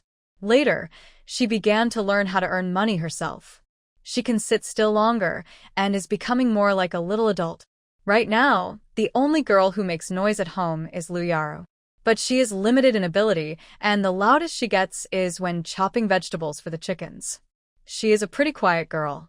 So all day long from the yard to the house, there isn't much sound. Compared to usual, Li Wanning feels a bit empty, like something is missing. Since Li Wanning came here, there have always been many people and children. Today, with so few, it feels unusual. It seems that when the children are at home, they find them annoying. Even the most sensible children. But after they leave, the house feels too quiet. Maybe adults also need some time to get used to it. The school ends around 5 o'clock. Usually, it takes just over an hour to walk from the town to home. But the children didn't come back for a long time. Li Wanning thought something was wrong, so she asked Lian Xiao to wait at the village entrance. By around 7 or 8 in the evening, she finally heard Lian Xiao and some young masters talking and getting closer. Li Wanning went out to see them. They looked fine and she felt relieved. But suddenly, she noticed their school bags seemed empty. She relaxed again but then wondered, what happened? Why are they so late? Lu Buiyuan, as the representative, answered her question. Sorry, mother, for making you worry. But from now on, we might come back later, every day. After school, we'll stay at school for a while before coming home. Why? Usually, unless a teacher keeps students after class, most students leave right after school. This time, Lu Boli acted as the class representative. Mother, after school this afternoon, we found that it was still light outside, so we stayed there for a while copying books. The younger brothers can also use this time to review what they learned during the day and practice writing. Anyway, the road home is quite flat, and since we are so many, it doesn't matter if it gets a little darker. Today is the first day. I forgot to tell you, Mother, and I didn't want to delay copying books, which made you worry. Looking at the time they returned home, with their speed, they probably copied about 1,000 words. The 3 of them earned 18 coins, which was quite a lot. Hungry, right? Come quickly and eat. Even though they wanted to scold at first, hearing this reason, they couldn't. They were rushing to earn money, all for the sake of this family. While they washed their hands, Du Roa had already brought out the rice left in the pot. There were steamed buns, stew, and porridge. Usually, everyone saved the porridge for last to drink, but today, probably because they were tired and thirsty after walking back, they all started with the porridge first. After a few sips, they began to eat quickly and greedily. It seemed they were very hungry at this time for dinner. Du Roa, bring them an extra pancake tomorrow. When they are hungry on the road, they can eat that first and the rest can be eaten when they come back. Yes, madam, Du Roa nodded in agreement. After they finished eating, Li Wanning thought that although the children were sensible as parents, there were some things they should discuss with them. In the future, if you come back late, try to tell us in advance. You are still children, and if something unusual happens suddenly, we will worry a lot. Understood, Mother, the children answered together. All right, they were sensible and didn't talk back. These children were so well behaved that it was hard to get angry. Forget it, just leave it at that. The 8th day of the children going to school was a big market day and also their holiday. On the evening of the 7th day, Lu Buiyuan said to Lu Wanning, Mother, our ink is running out. Today, we brought back all the books we copied recently. Could you help us buy more ink when you go to town tomorrow? It turned out they had brought back the books they copied during this period. No wonder their school bags were bulging. Li Wanning had thought they had brought everything from the school. That's fine. What about the brushes and paper? Should we buy those too? Li Wanning and the others recently did some handcraft work, and with the delivery due tomorrow, they have earned about 300 coins. It's probably not enough for wholesale purchase, So Li Wanning decided to buy a little bit at a time for their use. Last time, the boss gave us 5 sheets of paper, which can last a few more days. We also have 2 pens from a previous gift, and when we buy ink tomorrow, they'll give us another pen. That should last a few more days. Right now, we don't have much money, so once we save enough, we'll buy supplies at a discount to save some, Lu Bolai said as he packed everyone's school bags and checked their study tools. Li Wanning didn't think much about Lu Bolai's words at first. She was still thinking about buying supplies. When she took the large stack of books Lu Bolai handed her, she was surprised. Did you all copy these during your free time? There's so many. Oh, I forgot to tell you. During our lunch break, we have about an hour to rest and eat. After we finish eating, we also copy for a while.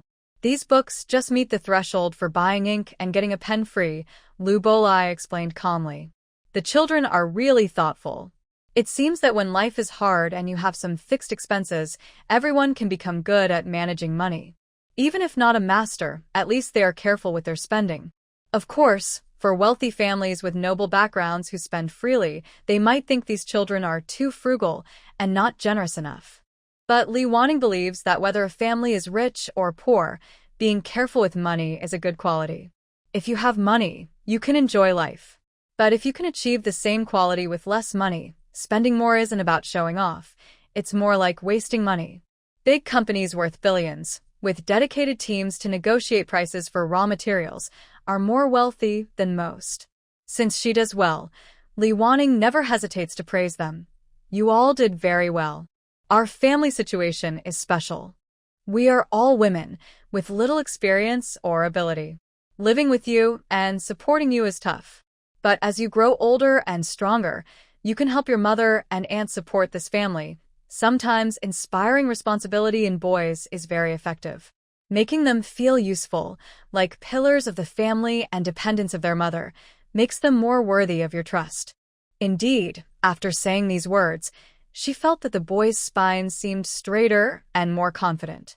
But she also felt that they were still too young and worried they might get confused about priorities.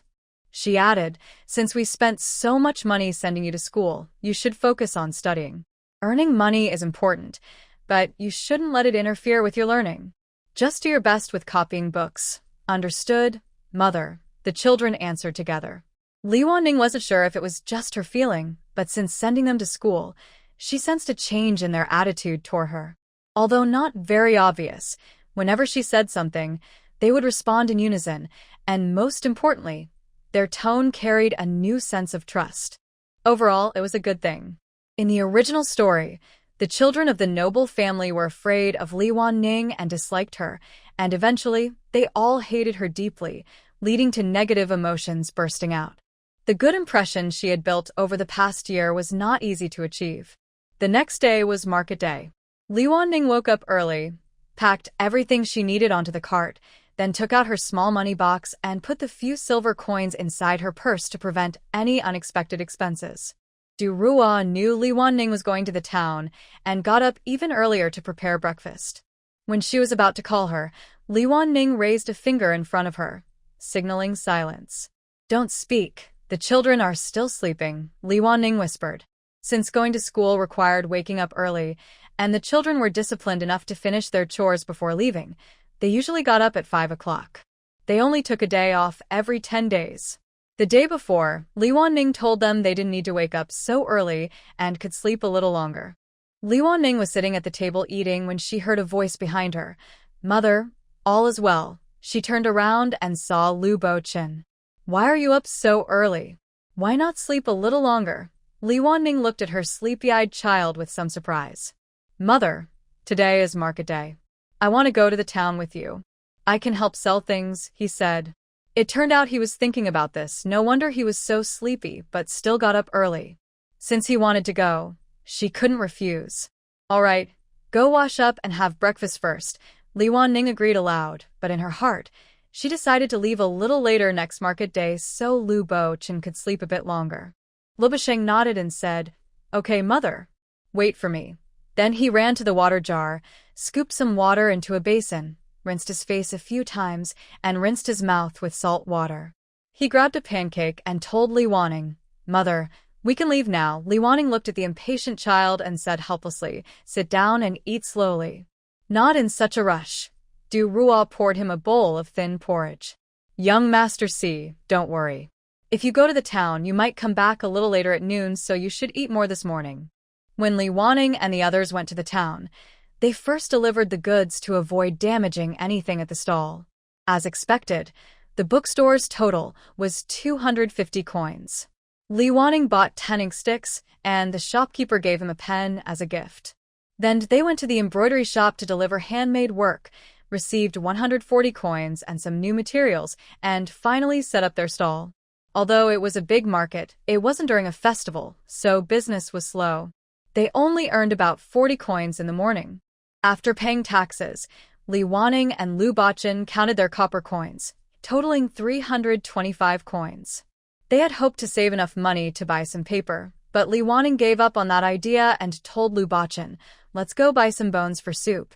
It felt like they didn't have enough money anyway, so there was no need to save those few coins. Life went on steadily, saving money to buy paper and pens, with no savings for a while. Li Wanning felt that maybe he didn't have much luck with money. No matter what, the money just didn't come to him. The richest he was before paying school fees was only about 10 taels, and he was about to give it away. But he comforted himself. It's okay. After planting these 20 acres of crops for 2 seasons, even if I sell them directly, I'll make quite a bit. Soon it was the end of February, the day he had arranged with Wang Ziyuan. The workers were naturally eager and arrived on time. Li Wanning and Lian Xiao led the ox, holding the plow, and went to the field with Wang Ziyuan. They needed to spread the prepared fertilizer on the land, and then plow again. Doing it alone was slow, so Li Wanning and Lian Xiao decided to help spread the fertilizer, with Wang Ziyuan responsible for guiding the plow. Wang Ziyuan, experienced in farming, was much more skilled and efficient than the 2 children. So Li Wanning and Lian Xiao were a bit too late to spread the fertilizer. It seemed Wang Ziyuan was still controlling the ox to walk more slowly. After a while, Li Wanning and Lian Xiao's movements slowed down more and more. Wang Ziyuan simply cut some grass for the ox to eat for a while. Then he took the shovel from Li Wanning and started spreading the fertilizer himself. At lunchtime, because he knew Li Wanning's family was all women, Wang Ziyuan refused to go to their house to eat. In the end, Du Rua brought the food to the field, and he ate there. Knowing he had to do physical work and that a grown man doing such work would need a lot of food, Du Rua brought 2 steamed buns, a big bowl of vegetables, and a big bowl of porridge, thinking that should be enough. But unexpectedly, when he came to collect the dishes, he found them all cleaned, with not a single grain of rice left on the bowl. Du Rua strongly suspected he hadn't eaten enough. Brother Wang, should I bring more food tomorrow? You didn't eat enough today, did you? Wang Ziyuan looked a bit shy. I'm full. This is enough. Thank you, Madame Du. After saying that, he went back to work with the ox. Having eaten so much for lunch, he felt it would be wrong not to work hard. Because he had a big appetite, he relied on farming at home and paying taxes, which was barely enough to eat. Usually, he didn't dare to eat freely. Today, he finally felt like his stomach had some contents. Without comparison, one wouldn't realize the differences between men and women. In just one day, they had plowed 3 acres of land. If you do the math, 20-something acres could be plowed in less than 10 days. With Wang Ziyuan helping, the work would go much faster. Li Wanning was very pleased with Wang Ziyuan's speed. When she left, she gave him a pound of wheat and also handed him a piece of cake. Wang Ziyuan refused everything, just the 1 pound of wheat as we agreed, mainly because it's a bit late today. I only brought you a cake to fill your stomach, or else tomorrow it would be embarrassing to let you go home so late, Li Wanning explained with a smile. Wang Ziyuan then took the things and left. Watching Wang Ziyuan walk away slowly, his figure gradually disappearing into the darkness, Du Rua sighed. Luckily, our family has Madame. She helps us with crafts, buying oxen, and clearing the land. Otherwise, with just us and no strength, we wouldn't know what kind of situation we'd be in. Red Sleeve was helping serve the food. Yes, the important thing is that even now our young master still has books to read. This must be the first time in many years. Lian Xiao looked at the dishes on the table and happily sniffed. I still remember when I first came here, the porridge was so thin you could see through it. Now life is very happy. Li Wanning pretended to glare at them. All right, no matter how much you praise me, I won't feel shy. I am already very capable. Hurry up and eat because we have to keep working tomorrow. Li Wanning and the others started planting earlier because they had more land and needed to plant 2 seasons. But this year, the town mayor strongly promoted 2-season planting, so he told all the villages to plant early. Even the school had an early holiday, just on the 5th day after Li Wanning and her friends began plowing the fields. Since they had a holiday, they didn't focus only on farming. But after making sure to copy at least 2,000 words of books each day, they still helped a little in the fields during their free time. Of course, Lu Bolai was an exception. His copying was different from theirs. He could copy for a while, then rest, and continue without affecting the neatness of his writing. So he was given special treatment and just stayed at home copying books. Lu Buiyuan and Lu Buqing finished copying in the morning and then went to the fields to replace Li Wanning and Lian Xiao. After lunch, they rested a bit and continued copying. Luckily, they had been working hard these past 2 years, or their hands would shake in the afternoon from writing so much. The 4 of them took turns fertilizing the fields, barely keeping up with the speed of a single ox. When Lian Xiao and Li Wanning weren't fertilizing, they watched the work and started planting seeds in the previously plowed land. Although their pace was slow, they believed in doing as much as they could. It was much better than everyone just standing around doing nothing. They wanted everyone to understand how hard farm work was so that they would realize studying wasn't as tiring. During a break, Lu Buiyuan asked, "Mother, what do you plan to plant on all this land this year?" Li Wanning looked at the large empty space. The land that was used for winter wheat last year will definitely be changed to corn. But we might not have enough seeds, so we'll see later. If it's not enough, we can exchange for some. Then will the rest be all wheat? Lian Xiao was also a bit curious. We should keep 2 acres of land for alfalfa, or else we have to go to the mountain every day to gather grass, which is quite troublesome, especially since we don't have enough workers now, Li Wanning thought. Although the government doesn't really allow them to grow crops other than food, because of this cow, their family has exceeded their quota for several years.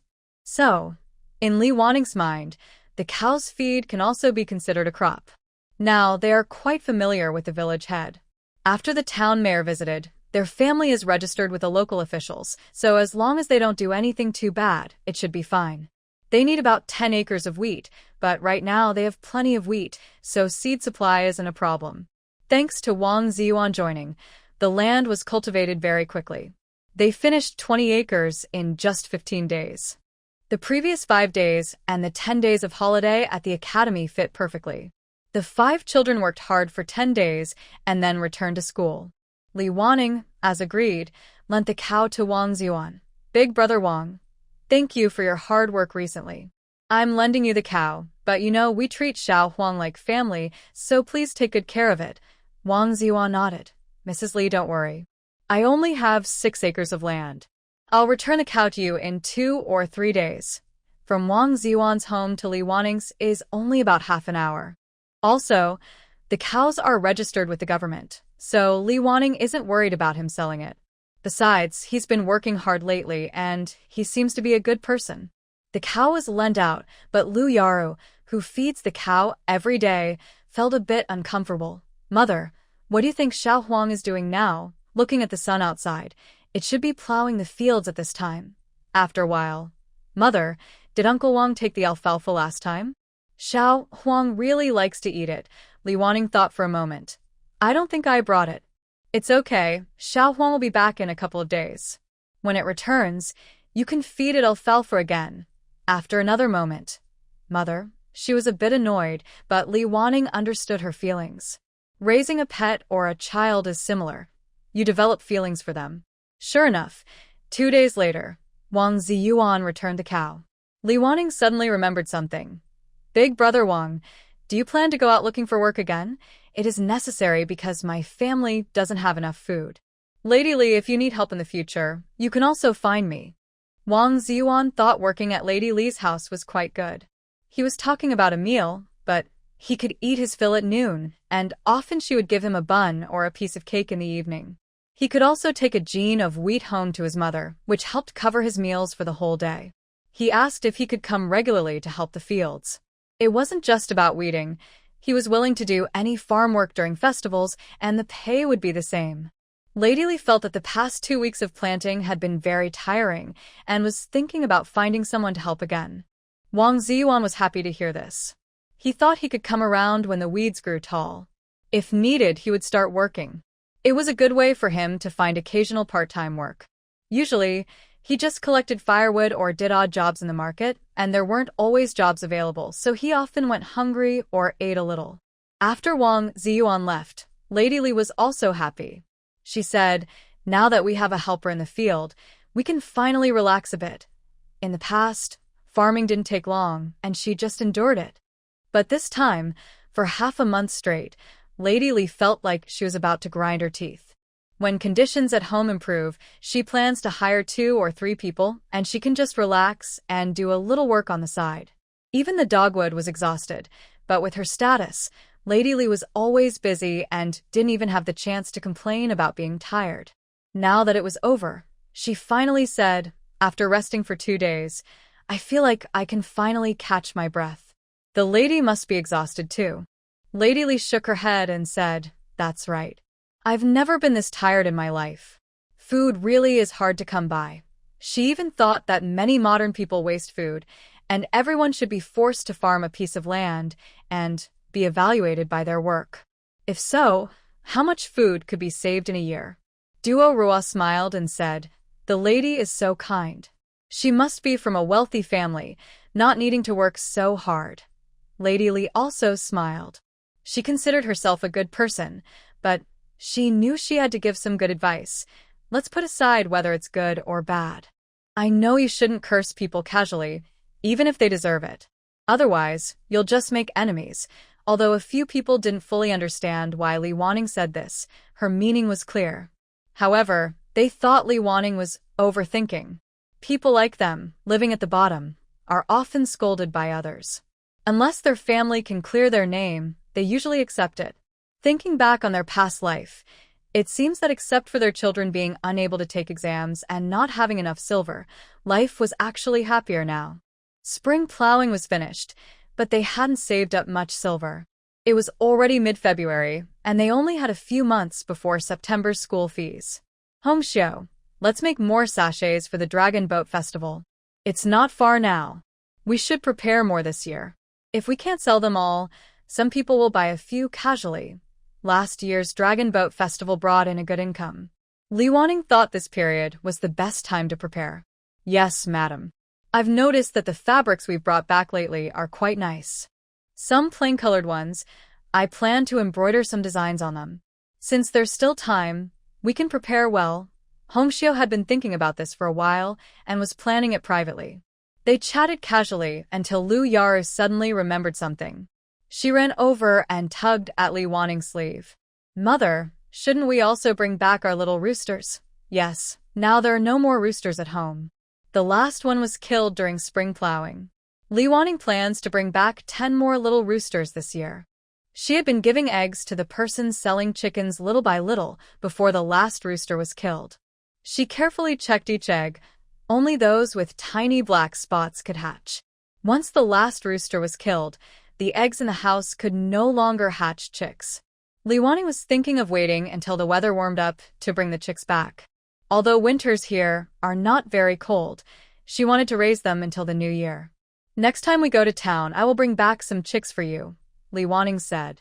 She liked small things and thought a bunch of chirping chicks in the yard would be quite adorable. While they were talking, they suddenly heard Lu Buqing's distant voice. "Mother, mother. Xiao Si had an accident." "Mother, come quickly." They were all startled. They quickly stood up and went outside. At that moment, Lu Buqing was stumbling toward the door, leaning on the fence, gasping for breath. Li Wanning stepped forward and patted his back gently. "Slow down." "What happened to Xiao Si?" Lu Buqing took a deep breath and said, "Xiao Si was hit by a cart. The cart ran away. My older brother and third brother carried him to the clinic. They only have a few coins on them. I came back to get help." Li Wanning's heart skipped a beat. Without hesitation, She turned and ran into the house, while also instructing Lian Xiao prepare the cart, do ruo, put more blankets and soft padding in the cart from home. She went inside to get the money box, took all the remaining copper coins, and then saw Hongxiu looking panicked. What are you waiting for? Quickly pack the finished handkerchiefs and woven items and come with me. Since they hurriedly hitched the ox cart and left, Lu Buqing, who had run back from town, was exhausted and nearly collapsed. She decided to let him rest at home. Du Ruo stayed behind, while Hongxiu and Lian Xiao followed along. Lian Xiao drove the cart, and Li Wanning sat beside her, feeling anxious. In the original story, Lu Buqing was disabled. It was a long time ago, and she forgot exactly how he was injured. She remembered he fell on the mountain, but it seemed he didn't get proper treatment afterward, which left him unable to stand.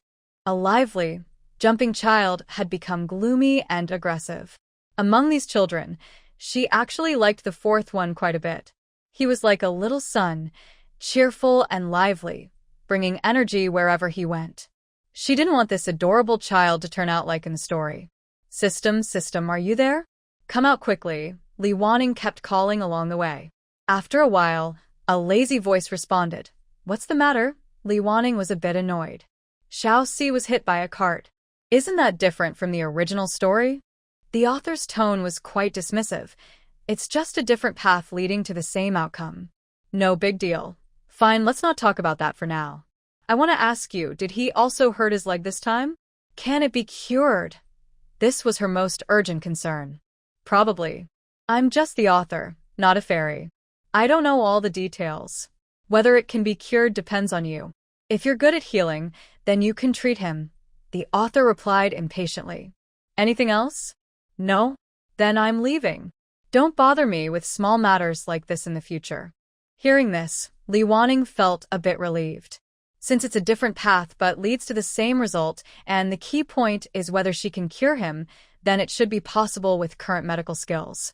So, this author probably isn't very useful anymore, but Li Wanning still asked hesitantly, will there be more stories with similar endings?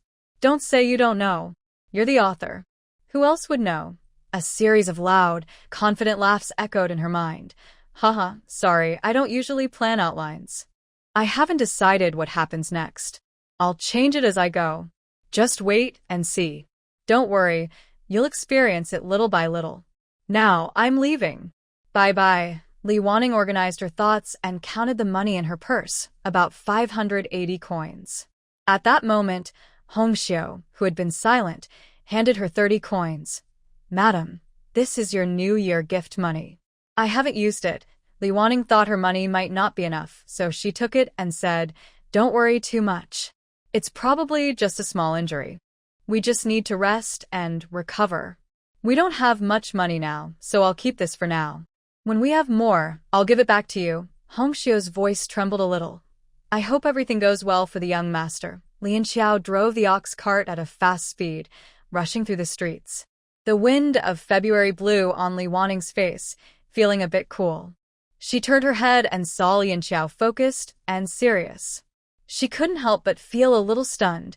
Her companions around her now seemed more confident. In the past, they were all timid and didn't dare speak loudly. Now they could even drive a cart at high speed. Thinking of this, Li Wanning felt grateful for her foresight. She remembered a middle-aged female colleague once said that the most useful skill she learned was driving. With a car, she could go anywhere with just a press of the pedal, no longer needing to rely on others. So, after their family bought a cow, Li Wanning insisted everyone learn to drive, including the usually gentle Hongxiu. And look, it paid off. If only she had learned herself, today she would be driving and talking to the system in her mind at the same time. Juggling two things easily could lead to accidents. They soon arrived at the town. Since it was busy, Lian Xiao slowed down the horse, heading straight to the clinic. Before they entered, they heard Lu Boxin's loud, pig-like squeal. Li Wanning quickly steadied Hongxiu, who was startled and almost stumbled from the noise. She silently reassured herself, follow the story. No life-threatening danger. As soon as they entered, they saw a group gathered around the treatment bed. The senior doctor carefully touched Lu Boxin's knee and the bones below, pressing on the painful spots. Lu Bachan cried out loudly, like a pig being slaughtered. A few people quickly moved to the bed. Hongxiu supported his shoulders, but no one dared to hold him because his left arm was already in a splint. They had endured until now, but seeing him in person, Hongxiu's tears finally couldn't be held back and started to flow. When she saw Li Wanning and the others, Lu Bachan looked a little shy. He used his still movable but chubby right hand to wipe Hongxiu's tears. "Mother, I'm fine. Auntie, I don't hurt." Next, Lu Bachan's patience increased greatly. As the senior doctor moved his hand, he gritted his teeth from the pain, but no longer screamed. The doctor stopped and looked back at Li Wanning. Having dealt with her several times, he recognized her immediately. Left arm is broken, but it's not serious. The splint will help it heal soon. The left leg is more complicated. Besides the fracture, it seems there's also a dislocation. It needs to be put back in place, or it could cause permanent damage. That's quite troublesome, Li Wanning said, feeling relieved. She had been worried it was too serious and they'd need to go somewhere else for treatment. Now, it seemed this doctor could handle it. Is there anything we can do to help? Later, when I treat him, I'll need you to hold his leg steady. He can't move it, and it might hurt, the doctor said. Hearing that it would be painful, Lu Bachan shivered slightly. Jianxiao, go deliver the things to Jinxiu workshop, then buy 2 meat buns for Xiao Si, Li Wanning said, looking at Lu Bachan's pale face, which looked truly pitiful. She couldn't think of anything to cheer him up, so she decided to buy 2 meat buns. Eating something tasty might lift his spirits a little. The senior doctor brought 2 more splints. One of you hold his upper body, and the other support his leg. Hongxiu, who was already supporting him, now held him tightly. Li Wanning stepped forward 2 steps, gripping Lu Bachan's thigh with both hands. She turned to him and said, "If you can't hold it, just shout loudly. But try not to move too much. If you shift it, you might walk with a limp later." During the process of putting the bones back in place, Li Wanning deeply felt Lu Bachan's pain. The 2 adults used a lot of strength to control him. Once the doctor secured the splint, everyone felt exhausted. At this moment, Jianxiao returned and handed a meat bun to Lu Bachan. "Your favorite meat bun." Lu Bachan took it and saw there were only 2 pieces, so he felt shy about eating alone and handed one to Lu Wanning. Lu Wanning waved her hand and said, "You eat it yourself. I bought it for you." Then she turned to the other children and said, "Later, we will go buy some meat. Today, we will make dumplings." The children, who had been frightened all morning, were starting to calm down. Lu Wanning also went with the old doctor to get 7 sets of bone-setting medicine and was given some instructions. Regarding these instructions, Lu Wanning knew that she shouldn't move around too much and should eat foods high in calcium and other nutritious things. This time, she also listened to the old doctor say that the leg still needs to be gently massaged every day. She thought it made sense because poor blood circulation for a long time can be harmful. "Doctor, how many days will it take to heal?" Lu Wanning looked at Lu Bachan, who was clamped with splints, and felt like her tuition had been wasted. Children tend to recover faster. If well protected, the arm might take about a month, but the leg will take longer, at least 2 months. When it's healed, he still shouldn't do vigorous activities and needs to rest and recover slowly. After 2 months, you can bring him back. Or if something unusual happens, like long-lasting pain or sudden sharp pain, you can come again. Be careful when moving him. "Thank you, doctor." The total cost for treatment and medicine was 870 coins. Lu Wanning only had 610 coins in her pocket. Plus, she sold some things earlier and got 90 coins, so she was still short. Thinking about the dumplings she promised the children, she decided to keep borrowing money. "Doctor, can I give you 670 coins now and pay the other 200 coins in a few days?" The old doctor was used to this and agreed happily. After finishing the matter here, Lu Wanning and the others slowly moved Lu Bachan onto the cart. She told the others, "Maybe you should go back to school. Also, ask for a long leave for Xiao Si, saying he probably won't be able to go for the first half of the year." Although Lu Bachan was in pain, he could endure it now. With the 2 meat buns, he felt a little better. They used the remaining money to buy meat. As they walked, they asked Lu Wanning about his condition. How did you get hit out of nowhere? Lu Bachan looked confused and a little sad. He said, I don't know. I was walking when I heard a loud noise behind me. When I turned around, I was hit and fell down. The wheels even ran over my leg. My brothers shouted loudly, but the carriage didn't stop and just ran away. My leg hurt a lot, so my brothers took me to the doctor. Okay, fleeing from an accident is a serious crime today, but in ancient times it might not be so bad. The person driving the carriage was usually rich or important, so if they were bad people, it could be more trouble. Now, since our family status is not high, it's better to just let it go. The doctor just now said you need to be patient for a few months, even though you're impatient by nature. You need to rest well and recover fully. Yes, mother. I understand. But what about my studies? Little Five might catch up to me. Thinking about how long he couldn't jump, run, or even move his arms freely made Lu Bachan a bit unhappy.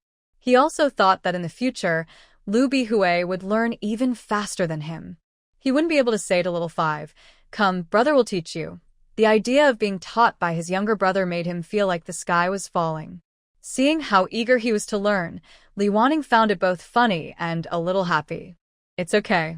You have not only a younger brother, but also brothers. If you don't know something, let your brothers teach you. You've been studying for a few days now, and know roughly how far they've gotten. If you can learn well and keep up, you can still attend this class when you go back. Lu Bachan finally felt a bit relieved. He clenched his only working hand into a fist. I will work hard. I won't let Little Five look down on me. Unexpectedly, this fist clenched in his palm caused a scratch, and he grimaced and gritted his teeth. Hongxiu gently pulled his hand, looking worried. Don't move around so much, fourth young master. If pain could be transferred, Hongxiu would be willing to pay double to ease Lu Bachan's pain. This is what a mother is like. Back home, they carefully settled Lu Bachan down. Everyone felt exhausted, as if their hearts had been on edge the whole time, which was very draining.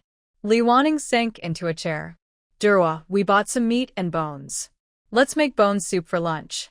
In the evening, we'll make dumplings. During this time, Little Four needs to eat more nutritious food.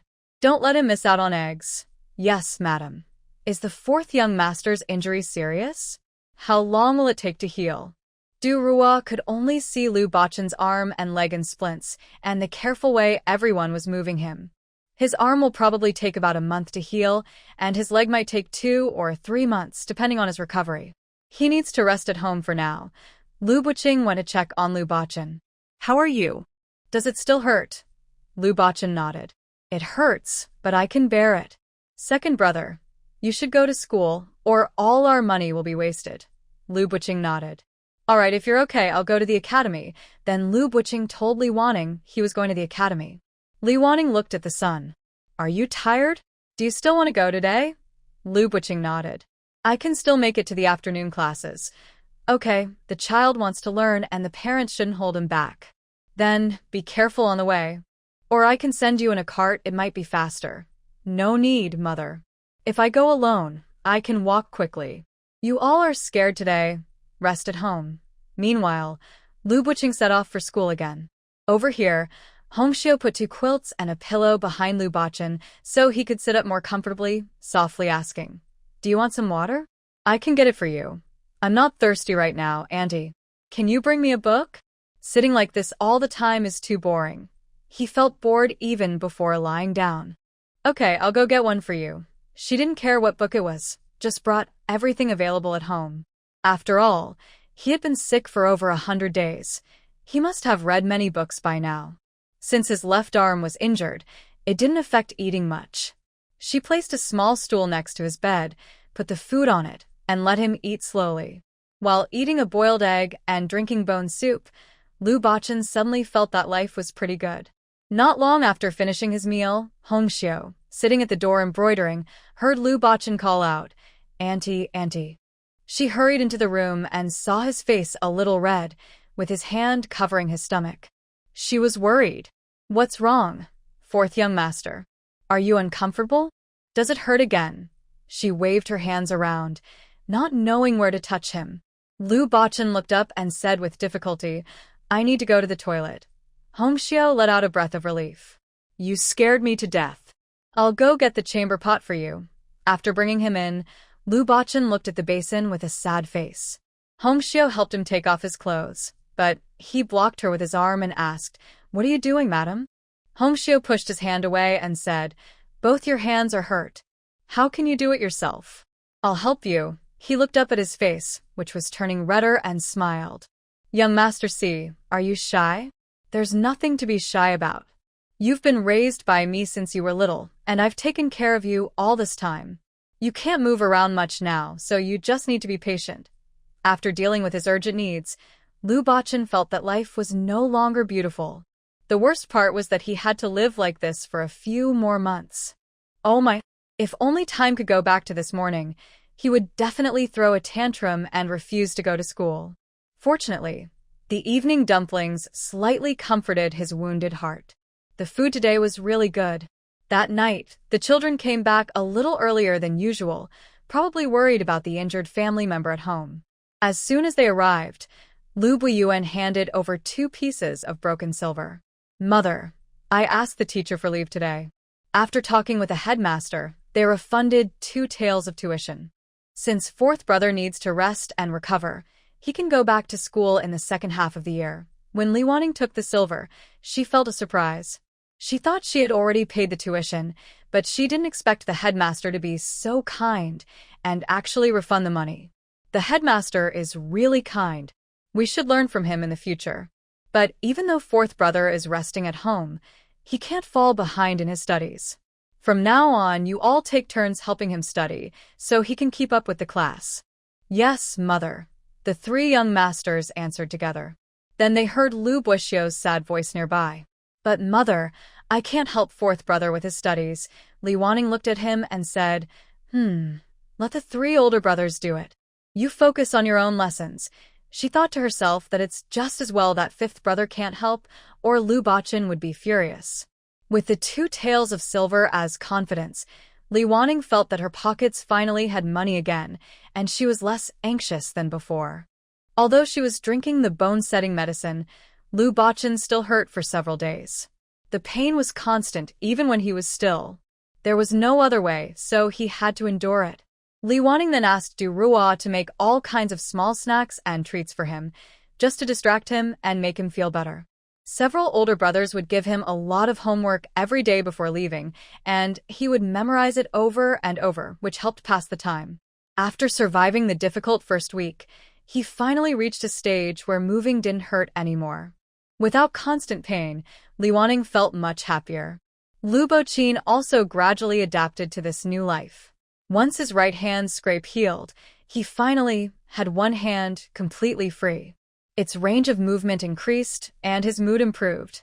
However, during his first big market after the injury, Li Wanning was packing up to leave when Lu Bachan muttered, "Mother, when will I get better?" "I can't go to the market with you anymore." Li Wanning patted his head. "You focus on healing. I can manage alone. Today, I'll buy some meat for you when I come back, and I'll also ask the doctor if you need to take more medicine." Hearing this, Lu Bachan's small regret disappeared. "No need, mother. I don't hurt anymore. I just need to rest a bit longer. Taking medicine might help me heal faster, but medicine is expensive. I won't go to the academy for half a year, so lying at home is fine." He then smiled sweetly. "You should go quickly, mother. If you stay too late, there won't be good spots, and it will affect our sales." All right, mentioning medicine made him forget the misery of not being able to move and the embarrassment of using the toilet. It turned out that bone-setting medicine was so magical. Besides fixing bones, it could also help with various emotional issues without medicine. While everyone was joking and chatting, Lu Bachan came in. "Mother, why don't I go with you? I can help watch the stall." "It's okay, you don't need to go. You've been busy for 9 days. Now it's your holiday. Rest well at home. Do whatever you want. I'll only go for half a day and come back soon." During big markets, there are usually many people and they can sell some things, which is better than just staying at home and working alone. Most importantly, Li Wanning used to work every day, busy like a dog. Suddenly not working anymore, she was busy at home, but felt different from working outside. Even just setting up a stall on the street, seeing all kinds of people, seemed to be a kind of mental relief. Although the household routine was quite disrupted by Lu Bachan's sudden appearance, Li Wanning still remembered to bring home the little rooster that Yaru had been longing for on market day. She also bought some meat, planning to make meat buns. Last time Lu Bachan was in the hospital, Li Wanning really didn't know how much money she spent, and outside, meat buns were very expensive. If everyone shared, it would be quite a luxury. So, even though Li Wanning usually liked to be fair to everyone, she had to grit her teeth and give Lu Bachan a special treat. Now that money wasn't as tight and homemade food was cheaper, she decided to prepare a big meal of meat buns for everyone. Seeing the little chicken and meat Li Wanning brought back, Yard didn't know which one she liked more. In the end, she watched Du Rua take the meat to the kitchen, then happily followed Lian Xiao to put the chicken into the coop. Li Wanning's chicken coop was a bit special. It had a divider in the middle. Removing the divider turned it into one big space. Otherwise, it was divided into two. This design was because of some aggressive roosters before, which were very bossy or combative, so they were kept separate. Later, new chicks were added, and to protect the weaker ones at first, they were kept apart from the older, more aggressive chickens. When they grew bigger, they were put together. Now, the coop was divided into two parts again, and the yard was full of chirping sounds. Yara sprinkled some millet and chopped vegetables for the chickens, then poured some water. She looked at them and suddenly asked, "Mom, why do little chickens chirp all the time when they're young, but when they grow up, they don't chirp much?" Li Wanning listened and thought, "Actually, that seems true. Adult roosters mostly crow only at dawn, and hens only make sounds when they lay eggs. But little chickens are different. Both little roosters and hens keep chirping all the time." This question puzzled Li Wanning. After thinking for a moment, she said, "Mom doesn't know the exact answer, but I can guess. Maybe it's because young animals are lively and curious, and they use their calls to show all the new things they discover in this world. This is somewhat similar to humans. Many young children constantly call out, 'Mom, Mom,' all day long, saying endless things. But when they grow up, they often hide in their rooms, close the door, and don't want to say a word. Those hardworking office workers also spend all their energy at work. Many prefer to have a quiet space after work, not wanting to speak much. Are their observation skills strong or weak? They stay in the same place every day but keep calling out. Is it because they have strong observation skills and notice many different things in the same spot, or because their observation skills are poor and they haven't noticed these things before?" Little Wan Ning has heard many questions from children. Maybe both. Some chicks have good observation skills, others have weaker ones, but that doesn't stop them from talking to each other, Wan Ning replied, feeling a bit overwhelmed. Fortunately, Lu Yar's attention was drawn back to the chicks, and she didn't ask more questions. Wan Ning let out a sigh of relief. Du Rua watched nearby and said with a smile, "If Miss Fifth keeps asking, I already have a plan to help her. I might ask her to help make dumplings." Wan Ning shook her head. She talks about chicks all the time. "Isn't she just the same, chattering every day?" Lian Xiao looked at Lu Yaru and said, "Miss Fifth is at a cute and lively age. When she grows older, she won't be so clingy to her mother. Just look at the other kids, that's how it is." This period really makes people nostalgic. Although Wan Ning had never raised children herself, she had heard from colleagues that children need constant company when they're young. Raising a child leaves no personal space, which can be very frustrating. But as they grow up, parents spend less and less time in their children's lives. One day, the children seem completely independent, and parents no longer seem as important. Suddenly, a strong sense of loss appears, and they miss the time when children relied on them wholeheartedly. Wan Ning had only heard about these feelings from others, but living in Lin Wan Ning's body for a long time, she suddenly felt a deep empathy. After all, Lu Buyuan had become a somewhat independent child. Suppressing her uncomfortable feelings, Wan Ning smiled and said, "It's okay. Every stage of a child's life is a different experience. There are good things about childhood, and there are good things about growing up. Look at how sensible and capable our children are. They are now like our right and left arms. In a few years, they will be able to run the household, and we can just enjoy our life peacefully." Thinking about how responsible and capable the children are, everyone couldn't help but smile. All three of them are maids, their lives not entirely in their own hands. Later, they were arranged to be concubines, which had little future. Unfortunately, they faced terrible misfortune and were eventually exiled. They thought their lives would be worse than death, but surprisingly, after exile, they felt like they were starting a new life. The lady of the house changed her attitude towards them and their children, treating them more equally than before.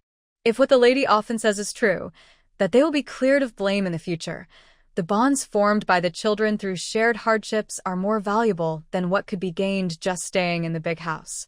When they were in the capital, they saw the constant fighting and scheming among wealthy families, brothers betraying each other. Now, seeing the children go to school, work together, love each other, and respect one another, there is nothing more to ask for. In the blink of an eye, Liu Bachan had been wearing the splint for a month. "Mother, the doctor said my arm should be fine in about a month. Can I take this splint off now?" He wore it all the time, on his arm and leg, which limited his sleeping positions.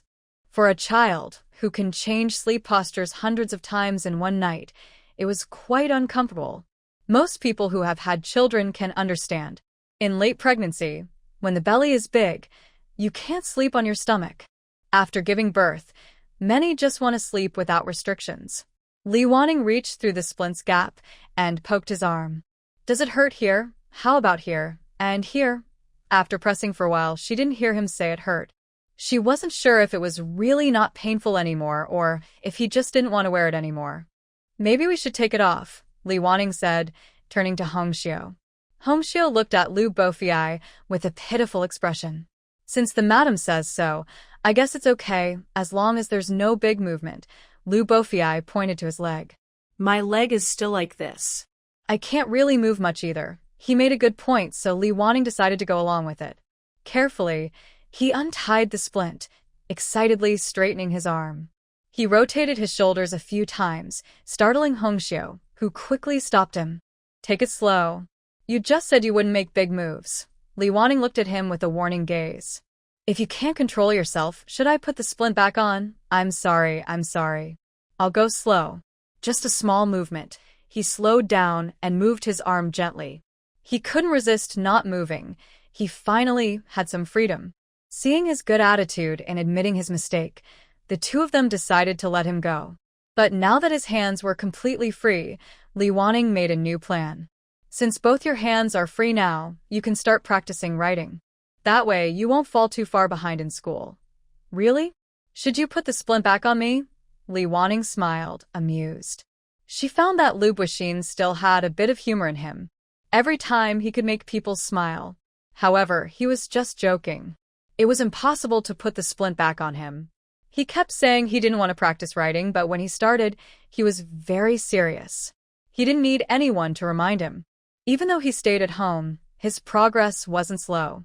His 3 older brothers took turns each day to teach him for a while. During the day, he would review lessons, memorize texts, and practice writing. He had no other entertainment, so studying became his main activity. The students who went to school also faced their first monthly test. A monthly test, as the name suggests, is a periodic exam held once a month.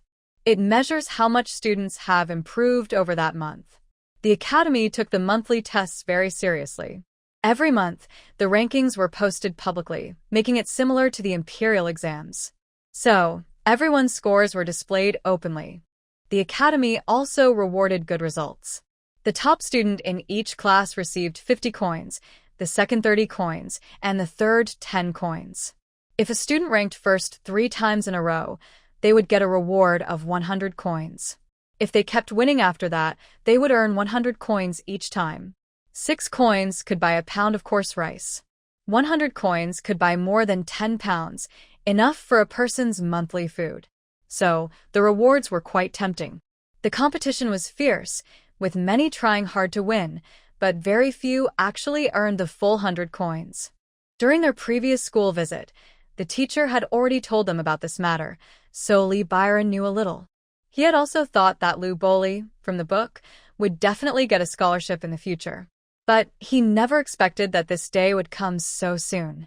When Lu Boli handed 10 coins to Li Wanning, she felt happier than winning the lottery. Boli, you got 3rd place in your class?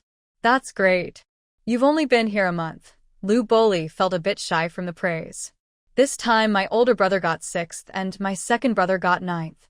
We know that studying opportunities are rare, so we all work hard. Li Wanning was even happier.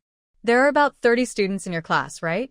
I was worried you might not get used to the new school, but I didn't expect you to be even better than I thought. You're truly my son. Though she was happy, Li Wanning, being a modern person, didn't want them to judge success only by grades. She added, I'm happy not just because of your good grades, but because you understand the value of effort. Sometimes grades depend on luck and talent, but effort is a quality that stays with you for life. Of course, if luck, talent, and effort come together, that's the best. Initially, Lu Buyuan and Lu Buqing felt a little shy, but after Li Wanning said this, they suddenly felt they were doing quite well and deserved the praise because they had indeed worked hard. To reward their efforts, Li Wanning personally directed and made some tea eggs for everyone. She also took out 10 more to give to the dean the next day. Li Wanning was quite grateful to the dean. She liked to bring him some treats whenever she had something new to eat.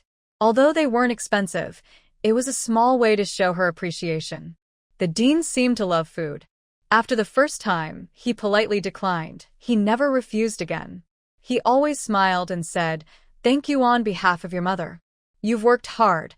Of course, the dean didn't take advantage of them. Sometimes he would give them some advice or provide them with writing materials. Thinking that the dean, who has tasted delicious food, also likes tea eggs, Li Wanning felt a bit regretful. If taxes here weren't so high, she could even set up a small stall selling tea eggs and other marinated foods. She could marinate various meats and vegetables. Those with more money could eat meat, while those with less could eat vegetarian. It would be good to balance both wealth and poverty. Finally, Li Wanning put the 10 coins Lu Boli earned from his studies into a separate small pouch. She planned that if her family had enough money, she would save this money.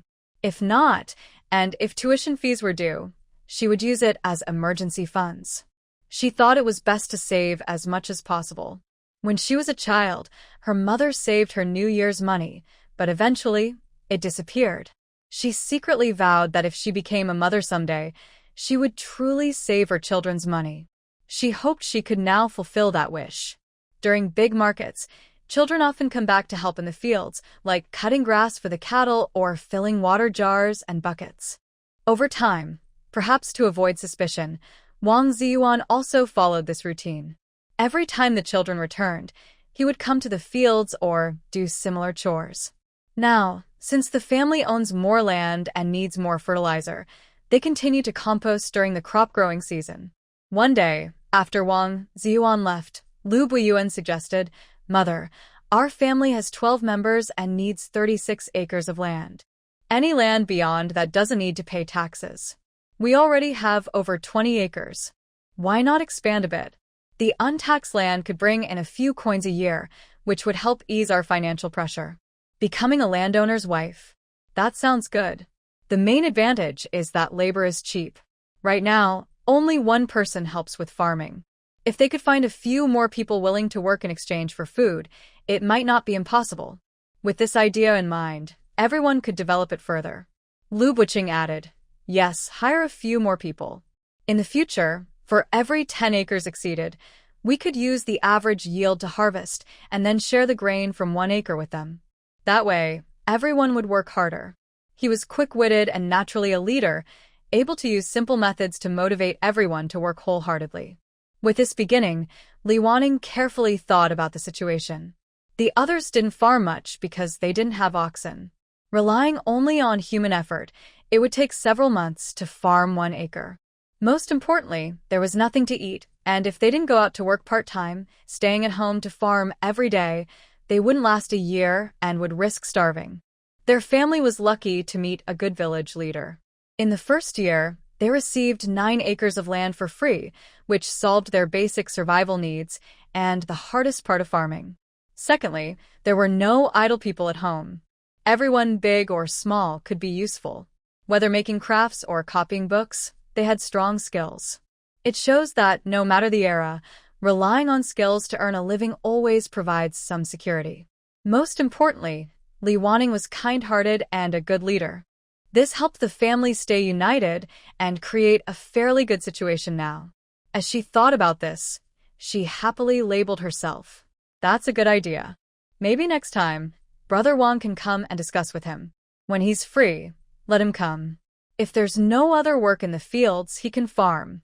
His grain supply can support him for now, and he only has one ox, so he can start slowly. Li Wanning also wanted to hire more people, but the current conditions didn't allow it. Relying on human effort to farm was too slow, and they couldn't afford the food and wages. Each planting season required more grain for seeds, and they weren't very wealthy. Anyway, she thought, take it slow. They plan to stay here for 10 years, and it's not even 2 years yet. Moreover, it's only mid-March.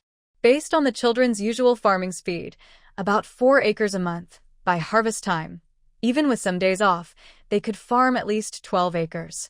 That would mean 4 acres wouldn't need to pay taxes. One person with 1 ox can farm at most 20 acres a year. But their family was different. During busy times like spring plowing and autumn harvest, the children and adults together had a big advantage. Plus, the children could come back every 10 days to help. Doubling the effort to farm 40 acres should be no problem, maybe even more. If they had more land later, they would need more workers.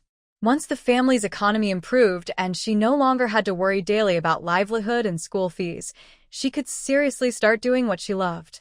Goodbye, Wang Ziyuan. After lunch at the next big market, Li Wanning still went to set up her stall in the morning. Big Brother Wang, our family just wants to farm a few more acres. Would you be willing to work with us long-term? Li Wanning wanted to clarify early, so they could start quickly. Wang Ziyuan usually didn't come here. When I finished my work on our land, I either went up the mountain to gather firewood or did odd jobs elsewhere. Neither was very stable. So, when I heard about long-term cooperation, I thought if the daily wages were the same, I would naturally agree. I was a bit worried, so I asked, if it's for many years, will the wages stay the same? Yes, 30 jin of grain per month, or 1 jin each time. Also, if the planting exceeds the tax limit, for every 10 acres, you can get 1 acre's worth of grain as a reward. Of course, the grain is based on average yield per acre. This is to prevent workers from over-fertilizing their land or being careless. My family also has some land. Sometimes we might have other things to do, so I can't be here every day. Maybe we can pay wages based on the number of times worked. Although Wang Ziyuan was down on his luck, he still had principles and didn't want to take advantage of the orphaned women and children. Even if he worked here long-term, it would be worthwhile because as the land increased, besides daily wages, he would also get a share of the harvest. This means his wages wouldn't decrease, but would actually improve. Li Wanning initially wanted to pay 30 jin of grain as wages, but seeing that Wang Ziyuan was honest, she decided to hold back and think of a way to compensate him later. After discussing with Wang Ziyuan, they agreed to start work the next day. The schedule would depend on Wang Ziyuan's own pace. Li Wanning also added a note about the progress. Big Brother Wang, our family only has 1 ox. When a few children cleared land together before, they could farm about 4 acres a month. This way, it wasn't too tiring for people or the ox. You don't need to rush. This is a long-term effort. It's about persistence and endurance, not speed. Understood, madam. Wang Ziyuan deeply appreciated how much Li Wanning and her family cared for their ox. He believed that how well people or oxen do depends a lot on luck. Li Wanning felt that she had achieved a major turning point, which could change their family's way of life and improve their future quality of living. This would greatly affect everyone's happiness. People often say that childhood hardships need a lifetime to heal. Now, since children can live in a family that has enough food and clothing, can go to school, and is united and friendly, they should feel mentally rich. The only shortcoming might be the lack of paternal love, but abundant maternal love can make up for some of it. 2 months after Lu Buixin injured his leg, he asked, "Mother, can I take off the splint on my leg now?" Li Wanning understood his pain but couldn't make the decision. Whether his leg healed properly would affect his future life. How about keeping it on for a couple more days? Then we can go to the doctor's clinic and have the doctor check. I've tried myself. If I don't press on it hard, it doesn't hurt, Lu Buxin said, trying to struggle again and giving Red Sleeve a look. This time, Red Sleeve didn't spoil him. Last time, the doctor said his injury was serious and she was worried about lasting effects. Just listen to your wife. If it still hurts, it means it hasn't healed well. Lacking an ally, Lu Buxin felt a bit down. It's been 2 months. I think it's definitely healed. He then remembered what Li Weining had just said and quickly looked up. All right, I'll listen to Mother. Keep the splint on for 2 more days and go to the doctor. Okay, it seemed he didn't want to wait even 1 more day. All right, that's settled. But you need to cooperate well these 2 days, Li Weining agreed. Although the child was very sensible, he was still young. Enduring this long was not easy. Sometimes, it was necessary to coax him and make him happy so he would cooperate more. Although only 2 days, Lu Buxin counted the days on his fingers. When it was finally the day for follow-up check, he woke up early, excited, but since he couldn't move, he could only open his eyes wide and wait for Red Sleeve. As soon as Red Sleeve entered the room, she heard Lu Buxin's long-awaited voice. Auntie, you're here. I've been waiting for a long time. Red Sleeve couldn't help but smile. I woke up as early as usual. It's the 4th young master who's too eager. I'm just waiting for the doctor to help me today. If this goes on, I feel like I won't be able to move, Lu Buxin said, trying to move his leg with the splint. Don't talk nonsense. Quickly spit it out. There's no way I won't move. 4th young master will be safe and worry-free in the future, even if it's just casual talk. Hongxiu doesn't allow any unlucky words to be heard. Lu Buxin is playful but obedient, quickly responding with a few spits as a way of blessing. That's better now, Auntie. Let's pack up and go quickly. After washing up and having breakfast, everyone got into a bullock cart. Gently, they moved Lu Buxin onto the cart and made him comfortable with cushions. Since the others also needed to go to school, they all went together. The children sat in the cart, with Lu Buxin occupying half and the others the rest. Seeing the others crowded together, Lu Buxin suddenly felt like the big brother. He awkwardly said, Hey, big brother, second brother, third brother, little brother, it's a bit embarrassing. Come closer to me. You're crowding too much. The older ones glanced at him without saying a word, ignoring him. Lu Boxui saw that his brothers didn't respond and felt sorry for 4th brother, who was ignored. He decided to be a good kid to keep the atmosphere lively. It's okay, 4th brother. When we get to the town, we'll get off. Even if we squeeze now, once we get off the cart, we can move around. You don't know when you'll be comfortable, so don't squeeze too much. Getting hurt can be painful, and Lu Buxin's confident attitude disappeared. He gritted his teeth and said, Little 5th, you're even cuter when you don't talk. Lu Boxui looked innocent, wondering if 4th brother just wanted to talk to him. He hadn't pointed out who he was talking to after all. Forget it, 4th brother is usually not very smart and is sick, so he has to be patient with him. Hongxiu, who was driving ahead and Li Weining, sitting in the front passenger seat, found this amusing. Truly, innocence can defeat mischief. Little 5th's way of dealing with little 4th was really sharp. If being hurt by a little brother was already sad, Lu Buxin felt even worse being tested by his brothers. On the way, Lu Boxing and Lu Buxi took turns making him recite texts. Even though he had been studying seriously lately and knew most of it, doing it for dozens of minutes straight was tiring. His mouth felt dry. Luckily, his big brother was a good brother. When they arrived in town, the children going to school jumped out of the cart.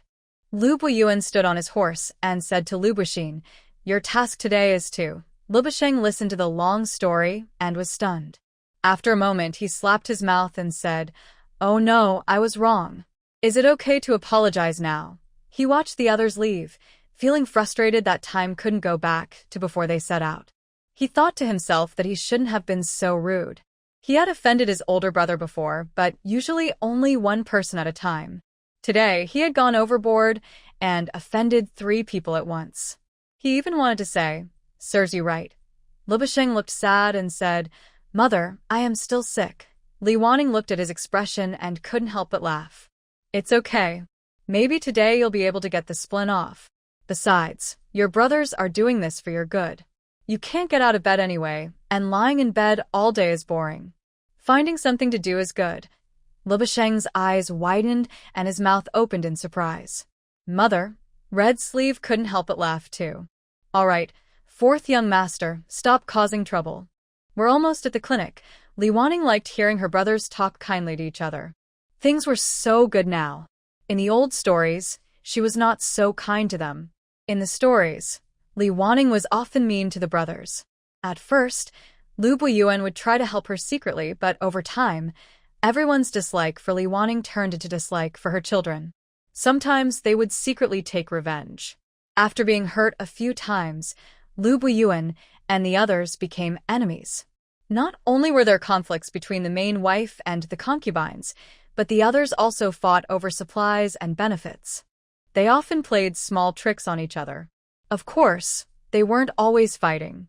When they united against the main wife, they were very close. Now, her older brother was responsible, the second brother was smart, the third brother was learned, and the fourth, well, never mind. The fifth had someone who loved him. While thinking about the story in the book and comparing it to the present, Li Wanning's mind was full of thoughts. Over time, she had forgotten many details from the story, and now many parts were different from the book. She only remembered the general plot, and many small details were becoming fuzzy. Lost in her thoughts, Red Sleeve stopped the ox cart. Madam, we've arrived at the clinic. Let's carry the fourth young master inside first.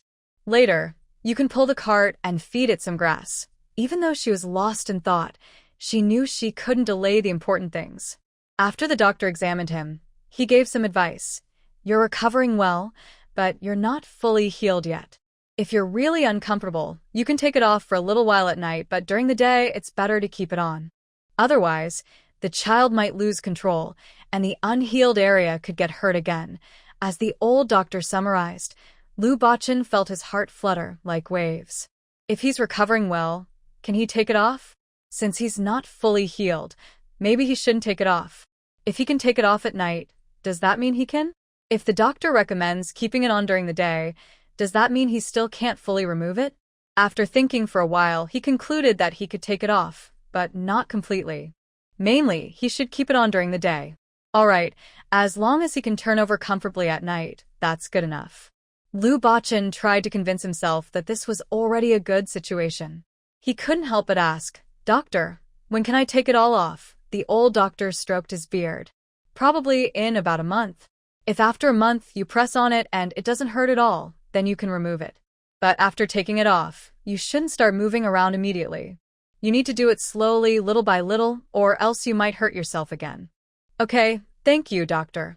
Nowadays, society doesn't charge for registration fees, so if the clinic doesn't prescribe medicine, just having a checkup like this is free. Lu Wanning liked this very much. On the way back, they bought some bones and meat.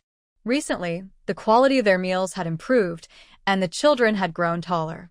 Their faces looked fuller, especially Lu Bachin. His height was uncertain, but his little face was becoming rounder. It was like a pig farmer, hoping his pigs grow plump and round. As a mother, she felt the same. Seeing her children chubby and healthy gave her a natural sense of pride. So, when conditions allowed, her only word was feed. Lu Bachin used to prefer daytime because he could sit or lie down. But at night, he could only lie in a fixed position. Today was different. Andy, why does the sun never set today? Did it forget? Has the young master finished his lessons too? Red Sleeve watched him shift around restlessly, as if sitting on pins and needles, and couldn't help but remind him. Oh dear, you're still a little off. She hurriedly picked up a book, then suddenly put it down again. Why should I listen to him? He's not my teacher. Red Sleeve didn't bother to pay him any more attention and turned to leave. In just a moment, Lu Bachin picked up his book again. Forget it, forget it. Reading is for my own good, not for any other reason. As Lu Bachin looked forward to studying, the sky gradually darkened, and it was time to prepare dinner. Madam, how do you want to cook the meat today? Du Rua asked Li Wanning while finishing up her own tasks. How about meat pies today? I haven't had them in a long time. Li Wanning suddenly remembered her mother's meat pies, which were greasy and delicious, making her crave them. Meat pies? Are you talking about filled pastries? Du Rua looked a bit confused. She hadn't heard that term before, but she guessed it was similar. Yes, exactly. Filled pastries with meat. Li Wanning almost revealed her secret. How about pork and cabbage filling? The cabbage in the yard is fresh and tender now, she suggested. Cabbage is easy to store, so every household grows some. When not eaten, it can be stored in the cellar and when needed, taken out to eat. Sounds good. But can we add more soy sauce? I like the savory flavor. Lu Yaru's eyes lit up at the mention of meat pies.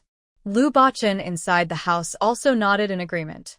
Yes, soy sauce makes it taste better. It was nice to see everyone sharing similar tastes. Li Wanning felt that her family members all liked soy sauce. Now, soy sauce was quite expensive, more than salt. She only bought it after her family was better off, and it became everyone's favorite. Besides scrambled eggs, everyone liked to add extra soy sauce. Add more soy sauce became a phrase Du Rua heard every day. Aunt Du Rua, let me help you pick the vegetables. I'll find the best cabbage, Lu Yaru said eagerly whenever food was involved. Come on. Second sister and I will go together. We'll pick out the best, she said, pulling Lu Yakin along as they left. Du Rua tidied her hair slightly, stood up, and patted her clothes. Then I will go cook now. The smell of the stuffed pancake doesn't only start when it's cooked, it begins to waft out when the ingredients are mixed together. Smelling the seasoned filling that Du Rua has prepared, Lu Yaru looks very happy. Aunt Du Rua, this smells so good. It must be very fragrant when it's cooked. Can you teach me how to make it next time? Whatever you want to eat, I can make it for you. You don't need to learn yourself. In the past, young ladies from wealthy families would often claim to have made something themselves to please someone. Usually, their maids would do the work, and the young lady's part was just to take the bowl from the maid's tray and place it on the table. Moreover, Lu Yaru is the only legitimate young lady of the Marquis's residence. But unexpectedly, Li Wanning overheard this and said, if you want to learn next time, ask Aunt Du Rua to teach you. Whatever she knows, she can teach you. She then turned to the other two girls and said, Cheener and Tinger, if you're interested in learning, you can try too. Who knows, maybe you'll use it someday. Besides, skills you learn are your own. You don't have to do it, but it's good to know a little. Lu Yiting is a bit older, but she hasn't cooked much before. When everyone was busy, her cooking level was mostly just making simple porridge. She learned this basic skill from watching Du Rua cook. Li Wanning even secretly thought that once she had money, she would pass down her old recipes to the children. When everything is settled, they will have their own shops. As long as she can make money, she can be the main boss. While they were talking, they heard a noise at the door. It was the students returning home. Looking at the sun, it was strange. It's not time yet. Then they saw several boys following behind, their clothes covered in mud and torn in a few places. Lu Boguang. What happened? Did you get into a fight? Li Wanning quickly went forward to ask. Seeing Li Wanning, Lu Boguang couldn't hold back and burst into tears with a loud, wow.